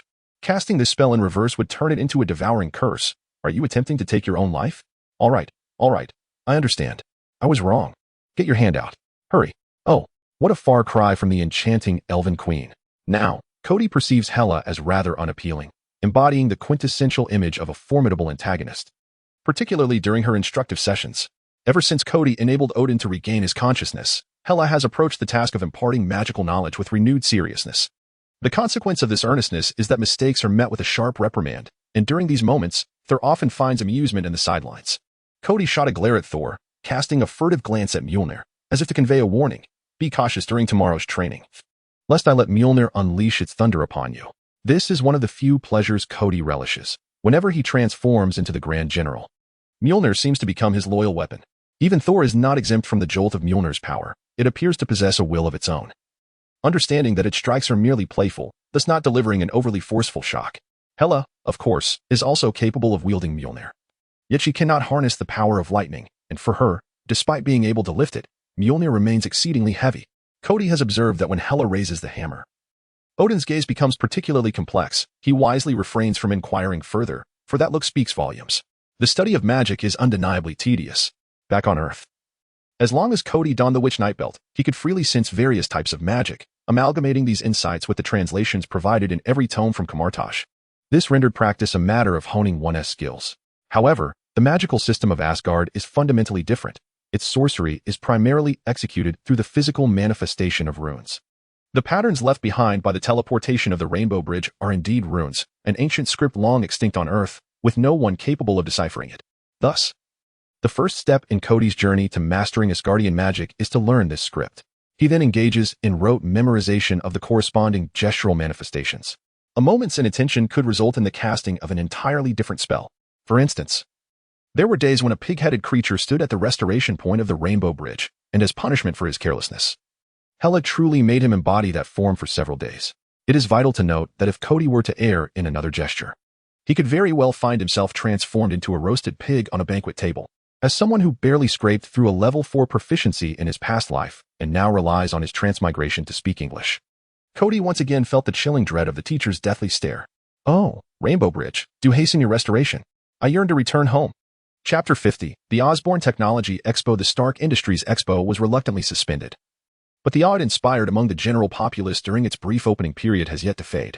For the first time, ordinary citizens had the opportunity to observe and touch cutting-edge digital products up close. Floating, submersible vehicles, versatile mechanical tools, bionic technologies, and the most astonishing of all, futuristic robots clad in advanced armor. In this venue, there exists no conceptual products. Everything is a tangible reality, even the mobile phones, which are the first true smartphones in the annals of human history. Presently, all the achievements gathered by Tony have been absorbed by the Osborne Group, which has established its own technology expo. Even the mobile phone manufacturer eagerly presented its so-called model at the exhibition once more. However, for Tony, this holds little significance. In the realm of business, there are no childish games of rivalry, unbeknownst if by design or coincidence. Adjacent to the main venue of the Osborne Group was an automotive company dedicated to making supercars accessible to everyone. After Tony confirmed that he would be bringing Marvel to the exhibition, this area was swiftly vacated for him. The intriguing aspect is that this exhibition hall is considerably larger than the main venue. Had it been Stark Industries showcasing, it would undoubtedly draw the largest crowds, even if Tony were to display his discarded Iron Man suits. Yet, with Marvel participating, the other exhibitors could only regard it with a sense of amusement. The establishment of Tony's new company is a monumental affair. Upon learning of it, major corporations and relevant factions promptly initiated covert investigations. The outcome revealed that the company was utterly silent, with only a singular rocket launch that failed. So what exactly was Tony Stark to exhibit? Tony, do we really not need to set up in advance? Of course, but how about you, Pepper? Do you wish to take the reins at Marvel Tech? I'm not overly concerned. Stark Industries is already quite busy. I have no desire to complicate matters further. If you're to manage it personally, then please take it seriously, all right? I am quite serious, Pepper replied, shaking her head in exasperation. By this time, it was past 10 in the morning, and the Osborne Tech Expo had officially commenced. Tony, hand in hand with Pepper, leisurely entered through the visitor's entrance, occasionally pausing for cheerful photographs with fans, unhurried in his demeanor. Upon reaching their destination, he turned directly into the main hall of the Osborne Group.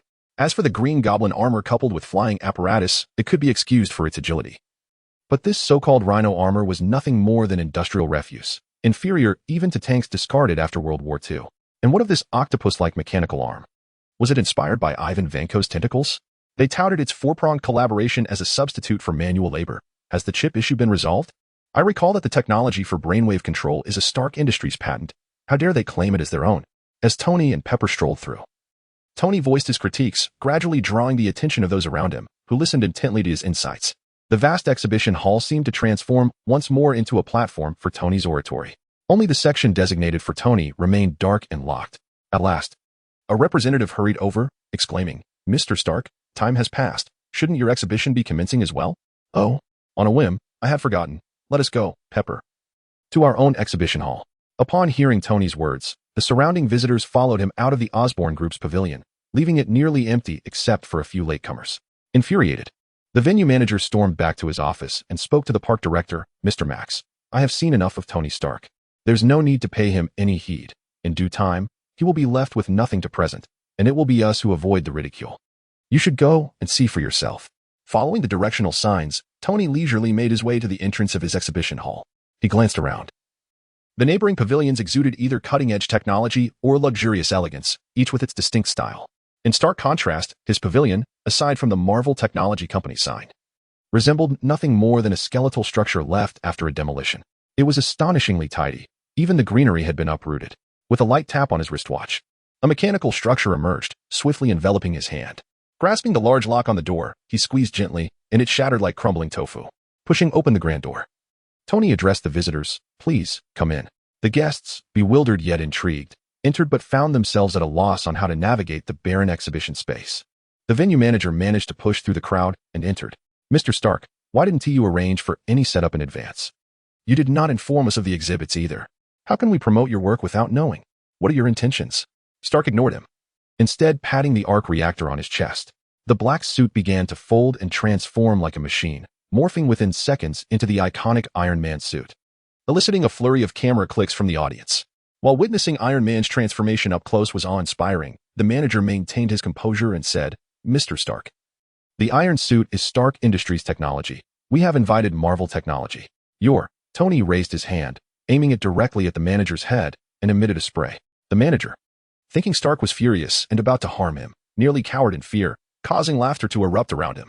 In reality, he had merely sprayed something onto a hanging light fixture above.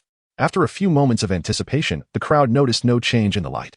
It was then that Tony spoke. "Until the end of the Osborne Technology Expo, no mechanical tools are allowed. Listen carefully, mechanical tools. If anyone can shatter this light fixture, I will personally award you 50 million. Taxes on me, ensuring you receive the full amount. However, if any company achieves this, I shall grant you the patent for free use." This would be Marvel's first product, Iron Spray. It did not take long for news of Marvel's inaugural product to reverberate through the entire venue. Spray it, and anything can become solid? How is that even possible? On this particular day, the visitors, unprepared, received news the following day that those entering the park began to arrive equipped with various implements, iron clamps, hammers, and, quite alarmingly, even homemade explosives.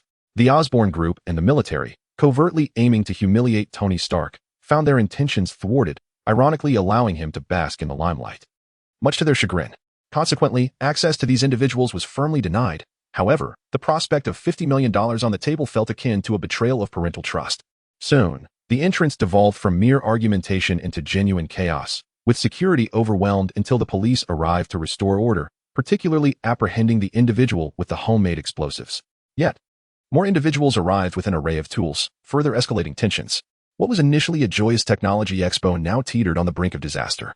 Eventually, the president's office of the Osborne Group issued a directive to establish a separate entryway, mandating that all hazardous tools be surrendered after exiting the Marvel Technology exhibit before visitors could proceed to other venues, thus bringing an end to the farce.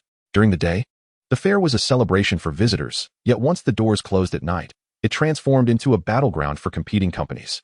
Despite the bending of octopus robotic arms and the heavy stomp of rhinoceros armor, not a single scratch marred the fluorescent tubing. Were it not for the vigilant oversight of Stark Industries personnel, these companies might have entertained thoughts of rule-breaking. "Tony, it's been a while," greeted Rhodey. "Rhodey? Are you here as a friend, or in your capacity as a military colonel?" "Both, if you don't mind." "Very well, take a seat." "Tony, regarding that spray, it's not that I don't wish to sell it to you. It's just that the military may find it of little utility." "Why is that?" "It pertains to its materials. It poses no issues for everyday use, whether applied to car exteriors, bearings, or various tools, even in scientific endeavors. Not even lasers can cut through it. However, the moment it comes into contact with any weapon components, it becomes immediately ineffective." "Tony, how can that be? Are you joking?" Rhodey initially believed Tony was fabricating an excuse to refuse him. Sensing Rhodey's incredulity, Tony remarked, "Jarvis, please demonstrate our experiment to Colonel Rhodes." "Of course, sir." This spray is essentially a liquid, solidifiable material comprising 3 programming formulas. The sequence of its programming pathways is liquid, armed, and negated. Yet, its application is entirely confined to everyday usage. Moreover, this spray is not permanently effective, lacking an energy connection. It will decompose once its energy is depleted. It wasn't until Rhodey had witnessed the entirety of the experiment, his expression shifting to one of realization, that Tony stated, "As I have mentioned, Marvel Technology is not a military contractor. We shall not produce any products related to military applications. Additionally, I've grown weary of this. You may inform them that I will gift you a suit of iron armor, but only you, Colonel Rhodes, shall possess the authority to pilot it. In the future, may the military refrain from further harassing me. Should they agree, you may don your armored suit and return today." Rhodey nodded, acknowledging the message. "Very well. I shall make a call." As the Black War machine soared from Stark Tower, it signified a temporary cessation in the struggle between Tony and the military. The Osborn Group's technology exposition, which had spanned a mere month, officially came to a close. One of its initial objectives had already faltered. While the second had been achieved long ago, the land of the venue was not owned by the Osborn Group, rendering the continuation of Rent a futile endeavor. During this exposition, the Osborn Group established cooperative agreements with over 100 nations concerning the Saver's Serum, a miraculous remedy capable of rapidly healing wounds, allowing it to be marketed without inspection in these countries, particularly those facing considerable turmoil. Only a handful of major powers maintained a stance of caution, as the provision for market exemption in the agreements was unlikely to pass regulatory scrutiny. At the moment of its emergence, this drug had already infiltrated laboratories worldwide. However, it required immediate injection into the human body, for otherwise, it would swiftly revert to mere water, even in a vacuum. Once injected and the healing process completed, it vanished without a trace, rendering it impossible to study, which contributed to the hesitance of many nations, with not all states in the United States permitting its market entry. Nevertheless, in numerous states under the influence of the Osborn Group, including Washington, where military interests are prevalent, the deployment of this serum progressed smoothly. Another peculiar domain was the clandestine criminal underworld. Although the serum was inexpensive, its current supply remained limited, thus naturally transforming it into a tradable commodity. The long-quiet Hell's Kitchen began to stir once more. "Hey, Nick, have there been any updates on Kody?" Matt inquired as he entered Kody's villa, addressing Nick, who stood outside the laboratory, which was still bustling with activity. "Apologies, Matt, none yet," Nick replied. The villa had been fully restored, and the underground laboratory expanded. Due to the mansion's mountaintop location, an astrophysical laboratory was also established nearby. Once various factions became intrigued by the energy fluctuations from the creation of the Rainbow Bridge. Those who had previously encountered Thor, Jane Foster, Eric Selvig, and Daisy Lewis were safeguarded by Nick and brought to this location. They were investigating the source of these energy fluctuations. Dr. Selvig, an esteemed physicist, had deduced the direction of this transmitted energy based solely on several detected energy data points. This indicated that if SHIELD could procure a spacecraft and follow Dr. Selvig's guidance, spending a few millennia, they might indeed locate Kody. However, the prospect of opening a wormhole to Asgard remained a mere fantasy. However, at present, their research revolves around utilizing these directional data to chart a cosmic map delineating the positions of the 9 realms from myth and legend. This endeavor holds profound implications for humanity's venture beyond the confines of the solar system in pursuit of more distant cosmic explorations. Well, I can only hope for his safety. Today, I am here to borrow a person, Natasha. Is that all right? There are some minor issues in Hell's Kitchen. Go ahead. Perhaps you might find her on the rooftop. Thank you. Chapter 51. Heaven's Kitchen. Hey, Natasha. Matt nimbly ascended to the rooftop, reclining beside the Black Widow and setting his cane aside. What are you doing? gazing at the stars? Natasha shook her head, recalling that Matt's vision was obscured, and replied, no, just contemplating matters. Matt, what is the world you perceive like? After a moment of reflection, Matt responded, it shouldn't differ much from what you see. When I was a child, I could still see, so when I touched an object, a rough image of its shape and color would form in my mind. He then gestured to his ears, now they serve as my other set of eyes, allowing me to perceive objects that emit or reflect sound waves, even the faintest pulse of a human being. After a brief silence, Natasha rose and began to walk away. You're not here for a casual chat, are you? Although Matt could not see, he acutely sensed Natasha's despondency. Are you all right? Of course not. Let's go. Well, fine. Can't these criminal gangs come up with some fresh ideas? Everything seems to be tied to drugs, as far as I know. This substance becomes inactive once it leaves its packaging and comes into contact with air. How did they manage to merge it? Within the underground base of the Avengers. Black Widow examined the documents in her hands, astonished. Unclear. Perhaps it's a certain component of the drug that provides a protective effect. Additionally, Natasha, does this person look familiar to you? Iron Fist handed her a somewhat blurred photograph. Natasha scrutinized it for a moment before retrieving her terminal to search. Target eye. Lester Jengas. Although he has concealed the scar on his forehead, I am certain it is him. I remember that night. It was S-H-I-E-L-D. That took him away, wasn't it? Matt furrowed his brow and inquired. Natasha sighed. There was an incident at the S-H-I-E-L-D prison prior. He was one of the missing persons. What about Erica? She is dead. When we arrived, she had already perished. Perhaps she was killed by Target Eye. What? Matt stood up. What about her body? Unknown. Her body was not there. Only blood remained on the ground, nearly 2/3 of a person's worth. No one could survive under such circumstances. Matt stood in a daze for a moment, then composed himself and sat back down. Are you still thinking about her? Natasha asked tentatively. Matt shook his head. If it weren't for the hand, she wouldn't have ended up like that. If her body were still intact, perhaps the ritual of the true pure could have helped her. Never mind, let us proceed. Jessica, are there any leads at Kingpin's? Jessica shook her head as Luke continued to gaze at him. In recent days, Jean Bing had ventured nowhere beyond his office and home, save for a few visits to the Target Eye, perhaps delegating his matters to it. Iron Fist nodded affirmatively. Upon recognizing the Target Eye, I had been trailing him, for most of the narcotics had passed through his hands. Following Madame Gao's demise, the hand had faltered significantly. After several attempts to thwart them, they had retreated entirely. Yet, it was surprising to witness Jean Bing's swift actions, as he had nearly absorbed all of the hand's channels. Have you uncovered any connections between Jean Bing and the Osborne Group? This substance is a product of theirs, I inquired. None. This is precisely where we seek your assistance. Or that of S-H-I-E-L-D. Those substances appear as though conjured from thin air. We only observe the Target Eye retrieving items from the building, leading us to suspect they possess the formula, came the response. Natasha nodded. What of the narcotics? Have you procured any? I could analyze it further. Additionally, let us follow the Target Eye to ascertain his true intentions. You all, I believe you should take a look at this. Midnight Nurse Claire approached, interrupting the discussion among the group. With a remote control, Claire increased the television volume. The screen unveiled breaking news, though it did not seem to herald calamity. Patients emerged from the hospital, all appearing flushed and robust. A physician was being interviewed, his demeanor fervent as he proclaimed a medical miracle, expressing gratitude to the divine. These individuals were addicts who had arrived at the hospital within the past hour, reporting excruciating pain and expelling dark clots of blood. Initially, it was presumed to be a malicious poisoning incident. Law enforcement arrived to investigate, yet as time passed, the addicts gradually regained their health, even appearing more vibrant than those deemed healthy. There was no need for extensive police inquiry. The presence of familiar faces suggested they had collectively ingested something. What else could it be? The true enigma lay in their remarkable recovery. The doctor urgently sent blood samples for testing, only to be met with incredulity. The results indicated they were astonishingly healthy, devoid of any traces of narcotics. Before the interview could conclude, the feed was abruptly cut, returning to the studio, where the unmistakable figure of Jean Bing appeared. The host, brimming with excitement, proclaimed. Just as our reporter was concluding the interview, an unexpected guest arrived in our studio, claiming to possess knowledge of the entire truth.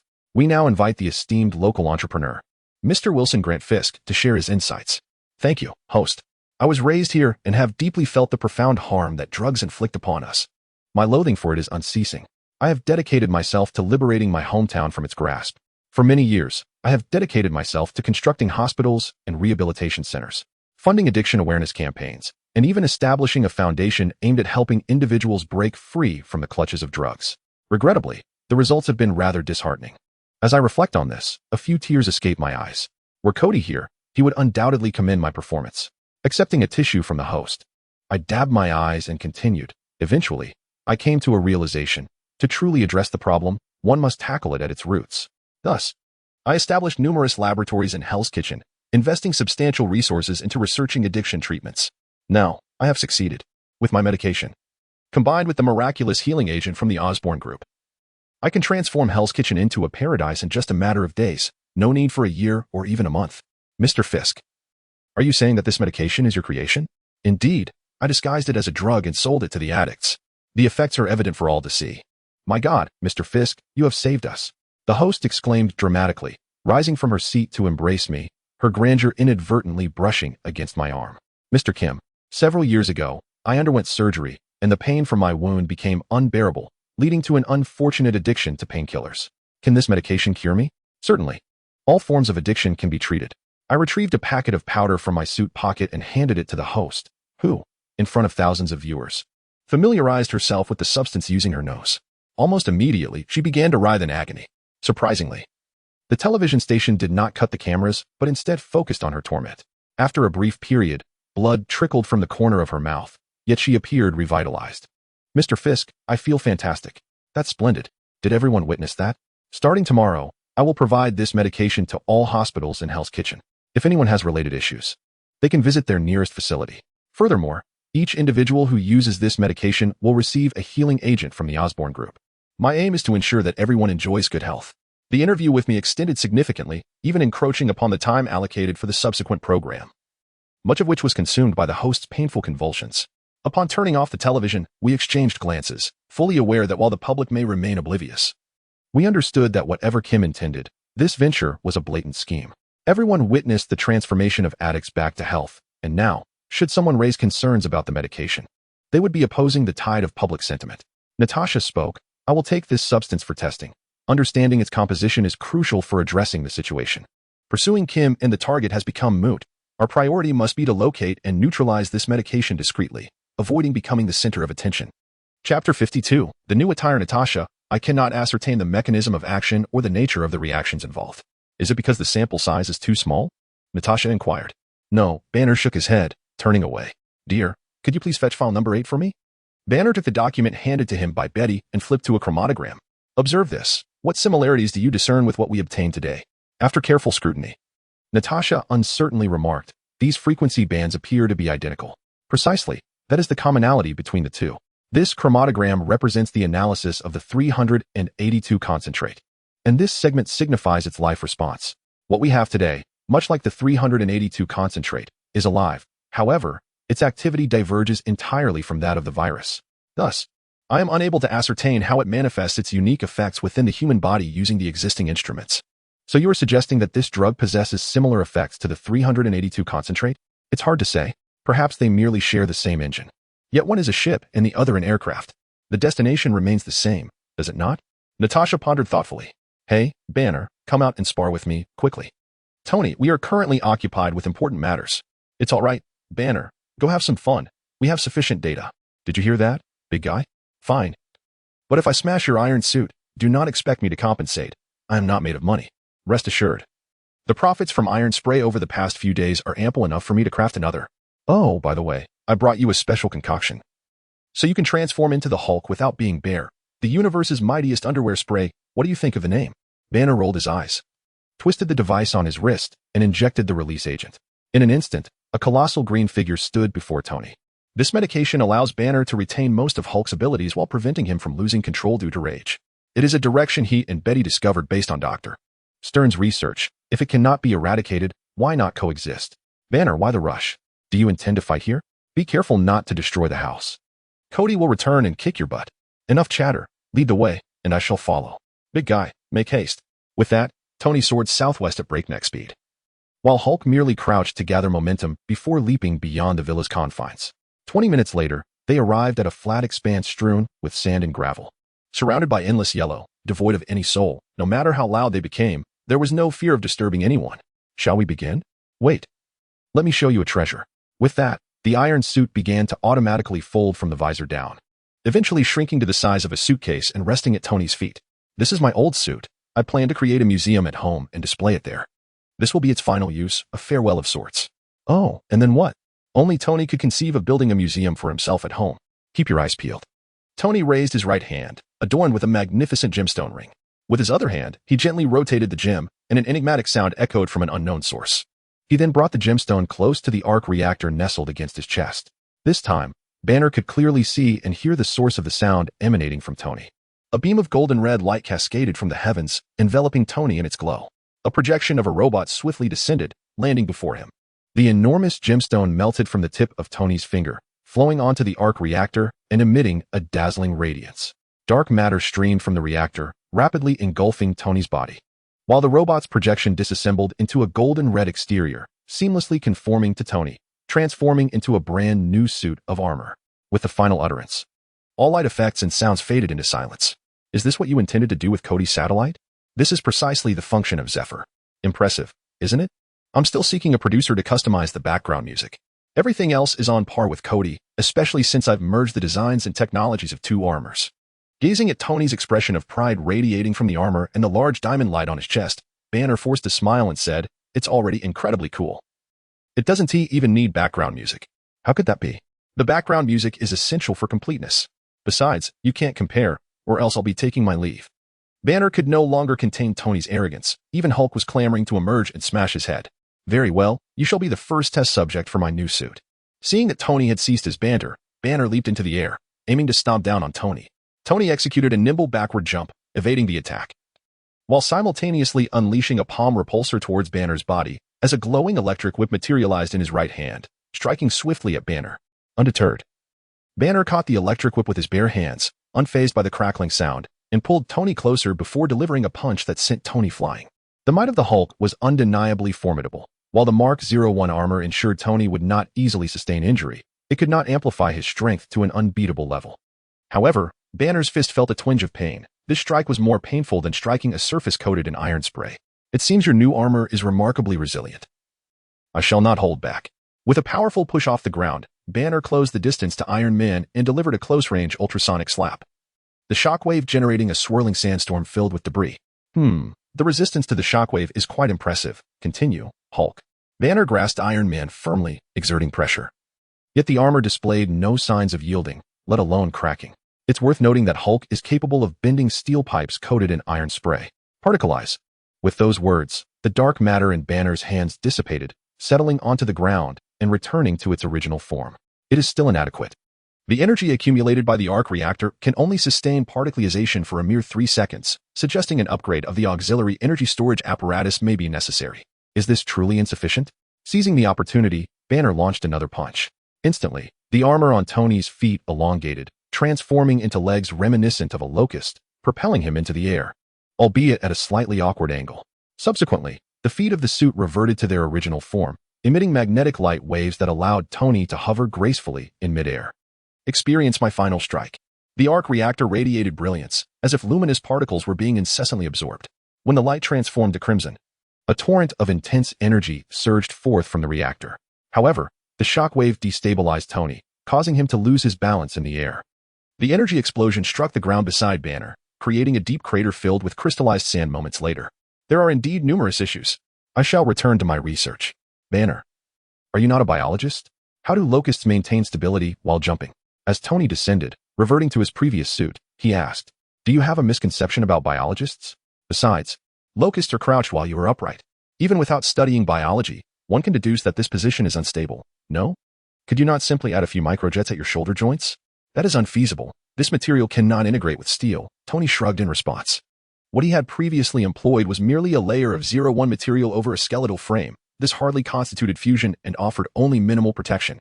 This suit of armor was genuinely crafted from pure 01 material, developed through Tony's own programming based on technical data. Overcomplicating things leads to inefficiency. The multitude of features added has hindered proper functionality and precise operational release. During his examination of the technical data, Tony discovered that aside from the energy generated by the material itself, there was no dedicated energy source outlined. He speculated that the energy supply might originate from Kody's belt. Without utilizing the belt, his own arc reactor seemed to be the optimal solution. It had proven sufficient under normal conditions. However, for specialized skills like particleization, it fell short. Yet, the arc reactor encasing the new element was also fabricated from 01 material. Tony found himself perplexed and resolved to delve further into his studies. Chapter 53, Infiltration as a Genius. Even a minor combat experiment provided Tony with ample inspiration and experience to refine his armor. Even questions he could not initially comprehend soon yielded answers through targeted research. The reason for the insufficient energy during particleization lay in his belief that the current armor material was sufficiently robust. He feared that thicker armor would impose an excessive burden, leading him to overlook several seemingly inconsequential programming aspects of the armor. The particle-encoded code is derived from a comprehensive programming of metallic atomic clusters, serving as a hyper-enhanced form. The energy supply conduit of the foundational armor is excessively narrow, leading to the occurrence of a 3-second particleization. This is not due to an inadequacy of energy from the arc reactor. As for the challenge of maintaining stability during jumps and energy emissions, a straightforward solution presents itself: the addition of a falcon-like wing structure to the back. This modification not only stabilizes the body, but also endows it with the capability of flight. The new battle suit has entirely eliminated the flame thrusters, opting instead for a magnetic propulsion device. With the wings in place, the magnetic flight structure of the suit's arms can be completely dismantled, retaining solely the palm cannon functionality. The magnetic flight apparatus in the legs can serve as flight assistance for acceleration, perhaps akin to Kody. One could release compressed energy equivalent to that of the chest cannon through a kick. Now, only one issue remains: artificial intelligence. Jarvis cannot be integrated into the Mark 01 iron suit. Accustomed to Jarvis's assistance, Tony feels disoriented without his companion's voice. However, there is little he can do. The system activation command requires Kody's vocal authorization, generated directly by Zephyr. Where can he find Kody now? The Mark 01 iron suit is undergoing systematic modifications, while the medical farce in Hell's Kitchen continues unabated. Entering any hospital reveals long queues and patients writhing in agony on the floor. Several days have passed since the investigation commenced, yet the influx of people has not dwindled. Rather, more outsiders have arrived. Among them are individuals dressed impeccably, who are promptly ushered into patient rooms. I am perplexed by the abundance of Savor's agents they possess. Legitimate medical facilities are perpetually in short supply, yet in Hell's Kitchen, they seem to flow endlessly. How many have been distributed in recent days? 10,000 boxes? Iron Fist inquired. Certainly more than that. At our hospital alone, we dispatched 2,000 doses just last night. Including clinics, there are no fewer than 50 new and old medical points in Hell's Kitchen, Claire noted. Moreover, many outsiders have resorted to consuming drugs while injured to acquire Savor's agents. If this continues, the situation will spiral out of control. Have you located the source of the agents? Luke shook his head. We split up to investigate Goldman's labs. Many people were entering and exiting, yet the manufacturing areas and laboratories were deserted. Those places are merely a facade. By the way, where is Natasha? She has infiltrated Goldman's building. The Punisher pushed open the door, supporting Daredevil as he entered. What transpired? Claire rushed over to support Matt on the other side, examining his injuries. I'm fine, Claire. We tracked a vehicle laden with drugs and Savor's agents. A skirmish ensued, resulting in the vehicle self-destructing. However, we fortunately managed to secure a box, which should contain the agents. Should we open it to check? There should be no traps. I observed those suited men dispatched by Goldman. They simply opened the boxes and retrieved the agents without any precautions, Claire remarked. Just in case. You all step back a bit. Allow me to handle this. The Punisher stepped forward, tapped the box, listened intently to the interior, and then cautiously opened it. What? Nothing at all. Upon hearing the Punisher's words, the crowd immediately gathered around. Inside the box lay only a palm-sized mirror, and beyond that, it was utterly empty. After all that effort, just to acquire a broken mirror? Perhaps it was some sort of illusion. Let's wait for Natasha's report. Oh, pardon me, dear lady. I hope I didn't hurt you. I'm fine, but do watch your step. I sincerely apologize. The graceful silhouette departed, and Natasha glanced at the card in her hand. Vanessa, such a gentle soul, and a lovely name too. No wonder Kim admires you. Entering a secluded corner, the device on her arm scanned the photo. And soon the nanomask covering Natasha's face transformed to match the visage in the image. She removed her coat, revealing an outfit identical to that of the woman from earlier. Confirming there were no discrepancies, Natasha stepped into the exclusive elevator, swiped her card against the sensor, and feigned a look of distress as if she had misplaced something. Rummaging through her bag in a flurry, the exclusive elevator was accessible only to a select few, aside from Kim and his close associates. It was mainly Kim's new secretary and girlfriend who had access. However, this seemingly easy-to-manipulate girlfriend, as a secretary, rarely visited the company. And her residence with Kim was equally shrouded in secrecy. Natasha had explored every floor, and security was exceedingly lax for her. It was as if she had entered a realm devoid of obstacles, indicating that there were truly no secrets within. The coincidence of encountering her alone today, while Kim was absent, provided an excellent opportunity for infiltration. The elevator ascended without pause, reaching the top floor where the heavy isolation door slid open, revealing Kim's office in all its glory. Tucking a strand of hair behind her ear, Natasha's smart glasses unveiled all the confidential information pertaining to the office. Hidden within the walls were loaded firearms, and in the corners lay bombs capable of obliterating any evidence. The ventilation ducts were filled with sensor alarms, and the entire room was surrounded by anti-electromagnetic attack devices, rendering conventional infiltration methods utterly futile. Even the cameras in the elevator would comprehensively scan faces, using facial bone structure to determine if there were any disguises. Fortunately, the nanomask compensated for this. The office's arrangement was peculiar. The expansive desk was bare, devoid of computers or any documentation, save for an elaborately decorated mirror at the center, alongside a smaller desk. By examining the decor and photographs, Natasha deduced that it belonged to Vanessa. The office was also monitored by surveillance cameras. So Natasha had to discreetly use the guise of searching through her bag to produce hidden cameras and listening devices, which she affixed to Kim's desk as she passed. Approaching Vanessa's desk, Natasha briefly rifled through the files, discovering only mundane operational documents, with the drawers containing nothing more than cosmetics and similar items. As the surroundings lay barren and devoid of any lingering value, Natasha withdrew a lipstick, feigning to have discovered something, and touched up her lips. Rising from her seat, she resorted to her old tricks once more, affixing a hidden camera and listening device onto Vanessa's desk before departing without a glance back.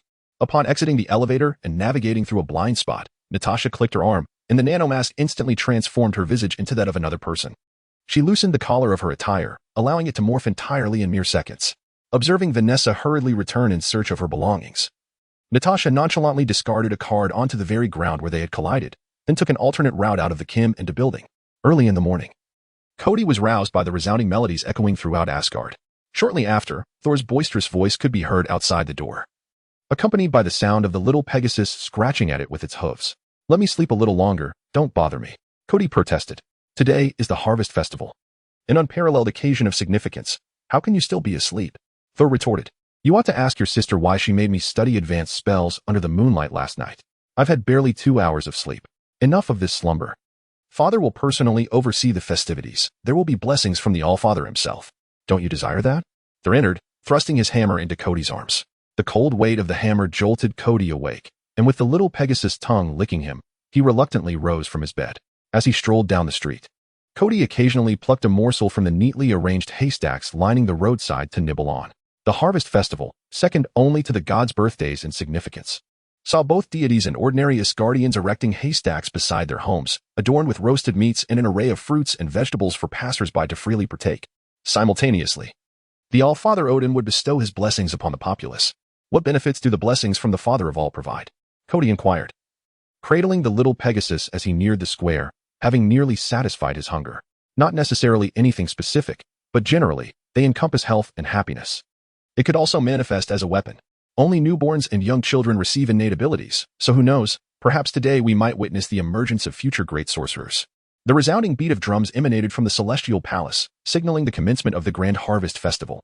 The Rainbow Bridge was nearing completion, and Odin had once again awakened from his slumber, seemingly invigorated, perhaps aided by Kody's presence, as the fatigue and weariness that often plagued him appeared less pronounced. The king and queen of the gods occupied the central position, flanked by Thor, Hela, Sif, and a host of other deities. Loki's seat had been deliberately left vacant, with Kody seated beside Thor.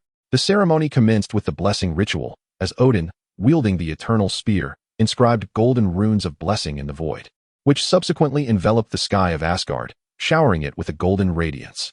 All those gathered in the square, along with those bound to their posts and unable to leave, found themselves shrouded in this golden light.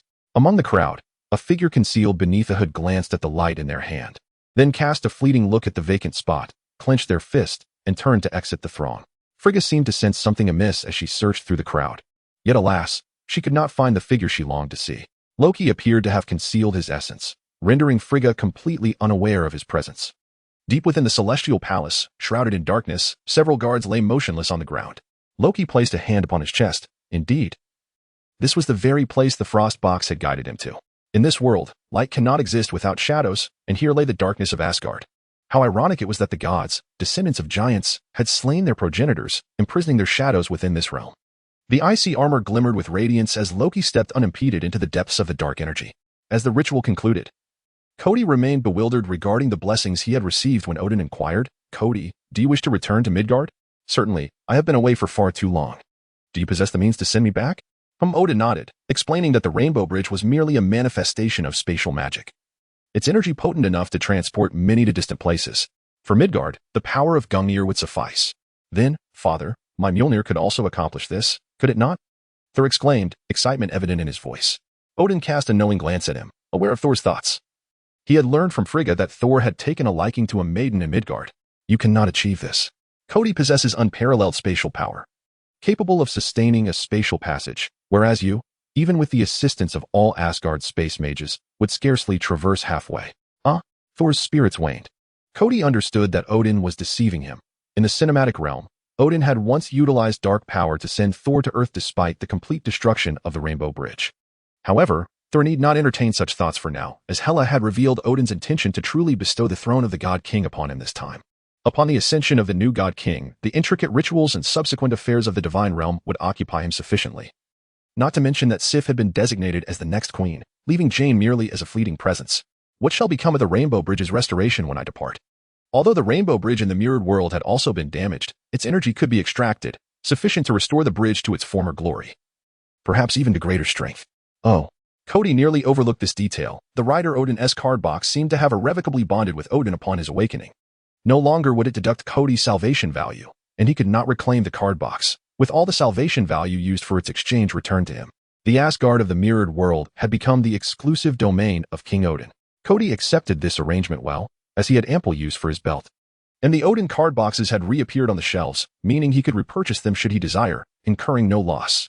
The day after the Harvest Festival, Kody finally embarked on his journey home, returning not empty-handed as he had arrived, but with a pet pony nestled in his arms and a tome of magic gifted by Hela. "Remember to practice diligently, perhaps when the Rainbow Bridge is completed. I shall come to Midgard to test you." All right, certainly," Kody replied timidly. "My good brother, I have faith that we shall meet again soon. By the way, here is this for you. Although I may not possess a house full of gold coins, this is my most treasured possession. And this as well. Please pass it on to Jane. Tell her I miss her." Thor handed Kody 2 chests, and without taking a moment to open them, Kody promised, "No problem. Farewell, everyone." Odin struck the eternal spear against the ground, and accompanied by a burst of rainbow-hued light, Kody transformed into his armored form and stepped into the radiance, vanishing into the celestial palace. Boom. What was that sound? Did the Rainbow Bridge's transportation make such a noise? Just before being transported, Kody heard a resounding crash, however. The joy of returning home momentarily obscured his thoughts.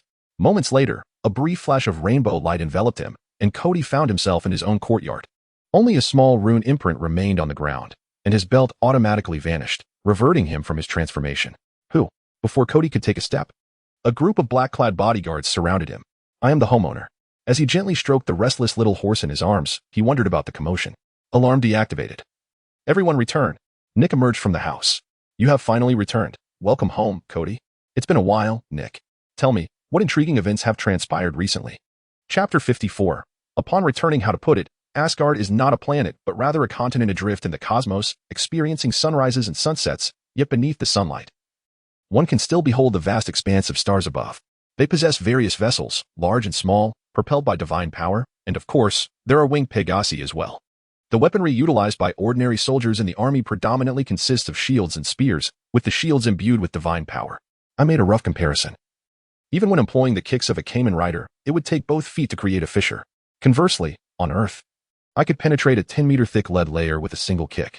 Moreover, their spears are capable of launching energy beams. At maximum output, approximately 10 beams striking a single point can breach a shield. Thus, while they may lack firearms, ordinary firearms pale in comparison to those spears. Not only that, but the soldiers themselves possess remarkable physical prowess and are exceptionally skilled in martial arts, their individual combat strength rivaling that of elite special forces. How does that compare to Steve? Nick inquired. Well, undoubtedly the captain is a shade more formidable. Without divine enhancement, he can easily challenge 4 or 5 foes simultaneously. Kody could not help but internally scoff. So, Captain America is the standard for combat prowess now. Can this even be quantified? However, such ordinary soldiers number in the thousands. And besides, the captain's combat strength is hardly comparable in this regard. Kody, what do you think about my reporting this matter to the World Security Council? The World Security Council? The SHIELD's blockade was not sufficiently timely. allowing other organizations to seize the initiative. The teleportation runes of the Rainbow Bridge were disclosed internally, and they uncovered evidence linked to Norse mythology. It is certainly no trouble to inform them that Thor or Asgard are not our adversaries. However, there exists a plethora of foes equally formidable, if not more so. Communicating the truth to them, enabling them to remain vigilant, is indeed advantageous.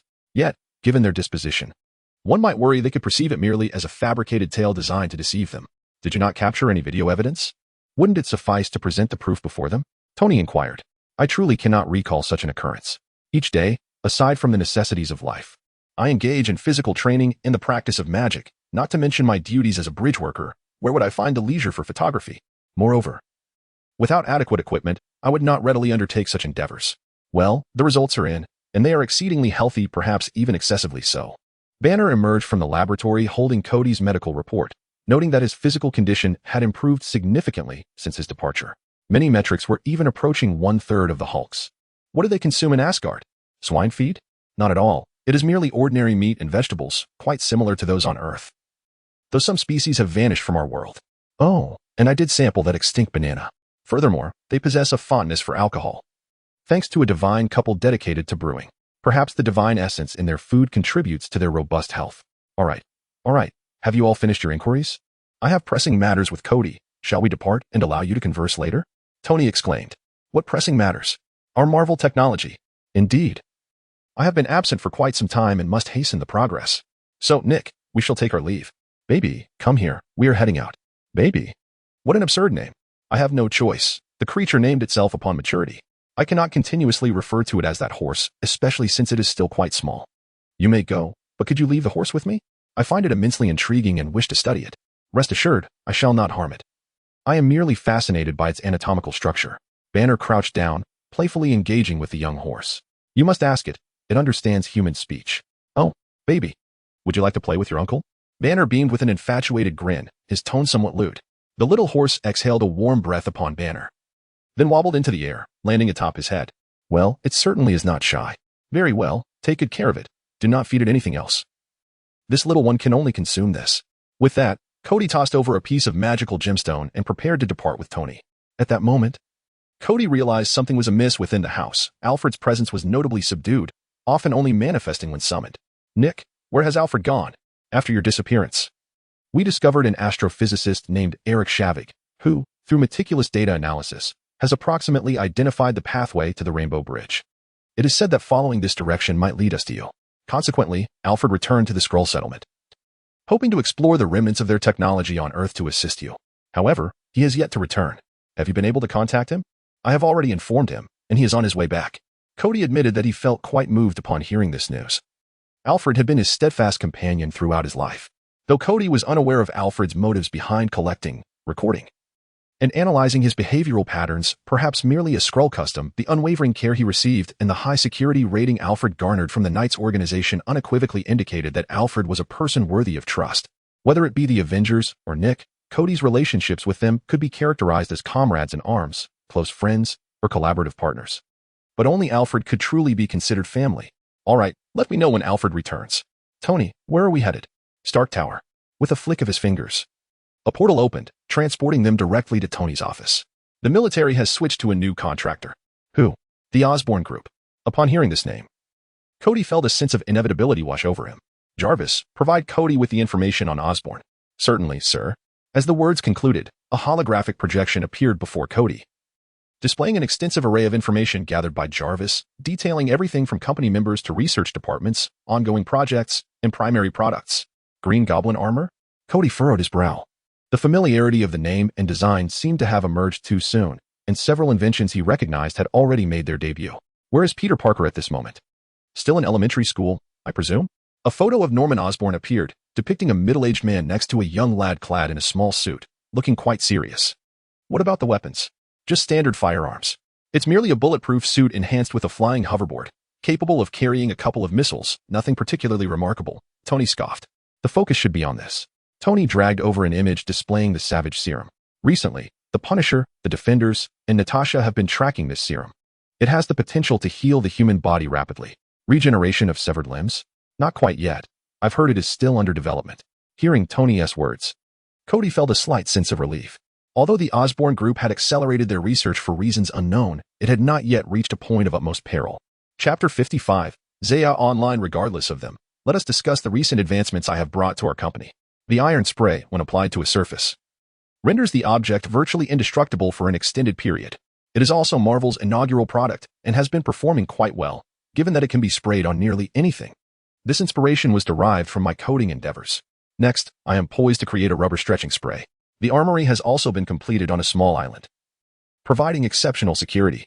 Jarvis, please project the surveillance footage of the island. Most importantly, Z has taken to the skies, as long as I remain on Earth. I can transform using Z at any moment. Our paramount task now is to request you to unlock the commands and finalize the automation program, as Jarvis's system is incompatible, making many tasks rather cumbersome. You have indeed accomplished a great deal. There is no issue. Let us commence. A thought flashed through, and the flight drive materialized automatically at Kody's waist. Unlike Tony's Iron Man suit, upon authorization, a colossal metallic grasshopper descended from the sky, piercing through the rooftop and landing before Kody, bounding around him. Simultaneously, a projection composed of program visuals emerged, revealing a three-dimensional pattern of Kamen Rider 01. The grasshopper key was activated by Kody and inserted into the belt, propelling him skyward.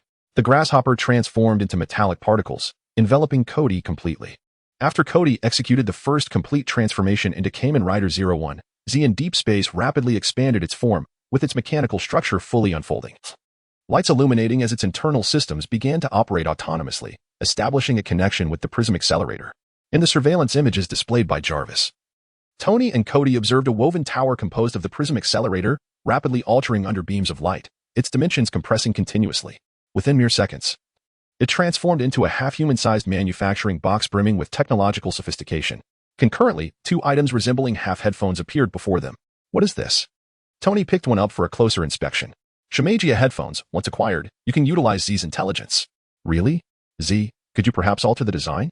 These half-headphones are rather large, due to the constraints of the metallic material and to accommodate vast data processing as well as the transformation needs in the absence of Earth. A further reduction in size is unfeasible. Please seek more suitable materials. More suitable materials? Kody pondered, retrieving from his space the box Thor had given him, extracting a small piece of metal the size of a fingernail. Z, is this acceptable? During the assessment, it met the requirements, confirming that it could be minimized to a diameter of 1 millimeter. Upon confirming the design, production would commence. Tony, what design do you prefer? Too small would be inconvenient. I plan to create a bracelet. Would embedded headphones be suitable? I am accustomed to Jarvis's mode of communication. Z, did you hear that? Begin the production. Understood. Please hold on. The metal in Kody's hand and the two headphones transformed into particles, vanishing before them. Shortly thereafter, the surveillance footage displayed 3 items appearing within the box, with mechanical arms extending from either side, emitting lasers to swiftly disassemble, cut, and combine. Within mere moments, 2 items radiating a blue glow were completed. This is extraordinarily futuristic. Does 01 possess the capability of spatial teleportation? How was I unaware of this? Only when Kody grasped the bracelet did he sense the residual magical fluctuations upon it. It turned out to be a magic gemstone. Kody, the metal that Thor sent me should be quite precious, so do not dwell on it. If Kody's conjecture is correct, it is most likely the illustrious URU alloy, which can only be melted and forged with stellar energy, making it an exceedingly rare metal in Asgard. I had initially intended to experiment with it, and to my surprise, it is indeed workable. Zephyr has taken it a bit too far. I wonder if, having learned the runic magic of Asgard, I might also forge a hammer, should I procure a couple of Dead Star cores. Sir, Natasha has entered the building. She is here to see you. Jarvis's voice chimed in. All right, I'll take it from here. You can attend to your duties. I need to ask Zephyr if he can also upgrade Jarvis and perhaps create a physical form for him. That is fine, but do tread carefully. We don't want to inadvertently create an Ultron or an AI of that nature. That is not the intention. Natasha, it's been a while. Kody. Indeed it has, but there is no time for pleasantries. I require your assistance with a matter of great urgency regarding a video. Let us discuss it as we walk. Here, take a look at this information. This is the Saver's Serum? Tony mentioned it earlier. Isn't it a healing potion? Natasha shook her head. If only it were that simple. This Saver's Serum is linked to the previously encountered concentrate number 382. Their core substances are identical. Concurrently, in Hell's Kitchen, there exists a healing drug for addiction, also crafted from Saver's Serum. The individual distributing that drug is Kingpin. The Osborne Group, Kingpin, concentrate number 382. There is no escaping it. The hand could be overlooked, but now we are directly entangled with a behemoth like the Osborne Group. While others may remain oblivious, Kody is not so naive. Concentrate no. 382 is the peculiar eternal named Milo, who utilizes it to harvest life energy for his resurrection endeavors. If it were merely a drug, it would be manageable.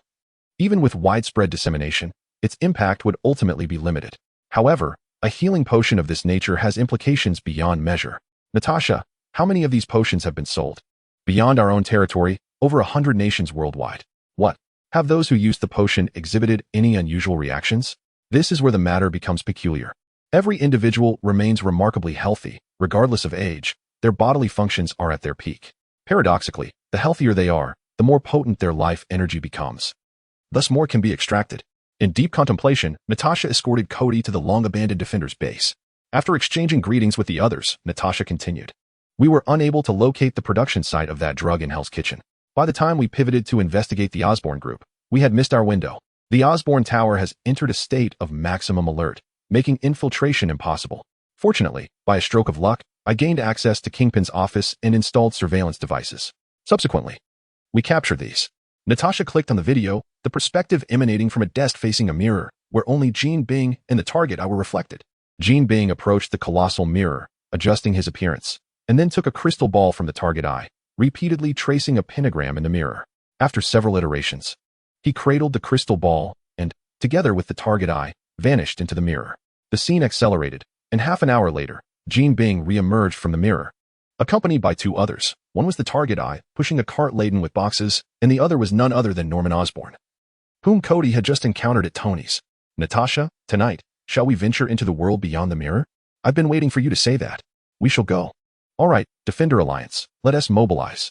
Chapter 56. Life Energy. Kody originally returned with the intention of delving into Marvel technology. As a high-tech knight, the technical data from 01 contained an overwhelming amount of potential. Among these was the intelligent smartphone, which was still in its infancy on the current timeline, as the market dominated by the fruit machine had only just witnessed the release of its second generation. For Kody, this was simply too antiquated. With the comprehensive support of 01 technology, Marvel could easily produce a smartphone while attending to Shumigarath, yet he was unprepared for the challenges that awaited him upon his return. As night deepened, it seemed that crime had fallen into a slumber, marking the moment for action. A fleeting thought crossed his mind, and the Dragon Rider belt automatically secured itself around his waist. With this on, if conflict arises, I may not be able to protect you. However, with it, you can move freely in the mirror world. Outside the door, Kody distributed blank card holders to everyone, selecting a reflective surface at random before stepping inside. Apart from Natasha, it was indeed the first time for the others to utilize such a wondrous object. Following Kody's lead into the mirror world, they were greeted by the transformed Kody, now a Dragon Rider, alongside a massive red dragon. Everyone, hop on and hold tight to the armored scales. At its speed, will arrive in mere minutes. The speed of the unparalleled dragon was indeed remarkable, as the city beneath them seemed to fast forward, its shadows rushing past. Upon reaching the floor-to-ceiling windows of the Jean Bing Tower, Kody gestured with his hand, causing the glass to part like flowing water. They swiftly entered Jean Bing's office, with the unparalleled dragon squeezing its diminutive form inside. Kody approached the immense mirror, gently touching its surface, sensing that it concealed some profound mystery. Otherwise, entering through this mirror would merely lead back to Jean Bing's office in reality. Even though Jean Bing's office was now vacant, all security measures remained activated, and they would be greeted by a hail of gunfire. Wrapping his fingertips with exploratory magic, he scanned the area where Jean Bing had used the crystal ball, revealing a magical array adorned with a pentagram pattern. Natasha, how many times did Jean Bing draw the pentagram? Natasha approached, examining the manifested magical circle. She pointed to the uppermost corner, indicating the starting point.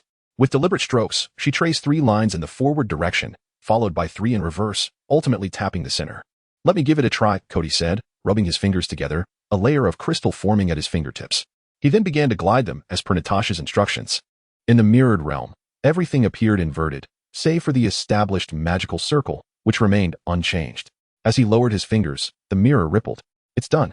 Everyone, exercise caution as you enter. With that, Kody stepped inside first, finding himself in a winding, dimly lit corridor, surrounded by mirrors reflecting countless silhouettes. After traversing several meters along the path and passing through a dark veil, the scene opened up before them. They stood atop a high platform, gazing down at a multitude of stacked boxes, and upon looking up, they beheld a plain stone ceiling. Iron Fist surveyed the surroundings. Let us descend and take a look, then split up. There are numerous exits. If each of us explores a different one, we might discover something. This place seems merely a retrieval point.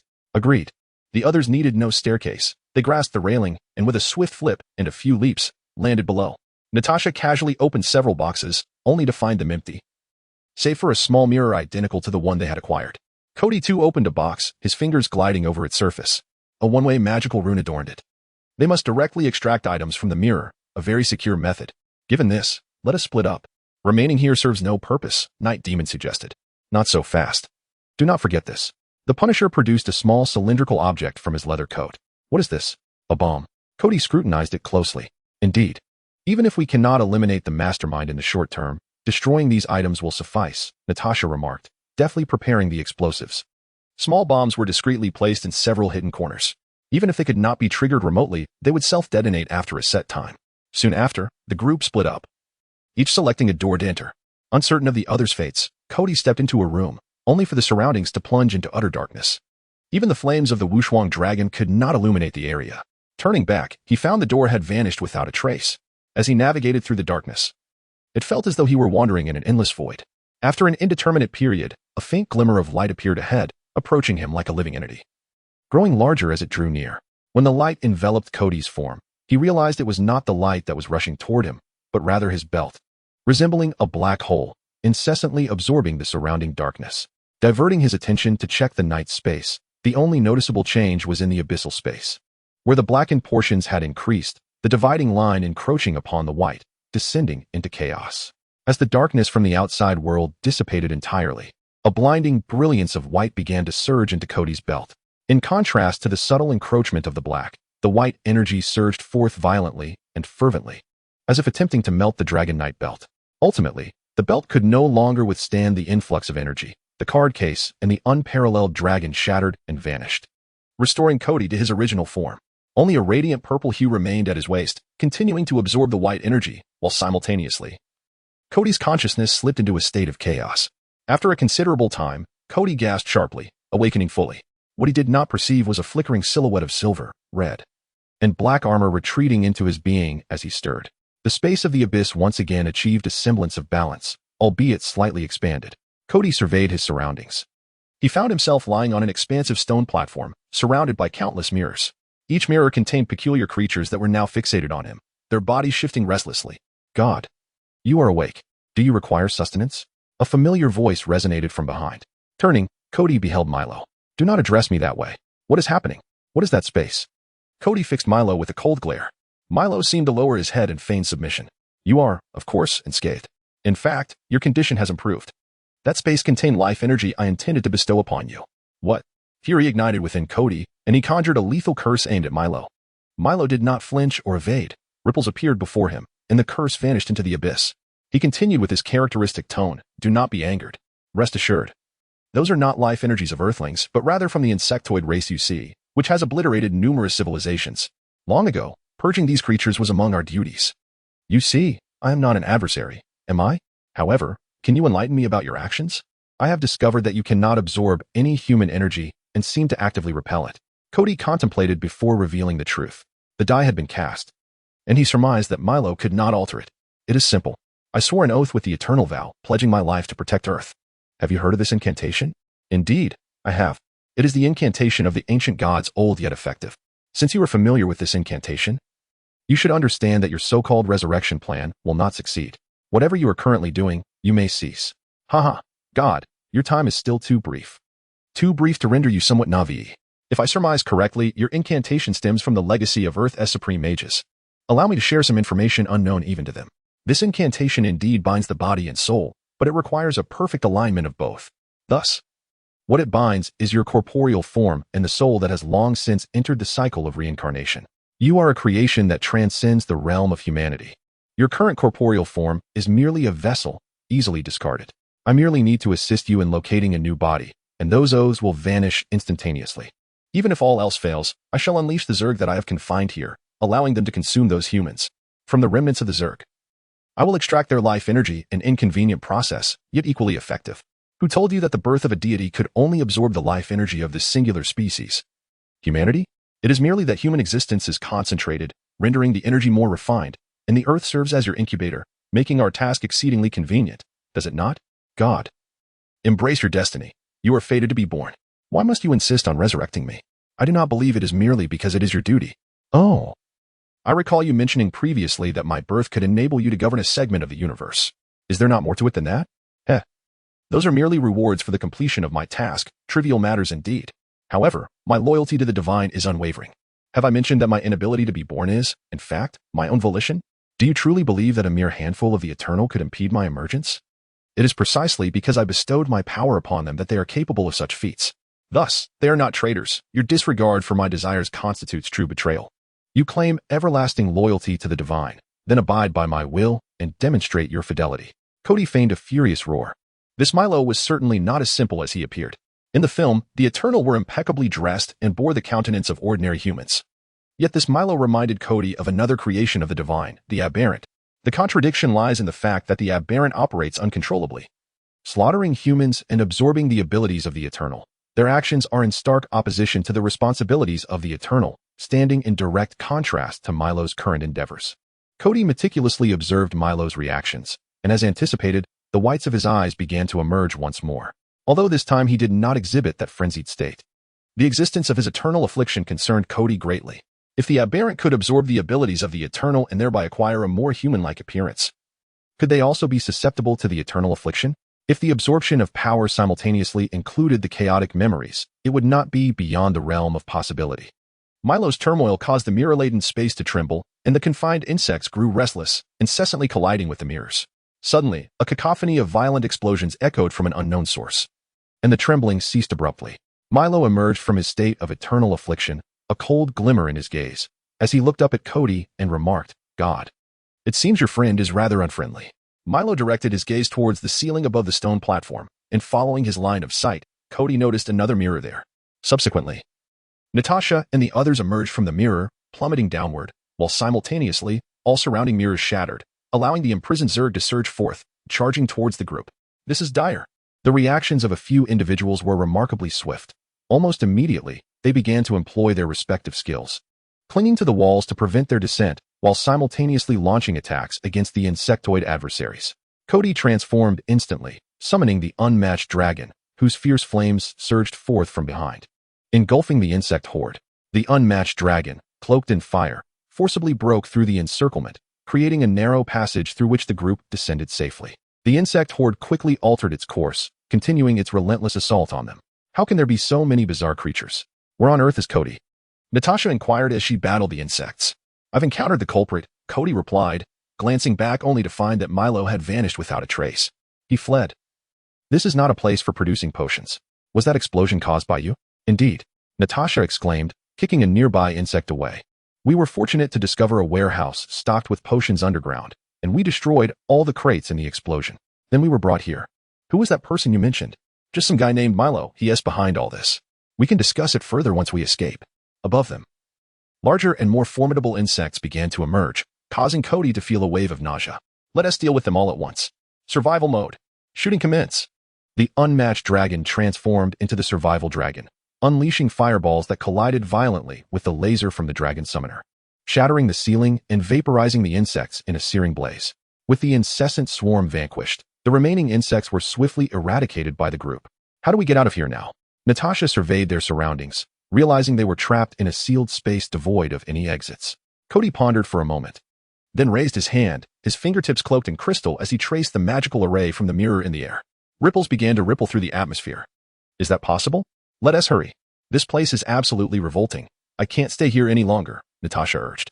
As a precaution, before departing, Kody commanded the dragon to exhale flames, incinerating all the shattered mirror fragments and insect carcasses on the ground. The Punisher then tossed down a bomb, ensuring this unknown space was utterly obliterated. The group emerged back in Kody's mirrored world, specifically in his golden office. This time, they had achieved some success. There were at least 50,000 vials, although certainly not the entire stock, enough to disrupt supplies in certain areas for a while. They nodded in acknowledgement. After such a lengthy endeavor, they had finally made some progress. Kody, what about Milo? He is cultivating humans through potions to gather something called life energy. The good news is that for now, they cannot directly utilize human life energy, and the healing potions remain safe. Natasha nodded thoughtfully. Matt, Frank, this matter has escalated beyond the simple issues of Hell's Kitchen. The scope is too vast. It's time for SHIELD to intervene. Matt nodded in agreement. I understand. You all handle the other matters. Leave the Hell's Kitchen issue to us. I will communicate your requests to Nick. Kody. Let us depart. It's time to return. Indeed. Chapter 57. The injured Thor. According to our correspondent, for reasons yet unknown, the Saver's Potion has experienced supply disruptions in multiple locations. The ongoing progress of drug rehabilitation in Hell's Kitchen has also been adversely affected. Due to the excessive gathering of the populace, several security incidents have occurred, leading to the closure of some temporary medical stations. Currently, neither the Osborne Group nor Wilson Fisk has issued any statements regarding the matter, and we will continue to monitor the situation. The efficiency of SHIDLD is quite remarkable. Results have emerged in less than 24 hours. Kody, upon hearing the news broadcast, lifted his gaze from dinner and turned to Clint and Natasha. Outside Hell's Kitchen, the operations regarding the Saver's Potion have been entirely delegated to the two of them. A mere fraction, totaling less than 150,000 vials, is stored in the peculiar space we visited last time. Unfortunately, these are merely the prepared potions, and we still lack leads on the manufacturing facility. Natasha remarked with a shrug. Kody, there's a piece of data that requires your verification. All right, I'll do it right away. Hastily shoving the remnants of his meal into his mouth, Kody promptly rose and headed towards the laboratory. Upon returning 2 days later, Kody indeed became quite occupied. Tony was very interested in the concept of a smartphone, but was preoccupied with modifying his Iron Man suit and the physical manifestation of JARVIS, leaving Kody to delve into the research on his own, albeit with ZS detailed guidance. Meanwhile, Nick was preparing a comprehensive plan and report, consolidating the powers of Asgard to present to the World Security Council about extraterrestrial threats in hopes of garnering further support. This required Kody to provide complete combat data, as those individuals would not be convinced without substantial empirical evidence. However, Kody could only offer rough estimates as physical strength increased. The overall data of the Kamen Rider also amplified post-transformation. Currently, transforming into the Azure Dragon Kamen Rider allowed him to unleash the full power of the all-powerful Kamen Rider without difficulty. Thus, he could only test the data incrementally against similar materials after transformation. He managed to take a brief trip to the observatory laboratory, delivering Thor's gift to Jane, only to be detained by Dr. Shavik, who inquired about the celestial mechanics of Asgard. Additionally, he needed to visit the mirror dimension to satisfy Banner's research on Kody's abilities. Primarily through combat practice, and before bed, he would also practice magic with Little Pony, alternating between training and sustenance. By the end of the day, he felt more exhausted than after battling the Destroyer. Could these individuals not be like Director Carter, quietly remain in the mirror dimension and conduct their studies in solitude? The following day, from dusk onward, the weather turned oppressively humid, and several hours later, accompanied by rumbling thunder, the long-awaited rain finally arrived. For reasons unknown, Kody felt a persistent unease. Observing his distracted demeanor, Nick presumed he was merely fatigued and suggested, "Why not rest early today? I'm feeling a bit tired myself." "All right. Sounds good." Kody rose and made his way to the kitchen, pouring himself a glass of juice. He approached the floor-to-ceiling window, gazing out at the hazy curtain of rain. Suddenly, the sky erupted with a cacophony of thunder and lightning, and it appeared as though something was enveloped within the clouds, plummeting rapidly towards the earth. A surge of unidentified energy approached, causing his wristband to illuminate, accompanied by Z's alert. Before him, a remarkably familiar hammer gently descended. An urgent alarm pierced the air, prompting Kody to hastily push the door open and step outside. He looked skyward until a familiar silhouette came into view, finally aligning with the inexplicable sense of foreboding he felt. It was Golem. "Catch him," Kody shouted. "What happened?" The others had already been drawn outside by the alarm. "It's nothing. It's Thor." Disengage the alarm. Moments later, Golem securely cradled Thor's unconscious form as he returned to the ground. Only then did they see Thor, battered and bruised, with wounds emitting a swirling mixture of black and white gas. Half of his armor lay shattered, and his cloak had vanished without a trace. "Quickly, take him to the laboratory," Banner commanded. Kody reached for Mjolnir, effortlessly lifting it without even needing to transform. It was clear that Asgard was facing an insurmountable crisis. Recalling the explosion he had heard just before leaving Asgard, a shadow of worry crossed Kody's face. As he had surmised, 2 hours later, Thor regained consciousness and recounted the events in fragmented sentences. After Kody's departure, a violent explosion had shaken the depths of the palace. From the ruins emerged a giant clad in ice armor, and Odin recognized the shadow of the primordial giant. Had it not been for the armor conjured from the icebox, he would have been unable to identify Loki. However, the figure vanished within mere moments. When the others arrived, they discovered that the dark energy sealed within the underground chambers had been largely absorbed, with the remainder fully unleashed, now lingering in the air of Asgard. Alongside this revelation, a baby was found, Frigga immediately recognized the child's likeness to the Loki she had once cradled. The infant possessed no divine power. His form had completely transformed into that of a primordial giant, bearing only a single blessing from Odin, rebirth. This inextinguishable dark energy began to infect the people of Asgard, gods and mortals alike, including the soldiers stationed there, leading to a significant suppression of their powers and rendering them physically weak, stripping away most of their combat abilities. Odin, already afflicted, struggled to open the mirror realm and allow the untainted to enter as their numbers swelled, compounding their woes as dust descended. A gigantic black hole appeared in the skies above Asgard, through which Chitauri airships and Leviathan beasts emerged, accompanied by countless frost giants. The battle was ferocious. Odin, summoning the last vestiges of his strength, managed to send Thor to Earth, but the current situation was now utterly unpredictable. After Thor finished speaking, he succumbed once more to a deep slumber, leaving the gathered crowd with furrowed brows, their expressions heavy with concern. Asgard, a realm of such formidable deities, has succumbed to such a blow. How then shall Earth confront such an adversary? Only Kody harbors a different perspective, as a butterfly. He has preemptively absorbed the energy of the Space Stone, obliterating the Tesseract and transforming the Battle of New York into the Battle of Asgard with a mere flap of his wings. Now, whether the giant is Loki or a weakened version of the progenitor giant is of little consequence. What truly matters is that the Chitauri's objective remains the Tesseract. Regardless of their motives for assaulting Asgard, they will inevitably turn their sights toward Earth. We cannot remain passive. Nick, my earlier disquiet stemmed from an exceedingly perilous vision I encountered. It was only upon Thor's arrival and hearing his words that I recognized the species he described was identical to that in my vision. In my illusion, however, the extraterrestrial invasion targeted not Asgard, but New York. Nick, taken aback, grasped Kody's shoulder firmly. Are you serious? Indeed.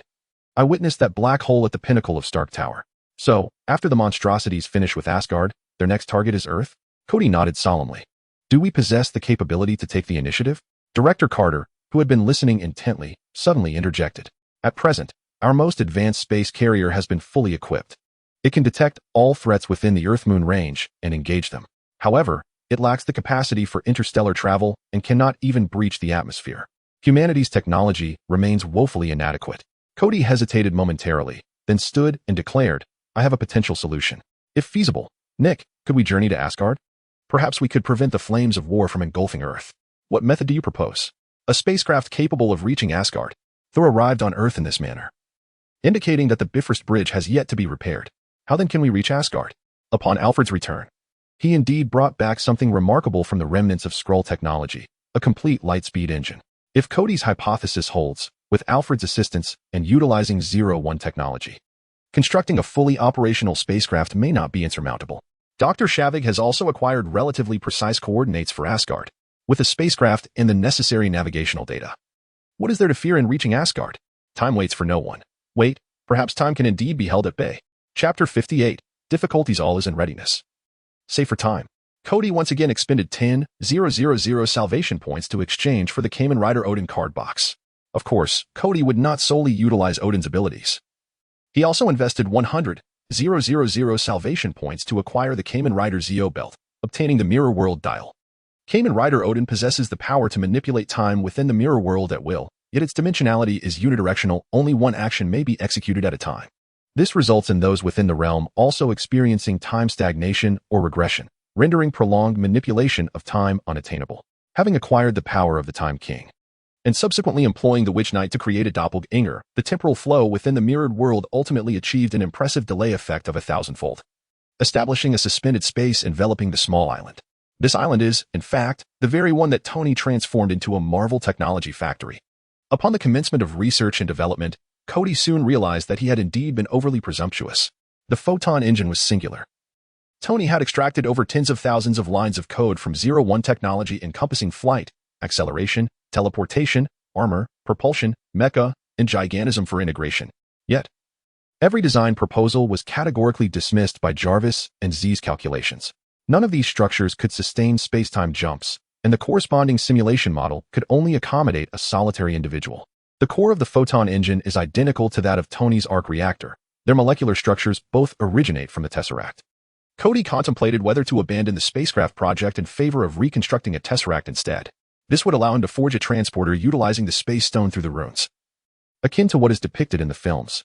However, after conducting data simulations, he discovered that even in the absence of the Space Stone, The minuscule volume of the tesseract contained energy 1,000,000 times greater than that of the photon engine, which stood half his height. The energy currently harnessed from Tony's arc reactor barely amounted to a fraction of a fraction. Even if Z worked tirelessly for 5 years, he could at most produce 1 photon engine. As time flowed swiftly, 2 months passed in the mirrored world, yet there was no advancement with the spacecraft. One night, Kody held the faintly glowing space stone in his hand. His own salvation was dwindling. Even if he were to relinquish it entirely, it would offer no utility. As one of the Infinity Stones most profoundly bound to him, Kody was acutely aware of its state. Moreover, the ether particles, which had merged with his very blood as the Reality Stone, had transformed all their power into the essence of the Kamen Rider belt, rendering him unable to extract it, let alone conjure a spacecraft from thin air. In that moment, Kody truly comprehended the meaning of being eager yet powerless. Tony approached, seating himself beside Kody and observing his despondent expression. "I bear good news," he remarked. "I just tested my earphone. If the spacecraft material were crafted from that metal, its strength would be more than adequate." "I am well aware," Kody replied, habitually reaching behind his back to retrieve the box Thor had gifted him, containing all the URU alloy. "This minuscule amount of metal is insufficient even for coating." With a sigh, Tony continued, "We are merely a fraction away. An increase of 5% in strength would suffice. No, even 2% would be adequate. Yet the current hardness of the alloy has reached its limit." "Wait, 2%? Kody exclaimed. "Indeed, what is the matter? Tony, is it any wonder you are called a genius?" He sprang to his feet, declaring, "I shall step out for a moment. Await my good news." With that, he dashed towards the glass, vanishing from sight. "Ms. Monroe, I sincerely apologize for the interruption." "Kody?" As Storm diligently pinned her thoughts at her desk, she was startled by an unexpected voice and a sudden burst of light. Kody emerged sheepishly from the portal, repeatedly offering his apologies. "Ms. Monroe, I am truly sorry. I have an urgent matter to attend to, and I also need to return the helmet I borrowed last time." "Urgent matter? What is it?" Storm inquired. "May I ask where the professor is?" Kody replied. "Of course, this matter also requires your significant assistance. I swear. This time it is indeed a matter of life and death." Storm fixed a serious gaze upon Kody, hoping he was not jesting. Pressing her finger against a discreet spot on the table, a white barrier materialized on the wall. "Come, follow me. The professor is quite interested in you. He mentioned that you are one of the few in many years who possess a heart of justice without him sensing any ulterior motives. The professor had instructed that you could come by at any time." As they traversed the familiar corridor, they paused at the door of the professor's office. Storm politely knocked and, upon hearing a response, opened the door, ushering Kody inside. At first glance, the room was filled with familiar faces from the X-Men: the Professor, Magneto, Wolverine, Cyclops, Iceman, Mystique, and Beast, with only Phoenix absent. Additionally, 2 elegantly dressed individuals occupied the other side of the room, none other than the current king of Wakanda and Black Panther, T'Chaka, alongside his son, T'Challa. "How convenient. No need for an extra trip," T'Challa exclaimed upon seeing Storm, rising with excitement. Disregarding Kody as he approached Storm to grasp her hand and pull her to sit beside him. Kody was left standing. "Are you all busy? Should I wait?" "Not at all. Your presence is timely. Since you're from New York, I would like to inquire if you are familiar with this substance," the professor asked, gesturing towards a vial. Kody leaned in to examine it, astonished to discover it was the Savor's serum. "So this has made its way here," he remarked. "Of course. It is not a benign substance. Although superficially it appears to restore health, its true effects remain ambiguous, with its components and mechanisms not fully understood. The potential for additional capabilities is also uncertain. However, I am aware that SHIELD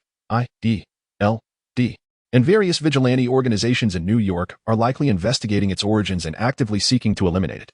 The recent supply disruptions across numerous areas are a consequence of this." "Did you hear that, T'Challa? What do you have to say for yourself? As a prince, how could you bring such a substance to your people? Before making any decisions, you must thoroughly investigate the facts. I cannot stress this enough," the former king interjected. "Who knows if he speaks the truth? So many are using it," T'Challa retorted defensively. But under the weight of his father's serious gaze, he fell silent.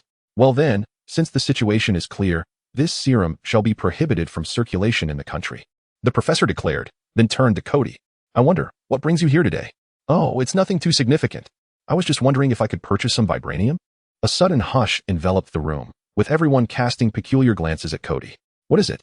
Kody asked cautiously. The professor furrowed his brow and exchanged a glance with T'Chaka before inquiring, "May I ask why you wish to procure vibranium?"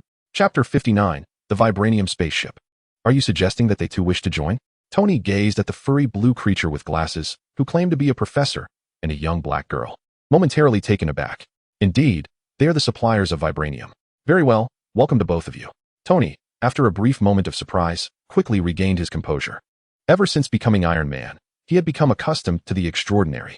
A talking blue creature was hardly remarkable. He had encountered legendary beings, and in comparison, a young girl capable of constructing a spaceship at such a tender age seemed utterly commonplace. That model on the holographic display, is it your spaceship design? Surue, devoid of any princess-like temper, swiftly entered work mode. Dr. Hank, without uttering unnecessary words, adjusted his glasses and followed Surue over to examine the design. Once the two approached the display, Tony pulled Kody aside and asked, "Who exactly are they? How do they possess vibranium? Are you familiar with Wakanda?" "Of course. It is one of the poorest nations in Africa. A significant portion of that 15% of original shares you hold has been allocated to those countries." "What does this have to do with vibranium?" Tony replied, puzzled. Kody's lips twitched slightly. "Then, perhaps we should consider donating that portion of Wakanda elsewhere. 99% of the world's vibranium is produced by Wakanda." Tony regarded him with a bemused expression. "Do you jest? If that were true, that small nation would either have long since become another UAE or be embroiled in chaos. How could they possibly still be at the United Nations lamenting their poverty?" Kody shrugged. "Believe it or not, you will find out in due time." "What about that Professor Hank? Is he like Banner?" Kody lowered his voice. "Not quite. However, this information must remain confidential. Their race is known as mutants, individuals born with extraordinary abilities. They, like the helmet I brought back last time, hail from the same realm. Their nation lives in seclusion, unknown to any power or country, even S.H.I.E.L.D. Only the two of us are aware of their arrival. Once the spaceship is completed, inform Nick that you developed it entirely on your own, regardless of whether he believes it or not. This is one of the prerequisites for us to receive vibranium from Wakanda and the mutants." Tony nodded thoughtfully and then said, "Let us commence our work then. I have made some modifications to your design. I hope you do not mind." Upon returning to the laboratory, Tony and Kody found that the spaceship structure on the holographic display had been dismantled by Surue and Hank, who were already making adjustments. "I have no objections. But my spaceship's power system is rather different. Altering the exterior may disrupt the energy pathways, for instance, observe here." With the assistance of two geniuses, the development of the spaceship progressed remarkably, as Zaya had already connected the manufacturing box and commenced printing the spaceship components. Similarly, the extraordinary programmable materials piqued immense curiosity in Hank and Surue. This unprecedented technology completely subverted their previous perceptions. In exchange, Kody granted them permission to utilize Zaya in the mirror world to acquire knowledge of the technology in return for 1,000 grams of vibranium, valued at an astounding $10 million. However, if this quantity were to be placed on the market, it could easily be inflated to multiples of its worth due to overwhelming demand. This vibranium truly belonged to Kody. According to their agreement, the ultimate ownership of the spacecraft would be jointly held by Wakanda, Miltonians, and Marvel, in exchange for an unlimited supply of the vibranium materials required for the vessel. After 500 days in the mirror world, the magnificent Marvel spaceship successfully completed its final trials. It bore a distinctly sci-fi aesthetic. Its overall design inspired by the blueprints of the Skrull warship, the Stealth Hawk, provided by Alfred. This ship had only appeared in comics, specifically designed for troop transport. But after modifications by Tony, Surue, and Dr. Hank, its size was reduced and its functionalities greatly enhanced. The ship's exterior was a matte black, adorned with silver metallic patterns that enveloped the entire vessel. These were not mere decorative embellishments but were composed of runic symbols forming defensive and offensive arrays, while beneath lay the energy conduits of the photon engine. The utilization of vibranium was not as extensive as anticipated, owing to the unique weaving manufacturing method of Material 01. A mere 1% of vibranium, combined with 99% steel alloy, retained vibranium's properties while surpassing its hardness. This conclusion was unexpected for both Surue and Dr. Hank. Furthermore, the hardness of this material could be further enhanced by increasing the ratio of vibranium. Thus, while the ship appeared colossal, its thickest sections measured no more than 2 fingers in width. The outer layer of the spacecraft was finally coated with a spray of URU metal-infused steel. Exhausting all of Kody's gifts, Kody felt that whatever threats the Chitauri or Leviathan beasts posed, he could simply pilot the ship directly into them. Its robust shell was surely impervious. In the mirror world, time was stretched 1,000-fold, but upon returning to reality, it had only been a little over half a day. Thor had awakened once more, yet his body remained exceedingly weak, the black and white gas continuously seeping from his wounds with no sign of improvement. To this, Banner could only ascertain that this mist posed no harm to humans, leaving him with no further solutions. When Kody arrived, he found Thor leaning against the headboard, his fingers caressing Mjolnir. Only when Kody entered the room did Thor lift his gaze. Before Thor could speak, Kody declared, "I have good news. I have found a way to return to Asgard. Do you still wish to fight?" "Of course. I shall fight for the survival of Asgard. And Loki? That is not my brother. He is the traitor of Asgard, the giant who brings calamity. I will personally annihilate him. Thor's voice was feeble, yet his tone remained resolute. Very well, consume this. It may prove beneficial. The fruit offered to Thor by Kody was a product of the Heimdall underworld. The last time Thor nearly fell to the destroyer, it was the juice from an orange seed that had aided his recovery. Uncertain of the efficacy of this unchanged fruit, Kody was at least assured it would not transform him into an outsider. As Thor raised his other hand to peel and consume the fruit, he inadvertently brushed against Mjolnir. Suddenly, Mjolnir radiated a silvery light, illuminating all the runes upon its surface, which then parted to reveal a luminous cavity at the center. Simultaneously, the fruit in Thor's grasp began to transform, resembling a sphere of lightning. Moments later, a black seed adorned with golden lightning patterns materialized in Thor's hand. Kody, taken aback, leaned in for a closer inspection, discovering that the seed's core bore the shape of an apple. A hasty glance at the night space revealed that the golden and silver apple seeds remained undisturbed. Distinctively, this new seed possessed no ring, only a body. A completely novel seed? Mjolnir had transformed into a battle driver, but what of the blade? How could one slice fruit without a blade? Thor, equally astonished, recognized Kody's armor belt from previous encounters. They exchanged wide-eyed glances, contemplating whether to transform now. Why not give it a try? Kody suggested, assisting Thor outside the dwelling. Thor examined the hollow cinder of Mjolnir and placed the seed directly within it. In an instant, the previously clear afternoon sky was shrouded in dark clouds, thunder roared, and a mighty bolt of lightning struck down. Amidst the lightning, Thor raised Mjolnir, and the seed automatically cleaved open, enveloping Mjolnir in black, with golden lightning patterns cascading across its surface. As the storm subsided, Thor's wounds had healed, and both his armor and cloak were restored. It seemed that only Mjolnir underwent the transformation. So, it was indeed the hammer that held the essence? Overjoyed, Thor turned to Kody, exclaiming, I feel invigorated. Perhaps it is time for us to embark on our journey. Chapter 60. The Battle of Asgard, King of the Gods. Although the enemy has temporarily ceased their assault, the infected soldiers outside are dwindling, unable to withstand the next wave of attack. Heimdall approached the entrance to the mirrored realm, bowing to Odin outside, and urged, Let us venture forth. This is not the twilight of the gods. We still possess a glimmer of hope. If we can buy enough time until the Rainbow Bridge is fully restored, we can summon all soldiers stationed outside and seek aid from other divine realms. You cannot endure alone. It will truly lead to your demise. At this moment, Odin had lost his sight. Much like the time he sacrificed his right eye for wisdom at the well, he now exchanged his left eye for the power of protection. The entire Rainbow Bridge has been enveloped by Odin's realm of guardianship. He stands alone upon the bridge, gripping Gungnir in his left hand and the golden summoner of Kamen Rider Odin in his right. Behind him stands a mirror, reflecting all the untainted Asgardians, from which the power of the Rainbow Bridge flows incessantly, mending the bridge in reality. Just a final touch remains. In response to Heimdall's words, Odin remained silent, fully aware that more lives would merely lead to futile sacrifices. He hopes that Thor has found the enigmatic god from Midgard in the depths of his being. He senses that only that individual can save Asgard. In the sky, the ferocious roars of the Leviathan beasts and the boisterous laughter of the Chitauri can be heard once more. This time, they are accompanied by the giant Loki clad in frost armor, who has lost all patience. A fierce assault obliterates the last remnants of soldiers, and the unrestrained Leviathan beasts surge towards Odin's domain from all directions. The Golden Realm ignites with the flames of the Phoenix, incinerating the Leviathan beasts into ashes in mere moments. Yet these creatures seem inexhaustible, emerging endlessly from a black hole in the sky, rushing towards the realm like moss to a flame. Simultaneously, the dense ranks of Chitauri relentlessly bombard with beams of energy. Sweat beads trickle down Odin's forehead, and blood seeps from the corner of his mouth. A sinister grin spreads across the face of the giant Loki as he raises his massive ice spear, striking forcefully at the realm. Witnessing Odin's increasingly pallid complexion brings him greater delight. Boom. Not far away, a Chitauri ship suddenly explodes, followed by a similar occurrence nearby. For a moment, the attacks on Odin cease, leaving everyone puzzled about the sudden change. Giant, you are unworthy of Loki's name. In the sky, lightning intertwines with storm clouds, culminating in a cataclysmic bolt that crashes down upon the giant, toppling him to the ground. It's Thor. Our Prince of Asgard has returned. The Asgardians gathered by the mirror exclaim in fervor. A smile graces Odin's face. Kody and Tony simultaneously transform, leaping from the Marvel ship, swiftly engaging the remaining Chitauri soldiers. Banner, you deal with those Leviathan beasts. Captain, Clint, prepare to split up. The four exchange determined glances, and Banner activates the release serum on his arm, leaping from the heights to crush a Leviathan beast's head beneath his foot.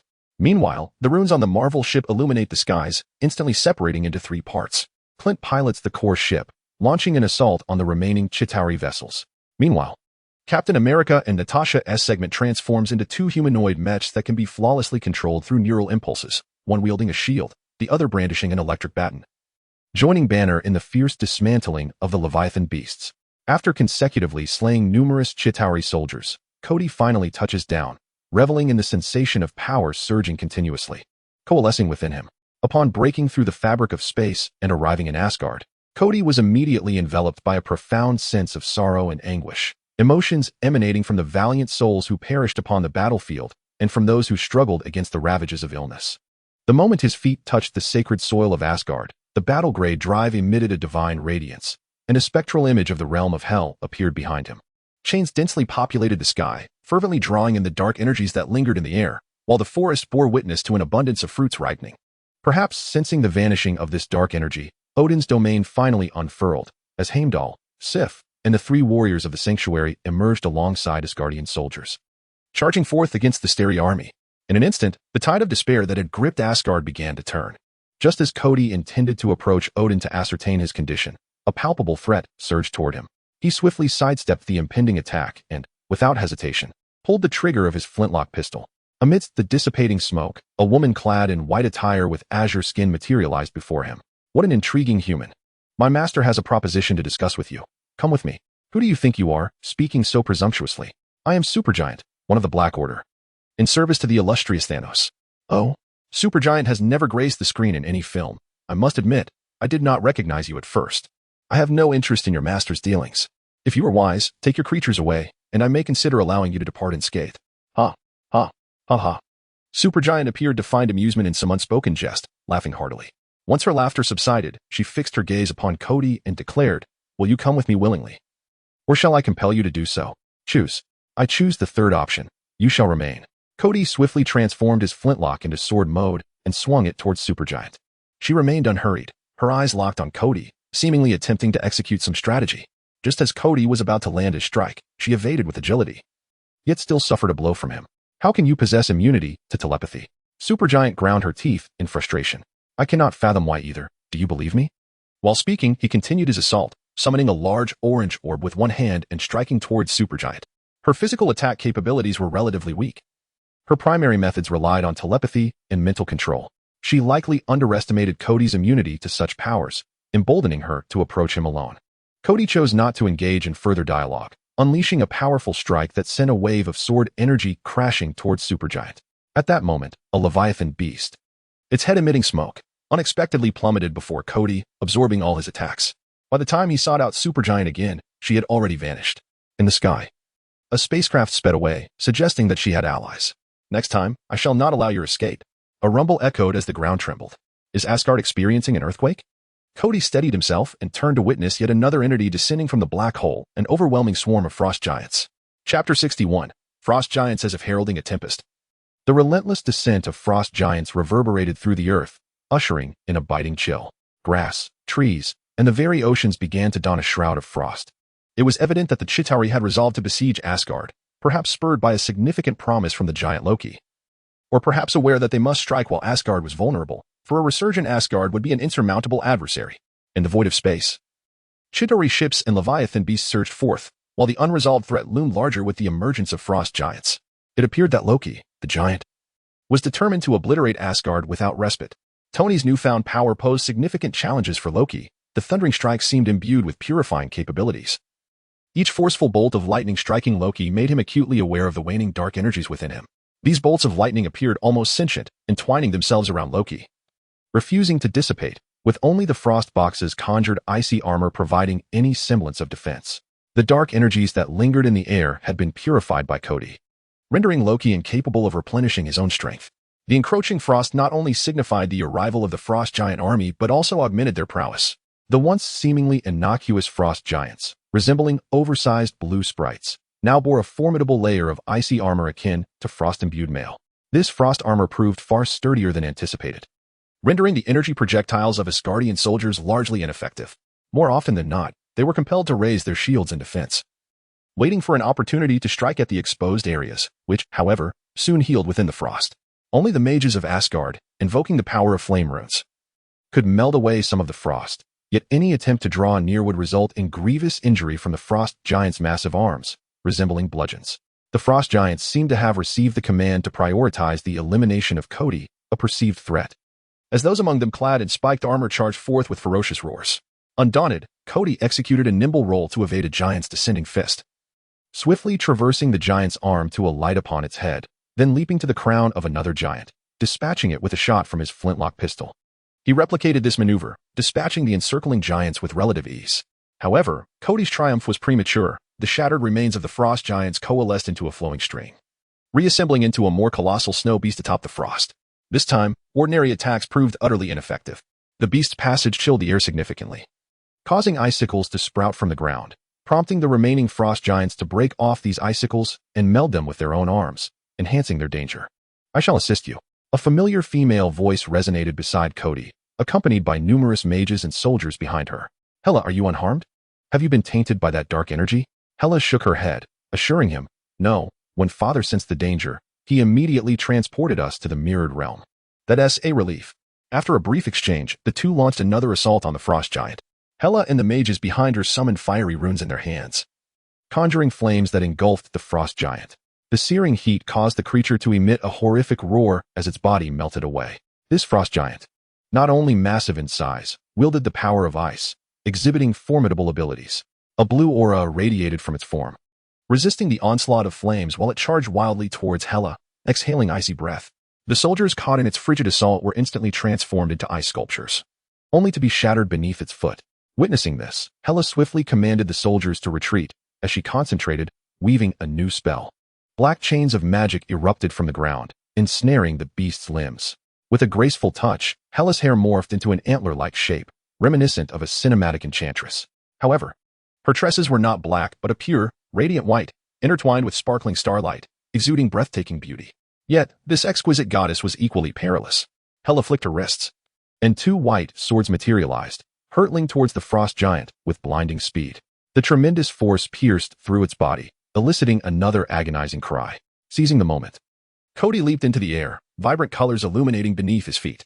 He aimed for the wounded spot of the giant, delivering a powerful kick that shattered the frost giant's form, leaving no trace of its existence. The commotion attracted more foes, including frost giants, Chitauri warriors, and Leviathan beasts. On the ground, Hela transformed into a war goddess, conjuring countless solidified swords that mercilessly pierced through the enemies, creating a void of adversaries around her. Such elegance! Kody's fire rope gun and the great orange pill vanished, replaced by two victory flags. The banners ignited in fierce flames, striking the frost giants. Each contact devoured swaths of flesh. The flag's swirling motion generated a tempest, which fanned the flames, and with the divine might of Asgard, a fiery whirlwind erupted around Kody, engulfing the battlefield. Wherever it passed, no frost giant could withstand. The flames evaporated moisture and ice, denying them any chance of reconstituting into frost giants. The tremendous uproar and flames also caught the attention of the battling Loki giant. In its hands, an icy shield and spear coalesced. Just as Thor lunged to strike again, the shield intercepted his thunderous blow, while the spear, imbued with biting frost, was hurled towards the heart of the fiery tempest. The collision of ice and fire ignited a colossal explosion, with Kody at the center, poised to bear the brunt of the devastation. However, Loki's expectation was misguided. Having spent such an extensive duration in Asgard, the mastery of runic magic was not acquired in vain. The simple stacking of defensive formations, augmented by the divine power of Asgard, resulted in a cataclysmic collision of energies that rebounded circularly upon the surrounding foes. The frost giants, engulfed in flames, displayed signs of despair, while an increasing number of sorcerers redirected their attention towards the Leviathan and the Chitauri, whether in their form or their vessels. Despite the formidable numbers of the Chitauri army, they were not infinite. Banner, Captain America, Natasha, and Hawkeye, piloting their mechs, began to aid Thor in his assault on Loki's giant. The dawn of victory seemed imminent. Chapter 62. The conclusion of war with victory on the horizon. It was as if every Asgardian present shared this sentiment. At that moment, a colossal vessel, resembling a donut, forcefully intruded into the black hole that had opened in the sky. This ship showed utter disregard for whether it collided with the Leviathan or the Chitauri ships. An onlooker might mistakenly presume it to be a reinforcement for Asgard. However, its arrival cast a shadow of grave concern over two individuals: Odin, who sensed a threat greater than that posed by Loki's giant, and Kody, who immediately recognized the ship as belonging to Thanos. Although Thanos himself might not be aboard, It was not beyond the realm of possibility that one of the Black Order was present, especially since Kody had narrowly avoided injuring a supergiant moments before. The lower hatch of the ship opened, and two massive cylindrical objects were ejected, plunging directly into the ground beside Loki's giant. Fortunately, Thor and the others had swiftly evaded the impending danger. The cylinders unleashed a powerful binding magnetic field, encircling Loki's giant, rendering any of Loki's attacks futile. Blue light coiled around the cylinders, while a teleportation field enveloped Loki, drawing forth countless tendrils of dark mist from his eyes, ears, mouth, nose, and icy armor, all being absorbed into the ship. For a fleeting moment, the world was filled solely with the anguished howls of the giant. Kody was utterly perplexed by the unfolding events. What purpose did the dark energies of Asgard serve for Thanos? Or had Loki, who believed himself to be outsmarting the Chitauri, been manipulated by Thanos all along? Beyond the cosmic cube, Loki's icy powers had piqued Thanos' interest. Now, witnessing a shift in circumstances, was he merely attempting to salvage something for himself before retreating? Regardless of its utility, the enemy's desires must not be fulfilled, especially concerning such potent artifacts capable of bestowing power upon specific individuals. With a swift motion, the banner of victory vanished. Kody seized his flintlock and dual blades anew. Before he could act, a flurry of feathers and a golden spear suddenly filled the sky. As he turned, he beheld Odin, wings unfurled and wielding the Gungnir, soaring from the Rainbow Bridge. With a mere gesture, the feathers and Gungnir surged toward the vessel. The ship's surface was cloaked in a defensive field, and its cannons retaliated with lasers. Kody grasped Odin's intentions. He would not allow these dark energies to be seized by another. Coincidentally, he shared the same sentiment. Stay here today. As he spoke, Kody was enveloped by the weapons of all knights, their locks automatically affixed to him. The combined force of these weapons surged forth, striking the energy barrier of the spaceship alongside the flying feathers and Gungnir, as if the heavens themselves were shattering. In an instant, the entire defensive shield of the vessel was obliterated, causing a cataclysmic explosion of its internal energy core, which reverberated throughout the Zetauri fleet stationed in the outer realm.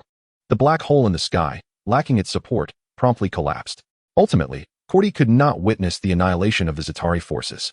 Loki's plan lay in tatters, and as the last remaining Leviathan plummeted towards the ground, the battlefield was left with only Loki, ensnared within a binding force field. Kody gazed at the sky where the black hole had vanished, bemused by the familiar narrative of a villain inadvertently aiding the protagonists. How delightful it was to have an overconfident and dim-witted adversary on their side. At that moment, a splendid aurora illuminated the skies above Asgard, casting a serene glow over the ravaged battlefield. The Rainbow Bridge had been repaired. Father, how should we deal with this giant? Thor inquired, approaching Odin. Summon your mother and the sorcerers to set a formation that will reseal his dark energy. If a corporeal form remains, let it be judged by you. As the future king of Asgard, you must learn these matters. Very well, father. Led by Frigga, 36 sorcerers encircled the machine, binding the giant, and inscribed colossal runes. In the very next moment after Thor dismantled the binding device, the runic energy activated, causing the frost armor on Loki to peel away in shards, while his shield and ice spear vanished, reverting to their original form within the frost box. Black mist seeped from Loki's eyes, ears, mouth, and nostrils, swirling back into the frost box, as Loki's form diminished until he was merely a frail blue figure, no longer deserving of the title of giant. Throughout this process, Loki remained silent, not even emitting a cry of pain, fixating instead on Odin's now blind eyes. Odin's visage did not transform into that of a masked figure, but remained a testament to his once white hair. Once all was concluded, Frigga took the frost box away, and Thor approached, lifting the fallen Loki. At that moment, Loki finally addressed Odin. I see clearly that you are at the end of your tether. Dark forces have thoroughly tainted your being. Soon, you shall either meet your demise or perhaps one day become a creature akin to myself. At that juncture, it may be best for your son to deal with you personally, don't you think? Ha ha ha. Enough with your prattle. Even at death's door. You dare to jest? Why did you usurp my brother's body? Thor bellowed. Odin did not respond to the giant but calmly addressed Thor. He is not Loki. He is merely an embodiment of that obsession, a form constructed from dark energy that resembles your brother. There is no need for judgment. The remnants of his fractured obsession will soon be purified by the divine power of Asgard. Ha ha ha. Darkness can never be extinguished. Amidst his maniacal laughter, the giant's form began to grow increasingly transparent, ultimately dissipating into the wind. Kody noticed Odin beside him, his breath somewhat unsteady, and quickly steadied his arm. Sensing the exhaustion that the giant had spoken of, it remained uncertain whether Odin could endure until the next Odin sleep. Kody, can you assist me in restoring Asgard to its former glory? Of course, but perhaps you should rest for a moment? It matters not. Resting or not makes little difference now. Upon reaching the central square of Asgard, Kody donned the belt of Kamen Rider Odin, grasping Odin's hand. For reasons unknown, he found himself unable to wield the powers of Kamen Rider Odin in reality and could only transmit that strength to Odin in this manner. The sound of time's arrival echoed twice, and golden light radiated from beneath Odin and Kody's feet, spreading outward in a circular manner, wherever it touched. The collapsed structures restored themselves as if rewound. Chapter 63. After the war, Father, rest easy. Hela held Odin's hand. Within the palace of the celestial abode, everyone gathered around Odin, quietly observing the god as he fell into a deeper slumber once more. Just moments prior, Kody and Odin had utilized the power of time to mend Asgard, and in the next instant, Odin collapsed. His Kamen Rider Odin card and belt fulfilling their final purpose before vanishing. The regal form of the All-Father was no longer discernible. Only the visage of an elderly man lingered. Before succumbing to sleep, Odin's final words resonated through the skies of Asgard. Today, I, Odin, Father of the gods, hereby declare you, Thor, God of thunder, as the new ruler of Asgard, sovereign of the world tree. As these words fell, Gungnir emitted a divine light, channeling all its power into Mjolnir, which had reverted to its original state. The spear gradually dimmed. Simultaneously, the golden emblem of royalty spread across Thor's silver armor. As two ravens descended from the void, alighting upon Thor's shoulders, Odin entrusted all divine authority to Thor. Kody did not perceive any semblance of joy in Thor's expression. Thor did not linger to bask in the glory of his new title, but instead personally lifted Odin and carried him back to the chamber. As he laid Odin upon the bed, there spoke in a voice only they could hear, Father, you need not worry. I shall restore the glory of Asgard. Gently brushing away the tears that had unknowingly streamed down Odin's face, Thor suddenly recalled something and turned to Kody, asking, Kody, do you still possess that fruit? Understanding Thor's inquiry, Kody produced a purple fruit from his possession. Thank you. Thor nodded, accepting the fruit. What is this? Hela asked, eyeing the unfamiliar fruit with concern. I do not know, but it has saved me twice. Perhaps it can also aid our father. Thor gently pried open a small opening in the fruit. And with a delicate squeeze of his palm, a droplet of juice fell upon Odin's lips. Patiently, he fed Odin the entirety of the fruit's essence. Please check on Father's condition. Upon hearing Thor's words, a handmaiden stepped forward from behind Frigga, placing her hand upon Odin's chest. After a few moments, she gently shook her head. Is it hopeless? You are the god of medicine, and yet you cannot assist? Your Majesty, the All-Father's body is beyond the reach of healing. I am truly sorry. Very well, Thor, even gods have their final resting place. As the king of gods, he has devoted his life to Asgard. The time has come for him to rest. Frigga approached and embraced Thor. I understand, mother. Thor bowed his head, concealing his tears within his golden hair. After a long silence, he raised his head. The war is not yet over. Heimdall, rally the soldiers from the outer realms. We must quell the rebellion. Yes, your Majesty. With the destruction of the Rainbow Bridge and the absence of Odin's formidable presence, ambitious forces beyond Jotunheim began to stir. Outside the divine realm, multiple uprisings had already erupted across the 9 realms. Heimdall, ever vigilant, had observed these occurrences and reported them to Odin, and now, as the heir to Odin's legacy, Thor was equally aware of all that transpired. The Rainbow Bridge shimmered once more with vibrant colors, and rows of soldiers emerged, assembling in formation. Warriors, we have endured the most arduous of times. It is now time to bring an end to all of this. Seize your weapons and eliminate the traitors. Vandal, one of the 3 champions of the Celestial Palace, was the first to cry out, and soon the sound of thunderous cheers resonated throughout Asgard. Since the loss of the Rainbow Bridge, the people of Asgard had been trapped in their world, their command over other realms diminished, leading to chaos amidst the rebellion. The 9 realms were not merely 9 planets, but an abstractly interconnected tapestry of worlds. Aside from Asgard, the abode of the gods, and Midgard, the realm governed separately from the other deities. The other worlds resembled a cosmic system or a dimensional realm. For instance, Helheim was not solely a realm of torment.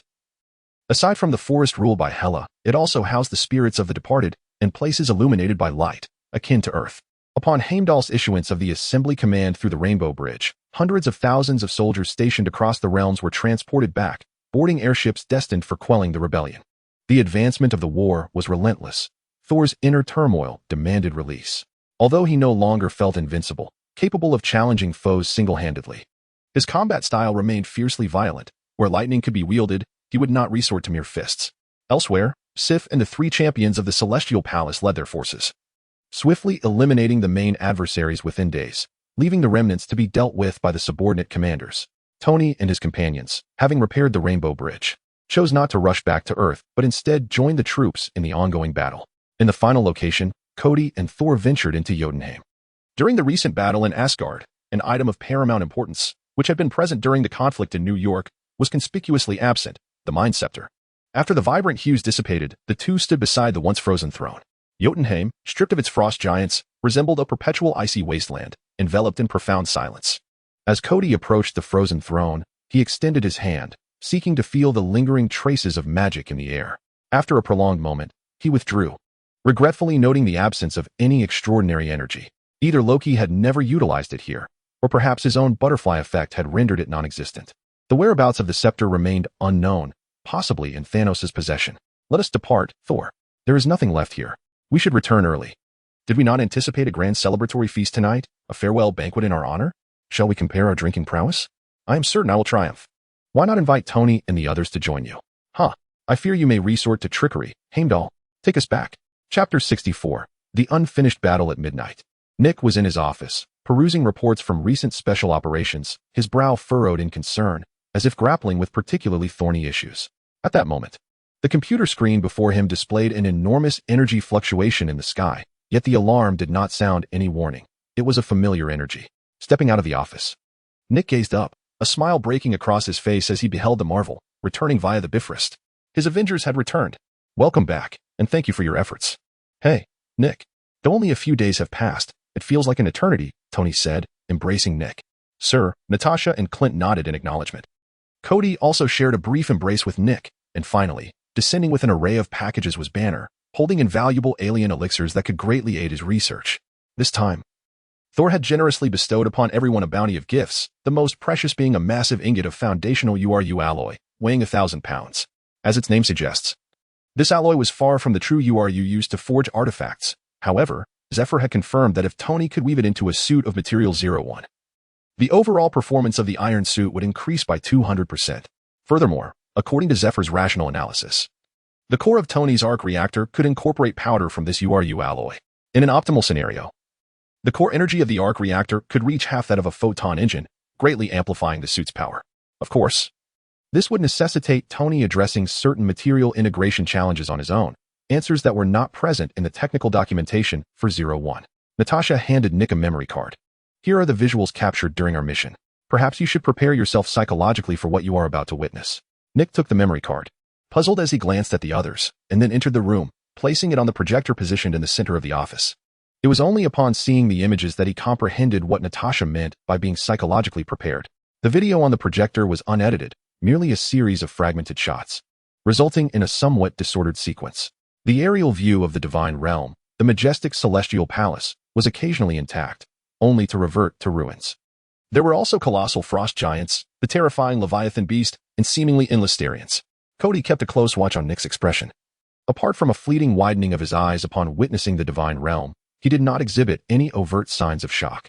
Was it possible that Nick remained so composed because he had encountered Captain Marvel and the Skrulls long ago? When the image of the donut-shaped spaceship appeared, Nick's expression shifted once more, and it was only when he witnessed Kody and Odin unleashing their cataclysmic powers that his demeanor finally relaxed. Wait, relaxed? At this moment? Logically speaking, shouldn't someone of Nick's stature perceive them as highly threatening? As the final frame concluded, Nick exhaled deeply and turned to the others. New York. It's up to you. Tony keenly sensed something amiss. Jarvis fetched the major news from the past few days. Everyone turned their gaze to the projection, where Jarvis displayed a plethora of news reports. Allow me to explain. On the very day after your departure, a circular spaceship identical to the one in your video appeared in the sky. Every day at noon, it releases a multitude of monstrous creatures upon Manhattan and then vanishes. Jarvis thoughtfully presented images of these beasts to the group. Just 2 hours prior, the last creature dropped today had been eradicated. These beasts were relatively easy to defeat, merely overwhelming in numbers. However, the spaceship had proven impervious to military weaponry. The S.H.I.D.L.D. aircraft carrier attempted an assault, but was shot down in a single strike, resulting in Agent Coulson's sacrifice. How could this be? All attention had been drawn by Loki to Asgard, yet New York was still facing this invasion, albeit on a smaller scale. Was this an unalterable plot point? There was more troubling news. Nick sighed. It's the Osborn Group. They have begun distributing the Saver serum freely across all of New York. While the military has lifted restrictions on this serum, allowing all soldiers in Green Goblin armor to access it in unlimited quantities, the defenders have been captured on camera deliberately sabotaging the serum and are now wanted. The good news is that Matt's true identity remains undiscovered. At least from the information I have, they are being sought under the title of Daredevil. Kody's brow furrowed deeper. Was the Osborn group merely seizing this opportunity to broaden the serum's distribution, or was the shadow of Thanos lurking behind Milo? Soon, Kody dismissed the notion. If this truly pertained to Thanos, Milo would certainly not be so cautious in concealing himself. With the Battle of New York having transpired, what of the scepter? Nick, have you uncovered any peculiar extraterrestrial weaponry? Weapons? Indeed. If those monstrous beings qualify as biological weapons, then there is nothing else. Nothing at all? This invasion of New York is replete with anomalies. This is no video game where one casually deploys forces daily. A genuine invasion would undoubtedly mirror the Battle of Asgard, with a continuous influx of creatures descending upon the Earth. Moreover, with Thanos' advanced technology, if he truly intended to seize our planet, would he not possess a devastating planetary annihilation weapon? Additionally, New York is home to the Sanctum Sanctorum. Would they truly remain indifferent to such an incursion? It seems as though everyone is awaiting something. A cacophony of cheers interrupted Kody's contemplation. Jarvis initiated a live broadcast. The screen displayed a gathering at a familiar location, the entrance of Stark Industries. A throng of people below brandished placards, some proclaiming to expel the monsters and aliens. Others bore the visage of Iron Man, marked with a large cross, alongside the images of Daredevil, Iron Fist, and others, surprisingly. Even an image of an empty figure appeared in a corner. On stage stood Norman Osborn, passionately addressing the crowd. The world is in peril. Where are our heroes? Where is Iron Man? And what of the so-called knight, who has been hiding away? Pray tell, where have these individuals vanished to? I assert they have all retreated, showing no concern for the lives of the people, particularly that so-called Daredevil, Iron Fist, and their criminal associates, who were even attempting to sabotage life-saving remedies. Since the terrifying invasion of New York, the Osborn group has halted all operations, pooling all resources to produce healing serums, incurring daily losses exceeding $100 million. And what has Tony Stark done? He has done nothing, not even showing his face. Perhaps he is enjoying a vacation on some distant island, surrounded by beauty. Completely at ease. The world is suffering a crisis, and we demand Iron Man to emerge and resolve this issue as a superhero. With a rallying cry, the crowd echoed their agreement. Kody glanced at Tony, who, with an amused smile, observed Norman Osborn, his expression revealing no trace of anger. Is he attempting to morally manipulate me? Chapter 65. Showcase Saya, you must have documented my valiant presence on the battlefield of Asgard, have you not? Indeed, Mr. Stark. Jarvis. Upload my first-person footage to the company database and create a brief montage. I intend to head to the gathering and present a splendid visual feast for our beloved fans. Understood, sir. Tony, what are you planning to do? These video materials, once disclosed, could potentially incite widespread panic. Shouldn't we contemplate this matter first? Nick stepped forward, grasping Tony, who was about to depart. Nick, this isn't like you. Aren't you always the most decisive among us? Moreover, the fact that Earth is under invasion is already common knowledge. Retreating into the shadows is not my style. Instead of wasting time, why not utilize your prowess as the director of SHIELD to ensure that certain attention-seeking individuals do not hinder our efforts at such a critical juncture? Tony patted Nick's shoulder and moved to the window, soaring towards Stark Tower. Nick, are you still concerned about the incomplete documents to be submitted to the World Council? You needn't dwell on those figures anymore. Let the authentic records allow them to experience the vastness of reality. Additionally, regarding the eradication of the Savior Serum, SHIELD must not relent. It is not a substance one can afford to be complacent about. Rest assured, we will not. During your absence these past few days, with the aid of the Defenders Alliance, we've identified several storage locations, amounting to nearly 100,000 units.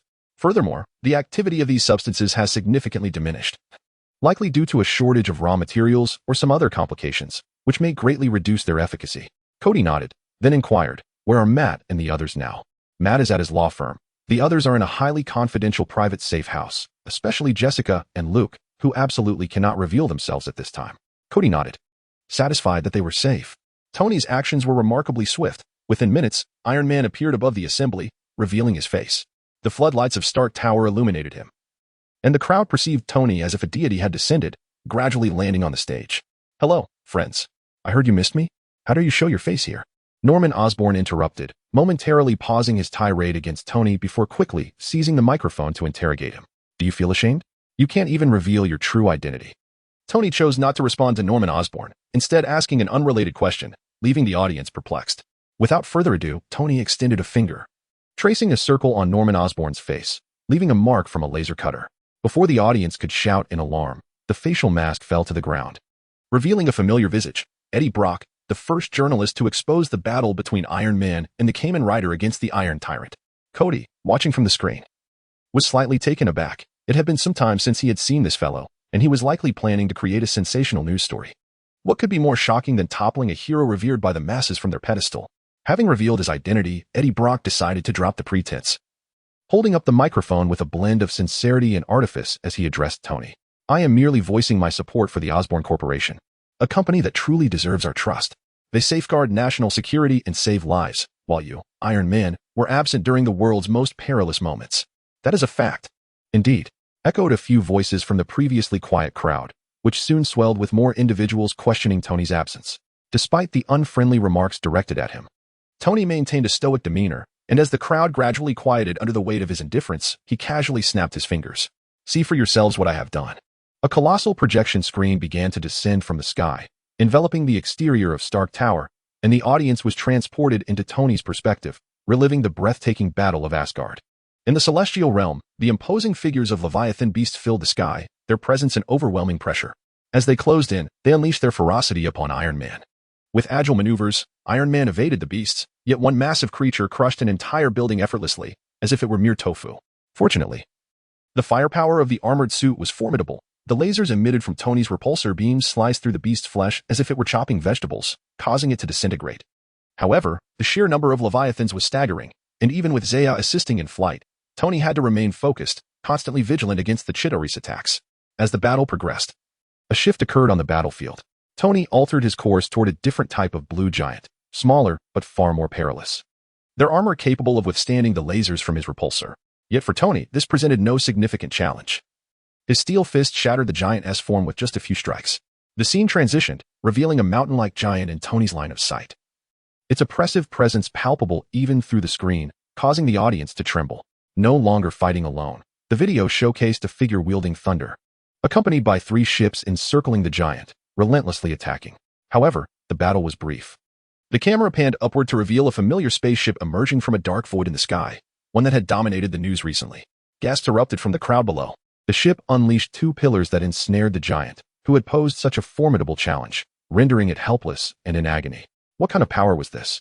The audience fell into a hushed silence. Equally captivated were all those watching the live broadcast, including military personnel, members of the World Security Council, and representatives from all relevant departments worldwide. At the conclusion of the video, Tony employs a vague editing technique to showcase the destruction of the spacecraft, omitting Odin and Kody, while incorporating a montage of various other shots. This leads the audience to believe that it was the collective effort of the resistance forces that brought it down. A truly captivating film. You've been absent for several days. Were you engaged in filmmaking? One can discern that Eddie Brock's tone has become somewhat uncertain. Tony smirked disdainfully and then departed the scene, no longer feeling the need for superfluous words. Within minutes, related news flooded the media. Initially, some on the internet even spoke of an impending apocalypse, only to later express gratitude towards Iron Man. Among the discussions were mentions of the highly futuristic aircraft and a figure capable of wielding lightning. However, the rapid pace of the footage only captured some indistinct silhouettes. Just days prior, the negative press, meticulously cultivated, had nearly evaporated, yet a few media outlets offered a balanced perspective, stating that while the exact location of Tony's battle remains unknown, since Iron Man had resolved a similar crisis, it is hoped that he would swiftly address the issues plaguing New York, thus deserving the public support. Aware of the potential troubles ahead, Tony had preemptively shut down all external communications, including the secret lines to Colonel Rhodes. Having missed Pepper during these past few days, he regretted the mess he had created, which must have greatly exhausted her. Kody, having washed away his fatigue, emerged from the bathroom clad in a bathrobe, towel drying his hair, only to find himself stepping into an unexpected realm, with the bathroom scene still behind him, encircled by a ring of violet portals. Observing the bald figure before him, gazing out the window, Kody helplessly tightened his bathrobe and inquired, "Professor Charles, what brings you here at such a late hour?" "Kody," he replied, "do you think this is a favorable time for mutants to re-emerge into public view?" "Perhaps, but I sense that the timing may still be inadequate, as the risks could be considerably heightened," Kody responded. "Why do you say that? Is not the alien invasion an opportunity for more Guardians to protect humanity?" Charles questioned. Kody pondered for a moment before articulating. The inherent nature of humanity is to seek gain while avoiding harm. However, Guardians who surpass human limitations are rarely viewed as advantageous. They may idolize you, even regard you as a deity. Yet, should they one day grow accustomed to this protection, taking it for granted, and you fail to meet their immediate needs, you may become perceived as a threat. Humanity desires for such threats to be regulated, controlled, or even judged. Kody's thoughts echoed the reasons behind the Avenger Civil War. He paused before continuing. Once this threat is neutralized, humanity will promptly seek the next benefit. The dynamic between Tony and Oscorp serves as a prime example. Yet, it's noteworthy that Tony was already a well-known billionaire and playboy long before he donned the Iron Man suit. Humanity has acknowledged him as a genuine being, thus making it considerably easier for Tony to receive understanding and acceptance. Yet, a mere extraordinary being devoid of foundation lacks such qualities, much like yourselves. The inscription bears witness to your previous endeavors to safeguard the ordinary, but what was the outcome? If this truly resonates with you, perhaps you ought to seek refuge in our secluded haven. Charles turned his wheelchair to meet Kody's gaze. Me? That's a far-fetched notion. I am but a mundane individual, still drawn to the vibrancy of the world. Should my identity be revealed one day, and I find myself unable to remain, perhaps this indeed would be a splendid sanctuary. Charles nodded, urging Kody to remember to reach out if he ever needed assistance. Good night, Kody. Yes, good night, Professor. Kody stepped through the portal, returning to his chamber, where he reclined on his comfortable bed, reflecting on their brief exchange and pondering the professor's intentions. It is certain that mutants will not remain in their current state indefinitely. And within their race, a relative peace currently prevails. As an extraordinary force not to be underestimated, their emergence will undoubtedly not pose a threat to the world. Yet, returning to reality, one cannot help but consider the multitude of experiences Tony has endured. And then there is the Kamen Rider. Nick has fulfilled his promise, ensuring that the Kamen Rider remains an obscure presence, with most believing it to be merely a technological armor akin to Tony's Iron Man suit. Behind the scenes, Nick has shielded him from countless prying eyes, a fact that Kody is fully aware of. He merely requires the right opportunity to reclaim this burden from Nick entirely. But who will safeguard the mutants? In the morning, the group gathered around the dining table, indulging in a breakfast crafted by Alfred that beautifully blended Eastern and Western cuisines. In less than 6 hours, the spacecraft would reappear, unleashing exotic beasts and continuing this absurd and inexplicable game. Kody realized that he could no longer utilize the power of Kamen Rider game. The Asgardian belt was no trivial matter. The Time King and 01 were limited to their basic forms. To attain their ultimate forms, the 30,000 rescue points he had recently acquired were woefully insufficient. Never mind. I still have the Kamen Rider build. However, upon approaching the shelf to exchange for the Kamen Rider belt, he discovered that after redeeming the Sublime and the Amazing forms, the Ultimate, Sublime Ultimate, and Super Sublime Ultimate forms were entirely unavailable for selection. The prices were clearly displayed. Why could they not be redeemed? The Super Sublime Ultimate was only $888, a remarkably reasonable price. Was there an issue with the spatial system? After inquiring several times with that unresponsive spatial program, no answers were forthcoming.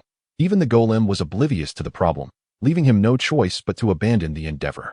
The Amazing form would suffice against those exotic beasts, as they were weak enough to be dispatched by bullets. However, the spacecraft hovered above, capable of maneuvering through the air and earth. It seemed that the only belt he could exchange for, with just enough rescue points, was the Witch Rider. Nevertheless, with the magic of Kamartosh combined with the runes of Asgard and the enhancement of the magical gemstones, it would be sufficient to confront merely one spacecraft. The Dragon Timer. Priced at 20,000, the Infinite Sorcerer's Ring, valued at 33,333, the Special Leap Sorcerer's Ring, costing 50,000, and the Ultimate Assault Sorcerer's Ring, priced at 88,888.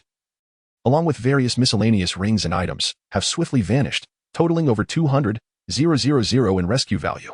As the clock struck 12, the sky transformed dramatically, and a colossal spaceship emerged, disrupting the clouds above.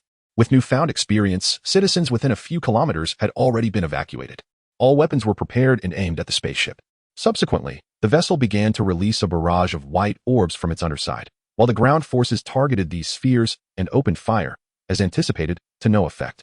The orbs crashed to the ground, leaving deep craters and collapsing buildings, and from these depths surged a tide of monstrous creatures, scattering to wreak havoc.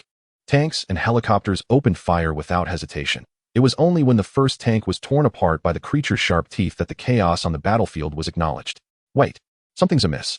These creatures are different, came the urgent transmission. Armed forces began a hasty retreat. All units, be advised, the creature's capabilities have changed. Helicopters, ascend, they can hover momentarily. Requesting fighter jet support. The jets took to the skies, and the war machines were deployed, elevating the risk status to red. The military would assume complete control of the area. All law enforcement personnel within range were ordered to withdraw. Clint, Natasha, will handle the creatures. Tony, Kody, you take care of that spaceship. The military was still searching for Banner and Betty which is why Banner was not involved in this operation. Understood. The team replied in unison. Action. Captain America commanded, and Kody and Tony exited the cockpit as the Marvel ascended, beginning its transformation. Kody had already completed the metamorphosis into the Infinite Sorcerer before departure.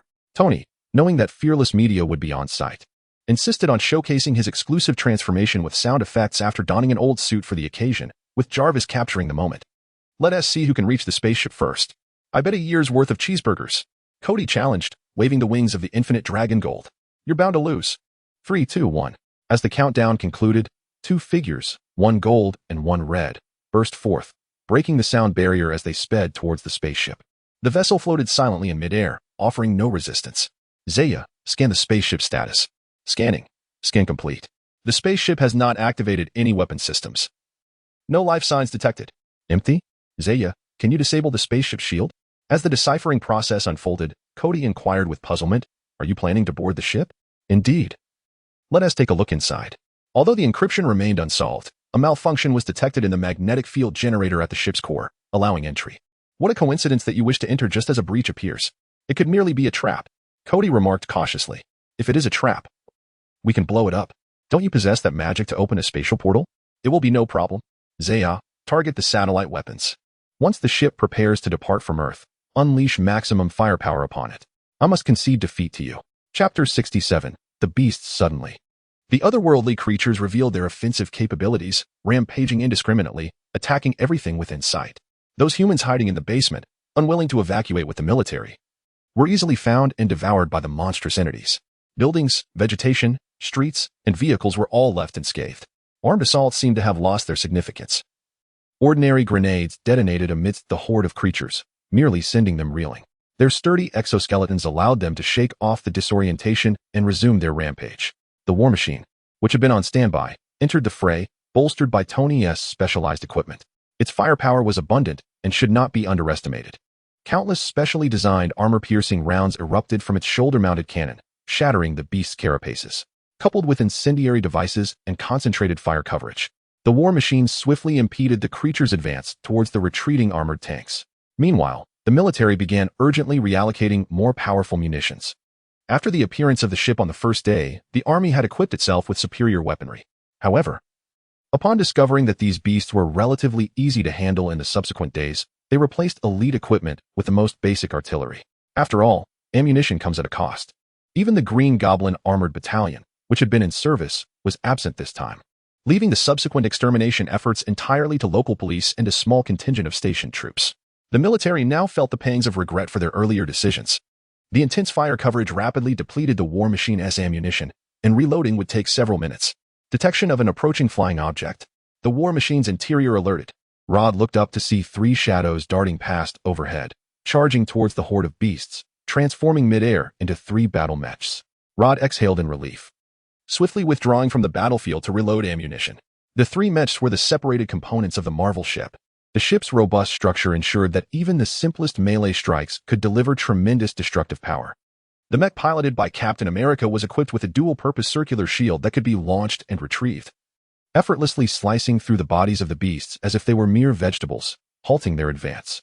Meanwhile, Hawkeye's mech, fitted with propulsion devices on its back, agilely leaped among the creatures, unleashing sharp laser beams from its arms. Infused with the power of the Kuan rune, each beam penetrated the skull of every targeted beast. Natasha was more direct. The mech's dual arms transformed into elongated drill bits, piercing through the horde of monstrous beasts and creating a series of skewered flesh, which were subsequently charred from the internal release of electric energy.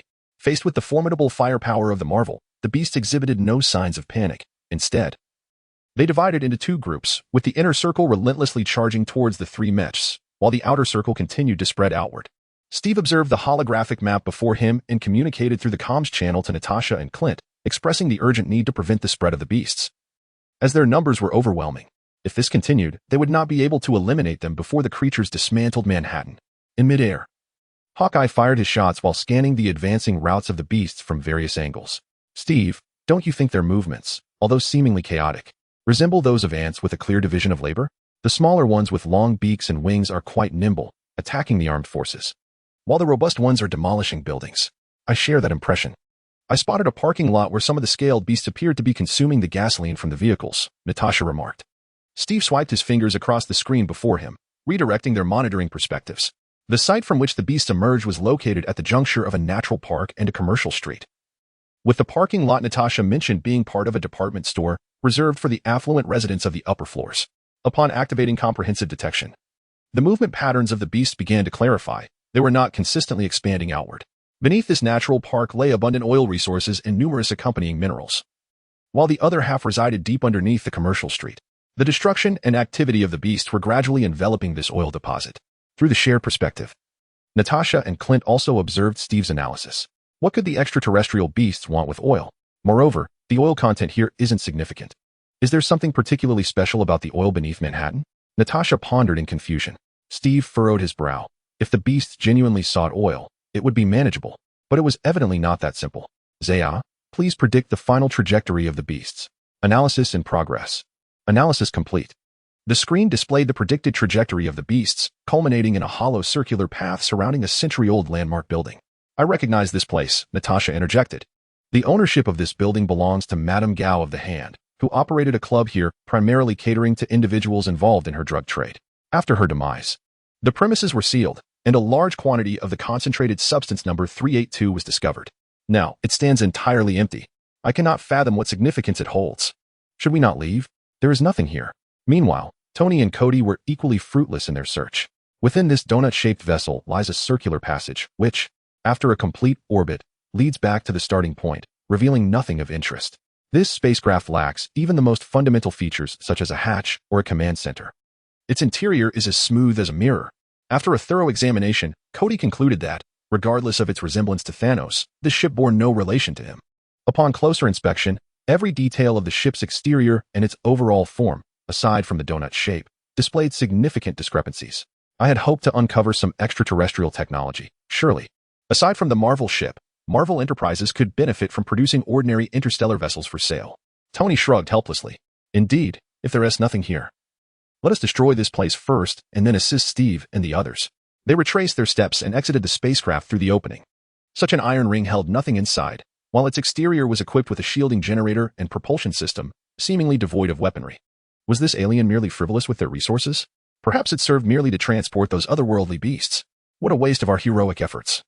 As I had anticipated a formidable adversary, with the restoration of his infinite form, he brandished the glorious sword axe and exchanged a resolute glance with Tony. It was time for the finale. Tony positioned his fists before his chest, and the arc reactor began to gather energy, while Kody scanned the sword axe, gleaming brilliantly. The massive phantom of the battle axe surged towards the ship, colliding with Tony's chest-mounted cannon. Suddenly, just a moment before their attack reached the spacecraft, the enormous vessel vanished without a trace. The force they had unleashed continued to propel forward, heading towards a squadron of military fighter jets that were monitoring and preparing to engage the ship. Such energy was impossible for the jets to evade. Tony envisioned countless Iron Man suits being forced to surrender. In a critical moment, a colossal diamond magic circle materialized before the jets, absorbing the surging energy entirely. Phew, thankfully I have this function. Kody patted his chest, narrowly avoiding a significant disaster. Tony, can you hear us? Steve sent a communication. Captain, what is it? The otherworldly beasts have vanished without a trace. Is this related to your actions against the spacecraft? No. The ship disappeared on its own. It has nothing to do with us. Zaya, can you locate any remnants of the ship? The target has vanished, and I cannot perceive it. Tony, we have made some discoveries that may prove useful. Chapter 68. The sun and moon together. This matter may be known to Iron Fist. Upon hearing Natasha's description, combined with the keywords Madame Gao and Manhattan, Kody immediately connected the dots. If his memory served him correctly, buried beneath that building lay the last dragon bone in existence, the source of eternal life that Madame Gao sought in vain. Indeed, treasures await below. However, I believe you need not worry. The contents are sealed and protected, accessible only through the power of Iron Fist. As far as I know, only one Iron Fist can exist in the world at any given time. A few hours later, Iron Fist appeared at Kody's residence. Is there anything particularly special about Rand or Kunlun? For instance, are there individuals capable of creating those vessels in the sky? Or are there any beings akin to those mythical creatures? Rand furrowed his brow, ruminating for a moment before responding with certainty, no. All the power in Kunlun is derived from the essence of deities or immortals. However, for reasons unknown, the connection between the Daluotian and the mortal realm has been severed, leading to a diminishing divine power. If we must identify any technological prowess, it can be traced back to the establishment of the 7 cities of heaven. which seemingly bore similar technological artifacts. The 7 cities of heaven. The group turned their curious gazes towards Iron Fist. Indeed, Kunlun is the city of dragons. Alongside the city of turtles, Punglai, the city of cranes, Kuns, the city of tigers, Tiger Island, the city of spiders, Kingdom, the city of dogs, Lower Realm, and the city of monkeys. Each city possesses its own unique immortal weapon, akin to my identity as Iron Fist. The founders of the 7 cities of heaven were not of earthly origin, but rather humanoid extraterrestrials endowed with extraordinary powers. Upon their arrival, they tore through the fabric of space, creating a unique dimension within Huaxia, which allowed for their intersection with the Dalyu Ocean. With the Dalyu Ocean's assistance, they established the 7 cities of heaven and began to revere the Dalyu Ocean. However, subsequent events have little to do with technology. The Dragon Bone is merely a sacred relic of Kunlun. Other immortal weapons cannot break its seal nor harness its power, thus this matter should not concern them. Nonetheless, regardless of their nature, I fervently hope to thwart them. I never perceive any power as invincible. If they indeed seek the Dragon Bone and possess the means to breach its seal, once it is extracted, the consequences could be catastrophic. I am not fearful of the Dragon Bone's power being seized, but rather, as the resting place of the Dragon Bone, it is the very source of the Dragon Vein. Without the protection of the Dragon Vein, all of Manhattan, no, all of New York, will face utter ruin. This is the true reason we have been in perpetual conflict with the Hand. The atmosphere in the room fell into a profound silence. Kody gazed at the floor. Suddenly feeling his reflection appeared peculiar. Glancing at his watch, he inquired, "Do you all sense that the sky seems to be darkening? It is only 6 o'clock. My watch isn't malfunctioning, is it?" "It is indeed 6 in the evening," came the reply. "Just look outside, and you will discern the cause." Steve stood by the window, not turning around, but instead gazing at the sky. The group approached the floor-to-ceiling window, collectively observing the heavens. "This defies scientific explanation," Banner exclaimed. "How can a solar eclipse and a lunar eclipse occur simultaneously? The timing is all wrong. Is that even possible?" Kody, the scientifically unaware student, questioned. "Of course, it is impossible. To put it simply, a solar eclipse occurs when the moon is positioned between the Earth and the sun, while a lunar eclipse transpires when the Earth is situated between the sun and the moon. At this moment, the sun is setting and the moon has yet to rise." "Just think about it," Banner retorted, exasperated. "This is common knowledge." "Ah, one learns throughout life," Kody replied. All right, I understand." Communications echoed through the headphones as Steve responded briefly before hanging up. He turned to the others and announced, "The spacecraft has reappeared, accompanied by those strange beasts and numerous individuals." "Numerous individuals?" Kody immediately inquired, sensing something amiss in Steve's words. "I am uncertain of their identities. Just moments ago, during the solar and lunar eclipse, they appeared alongside the spacecraft and the beasts at the site of today as confrontation, and the creatures did not assault any humans." "No assault on humans? This is becoming increasingly peculiar."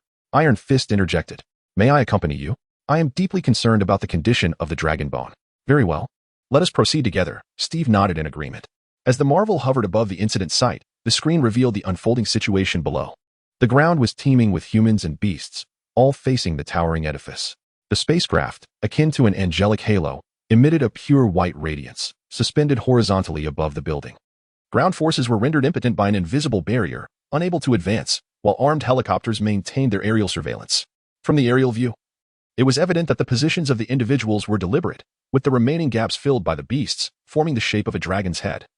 As if the building were ensnared within its jaws. A dragon totem, an eclipse, someone seeks to harness forbidden power.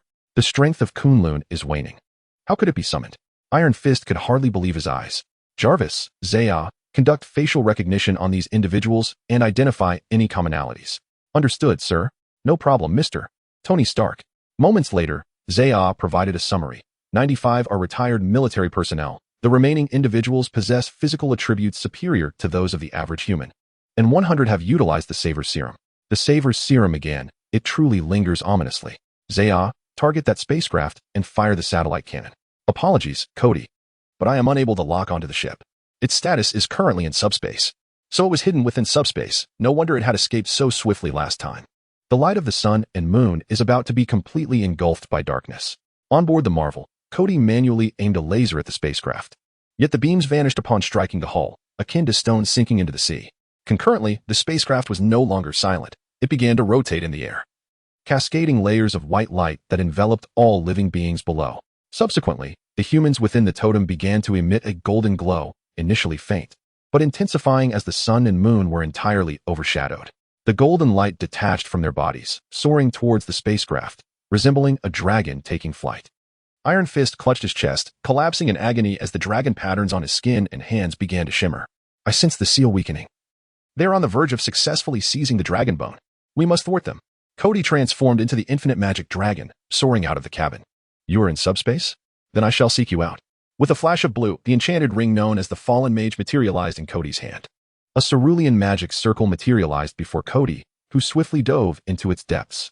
Fixating on the silhouette of the spacecraft, he darted towards his target. Just as he was about to reach the vessel, ripples surged through the fabric of space. Indeed, it was you, but at this moment, I have no time to spare. Kody utilized the transparent ring to seal the portal to the mirror world. Fiery magical runes ignited beneath him, and with the force of his wings, he propelled himself forward. Blazing flames coalesced into a colossal dragon's head, which sank its jaws into the spacecraft. Simultaneously, Kody executed a rapid spin, and in an instant, he penetrated the spacecraft, triggering a cataclysmic explosion within the subspace. The sheer energy was too much for the fabric of space to contain, and it began to collapse.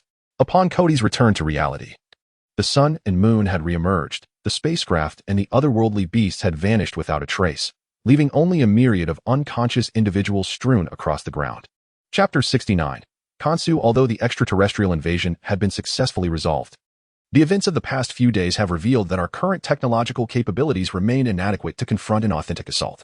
This morning, the United Nations convened an emergency meeting, announcing the establishment of the Earth United Defense Organization, inviting the foremost talents from member nations to participate. It is anticipated that within the next 1 to 2 years, a defense outpost will be established on the moon. In this endeavor, Ms. Maria Hill, the Deputy Director of the Special Organization S.H.I.E.L.D., that neutralized the alien spacecraft, will also partake as a technical advisor. S.H.I.E.L.D. boasts a rather extensive history. Meanwhile, on the office premises, Tony languidly reclined in his chair, gazing up at Nick, who stood before him as the midday news played on the television. Nick, it appears I misjudged you. You remain as decisive as ever. But is it truly wise to expose S.H.I.E.L.D. so openly? Primarily, it's due to those videos you recorded in Asgard. They had a decisive impact. Oh, is that so? But what brings you here? You're feigning ignorance. You know quite well. Don't ask me. Technology is not my forte. Kody had already consented, but he remarked that the specifics of what, how much, and how it would be provided were matters you would need to address. That rascal, always looking for shortcuts. Where is he now? Nick glanced at his watch. If all went smoothly, he might have already arrived in Egypt by now. Rand, is this reliable? If he possessed that capability, wouldn't he have resolved it sooner? Kody, garbed in Indiana Jones-style attire, shielded his eyes from the sun, gazing up at the exotic temple before him, hesitating between entering and retreating. On the surface, the invasion incident appeared to have been resolved. However, the previous night, Kody had been summoned by Iron Fist, who required his assistance in extracting a comatose individual from a heavily secured hospital. This person's name was Mark. The hospital housed all those who had appeared in the Dragon Totem. Their physical conditions were entirely normal, with no issues detected, yet they remained unresponsive. Initially, Kody paid little heed to the name, but out of trust in Iron Fist, he had assisted him, only to realize, after Iron Fist's explanation, that the situation was far more complex than it seemed. The seal of the dragon bone remains unbroken. However, after the ship was destroyed by Kody, Iron Fist could still perceive a relentless, corrosive force pressing against the seal, growing stronger with each passing moment. The ritual, aside from attempting to breach the seal, was also imbued with a contingency. These corrosive powers were being nurtured by some unknown entity. Thus, even in the event of the ritual's failure, the seal would gradually be eroded, ultimately leading to its demise. Meanwhile, among the unconscious crowd, Iron Fist discovered a friend, a comrade equally endowed with divine power. This ally was someone we could trust to guard our backs, and he was among those assisting us in our investigation of the Savi's potion. Having volunteered to inject it out of sheer curiosity, this revelation prompted Kody and Iron Fist to journey to Egypt together. However, Kody's turmoil stemmed from his deep reluctance to encounter yet another deity. Odin's words echoed vividly in his mind. He was gradually detaching from the powers of these gods on Earth. What if someone with a volatile temperament decided to unleash their wrath? Engaging in constant brawling was not in his nature. Kody harbored a rather ominous suspicion that some aspect of this situation was linked to his influence in diminishing others' powers. Welcome to my temple. Please, step inside. Before Kody could further ruminate, a gaping void in the temple's entrance suddenly revealed a grand door, through which emerged a figure clad in a white suit, leaning on a lunar scepter, adorned with a skull-like bird's head, who gestured invitingly. Greetings, moon god Kansu. You are too kind. Please take a seat and place the mark within. With a snap of his fingers, Kansu conjured a half-open coffin upon the ground. What? Are we to bury him already? Kody thought, astonished. As if reading his thoughts, Kansu spoke, though his soul resides within. It is ensnared by a contract from the depths of hell. By placing him in the coffin, I can safeguard his soul from being taken, as long as I remain. Hell, aren't you the moon god? If he is being held captive, cannot Osiris release him? Who told you this is the Egyptian underworld? Egypt knows no hell. Those judged by the scales either venture to the fields of reeds or are consumed by Ammit. However, as for the fate of those souls, they are merely dragged into the desert of the underworld. Kansu's skeletal gaze sent a chill through Kody. Have you heard of Mephisto? Mephisto? How could I not? He ranks second among the demon lords of Marvel's Earth. No one dares to claim the top spot. But isn't this somewhat far-fetched? What interest would Mephisto have in this matter? What could he possibly want with the dragon bone? Wait, it is a soul. Is it not souls that Mephisto seeks? The reason these individuals remain in a coma is that their souls are sealed. Should they remain in this state, wouldn't all their souls ultimately fall prey to Mephisto? The number of people present was merely in the thousands. However, what if all those who had utilized the Saver's potion had effectively bartered their souls to a demon? Kody abruptly rose to his feet. Kangsu, do you know how to break their seals? Eliminating the emissary with whom they forged a pact will naturally render the contract void, Kangsu remarked with a nonchalant air. Take this, it may assist you. As Kangsu bent down, he extracted a wisp of vapor from Mark's head and handed it to Kody. A foreign memory suddenly surged into Kody's mind. It turned out that the mist was indeed Mark's recollection. Hello, nurse. I have an appointment at 3 o'clock today. Please hold on. You are Mr. Max Pecht, correct? Yes. Hello. Please wait in our room. The doctor will arrive shortly. After waiting for a while in a ward that resembled a spa more than a hospital, a doctor entered, followed closely by a bodyguard clad in a black suit, carrying a case. Mr. Pecht, I apologize for the wait. No problem, doctor. May I ask what ailments you require our assistance with? Chronic insomnia, with a high dependency on sleeping pills. At this moment, fragments of memory flickered back. Kody observed the bedside table and bathroom, where numerous empty bottles of sleeping pills lay, albeit the dates were somewhat outdated. Nevertheless, it seemed he was not lying about his need for sleeping medication. Indeed, the Moonlight Knight, as a multifaceted anti-hero, likely found himself in dire need of such remedies before he had even comprehended his own condition. The doctor posed a few simple inquiries and then gestured to the suited man behind him. The man swiftly opened the case with one hand and reached inside to a depth that seemed to exceed the confines of the small box, likely retrieving potions from Milo's mirror world. The suited man produced 2 items. One was a powdery addictive substance, and the other was the familiar Saver's potion.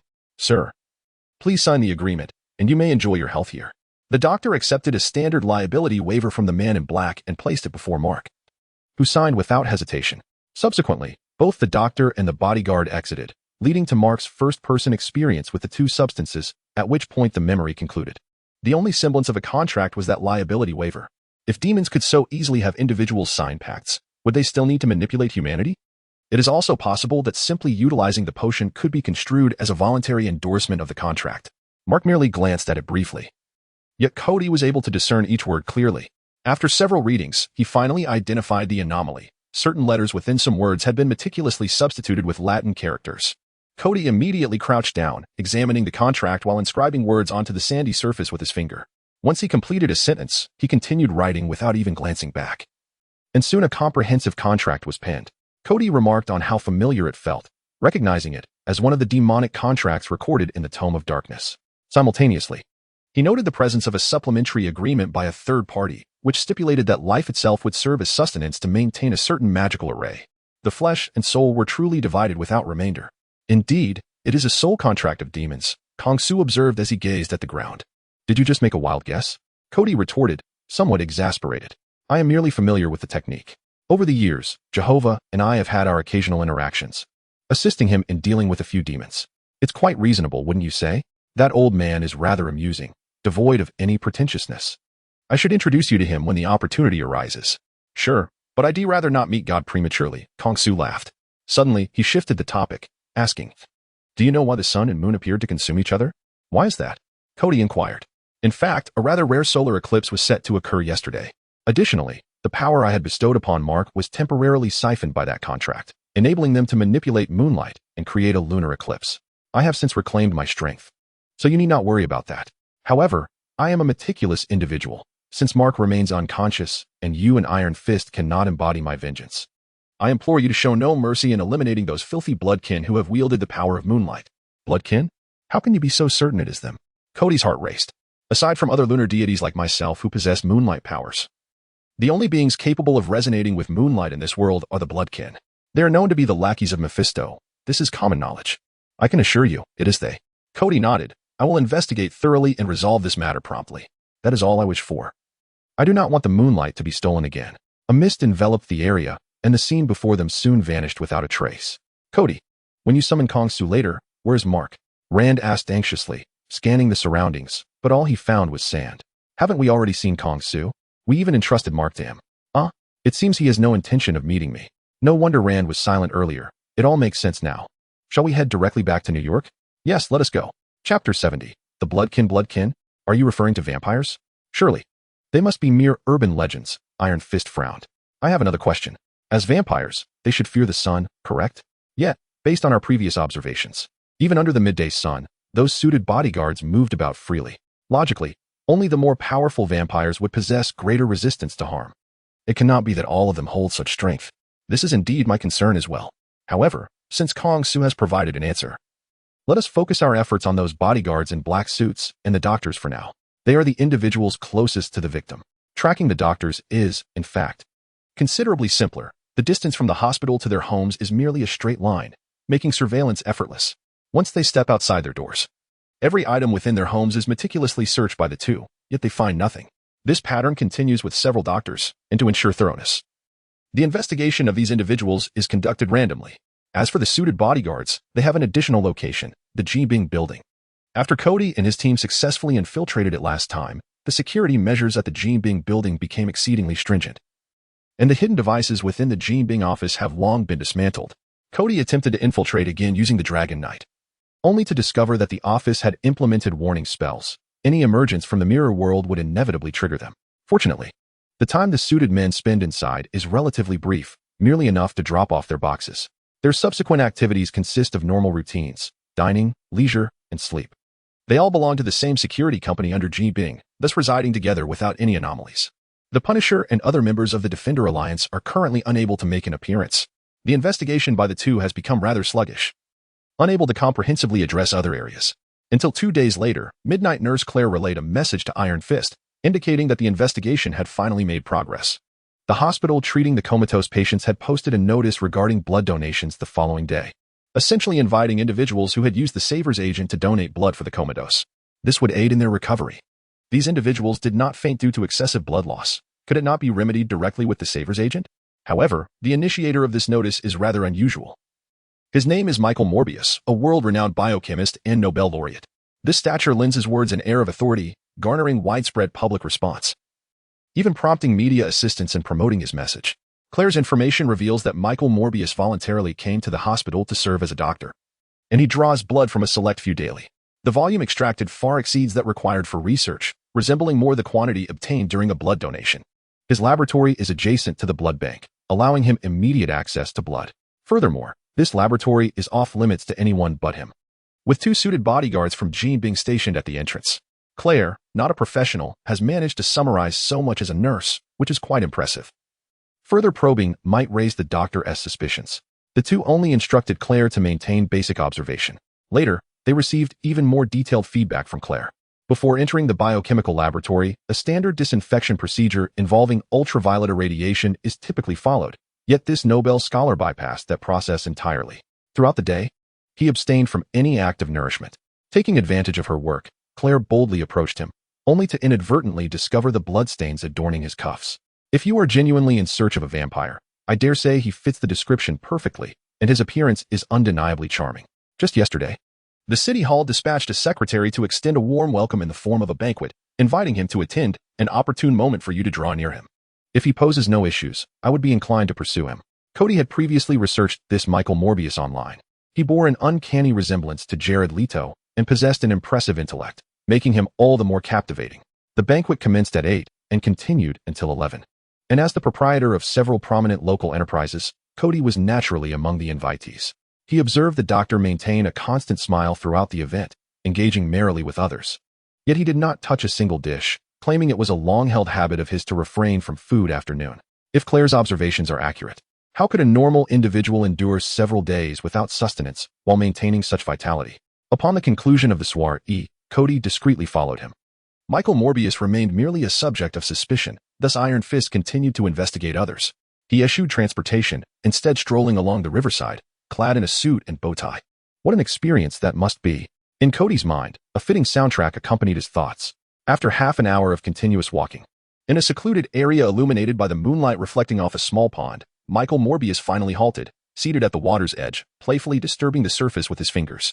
I wonder, sir, if you have been watching me since the banquet and have now followed me all this way, is there something you wish to discuss? His voice reached Kody's ears with remarkable clarity, despite being over 500 meters apart, thanks to his extraordinary ability to track. Indeed, he was no ordinary man.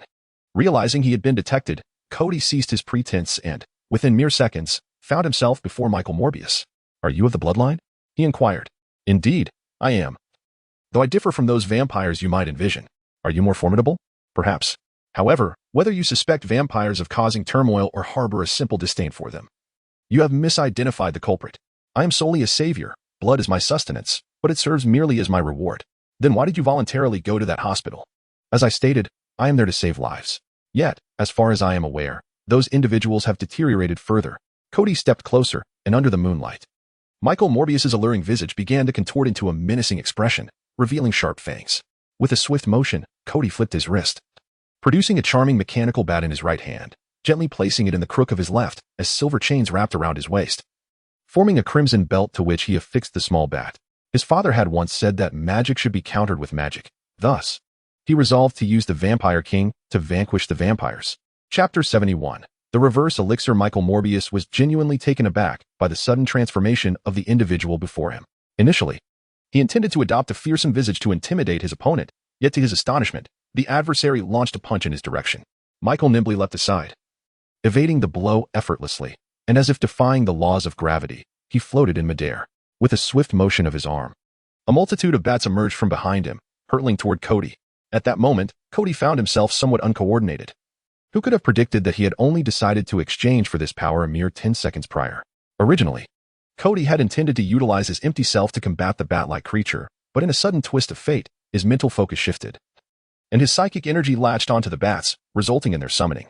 As the bat of the Third Dynasty sank its fangs into him, Kody immediately sensed a peculiar energy coursing through his body, beginning at his palm and radiating throughout, swiftly reaching his heart. It was an unprecedented metamorphosis experience. If one were to draw a parallel, it would be akin to the initial sensation of invasion he felt when first transforming with the empty self belt. This time, it was devoid of pain, yet left him tingling all over. The moment his transformation was complete, Kody became acutely aware of an additional organ within his mind, granting him an extraordinary perception of his surroundings, as though he were enveloped in a 365-degree vision. Thus, aside from the instinctual punch he had thrown at the outset, Kody was momentarily lost in thought, until he was jolted back to reality by a barrage of bats striking his face. A powerful blow finally roused Kody from his stupor. As Michael Morbius charged toward him with outstretched claws, Kody executed a knee strike that connected solidly with his chin, then propelled himself backward with a graceful flip. Stabilizing himself 10 meters away, he found a blue whistle in his hand, which he placed into the mouth of a suspended bat. A shrill whistle pierced the air, and a blue statue plummeted from the heavens like a shooting star. The instant Kody grasped it, the statue unfurled into a blue-handled guerrilla military knife. Chains erupted from the blade, binding themselves to Kody's arms and chest, transforming into azure armor, while his large eyes and the bat's eyes glimmered in blue. This time, Michael was no longer surprised. With a powerful push, he surged forward toward Kody, his claws sharpening, yet his form appeared ghostly, trailing dark afterimages. Kody remained composed, raising his blade and activating the wolf's head on the knife. The wolf's eyes flashed, momentarily halting Michael's advance, as a fearsome howl erupted from the wolf's maw, disrupting Michael's bat-like senses and delivering a formidable force that knocked him to the ground. Kody positioned his sword before him, biting down to infuse the blade with energy. He leapt into the air, and the crescent moon behind him transformed into a full moon. With unparalleled strength, he swung the blade down from the night sky. In that instant, Michael felt a profound sense of surrender within himself. The pressure rendered him immobile, compelling him to resign himself and close his eyes. Kody, stop. At a critical juncture, a golden fist gleamed with brilliance, clashing against the military knife that was about to descend upon Michael. The compressed energy propelled both individuals away, crashing through several trees before coming to a halt. Hey, Rand, what are you doing? This is quite perilous. Iron Fist delivered a blow without any mercy, causing Kody's wrist to throb painfully from the impact. My apologies, Kody. The situation is urgent. Are you all right? I'm fine, Kody replied, bracing himself against the guerrilla blade as he rose from the splintered wood. Realizing that Iron Fist had intervened, he acknowledged that perhaps he had acted impulsively. Kody dispelled his transformation, reaching out to stroke the little bat's head before it vanished from sight. Who is he? Michael had been lifted from the ground by a towering man, whose skin and attire seemed to merge seamlessly with the shadows. Blade. Kody approached, scrutinizing the black man. He appeared somewhat familiar. Although the film was quite renowned, it was somewhat dated, and Kody had never seen it, nor did he know how many installments existed. He merely understood the character's profession. Isn't Blade primarily a vampire hunter? Why is he protecting this person? With this thought, Kody posed the question. However, Blade simply responded, Michael is indeed saving lives. Kody turned to Iron Fist. Indeed, Kody. The defenders have always gathered information together and assisted in tracking down leads. Recently, hasn't Frank been residing with them as well? The Punisher provided me with an address, indicating that I could find Blade, who is well-versed in matters concerning vampires. Thus, I sought him out tonight. He is quite familiar with Michael Morbius and may be able to assist us. At that moment, Michael interjected, let us go to my laboratory. Whether I save or harm lives will be evident. They traversed the corridor, entered through the laboratory's isolation door, and underwent a series of disinfection processes before finally arriving at Michael Morbius's lab. Contrary to expectations of a space filled with high-tech apparatus, it was instead cluttered with stacks of petri dishes. Michael began, indeed, I am conducting experiments with them. Each layer of petri dishes contains the blood of those individuals. In addition to the blood, there is a type of activated cell extracted from my own body. I am engaged in reverse engineering, aiming to neutralize the other activated cells contained within the agents they have received. I have already prepared the tailored agents for each of them. The activated cells in the Savor Serum induce unpredictable mutations upon entering the body, making it exceedingly challenging to create a universal reverse agent suitable for everyone. If I do not succeed in developing the universal serum within 10 days, I will administer their respective agents and allow them to depart. Why 10 days? In 10 days, the first individuals injected with the serum will begin to perish. The active cells within them will respond to the summons of the mother entity, returning their life energy to the source. This process is irreversible, ensuring that regardless of when one receives this Savi serum, death is inevitable. For those remaining here to survive, consider it a recompense for my experiments upon them. You mentioned another form of activated cell. What is it? Kody recalled the active components that Banner had detected in the 380-second concentrate and the Savi serum. Those cells originated from a bloodline akin to mine. I have previously stated that I am not like ordinary vampires, for I was neither born into this existence nor transformed by a vampire's bite. I once suffered from a rare blood disorder, which ignited my resolve to seek a cure using my own knowledge, perhaps to save my friend as well. Eventually, I did discover a remedy, which transformed me into my current state, and my friend also underwent the same process, becoming a creature of the same bloodline. I was fortunate that the treatment was a perfect match for me. Thus, even though I experienced some sensitivity to light and a thirst for blood, I can rationally control my impulses.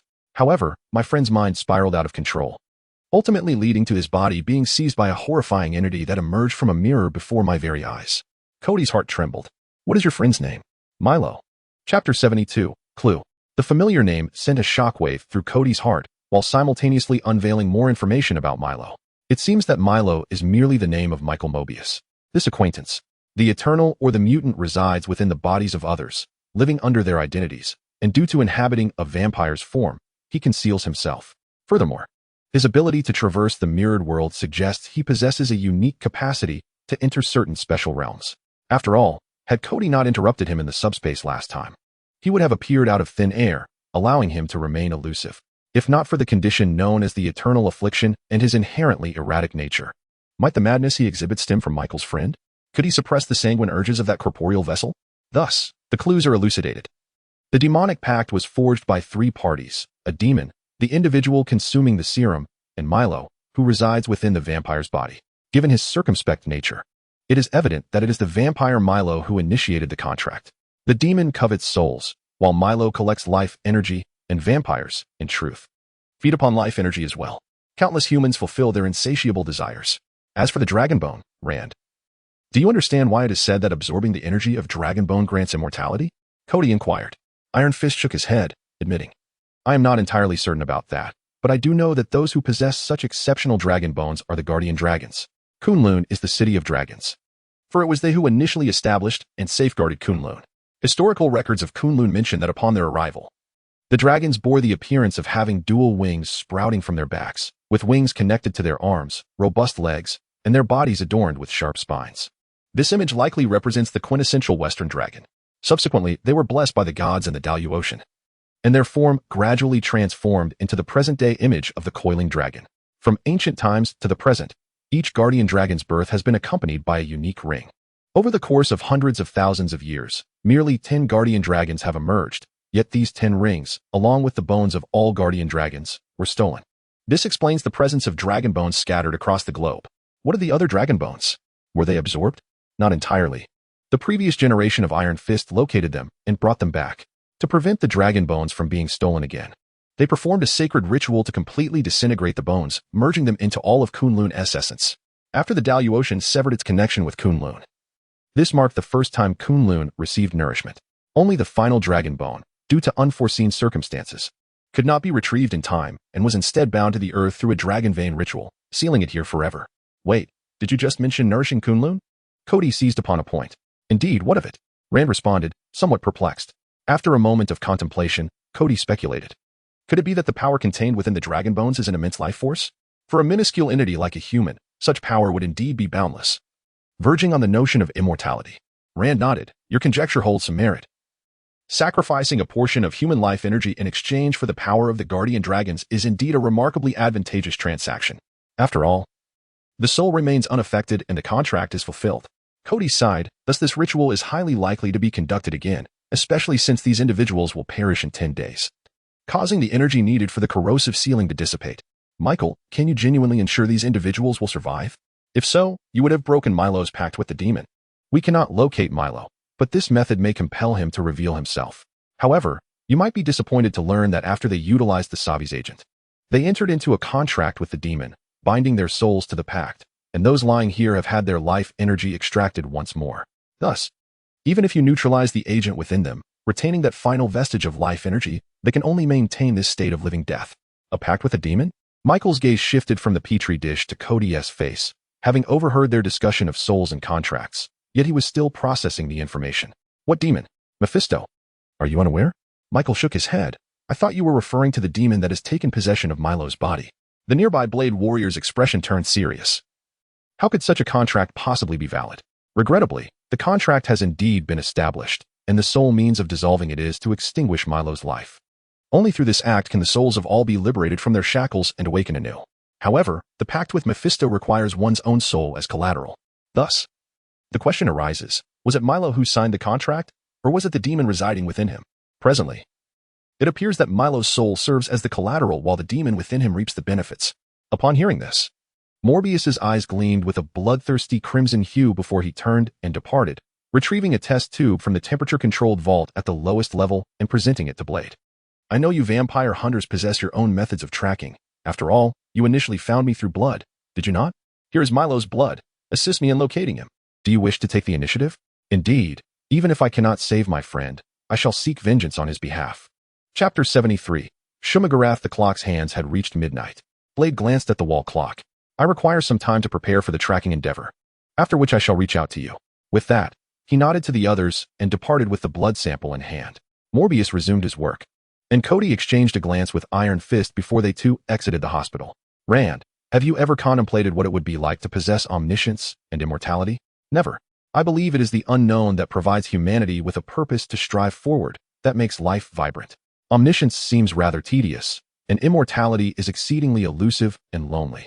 For the outside world, the curtain has fallen on the alien invasion incident. However, for Manhattan, the epicenter of suffering, the agony is far from over. The extraterrestrial beasts have vanished without a trace, leaving no remnants of flesh or debris. Those who secretly coveted the opportunity to study these alien beings have been thoroughly disappointed, as the military and government agencies have discovered not a single clue from their appearance to their disappearance. Yet, the ruins left behind are all too real. Surrounding the enigmatic building, SHIELD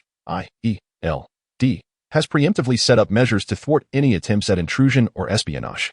The New York government has offered a staggering $1 billion to enlist a cleanup company. However, when certain factions realized that the only notable structure, aside from the ruins, had been sealed off by SHIELD, under the utmost secrecy, their interest waned. The bidding price escalated from 1 billion to 2 billion, then 5 billion, and finally reached 2 billion before a company finally accepted the contract. This company is none other than Marvel Technologies. In the eyes of many, Marvel has somewhat of a high-profile, yet faltering reputation. This enterprise was established under the personal aegis of Tony Stark, who boldly proclaimed that it would not employ any patents from Stark Industries, initially announcing plans to develop auxiliary robots. Yet to this day, the only product Marvel has launched is Iron Spray, a truly innovative piece of technology, and since then, there has been no further development. Due to the fear that even a single sheet of paper could become a weapon in personal use, it is often only available for bulk procurement by enterprises. However, this raises a conundrum. If a product is manufactured to be indestructible for consumers, how can companies generate profit? Consequently, following an initial surge in sales, the demand for steel spray plummeted dramatically. Both the public and various companies found this perplexing, especially those whose homes were devastated in this calamity. They felt that the government was merely paying lip service, hastily passing the hot potato to someone else. When would a company entirely uninvolved in the relevant industry enable them to return home? Is everyone prepared for this? Tony held an exaggerated, brick-like red button, reminiscent of a nuclear launch switch. He relished the act of confronting reality with undeniable facts. Despite merely overseeing the cleanup, he insisted on orchestrating an inauguration ceremony. Before the ruins, the media's cameras focused on the button in Tony's hand, and as he decisively pressed it, a cascade of blue rings illuminated behind the red curtain on the platform above him. As the grand curtain lifted, dozens of humanoid robots emerged, clad in uniform silver attire. Indistinguishable in appearance from ordinary humans, save for the fact that each wore a headset, with the blue rings representing the glow of their lights. With great pomp, he introduced the marvel produced by Stark Industries, the auxiliary robot, Shamagia. True to its name, which signifies the fusion of humanity and mechanics, Tony expressed his hope that it would serve as the cog connecting individuals, seamlessly integrating into daily life and work, empowering users, and enhancing their capabilities. Shamagia possesses autonomy and continuously learns from various fields, facilitating everyday communication while serving as an unparalleled secretary and bodyguard. Additionally, Stark Industries would offer robotic companions in the form of pets. Tony spoke eloquently on stage, while reporters murmured below. One journalist scoffed, questioning Tony Stark's intentions. Was this merely an opportunity for a product launch? He has always conducted his affairs with such flair. Yet, could this robot truly be as impressive as he claimed? I had always considered such inventions to belong solely to the realm of science fiction. A nearby photographer remarked, after all, he's Iron Man. Creating something like this should be a breeze for him. Do you think these robots could be hacked? Another reporter, known for regularly challenging Tony, inquired. Who knows? But look at those robots. They resemble real humans. Could they? Why are you men always thinking about such things? Someone retorted. Stop talking and start shooting. The robots are about to be activated. Everyone turned their gaze upward as Tony departed the stage. The Shamagia robots, their headsets illuminating briefly, began to jog in an orderly fashion off the stage, directly entering the ruins behind them. At first glance, motionless, one might perceive them as no different from ordinary individuals. Yet, once they spring to life, each movement appears so lifelike that it raises suspicions. Could it be that Tony has hired a troupe of actors, each adorned with earpieces, to perform? The doubts dissipated abruptly when a seemingly teenage girl effortlessly extracted a towering stone pillar of over 5 meters from the rubble, casting it aside with a resounding crash that silenced all skepticism. In the next moment, a tall, slender man approached Tony, emitting the voice of J.A.R.V.I.S. He leaned in and conveyed, Sir, we have received collaboration emails from over 60 global enterprises, and the number continues to rise. Colonel Rhodes and General Ross are on the line with the Defense Department as direct line. Shall I take the call? There is also a call from the President's office. Should I connect it? That will be sufficient. J.A.R.V.I.S. No need for further reports. Just respond uniformly. Today is merely a brief demonstration. Stark Industrial Park will soon be restored, and the Stark Industrial Expo will reconvene with a formal product launch. We shall discuss matters then. Understood, sir. The movements of the Shamagia were remarkably swift as they operated tirelessly.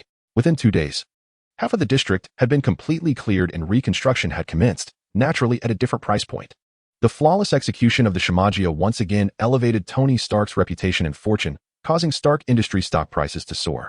Though Tony verbally suggested postponing discussions until the Stark Industrial Expo reopened, the Shamagia's custom website and physical stores across the United States had already launched. Those in need could complete their custom reservations online and pick up their orders in person on the designated day. Tony had meticulously categorized the customizations for the Shamagia. The default model merely resembled a standard robotic exterior. For those desiring a human-like facade or specific functionalities, special customizations were required, including obtaining consent for likeness rights from the individuals involved. As for the physical attributes, one could choose freely. Moreover, each Shimagia would be equipped with a specialized learning library tailored to various industries, particularly for professional applications. However, access to this knowledge would incur a fee. The cost for a comprehensive educational library, spanning from elementary to doctoral levels, would be approximately $100,000, remarkably economical compared to the 2 decades of traditional education. Nevertheless, every Shimagia produced was capable of basic daily communication. With patience and gradual instruction, they could learn remarkably quickly. Additionally, for specialized professions, such as bodyguard services, Marvel Technologies offered a complete security system. The Shimagia would provide protective options only, thus one could not command it to attack anyone. This principle was staunchly upheld by Tony and Rhodey from the outset, ensuring that the defenses were designed specifically against those who had previously sought to exploit the Iron Man suit. Chapter 74, Miracle Communications. The Shimagia's market had tentatively opened, though its sales were unlikely to be substantial. It is not that Kody intentionally employs a strategy of scarcity marketing. Rather, the production capacity is genuinely limited. Thus far, only a little over 300 units of the Shimagia have been manufactured. This modest number was produced during a period when Kody made a brief trip to Miltanans while Tony, feeling utterly bored in a time dilation space 1,000 times slower, managed to create these units. In the days following his return, Tony assisted in the preliminary training for this batch of Shimagia. On average, from inception to completion, each Shimagia requires approximately 2 weeks to produce. And this only pertains to the basic model, if production lines are not expanded. The current reservation numbers on the official website have already extended to 3 years into the future, although the retail price has yet to be disclosed. A base model is expected to exceed 500,000, and with complete customization, it could easily surpass 1 million. In light of this pricing, Kody has raised some concerns with Tony, considering that the total cost to produce a Shimagia does not exceed 1,000. Tony merely regarded him with an expression of incredulity, remarking, "You, as a member of the capitalist elite residing in a capitalist society, expect me to appeal to the conscience of fellow capitalists? Have you lost your mind through your studies of magic?" He then sighed, "Alas, there remains much I must teach you." Tony's ambitions extend far beyond this. Whenever Kody attempts to engage with the scientific knowledge found in textbooks, he becomes drowsy, even when confronted with the technical documentation for version 01. Consequently, Tony took the research on smartphones, which had made no progress under Kody's oversight, into his own hands for further exploration. The design of the smartphone will certainly not resemble that of the Fidian Leap phone, nor will it feature the transformative capabilities of the Moto function. Instead, it will resemble a communication device akin to Levi's communication gun, devoid of a barrel and notch. The Fruit machine has been on the market for several months now, and the prowess of smartphones has become unmistakable. Aside from a few large manufacturers, many mid-sized companies have nearly vanished from the landscape, while the remaining giants are quietly seeking an operating system capable of rivaling that of the Fruit company. However, no single company can monopolize the entire market. As an obscure yet comprehensive industry chain company, on the day following the announcement of the Shimagia robots, the world awoke to the news that Marvel Technologies had registered a wholly owned subsidiary and submitted over 20,000 patent applications. These patents encompass screens, chips, batteries, signal transmission protocols, sensors, aesthetic designs, manufacturing techniques, operational systems, and nearly everything associated with mobile phones. The subsidiary is named Miracle Communications, although Tony has never explicitly stated that this company is aimed at competing with the Fruit company.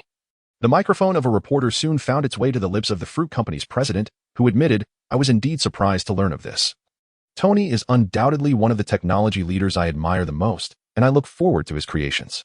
In the absence of significant news, the reporter rummaged through various sources until discovering an unfamiliar name associated with the company's legal representative. Who could this be? The journalist, upon investigation, was taken aback to discover that Mr. Kody Lee is, in fact, the second largest shareholder of Stark Industries. Moreover, he co-founded Marvel Technologies alongside Tony Stark. This information was publicly available, yet overshadowed by Tony's brilliance, it went largely unnoticed. Additionally, he is the owner of the renowned Panda department store across America, as well as the actual proprietor of the Nielsen Murdoch law firm. Most astonishingly, he has yet to reach the age of 20. That afternoon, Kody's photograph and news made headlines across major media outlets, heralding him as a rising tech mogul and future tycoon. However, the media was surprised to find that aside from these surface details, other aspects seemed to be shrouded in an invisible veil, rendering further investigation fruitless. The suddenness of the headlines left Kody somewhat disconcerted, but this awkward feeling did not linger for long. There was finally a breakthrough regarding the blade. At the intersection of Hell's Kitchen and 8th Avenue, a step back leads into the bustling east side of Manhattan, while a step forward plunges into New York. Indeed, all of America's largest den of iniquity, even though the streets no longer showcase the wandering figures of drug addicts resembling the living dead. Kody managed within a brief 20-minute walk to resolve 3 robberies and a case involving a motorcycle gang. The absence of drugs had not rendered this place any clearer.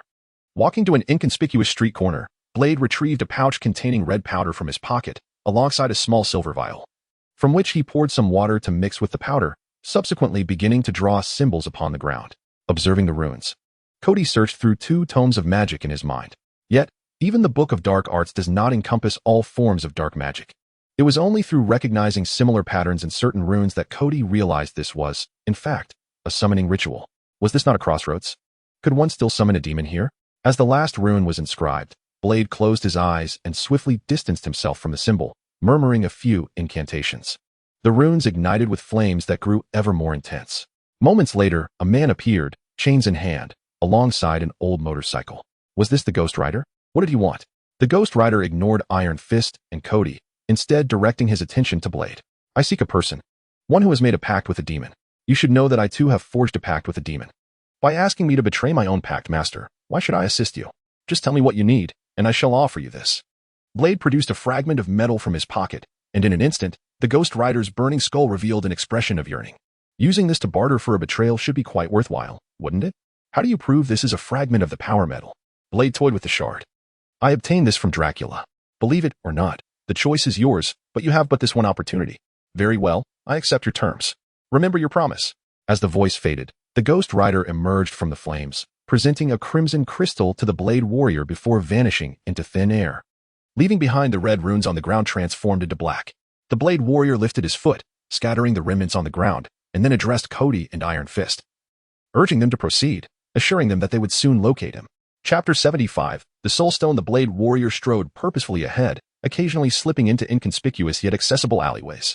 His movements were remarkably swift and decisive, and he refrained from uttering a word, offering no explanation to Iron Fist and Kody regarding the nature of the stone.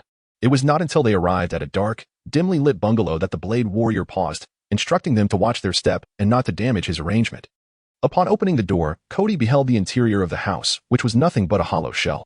The floor was meticulously adorned with magical runes drawn in the same red powder they had encountered earlier, each rune encircled by a ring of candles, forming an expansive magical array. The Blade Warrior unsheathed his silver longsword and katana, executing a series of sharp and precise moves. Sparks flew as the 2 weapons clashed, and before Iron Fist and Kody could appreciate the spectacle, the Blade Warrior sheathed his swords. The candles that had been arranged within the room were now all ignited.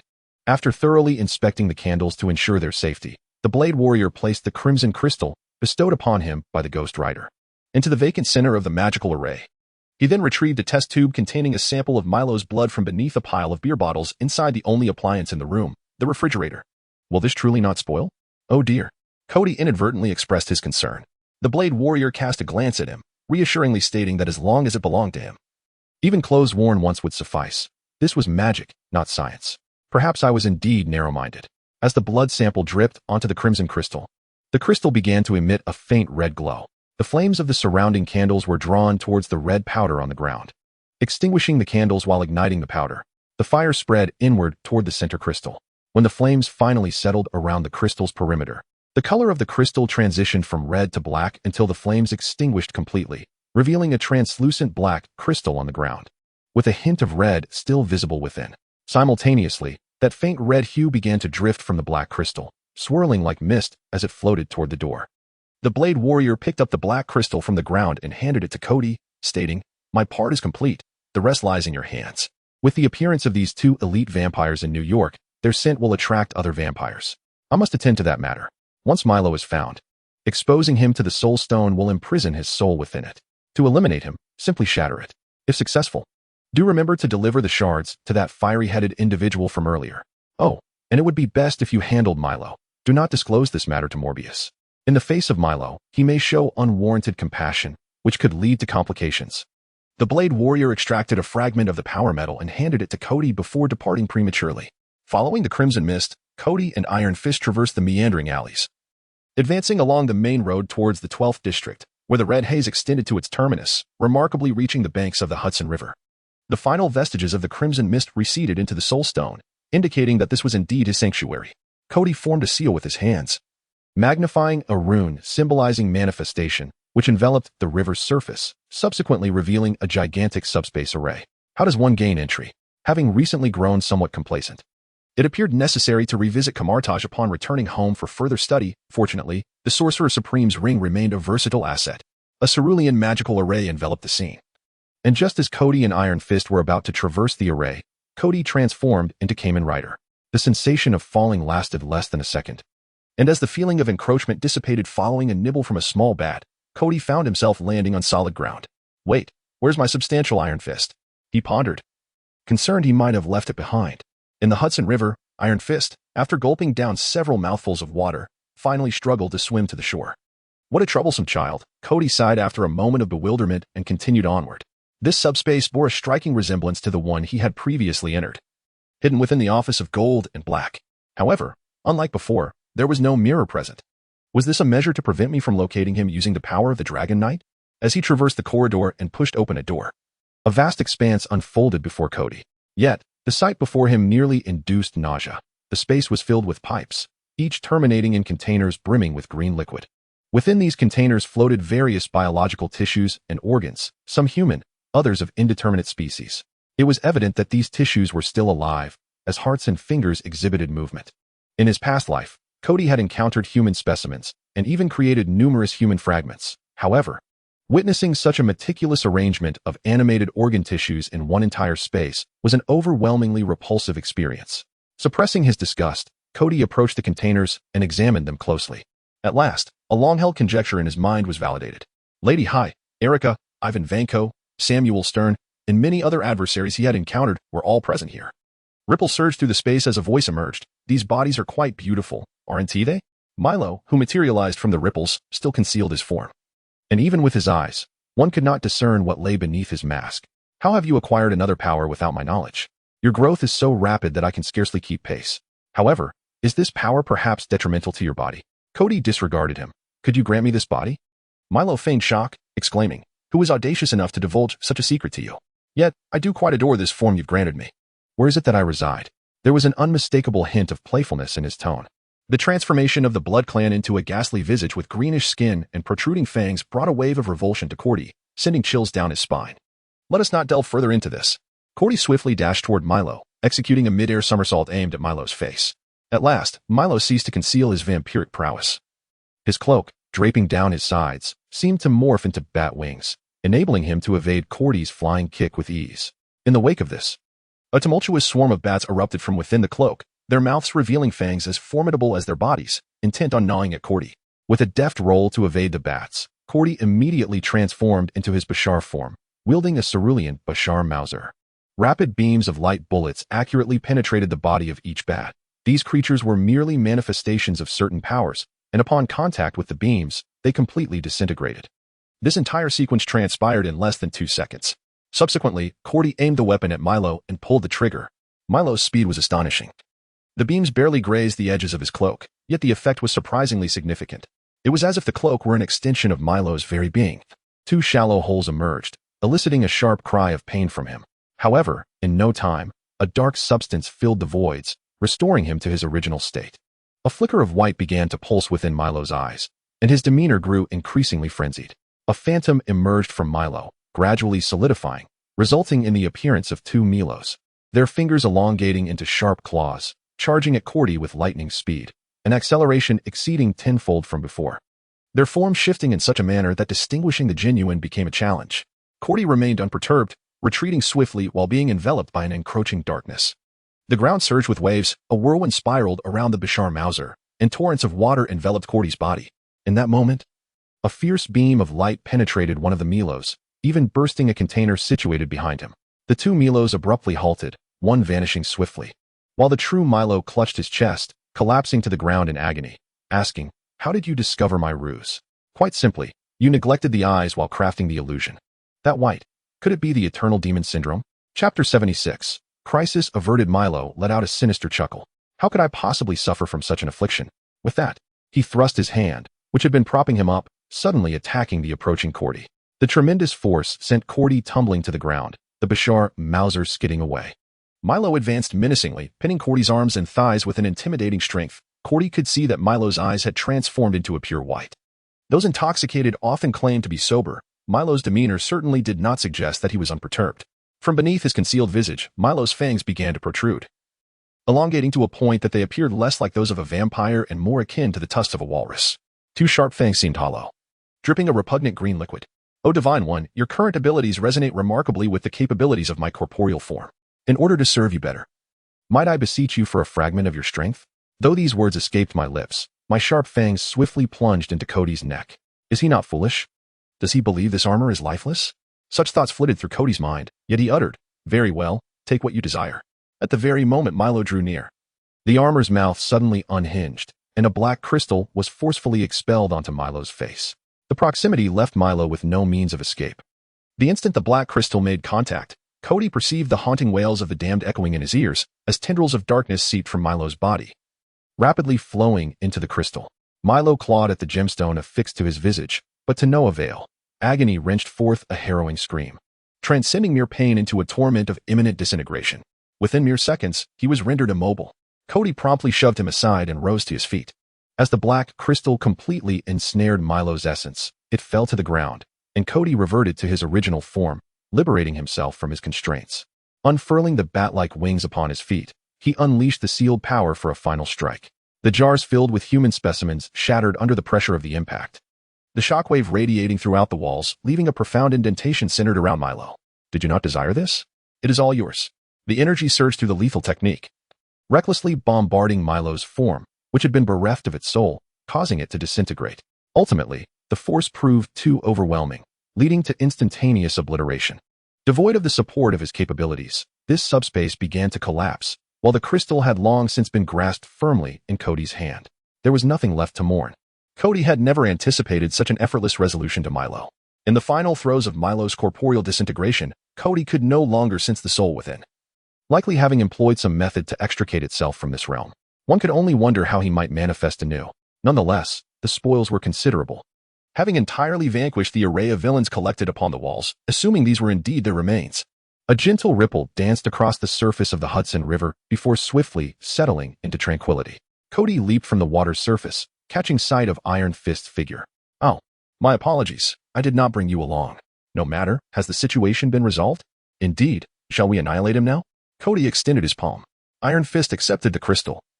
Recalling the words of Blade, to avoid unnecessary complications, his fist ignited with brilliance, and in an instant, the crystal was pulverized into dust.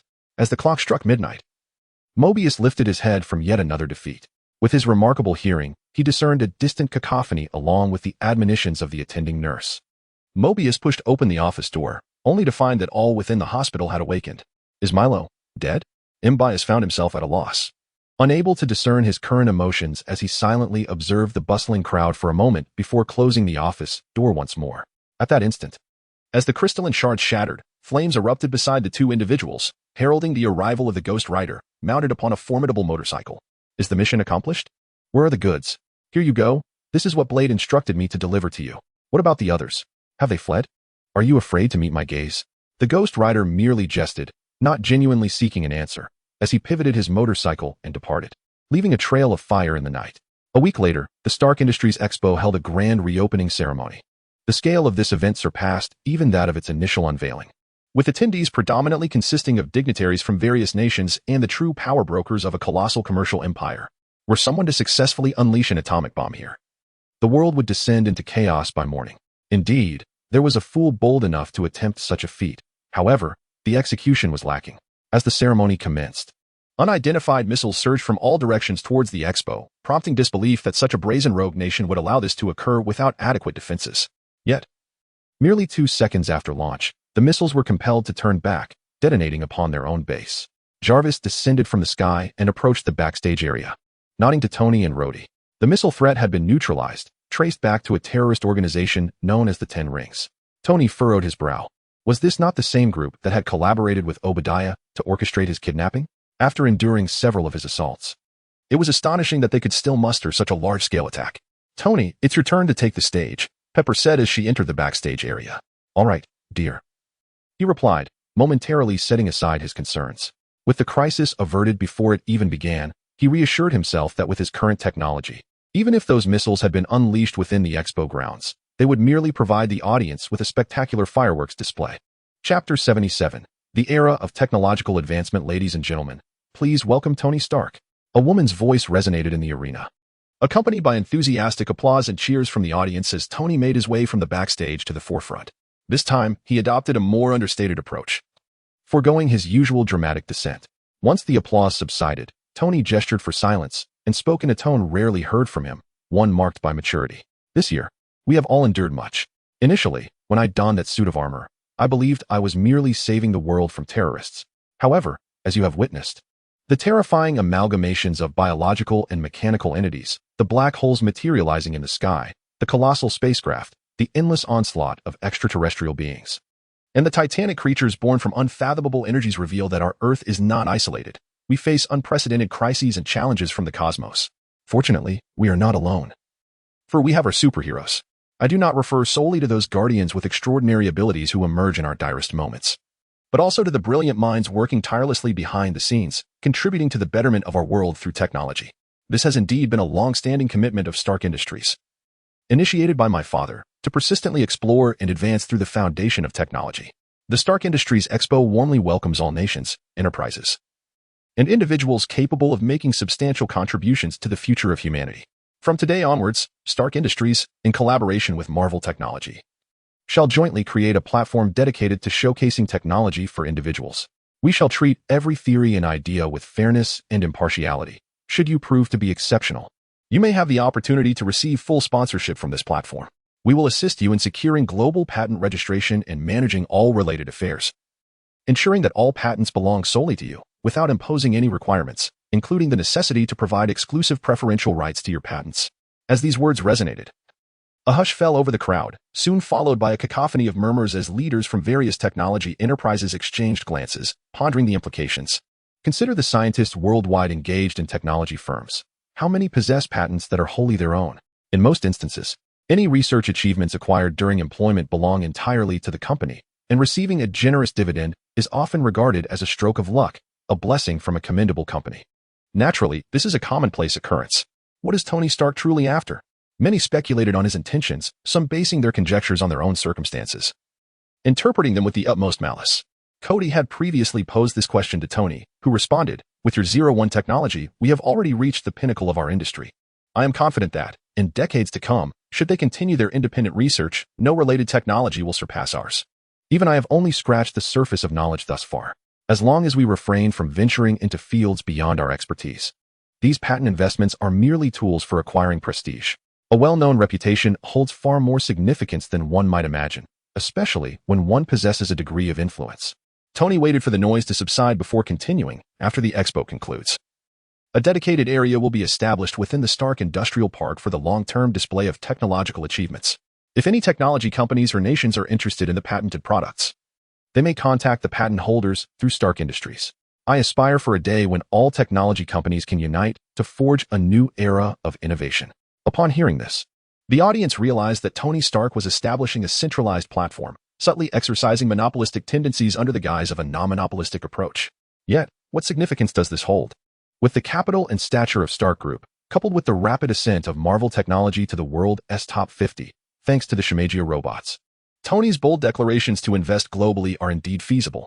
Other enterprises can only harbor envy and jealousy, for the notion of sharing patents on a common platform with other companies seems implausible. Such a phenomenon is undoubtedly non-existent. Typically, one finds themselves embroiled in fierce competition over a particular patent. Should such temptations arise, a veritable bloodbath would ensue. The prowess displayed here is likely beyond even that of the Osborne Group. This past week has not been kind to the Osborne Group and Norman Osborn. Overnight, all subspace warehouses vanished without a trace, and the potions and essential materials retained in the physical realm inexplicably became ineffective. Without these crucial ingredients, the Osborne Group would be rendered incapable of producing the Saver's Potion, thus halting the production of their gold standard healing elixirs. The first signs of trouble emerged in a foreign nation, which had gratefully received a shipment of the cherished healing potions from a dear ally. However, shortly thereafter, military medics rushed to inform the commanders that all individuals who had consumed the Saver's Potion had perished in violent explosions. Within a night, the region welcomed the dawn of peace. A similar calamity transpired in numerous corners of the globe, and upon awakening, Norman Osborn found himself subjected to scathing reproach. As the day progressed, he was inundated with distressing news, and witnesses noted that his hair had turned white by the time he left his office at noon. Consequently, the Osborn Group became the sole major technological enterprise absent from the expo. Following the conclusion of the opening ceremony, a break ensued, during which Tony had initially planned to host a product launch for the Shimagia as a triumphant kickoff. However, upon reflection, he deemed it far more effective for visitors to personally experience the product, thereby showcasing the Shimagia's exceptional capabilities. Thus, within the park, all humanoid and non-humanoid attendants are composed of Shimagia. Over 500 units of Shimagia were deployed for this event, all produced within the week, utilizing accelerated space in the mirror realm, with production lines expanded from 1 to 5. Do not underestimate the significance of these additional 4 machines. Each manufacturing unit is equipped with 10 magical gemstone prism accelerators, retrofitted by Z, with each accelerator costing over 100 million. Such expenditures were solely borne by Tony, who alone could afford such extravagance without concern. The silver lining is that with the addition of these 4 manufacturing units, should there be no need to produce other items midway, the costs, including Tony's investments, could be recouped in under 6 months, thanks to the Shimagia. Thus, the afternoon's agenda transitioned to the product launch for the first-generation smartphone by Miracle Communications. Major global tech media and prominent mobile brand companies received invitations to this event. However, upon receiving the invitations, many initially dismissed them as a prank, given that it had been less than 2 weeks since Miracle Communications had completed their patent registration and submission. It is noteworthy that the patent application is still under review worldwide, yet the product is already completed. With Tony's extensive connections, as long as Miracle Communications presents something substantial, the necessary approvals and reviews from relevant departments should merely be a formality, easily granted at any moment. The question remains, however, can they truly deliver? One can only hope that what is unveiled is not merely a conceptual product. Recently, several established manufacturers, in a bid to revitalize their waning fortunes and particularly to salvage their stock prices, have hosted numerous concept product launches. Whether these products are genuine or not will be revealed by afternoon. Chapter 78. The mobile phone. It is remarkable that this marks Kody's first public appearance as a representative of a technological giant, especially at a mobile phone launch. In his previous life, he had watched executives confidently present their phones in fluent English on video platforms, which he found quite impressive, until the weight of such a responsibility fell upon his own shoulders. Should he perhaps start with a flourish? At the stage exit, 2 beams of light were ready, awaiting Kody's entrance. Taking a final moment to stretch his fingers and arms, Kody adjusted his expression and breathing, stepping out with a smile. Tony and Pepper were seated in the audience, applauding and whistling as Kody made his appearance. Ladies and gentlemen, welcome to Miracle Communications' inaugural launch event. From this year onward, I shall stand here annually to present our latest innovations. Miracle Communications is a company that has been established for less than 2 weeks. Yet our technological foundation has been in the making for quite some time. Ladies and gentlemen, I wonder if you are intrigued by a mobile phone that shares the same technology as the Iron Man suit and the Shimagaref? As the first tease was thrown into the crowd, excitement rippled through the audience. Kody glanced at Tony, who discreetly gave a thumbs up, signaling approval. Now, let us invite our charming assistant from Shimagaref, Mrs., to bring forth our mobile phone. Everyone turned their gaze towards the entrance, and moments later, a delightful robot girl clad in a blue and white uniform, adorned with headphones, emerged from behind the curtain, pushing a lavishly decorated display stand to the center of the stage. Thank you, Mrs. Please greet everyone. Is slightly bowed, saying, hello, everyone. I am the personal assistant to Mr. Kody, the general manager of Miracle Communications. Today marks my first day at work, and I kindly ask for your guidance. In the time ahead, I will assist Mr. Kody in showcasing all the features of our mobile phone. Thank you. Iz's movements and demeanor were fluid and natural, making it hard to believe she was a robot, stirring the excitement of those in the audience who had pre-ordered Shimagaref but had yet to receive their devices. However, regardless of their eagerness, they would have to wait their turn. The earliest batch of Shimagaref would be distributed after today's event, a deliberate tactic by Kody and Tony to heighten anticipation. Thank you for your assistance, Iz. First and foremost, I wish to pay homage to the father of our smartphone revolution, Mr. President of the Fruit Company, for showcasing an alternative form that a mobile phone can embody. From him, I have gleaned a wealth of knowledge and inspiration. I ponder, beyond mere communication tools, what role should a mobile phone play in our lives? An intelligent assistant at our fingertips? A camera? A portable music player? A mobile cinema? The possibilities are endless. Or perhaps, with the possession of such a device, all these functions could be seamlessly realized. Behind, a large screen illuminates, showcasing the phone's front and side views when the screen is inactive. It is evident that this device boasts a similarly flat design, appearing slightly thinner and more rectangular than conventional models. At this point, the audience of mobile manufacturers might consider it acceptable, not outrageous, as these are common functionalities, likely attributing any advanced technology to the exterior or materials. As anticipated, Kody promptly stated that as our scenarios for using mobile phones multiply, their inherent security becomes paramount. We desire our devices to be more robust. Thus, from the inside out, our phones feature the latest nanosteel spray coating, ensuring durability under any circumstances. As he spoke, Iz began to violently demonstrate the phone's resilience, striking it with a baseball bat, even setting it ablaze, followed by dousing it with water. Yet, to everyone's astonishment, the screen bore not a single scratch. The young man, still in his youth, might consider this a disposable item. How could one profit from an indestructible phone? Was Tony really allowing him to act so recklessly? Given his age, could he be Tony's illegitimate son? Yet, his Asian features are so pronounced, lacking any Caucasian traits. Unbeknownst to the murmurs of some in the audience, Kody continued to elaborate on the phone's internals. For this device, both hardware and software are entirely derived from the patents of Miracle Communications. I shall refrain from delving into overly technical data here. Suffice it to say that if I were to elaborate, our phone launch would transform into an academic conference. A massive chart appeared on the screen, detailing figures related to chips, storage read-write speeds, and computational efficiency. Apart from a few technical staff and enthusiasts, nearly no one could comprehend the significance of these numbers. However, they quickly learned the truth through the reactions of those around them, particularly for the president of the leading tech company sitting in the front row, who is himself an exceptional technical talent. Each figure made him increasingly uneasy. How could it be? The performance of this phone surpassed that of their highest-performing computers by more than double. If he could not delegate the technology effectively, the leading smartphone would have no chance of surpassing this device in the next 5 years. Fortunately, the user experience of a phone is not merely a matter of accumulating numbers if the internal operations are not synchronized. Even the highest figures could lead to lag and other issues. He reassured himself, momentarily finding tranquility amidst the turmoil. With a flick of his remote, Kody dimmed the screen behind him, suggesting they bypass the tedious data. Shall we illuminate the screen and explore the world within? Chapter 79. The launch event. As the lights in the auditorium faded, a solitary beam illuminated the smartphone, casting a spotlight upon it.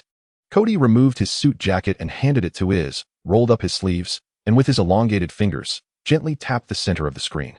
On the synchronized display behind him, ripples emanated from the center of the screen, revealing a smiling face logo composed of the word and an uppercase, morphing into the word miracle. The smiling emblem then vanished, leading directly to the main menu. A wave of cheers erupted from the audience. If Kody heard correctly, it was a man's voice, filled with excitement. The reason was simple. The smartphone's front boasted a seamless display, free from any notches or bezels. In the initial black screen state, its true form was obscured, but now, as the screen fully illuminated, the audience beheld the phone's complete visage. It was clear that this gentleman was thrilled. His exuberance resonated with Kody, recalling his own feelings upon witnessing the device roll off the production line for the first time. Our smartphone features a fully covered 4.5-inch display with an unprecedented resolution of 1080 and a staggering brightness that can reach an astounding 1000 nits, complemented by an ultra-high refresh rate of 90 Hz, ensuring that the colors are rendered with 100 fidelity to the world as you perceive it. I can confidently assert that, to date, regardless of the display technology employed by any smartphone globally, this is the finest screen, unequivocally. As for its durability, this has already demonstrated its robustness, so I shall refrain from reiterating that point. While the phone is secure, what of your information? Do you recall the ripples that appeared when I first touched the screen? This display serves as a comprehensive fingerprint sensor. Without your unique fingerprint, no one else can unlock it. If memory serves, this will be the world's first smartphone to employ fingerprint recognition technology, as well as the first to utilize screen recognition technology. Fingerprint recognition? Through the screen? Some members of the audience were already buzzing with excitement. Safety concerns seemed trivial compared to the sheer coolness of the feature, instantly evoking images of spy films. Pleased with the audience's reaction, Kody continued, "You may be wondering, while such a large screen is indeed impressive, what about the hardware functionalities on the front? Allow our screen technology to enlighten you. A screen has never merely been a tool for displaying images. With a 100 screen-to-body ratio and no visible microphone on the front, this display not only provides fingerprint recognition but also integrates full-screen vibration sound technology. At any point along the screen, if you place your ear close, you will be able to hear sound. Can it take selfies?" A female voice from the audience inquired. "Of course, for selfies, my solution is the under-display camera. Z. Activate selfie mode." Apologies, it seems I have inadvertently revealed information that was meant to remain undisclosed. At the bottom of the mobile screen, a vibrant ripple of colors appeared, followed by the melodious voice of a woman announcing, "All right, I am activating it for you."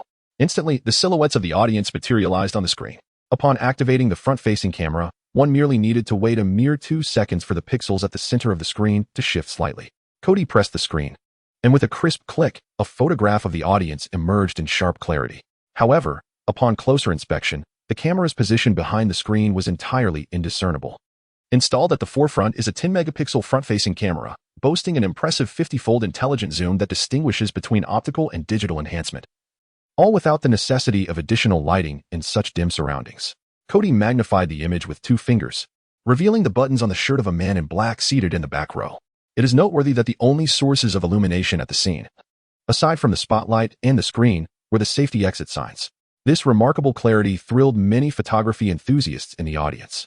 And this is merely a front-facing camera. Logically, the rear camera should be even more formidable. Just moments ago, everyone heard the voice of Z, correct? Indeed, our mobile device cannot remain inconspicuous. This phone is equipped with an engine identical to that of the Shimajaya robot. If you possess a Shimajaya, then this phone will serve as its second body. When it is inconvenient to carry the Shimajaya, this mobile device suffices. For those in the audience who do not yet own a Shimajaya, you can now become acquainted with your Shimajaya in advance through this phone. I assure you, all voice commands that the robot can execute, this phone can replicate. Once you acquire your own Shimajaya, a single tap will synchronize all information, including the knowledge base you have purchased. Z is the name I chose for my assistant. And you too can bestow a unique name upon your Shimajaya. The mobile manufacturers in the audience felt a pang of realization. This is indeed the core selling point of this phone. As long as the technology from other companies cannot surpass it, this phone will remain irreplaceable. Yet, the surprises do not end here. Now, if you were to inquire about my favorite mobile operating system, without a doubt, it is the system of our esteemed Fruit-branded phone. However, starting today, I must add another to my list of favorites, our very own mobile operating system. If you insist on asking which is superior, I can only say that ours may be somewhat gluttonous due to its unique operational mechanism. Whether it is mobile system software currently available on the market or computer system software, all can run flawlessly on our platform, without any system limitations whatsoever. Unbeknownst to the esteemed individuals present, I wonder if it would be possible for you to grant us access to the necessary authorizations. This would alleviate the considerable burden on our software companies, allowing us to refrain from developing bespoke software solutions. The CEOs of the Fruit Company and the Weiwei Company exchanged glances, their expressions darkening. Who among them was unaware that these two companies dominate the market for mobile and computer software? Furthermore, Weiwei's proprietary mobile operating system, the Andy system, is set to launch imminently. With Kody unveiling unprecedented manufacturing technology, it is inevitable that future collaborations will arise in the realm of mobile devices and beyond. Otherwise, they would be compelling other software companies to choose between options, which would necessitate authorization, whether granted or not. The two executives shared a knowing look, their minds racing with calculations, pondering which technology to exchange for authorization. A remarkable mobile device must surely be equipped with an exceptional core. Being rather inept at naming, I pondered extensively, drawing inspiration from global mythologies, ultimately discovering a sacred creature within the ancient Chinese text, the Shanhai Jing, the vermilion bird. Thus, I have christened this core Vermilion Bird 01. What merits does it possess to warrant such an illustrious name? We conducted a rudimentary modification test in the background, installing Vermilion Bird 01 onto a basic model laptop from a competing brand, alongside downloading some of the most acclaimed titles available. It is well known that this is not a high-performance computer, with its hardware, including the graphics card, lacking the capability to support the game as operation. However, one can observe that the laptop, equipped with our Vermilion Bird 01, seamlessly rendered a 20-minute combat scene at maximum graphics settings without a hint of lag, skillfully depicting environmental effects such as rippling water and rainfall. The core's maximum operating temperature did not exceed 40 degrees Celsius, as, apart from some storage components, the other hardware of the laptop was scarcely engaged. An astonishing 98% of the workload was shouldered by Vermilion Bird 01. I must emphasize my choice of terminology. I refer to it as a core, not merely a processor, for it transcends the definition of a simple chip, embodying an integrated intelligent core with multifaceted functionalities. The audience, consisting of representatives from computer and gaming console brands as well as enthusiastic players, began to stir with excitement. One can easily envision their imaginations ignited by the prospect of possessing a sleek device capable of allowing them to indulge in their favorite titles anytime and anywhere. As the presentation transitioned, several images of thin, paper-like objects appeared on the screen. Such formidable capabilities necessitate equally robust energy support. We have discovered a groundbreaking battery manufacturing technology, and we have aptly named these slender batteries GUM. With excellent power consumption optimization, this 20,000 mAh battery guarantees no less than 20 days of standby time for your mobile device, and even under heavy usage, it can sustain a minimum of 4 days. Upon the conclusion of this statement, the audience of manufacturers erupted into a cacophony of chatter, for contemporary batteries have, to a significant extent, reached a plateau, and graphene batteries remain merely theoretical at this juncture. Traditional batteries have reached the limits of their compactness, rendering further miniaturization impossible. Consequently, contemporary mobile devices predominantly rely on computational methods to optimize power consumption, thereby ensuring battery longevity. This, to some extent, constrains the user experience and the advancement of smartphones. Thus, even in the absence of extraordinary technologies, the mere prowess of battery innovation positions Miracle Communications as a prospective monopolistic titan. Having discussed this at length, I have yet to reveal the rear of the phone, as I have concealed a remarkable feature there. Gradually turning the device around, under the illumination of the overhead light, one can observe the stunning, shimmering reflections on the back, which are truly captivating. With a few taps on the interface, the rear transforms from a glistening black to a brilliant laser white, then shifts to a rich taro purple, rose gold, and lush green, even acquiring a luxurious leather texture akin to high-end handbags. Indeed, as you may have surmised, the back of the device is also a screen. With another tap of his finger, the phone astonishingly morphs into a crystal that allows visibility through the user's palm. This feature is specifically designed for photography enthusiasts, utilizing the hidden front and rear cameras to create a real-time viewfinder. The rear camera boasts an impressive 20-megapixel resolution, supporting a remarkable 100x intelligent zoom and various low-light photography capabilities.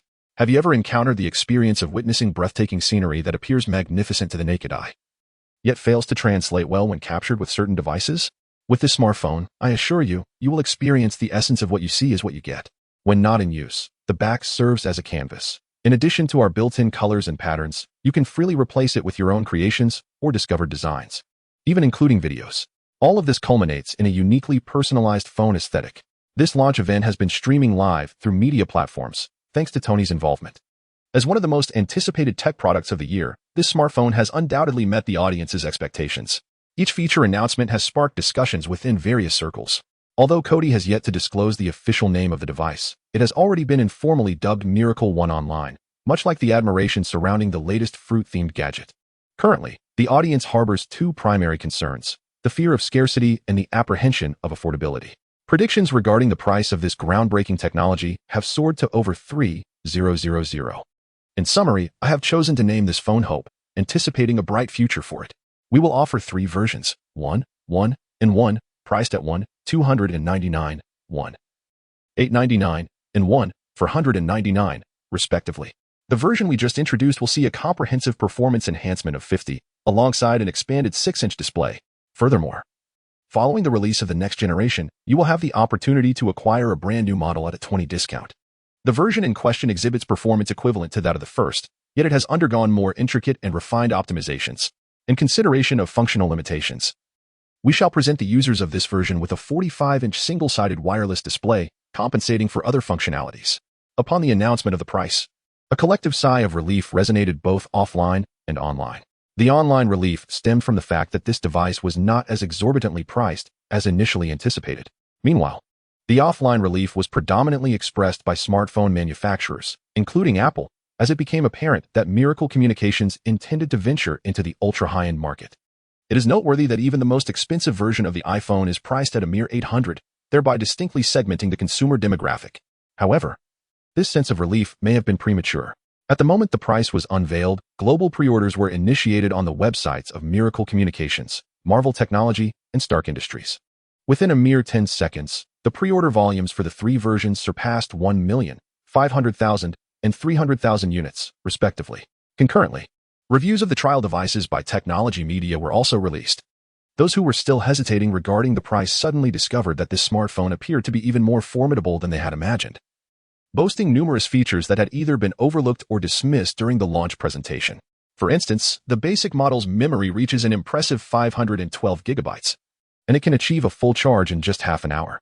The complementary headphones deliver sound quality that effortlessly surpasses that of typical market offerings. The device seamlessly operates high-end games wirelessly and allows for video editing without any lag. Its photographic capabilities exhibit remarkable stability, ensuring that images remain steady regardless of movement. Such extraordinary features prompted a doubling of pre-orders by the following day. Across all channels, the total of over 5 million units released sold out by the evening. Just as Kody was seated in his office, grinning at the impressive figures, he received a call from Tony. Kody, Pepper is missing. Chapter 80. The emergence of the virus. After hanging up, Kody immediately activated the portal and arrived at Tony's seaside villa. At that moment, Tony was engrossed in a segment of surveillance footage, scrutinizing it frame by frame. The video depicted scenes of explosions. Tony, what is happening? Kody inquired. Tony turned, rubbing his forehead, and replied, earlier today, Pepper received an invitation to attend a luncheon hosted by a biotechnology company. They claimed that their latest product had not been able to secure a spot at the expo, and they hoped to either gain an exhibition space or participate under the aegis of our technology platform. Here, watch the footage from the event. Tony pressed the play button, and Kody observed as Pepper and Happy entered the venue, approaching a man clad in a suit to shake hands. The camera angle distorted the man's features, rendering them unrecognizable. Their conversation appeared to be quite pleasant. However, at the end, Kody noticed Pepper shake her head before standing and shaking hands with the man as she prepared to leave. In the initial stages, everything proceeded smoothly, but as the scene shifted to the parking lot, an unforeseen turn of events transpired.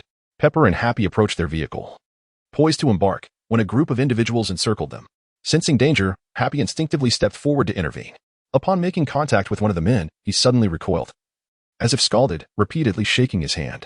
Subsequently, the final moments of the video unfolded. Those men erupted in a blinding explosion, reminiscent of bombs. This image struck a chord of familiarity within Kody, who sighed and inquired, Tony, have you discovered the name of that company? I have, Tony replied. But just as Pepper was meeting that man from the company in the video, a breaking news story emerged from Europe. Tony tapped on the tablet, presenting the news to Kody, who scrutinized the headline. Founder Aldrich Killian and his girlfriend, Chief Scientist Maya Hansen, killed in a bomb attack at their residence. This storyline echoed the entirety of Iron Man's third installment, including the fabricated Mandarin, such a turn of events orchestrated by Killian himself. With his demise, chaos would undoubtedly ensue. Tony, are you certain those two are truly deceased? Kody pressed. Tony nodded affirmatively. I've had J.A.R.V.I.S. verified. The unpublished forensic report has confirmed their identities. What about the surveillance footage nearby? Did it not capture the assailant's visage? The area surrounding the restaurant, including the underground garage, was obliterated by the explosion. I could only locate a severely injured and unconscious Happy along with a few survivors. The only footage recovered was the 2 brief segments we have here. That man seemed to materialize out of thin air. No traces of him appeared in the neighborhood surveillance. And Pepper, what about her? Her watch, our devices were linked. Half an hour ago, I received a health status update, but now it has lost connection. Likely due to some form of interference. Zaya is also unable to connect. Not even Zaya? Although the commercial version has been somewhat weakened to adapt to the current global base stations. The underlying technology ensures that even if a phone were cast to the depths of the Mariana Trench, it would still receive a signal. Thus, it is plausible that the watch was destroyed. Who could possibly eliminate someone capable of neutralizing Iron Man's arsenal? As he pondered, J.A.R.V.I.S.'s voice interjected. Sir, the database breach has been completed, and all the data has been compiled. Open it all, Tony commanded. Upon his words, the holographic projection space in the room unfolded, revealing a plethora of data, documents, images, and videos were meticulously categorized across several angles. As Tony scanned through the information, his finger abruptly halted over a particular formula. He isolated it, studying it with intrigue before a look of realization washed over him. The extremist virus. So, it is this, he exclaimed. Kody glanced at Tony, astonished that he had recognized this creation. It was worth noting that the original extremist virus, crafted by Maya, had been rather subpar. Its greatest effect merely resulted in a few centimeters of plant growth. Had it not been for the night spent with Tony, perhaps the research on the extremist virus would have met its demise. Tony's fingers glided across the screen, and within the recorded footage, he and Rhodey uncovered a plethora of revelations. Killian and Maya, akin to a modern-day Frankenstein couple, had, under the guise of healing, summoned numerous veterans and disabled soldiers to partake in their experiments. Were it not for the emergence of Osborne Industries' Savon serum, countless subjects might have succumbed to the catastrophic explosions wrought by the uncontrollable extremist virus, a fact evidenced by the gaps in the experimental records. However, merely a month had elapsed before the experiments resumed, this time featuring an array of familiar attire, along with a particular emblem that Rhodey recognized. It was indeed the Ten Rings gang, now embroiled in their experiments. This time, the Mandarin may have encountered a genuine challenge. Thus, the demise of Killian and Maya is likely intertwined with the machinations of this Mandarin.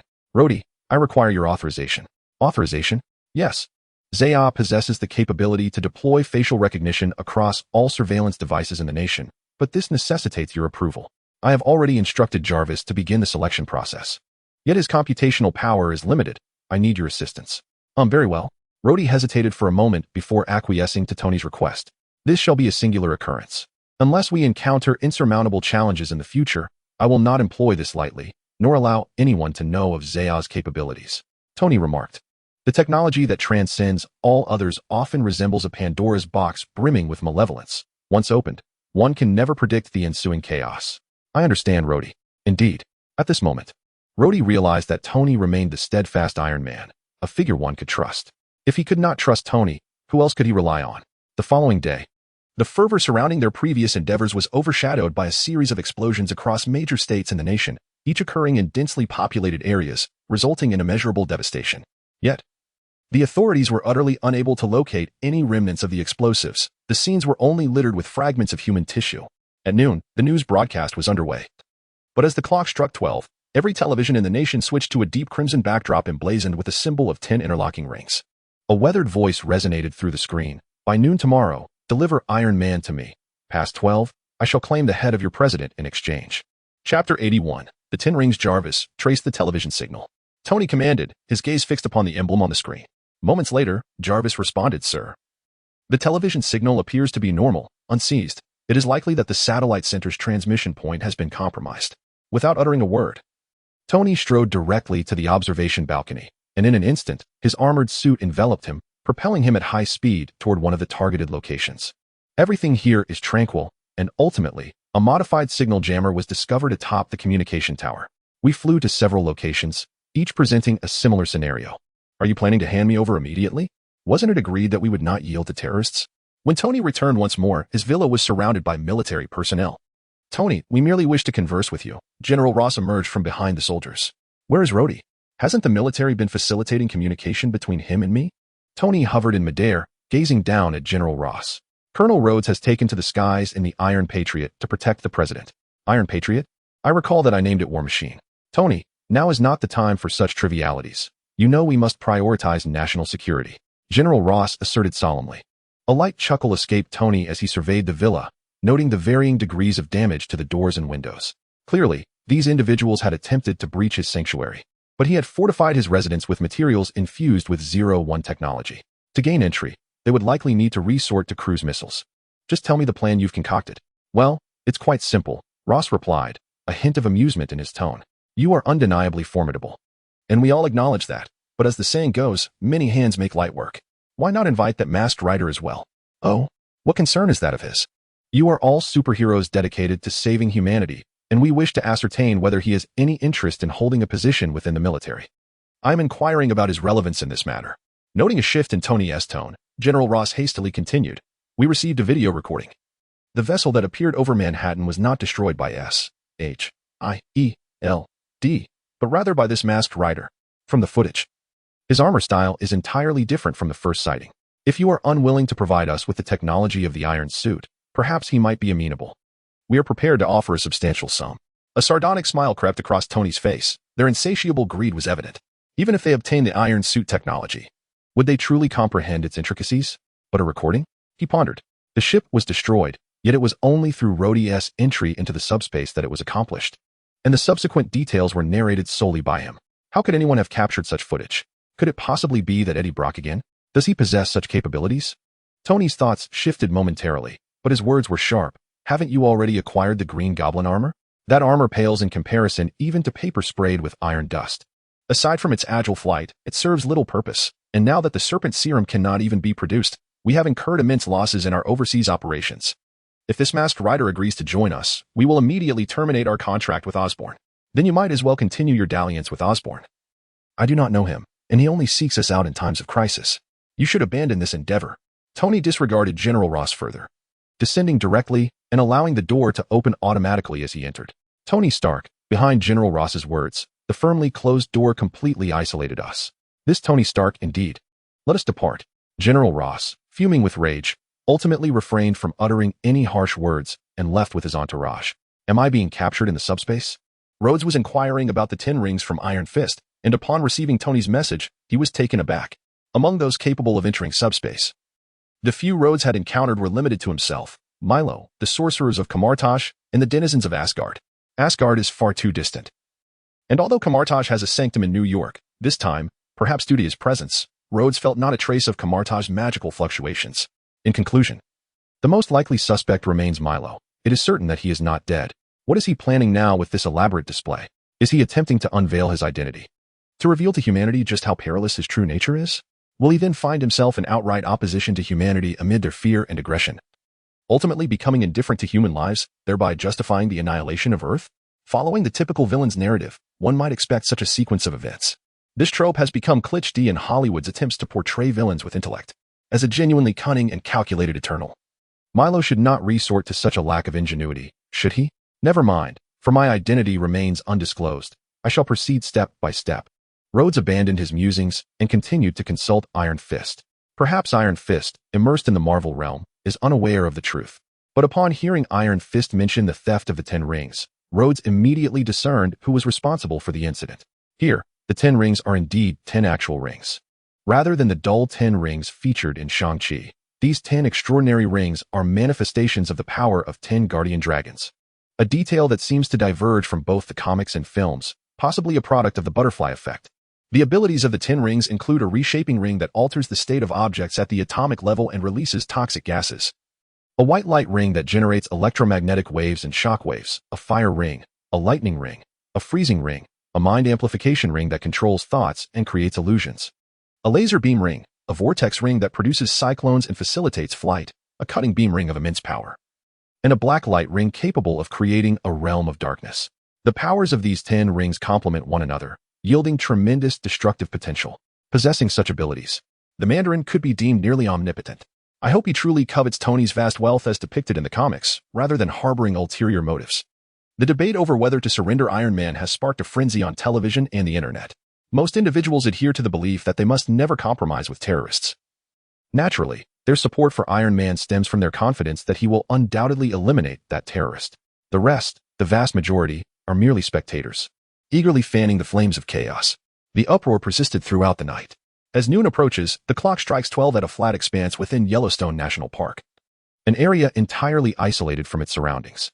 This location bears the coordinates designated by Manderlin. The reason behind his summons for Tony to traverse the entirety of America to arrive here remains a mystery. Tony, having arrived early, hovers in the air, gazing into the distance. At the stroke of noon, a frail figure appears on the horizon, staggering. It's Pepper,